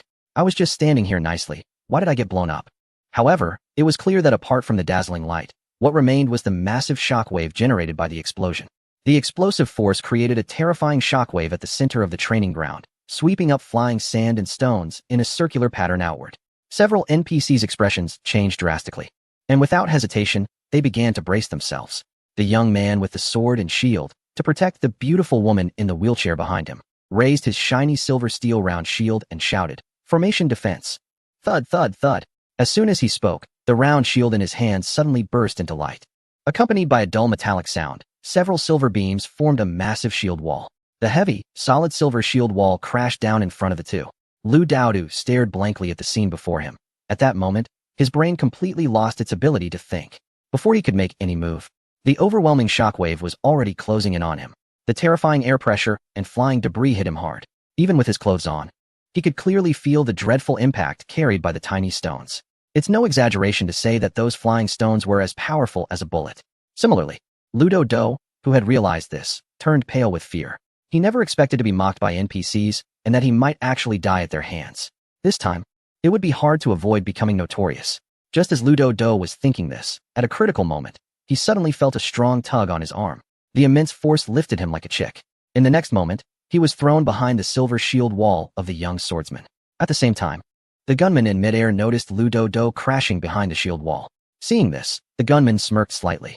The young swordsman, sensing the gunman's expression, immediately felt a bad premonition and shouted, "Jason, what are you trying to do?" Chapter 308. The Might of the Sword and Shield. Incoming flow.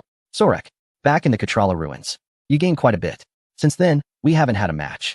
How about we take this opportunity today to show the newcomers our strength? I don't want to be ridden hard by these newcomers in the future. The gunslinger Jason, though his tone was questioning, showed no sign of seeking the sword and shield youth's opinion with his actions. In the midst of his words, Jason had already landed on the ground, raised his arms, and aimed the glory mark at the sword and shield youth, fiercely pulling the trigger. Gun dance. As the trigger was pulled, Jason's arms began to move rapidly, crossing over each other. In an instant, the two gun-wielding arms seemed like phantoms. The glory mark flickered with blue light, and countless black projectiles shot out like raindrops. Lu Daodu, behind the light shield, witnessed this scene, which was also being broadcasted live. Wow, where's the high technology? Why is this going back to the basics? Do you think it's possible that the energy stored in that glory mark is running low? Wow, you're really clever. Do you only focus on the gun? Look at that NPC's fingers, they're so fast. Really fast. At this moment, an idea popped into my head, and I wondered if I could say it. Is the person upstairs a girl? Actually, my hands are also very fast. Racing is everywhere. When the live chat viewers saw the gunslinger Jason repeatedly pulling the trigger and raising the gun, everyone's attention shifted entirely. The glory mark in Jason's hands was indeed powerful, but it never transcended the realm of old-fashioned firearms. The biggest feature of such old firearms is that pulling the trigger once shoots a single bullet. And the man on screen, who could fire two handguns in a Gatling-like manner, undoubtedly became the highlight at that moment. Watching the attack resembling a blue light Gatling.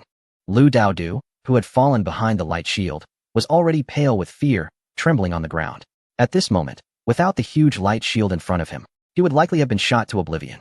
This is terrifying. How could this possibly be a firearm? This is clearly heavy firepower, okay? Even the machine guns in a bioweapon crisis world wouldn't have such power, right? Amidst his fear, Lu Daodu was most surprised by the immovable light shield before him. Compared to the Gatling-like fire, the light shield created by the sword and shield youth had terrifying defensive power. Even in the face of such devastating bombardment, it remained unshaken. However, upon noticing the grim expression on the sword and shield youth's face, Lu Daodu vaguely guessed that the youth was probably not having an easy time either. Sorek, who was maintaining the massive shield wall, felt speechless yet extremely angry as he looked at Jason across from him. It wasn't that he disliked battling with the other party, but the way the other party insisted on fighting regardless of the occasion was quite displeasing to him. Especially the other party, who actually disregarded Lena's comfort, was what made him the most furious. Just thinking about this, Sorek's anger surged uncontrollably. Damn it. You've pissed me off. Sorek roared, drawing the short sword from his back without hesitation, shouting, "Charge with the shield." As he spoke, the sword and shield youth Sorek raised his short sword and struck it against the left-hand shield. With a loud bang, a muffled sound of impact echoed, and an overwhelming aura erupted from the young man. In an instant, a fleeting shadow appeared. Even in just a blink of an eye, Lu Daodu and the audience in the live stream all saw that fleeting shadow clearly. It was a giant warrior with dark red skin, clad in golden armor. The massive warrior, wielding a golden sword and shield, had a broad back that gave the illusion of a deity descending to the mortal realm. Just as the shadow vanished, the sword and shield youth also raised his sword and shield, and with a boom, his foot shattered the ground, launching him like a cannonball. Along with the youth, there was also that gigantic light shield. In the footage, the youth, carrying the enormous light shield, charged towards the gunman like a bulldozer with full horsepower, kicking up dust and debris. Is this human strength? Damn, I realize that every time, old Lin surprises us. Yes, this world not only has a style I like, but even this godlike posture. I'm in love with it. No way, I want to change to a gunslinger. What do you mean by gunslinger? Look at that sword and shield warrior. He.S. the real handsome one. I can't help it. I actually don't like gunslingers. It's my girlfriend who insists I become a gunslinger. She says it's faster that way. Fine, you're awesome. Unknowingly, Lu Daodu's live stream had reached 100,000 viewers, and the ranking had climbed from the bottom to the top 50. In the gaming section of Douyu, only well-known streamers could make it to the top 50. At this moment, Lu Daodu's live stream became a refreshing presence among these channels. As time went on, many netizens who received the news also entered the live stream. When these people saw the battle scenes being streamed, they immediately became excited. The game from Player Nation is not lacking in playability. Whether it's the graphics or the game details, it's hard to stop playing. However, the most attractive aspect was still the previously open world of Tianpu Yuan. That world was truly powerful for these players. Unfortunately, due to certain reasons, the slots for the barbarian class in Tianpu Yuan were already full. This left many players who couldn't change classes feeling dissatisfied. However, No one expected that while all the players online were expressing their dissatisfaction and even making complaint calls, a new class would suddenly drop on Douyu livestream. This news instantly swept across the internet, giving those players who were stuck without a class change a glimmer of hope. In an instant, countless viewers surged into the livestream. What the heck? This skill is incredibly impressive. I want to be a warrior. From now on, being a warrior is my belief. Whether it's a feather warrior or a gunslinger, they are powerful and swift. Wait, there are only 2 professions right now, but look over there. There are several NPCs. I think these NPCs must all be job change mentors. No way. That girl in the wheelchair, doesn't he look like an NPC at all? Doesn't he look like one? You clearly haven't seen the 4 famous detectives, right? There's a girl in a wheelchair in that show. Oh right, now that you mention it, I remember. It was played by someone from that family. Boom. While the vast number of netizens were discussing, a huge light shield crashed into the other end of the training ground in the live broadcast. In an instant, dust and debris filled the air, and the sound of collapsing earth and stones echoed continuously. A gentle breeze blew, gradually dispersing the swirling dust, and the once orderly training ground was now unrecognizable. The bluestone ground was covered with cracks, and stones were overturned, as if it had been plowed by a bull. TSK, you say I'm causing destruction. I think that statement suits you better.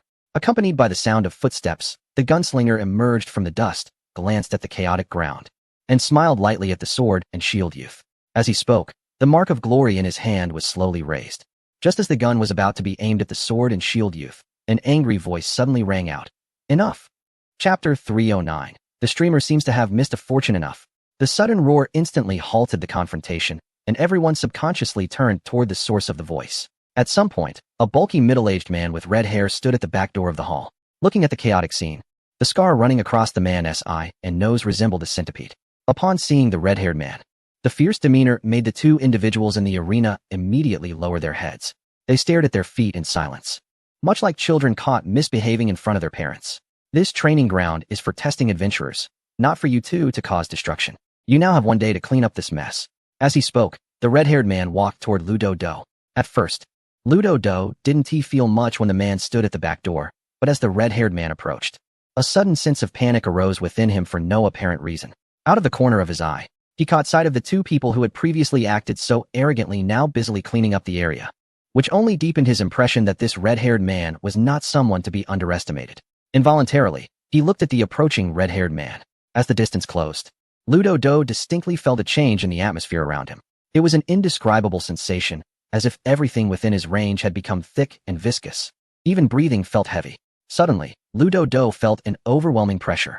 The red-haired man stopped about 2 meters in front of him, his robust figure resembling an insurmountable mountain. Cold sweat appeared on Ludo Do's forehead, and he didn't dare to let out a single breath in front of him. The surrounding atmosphere abruptly became tense. Just as this invisible pressure was about to crush Ludo Do, the oppressive ambience suddenly lifted. The stern and fierce expression of the middle-aged man broke into a slight smile, which, although not pretty, inexplicably relieved Ludo Do. You're a bit too lean for my fighting style. After saying this, the middle-aged man continued, My name is Chong Lihua. I am the combat master here. Chong Lihua, combat master? Ludo Do wasn't particularly interested in the man's name, but the title of combat master piqued his curiosity. However, seeing that the man had turned away, he decided to hold back the question that almost slipped out. The appearance of Chong Lihua not only stopped the fight, but also made the atmosphere in the entire venue considerably heavier. From the reactions of the NPCs around, Ludo Do could tell that they all feared this red-haired middle-aged man. Just then, a gentle voice broke the heavy silence. Have you considered becoming a puppet master? Although there are no performance assessments, the NPCs are quite attentive to you as the first adventurer to appear. As the beautiful woman in the wheelchair spoke, the heavy and oppressive atmosphere was instantly lifted. Everyone's gaze instinctively turned towards Ludo Do. Under the scrutiny of the crowd and the woman's inquiry, Ludo Do's first reaction was not to answer, but to raise his hand and wipe the cold sweat from his forehead, before finally looking at the beautiful woman in the wheelchair. It was indeed a delightful thing to receive an invitation from such a beauty. However, the mention of a doll master made it hard for him to muster any interest. He didn't expect that the woman in the wheelchair was actually a professional mentor. He wasn't sure what the profession of a doll master entailed, but the thought of a grown man fiddling with dolls made him feel a bit uncomfortable. Ludo Do opened his mouth, instinctively wanting to refuse, but as the words reached his lips, he couldn't help but think of the 2 people in the training ground. The words that were on the tip of his tongue shifted in tone, and he replied politely, Thank you for your invitation, but I feel that a man making dolls is a bit, well, I understand. Before Ludo Do could finish, The beautiful woman interrupted him. After speaking, she raised her hand, and with a flick of her fingers, a doll emerged from the fabric bag beside the wheelchair. The doll jumped out and landed on the ground.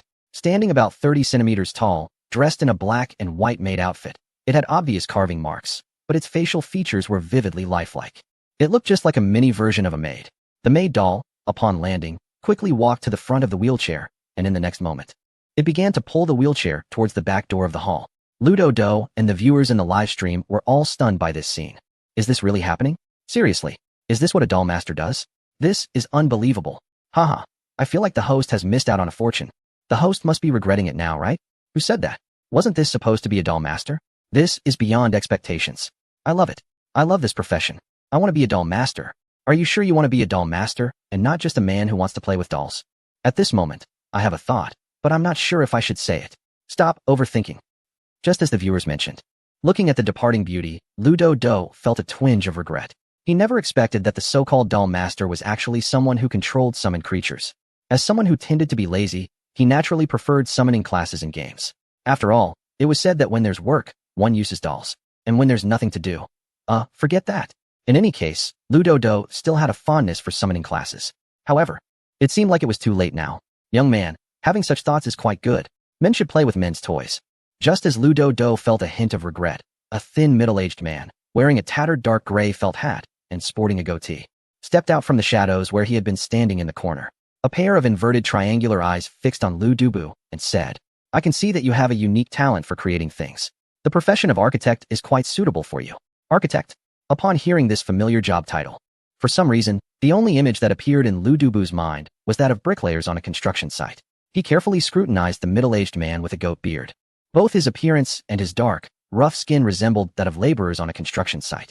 He never expected that such a civil engineering professional could also become a vocational mentor in this otherworldly continent. Under normal circumstances, Ludobu would undoubtedly refuse without hesitation. After all, he had never worked as a bricklayer in the real world, and now becoming a bricklayer in a game world would only invite ridicule. However, he did not rush to decline. Previously, he had missed out on a suitable profession because of the name Puppet Master. Thinking of this, Ludobu asked with curiosity, what exactly is an architect? Is it about building houses? Could you please introduce it to me, sir? Chapter 3:10 This architect is not that architect building houses. The middle-aged man with a goat beard scoffed, you really think highly of those laborers. How do they deserve the title of architect? As he spoke, the man stepped out from the shadow of the back door eaves. It was then that Ludo could see the man's attire clearly. Compared to the other elegantly dressed professional mentors, this middle-aged man with a goat beard appeared much simpler. His gray clothes were faded from washing, giving the impression that he was not only poor, but also quite thin. Besides a tool bag at his waist, he had a dagger and a hammer hanging on either side of his belt. It looked quite unreasonable and awkward. At first glance, he resembled a laborer more than a professional mentor. However, from the visibly evasive glances of the others around, it was clear that this man was far from being an ordinary laborer. As he had suspected, the goat-bearded man introduced himself without hesitation. My name is Liao, and I am an architect, and also. At this point, he hesitated slightly before continuing. A killer. A killer? Upon hearing this term, Ludo and the viewers in the live stream were clearly taken aback. Wow, who would have thought? What the heck? An NPC in a game actually boasts. I thought this uncle looked more like a laborer than a professional mentor. Compared to the viewers, Ludo, who was present in the scene, could feel the shift in the air when the word killer was mentioned. He could also tell from the slightly surprised expressions of the other NPCs that they were equally astonished. However, the nature of their surprise was different. He was astonished that this uncle, who looked like a construction worker, was actually a killer. Meanwhile, the NPCs were clearly surprised by the uncle's past, not expecting him to speak so candidly about it. As if sensing the thoughts of the surrounding NPCs, the middle-aged man turned to them and said, Here. I no longer have to worry about those people coming after me like before, so I don't need to hide anything.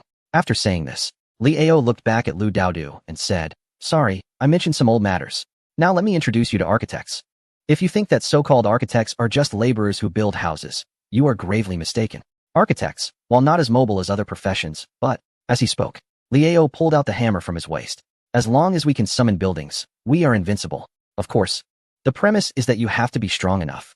Liao, fearing that Ludo might not understand, walked towards the area being tidied up by two people. You can come over and take a look, which will give you a preliminary understanding of what an architect is. Upon hearing this, Ludo unhesitatingly followed him to the center of the site.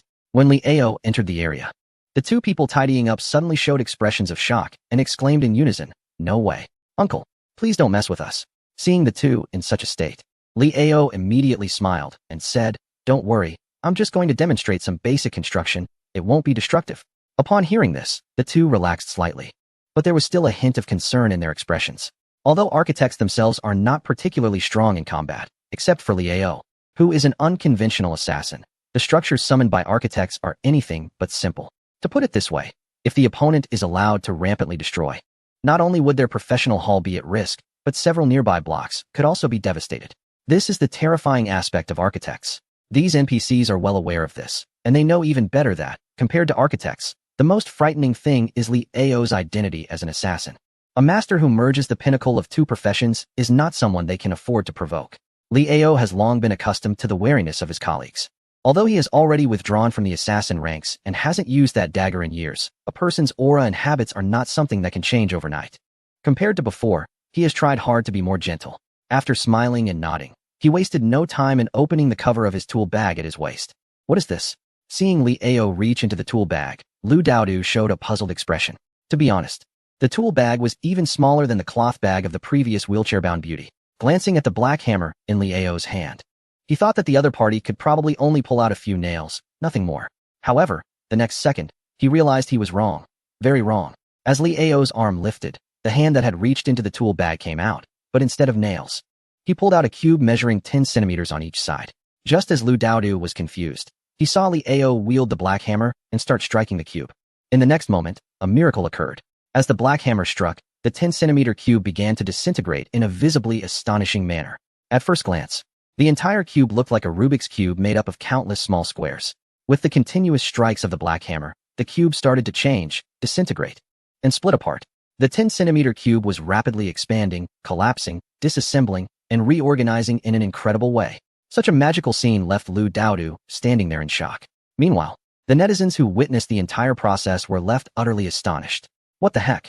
Is this a science show? Seriously, just a moment ago, he claimed to be an architect. And the next second, he is performing magic. Where's the trust between people? I love it. This is so cool. Is it just me? Or does watching that cube give a feeling of seeing a multidimensional space? So dazzling. Look at this architect. And then look at our architect. Why do I feel so embarrassed? Exactly. This live stream is so awkward that even someone studying civil engineering like me feels embarrassed. I've seen a live stream where they can create anything with a cube. The viewers in the chat are just watching the live footage. But for Lu Daodu, who is witnessing it in person, it's a completely different experience. Looking at the dazzling cube gradually taking shape before him, he feels there is nothing more shocking than this moment. At this point, he can't tell whether it's magic, high technology, or something else. As he gazes at the towering, sharp blades that resemble windmills, he feels completely stunned. Before he could ask, Liao explained, "This is the simplest construction by an architect. The defensive blades can withstand beast attacks." At this, he glanced at the nearby sword and shield youth, noting that even this little warrior would have to pay a price to destroy it. "So sturdy?" Lu Daodu exclaimed, surprised by this defensive device. At the same time, he developed a strong interest in the profession of architecture. Chapter 311. The humble little streamer summons flashbangs. It turns out that the defensive device in front of Lu Daodu is astonishingly strong, far beyond his understanding of wood. The defense blade, seemingly made of wooden gears and steel hinges, surprisingly held up for more than half a minute under the attack of the sword and shield youth. This was even without the activation of the device by the goat-bearded Liao. If the device had been activated earlier, the sword and shield youth would have had to expend considerable effort to break it. At this point, the sparkles in Lu Daodu's eyes were impossible to hide. Is there more? Are there other skills the architect possesses? Lu Daodu believed that since the architect could be a profession, it surely wouldn't be limited to the defensive hinge device in front of him. Upon hearing this, a slight smile appeared on Liao's face as he cheerfully said, "Since you are the first adventurer, I'll demonstrate another device for you." As he spoke, Liao's hand reached back into the tool bag, muttering to himself, "Looks like I'm going to waste another device material. This stuff is really precious." His words hinted at a strong sense of financial pain, indicating that behind the architect's power, a certain level of economic strength was also required. Hearing this, Lu Daodu's previously eager expression showed a hint of hesitation. He used to be just a small game streamer, with a monthly income he could count on his fingers. He was afraid that he couldn't afford the lifestyle of an architect. While pondering this, he inadvertently noticed the live streaming room. Oh my! Seeing the actual online viewer count, Lu Daodu nearly jumped up. He rubbed his eyes, looking incredulously at the screen, feeling as if his body was electrified. A thrilling sensation surged from his toes to the top of his head. The blood in his body bubbled like water boiling at 100 degrees. Wow, this streamer looks way too outrageous. Who would say otherwise? At first, I didn't feel much when the perspective wasn't switched, but now seeing the streamer's appearance, I finally understand what the word sleazy means. To be fair, the streamer looks perfectly embody the idiom shifty-eyed and weasel-faced. I think sharp-faced and monkey-like sounds better. Short-sighted and opportunistic. As a humble game streamer, Lu Daodu had never seen a live streaming room with over 100,000 viewers, even when browsing the big streamers' rooms. Such scenes were uncommon. However, he never expected that one day his own streaming room could achieve such an effect. Even if the online viewers were hurling insults, he felt as if he had just eaten honey. To the haters, we can argue all we want, but let us throw some free gifts my way. A unique streamer like me is rare. Remember to follow me. Lu Daodu perfectly illustrated the saying, those without shame are unbeatable in the world. In front of the audience in the live stream, he appeared humble, almost like a servant, forcing a smile. However, this demeanor only came across as extremely sleazy to the viewers. In an instant, the live stream was flooded with countless barrage comments. Some viewers even went so far as to send gifts with messages just to make their comments stand out. The audience's unreserved greetings to Lu Daodu immediately boosted the liveliness of the stream again. Seeing this, Lu Daodu no longer cared. He only hoped for the storm to come even stronger. After interacting with the audience for a while, he learned that strategies for the new map had already been released. Originally intending to keep this information under wraps, he now decided to share everything he could remember. To be honest, when I first received this task, I was quite confused. At that time, I was in Mechanical City, preparing to take the airship to District 42 to meet a friend, and while at the airship tower, I encountered an NPC handing out flyers. To live up to the soaring popularity of the live stream, Lu Daodu racked his brains to recall the bizarre task he had received. While he was speaking, over 50,000 new viewers joined the live stream. When they heard he had taken the task from an NPC near the airship tower, the number of viewers suddenly dropped by several tens of thousands. And where did those suddenly missing thousands go? It was obvious. They logged in to search for the flyer NPC. Those players who couldn't log in were anxious and began urging Lu Daodu. Hey, streamer, I've sent gifts and followed you. Can you do something useful? Exactly. Stop talking and hurry up and change your class. I think the architect is great. Hurry up and change your class. I want to see dual guns. I think the warrior looks the coolest. It's a kind of belief. Look over there. There are still several NPCs that haven't been demonstrated. Who knows if there are any good classes left? Don't you think that red-haired uncle was pretty cool? He definitely has a story. Although the number of viewers in the live stream decreased, the enthusiasm remained undiminished and was even continuously rising. At this point, the live stream of Brother Doe and Player Kingdom was subtly gaining momentum to break into the top 10 of the gaming segment. Facing the audience's enthusiasm, Lu Daodu wasted no time and said, everyone, we can only change to one class, and I feel that this uncle with the goatee is quite similar to me. I actually want to be an architect. As he said this, he glanced at Liao, who had already set up the device and was ready to summon, and added for the viewers. However, we can take a look first to see what else the uncle can summon. After saying that, he no longer focused on the live stream, and instead concentrated on watching Liao, who had started to operate the device. Similarly, the live stream audience also stopped commenting and focused intently on the screen. They were currently unable to immerse themselves in the game, but that did not hinder their passion for the Player Kingdom game. Under everyone's watchful eyes, Liao started to strike again. However, this time, the striking was clearly different from the last. Previously, Liao merely stood still. This time, he was on the move. Liao circled around the hovering cubic device, continuously striking it rapidly. Occasionally, he would squat down and hit the ground with his black hammer. If it weren't for the earlier defensive mechanism, the audience might think this uncle was out of his mind. Of course, there are still some who think so now. Some new viewers in the live broadcast room expressed confusion about Liao's actions, just as they were considering whether to send a message to ask. The surrounding area of the cubic device gradually began to emit a soft white light with each strike from Liao on the screen. The white light grew brighter, slowly transitioning from soft to blinding. What the heck is this? A flashbang? Chapter 312. Architectural Summoning and Summoning. Zizizi. As the white light burst forth, amidst the flickering glow, a faint sound of electric current could be heard. Oh no, this guy isn't going to summon a towering structure, is he? How is that possible? This world doesn't even have basic lighting. How could it summon something so advanced? The moment the electric sound was heard, tens of thousands of viewers in the live stream immediately thought of a specific structure. It was a tall metallic tower with a current flowing like a kid's toy. Incredibly impressive. It turned out that not only the viewers thought this way, but even Lu Daodu, who was part of the scene, couldn't help but think of that tower upon hearing the sound of the electric current. However, it turned out they were all overthinking it. As the dazzling white light gradually faded, a 2-meter-tall structure made of wood and iron stood in the center. This building, entirely crafted from wood and iron, gave off no sense of advanced technology whatsoever. Instead, the first impression it gave was one of roughness. So rough, it was as thick as an adult's waist, topped with a dark cannon shaped like a dragon. Yes, a cannon, and it looked like an old-fashioned one at that. One could say that even in a world filled with biohazards, a vehicle-mounted machine gun would look more impressive than this thing. The sudden appearance of an old cannon caught everyone completely off guard. Oh no, seriously? I waited in anticipation for so long, and you come up with this? What a joke. What happened to the tower? Did it revert to something primitive? Exactly. Even if it wasn't a tower, you could have at least given me a magnetic storm tower. That would have been something. Who says otherwise? After waiting so long, all we got was a piece of junk. I think this architect profession is really overrated. Thank goodness for this live stream. Otherwise, I would have fallen into a trap. The high-tech tower didn't appear. Instead, a crude cannon showed up, and the viewers in the live stream instantly became incredibly disappointed. And it wasn't just the viewers. Ludo Do in the game was also visibly disappointed. He had developed a strong interest in becoming an architect, and had even decided to change his profession. But now, with this cannon, it felt like a discouragement. Who would want to become an architect with such a shabby piece of equipment? After finishing the cannon, Lee Ao was quite satisfied with his creation and instinctively turned to see Ludo Do's surprised expression. However, what he saw was not surprise, but rather an unmistakable look of disappointment in Dodo's eyes. This situation caught Lee Ao completely off guard. At the same time, Ludo Do's expression began to irritate him. Young man, what do those eyes mean? Do you look down on my masterpiece? Not just look down on it. It was outright contempt. This broken cannon looked less impressive than the previous weapon. Of course, aside from the unique dragon head design of the cannon, there was nothing else appealing about it. Sure, what we're doing is a profession, not an art. No matter how lifelike the design is. A makeshift item is still just that, a makeshift item. Just like a wild chicken flying onto a stove, it can never become a phoenix.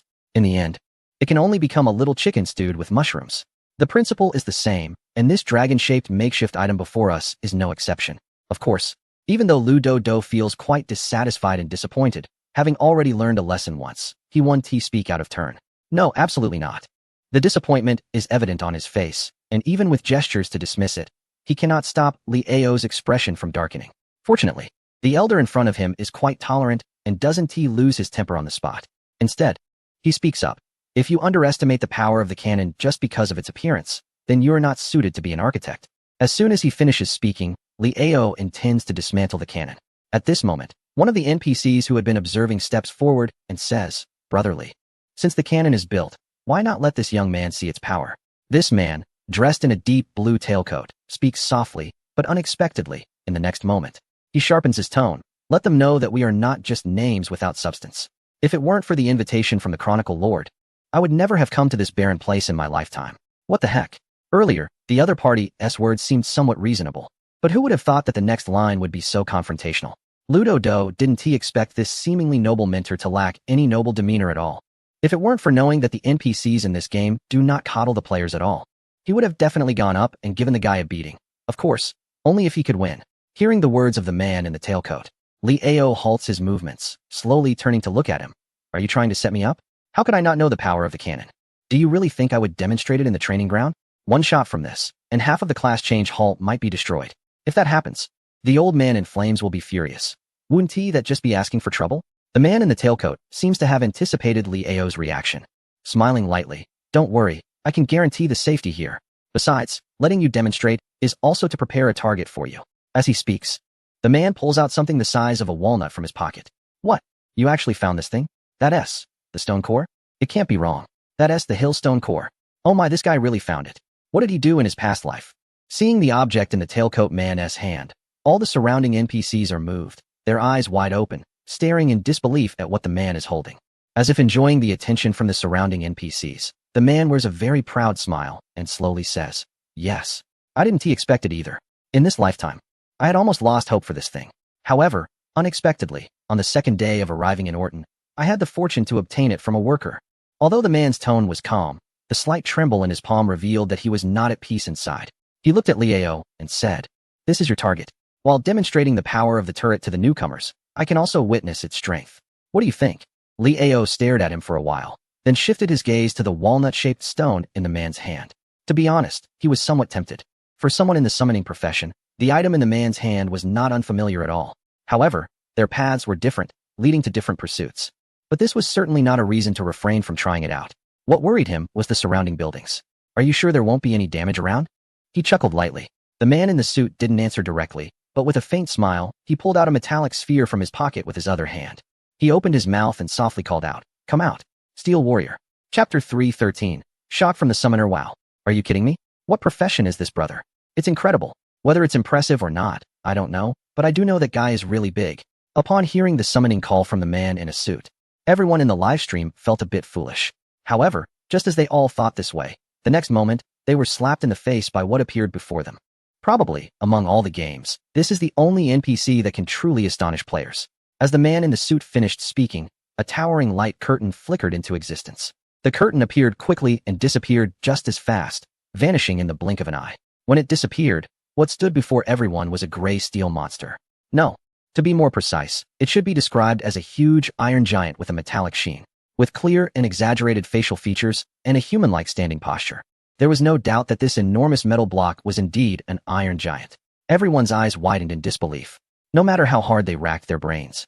They never expected that there would be such an NPC on this map, especially that towering iron figure, which made countless viewers' eyes shine with longing. At that moment, they wished they could immediately log into the community to find a class change quest and get a giant of their own to play with. But just as most of them were thinking this, an NPC in the scene exclaimed, "Is this the Iron Giant? I never expected that Carrie could collect it. It's truly surprising. What's so impossible about it? Don't forget his identity." Another NPC replied. Although this NPC's face was calm, there was a hint of shock in his eyes. Indeed, with their family's capabilities, creating an Iron Giant might be challenging, but it was merely a matter of gathering some materials. No wonder he came from that family. The facts prove that only people like us, the less fortunate, have to resort to ordinary professions, while nobles like Carrie, born with a golden key, should choose to be a summoner. A few NPCs looked at the Iron Giant in the arena, expressing their admiration while also poking fun at themselves. As they said, the summoner profession is not something that people like them can afford to pursue. The financial and human resources required are beyond what they can even imagine. That's why they choose the most common ordinary professions on the continent. However, it is precisely they who have taken this ordinary career path to the peak, becoming revered masters. They do not regret their initial choices. They are simply amazed, nothing more. Their astonishment made the viewers in the livestream realize that perhaps this profession of Rachel is not something that common players can afford. Upon realizing this, the viewers felt as if they had been splashed with cold water. The enthusiasm that had just ignited quickly diminished. Meanwhile, those who had decent conditions looked at that giant iron figure with unyielding desire. Who would have thought? Among us, it turns out that you are the one who has hidden the deepest. As someone who also comes from a summoning background, Liao, although he has never ventured into the field of colossal beings, still has a certain understanding of the knowledge involved. The steel giant before him brought immense pressure, but it also ignited a competitive spirit within him. As mentioned earlier, the entire summoning system is not uniform. It is also divided into various levels. However, even the most basic construction type among these levels requires materials that cannot be supported by an average household. In his earlier days, Liao was a formidable figure in the assassin world, but in the latter part of his life, he chose to distance himself from that bloody realm and developed an interest in architecture. At this moment, the steel warrior before him sparked a sense of ambition within. He also wanted to prove that his preferred field of architecture was not inferior to the summoning of colossal beings. However, just as Liao's fighting spirit was ignited, Carrie, dressed in formal attire, raised his hand to throw a stone the size of a walnut, saying, "Uncle Lee, your experimental target is this. To be honest, this is the first time I am using it since obtaining the core of the earth. I don't know if it is as powerful as the records state." As Carrie's words fell, the small stone he referred to as the core of the earth landed in the center of the area. Roar! The moment the stone hit the ground, a roar suddenly echoed, as if it came from ancient times, reverberating through the air. Not good. Upon hearing this sound, the gray-haired NPC dressed in a robe at the edge of the area suddenly changed his expression. This NPC pulled out a black staff inlaid with white gems from his robe and raised it, shouting, "Barrier." As he spoke, a visible milky white light curtain erupted from the top of the staff. In the next second, the soft white light expanded like a balloon, quickly enveloping the entire professional hall. The robed man then shook his head and smiled wryly. "This time it seems we are in for a big trouble." While the man was speaking, the core of the earth that had fallen to the ground seemed to sink into quicksand, slowly merging with the ground. The next second, as it integrated, the area began to bulge slightly. Everyone stared in disbelief at this situation. The slightly swollen ground, as the stone fully merged, began to swell rapidly. It felt as if something from beneath the earth was about to emerge. As it turned out, just as everyone had guessed, the bulging surface quickly expanded, spreading from the size of a small mound in the blink of an eye. Fortunately, the area was large enough. Otherwise, surrounding buildings could have been affected. As the ground continued to swell, the central bulge gradually began to take shape. Slowly, the swollen soil and stones transformed into an ugly human face, resembling a mudslide. As the coarse features formed, the ground shook once more. In the next moment, a giant made entirely of flowing mud and debris rose violently from the swollen ground. Roar! The moving giant opened its eyes and let out a roar like that of a wild beast. Is this the mountain giant? Several NPCs stared in disbelief at the mud creature, which was clearly several meters taller than the steel war giant. They had only heard of the name mountain giant, but had never seen such a creature. They never imagined that the so-called mountain giant would turn out to be a monster made of mud. This was simply unacceptable. Roar! As if sensing the thoughts of the crowd, the ugly giant of flowing mud roared again. In the next instant, the transformation of the hideous mud creature left everyone dumbfounded. Chapter 314. Summoning beyond levels thanks to the man in the robe who set up a mental barrier. Otherwise, just the roar of this mud creature could cause panic throughout the city. As the creature roared, the mud flowing from its body gradually slowed down until it completely stopped moving. In the next moment, everyone could clearly see the color of the mud creature changing. From a dry, earthy hue, it slowly transformed into a sandy yellow, resembling hard rock. As time passed, the color deepened until it became a shade similar to granite, with deep green moss growing in certain areas. The giant's bald head even sprouted some tender green grass. Seeing this scene, the viewers in the live stream could no longer hold back. Wow,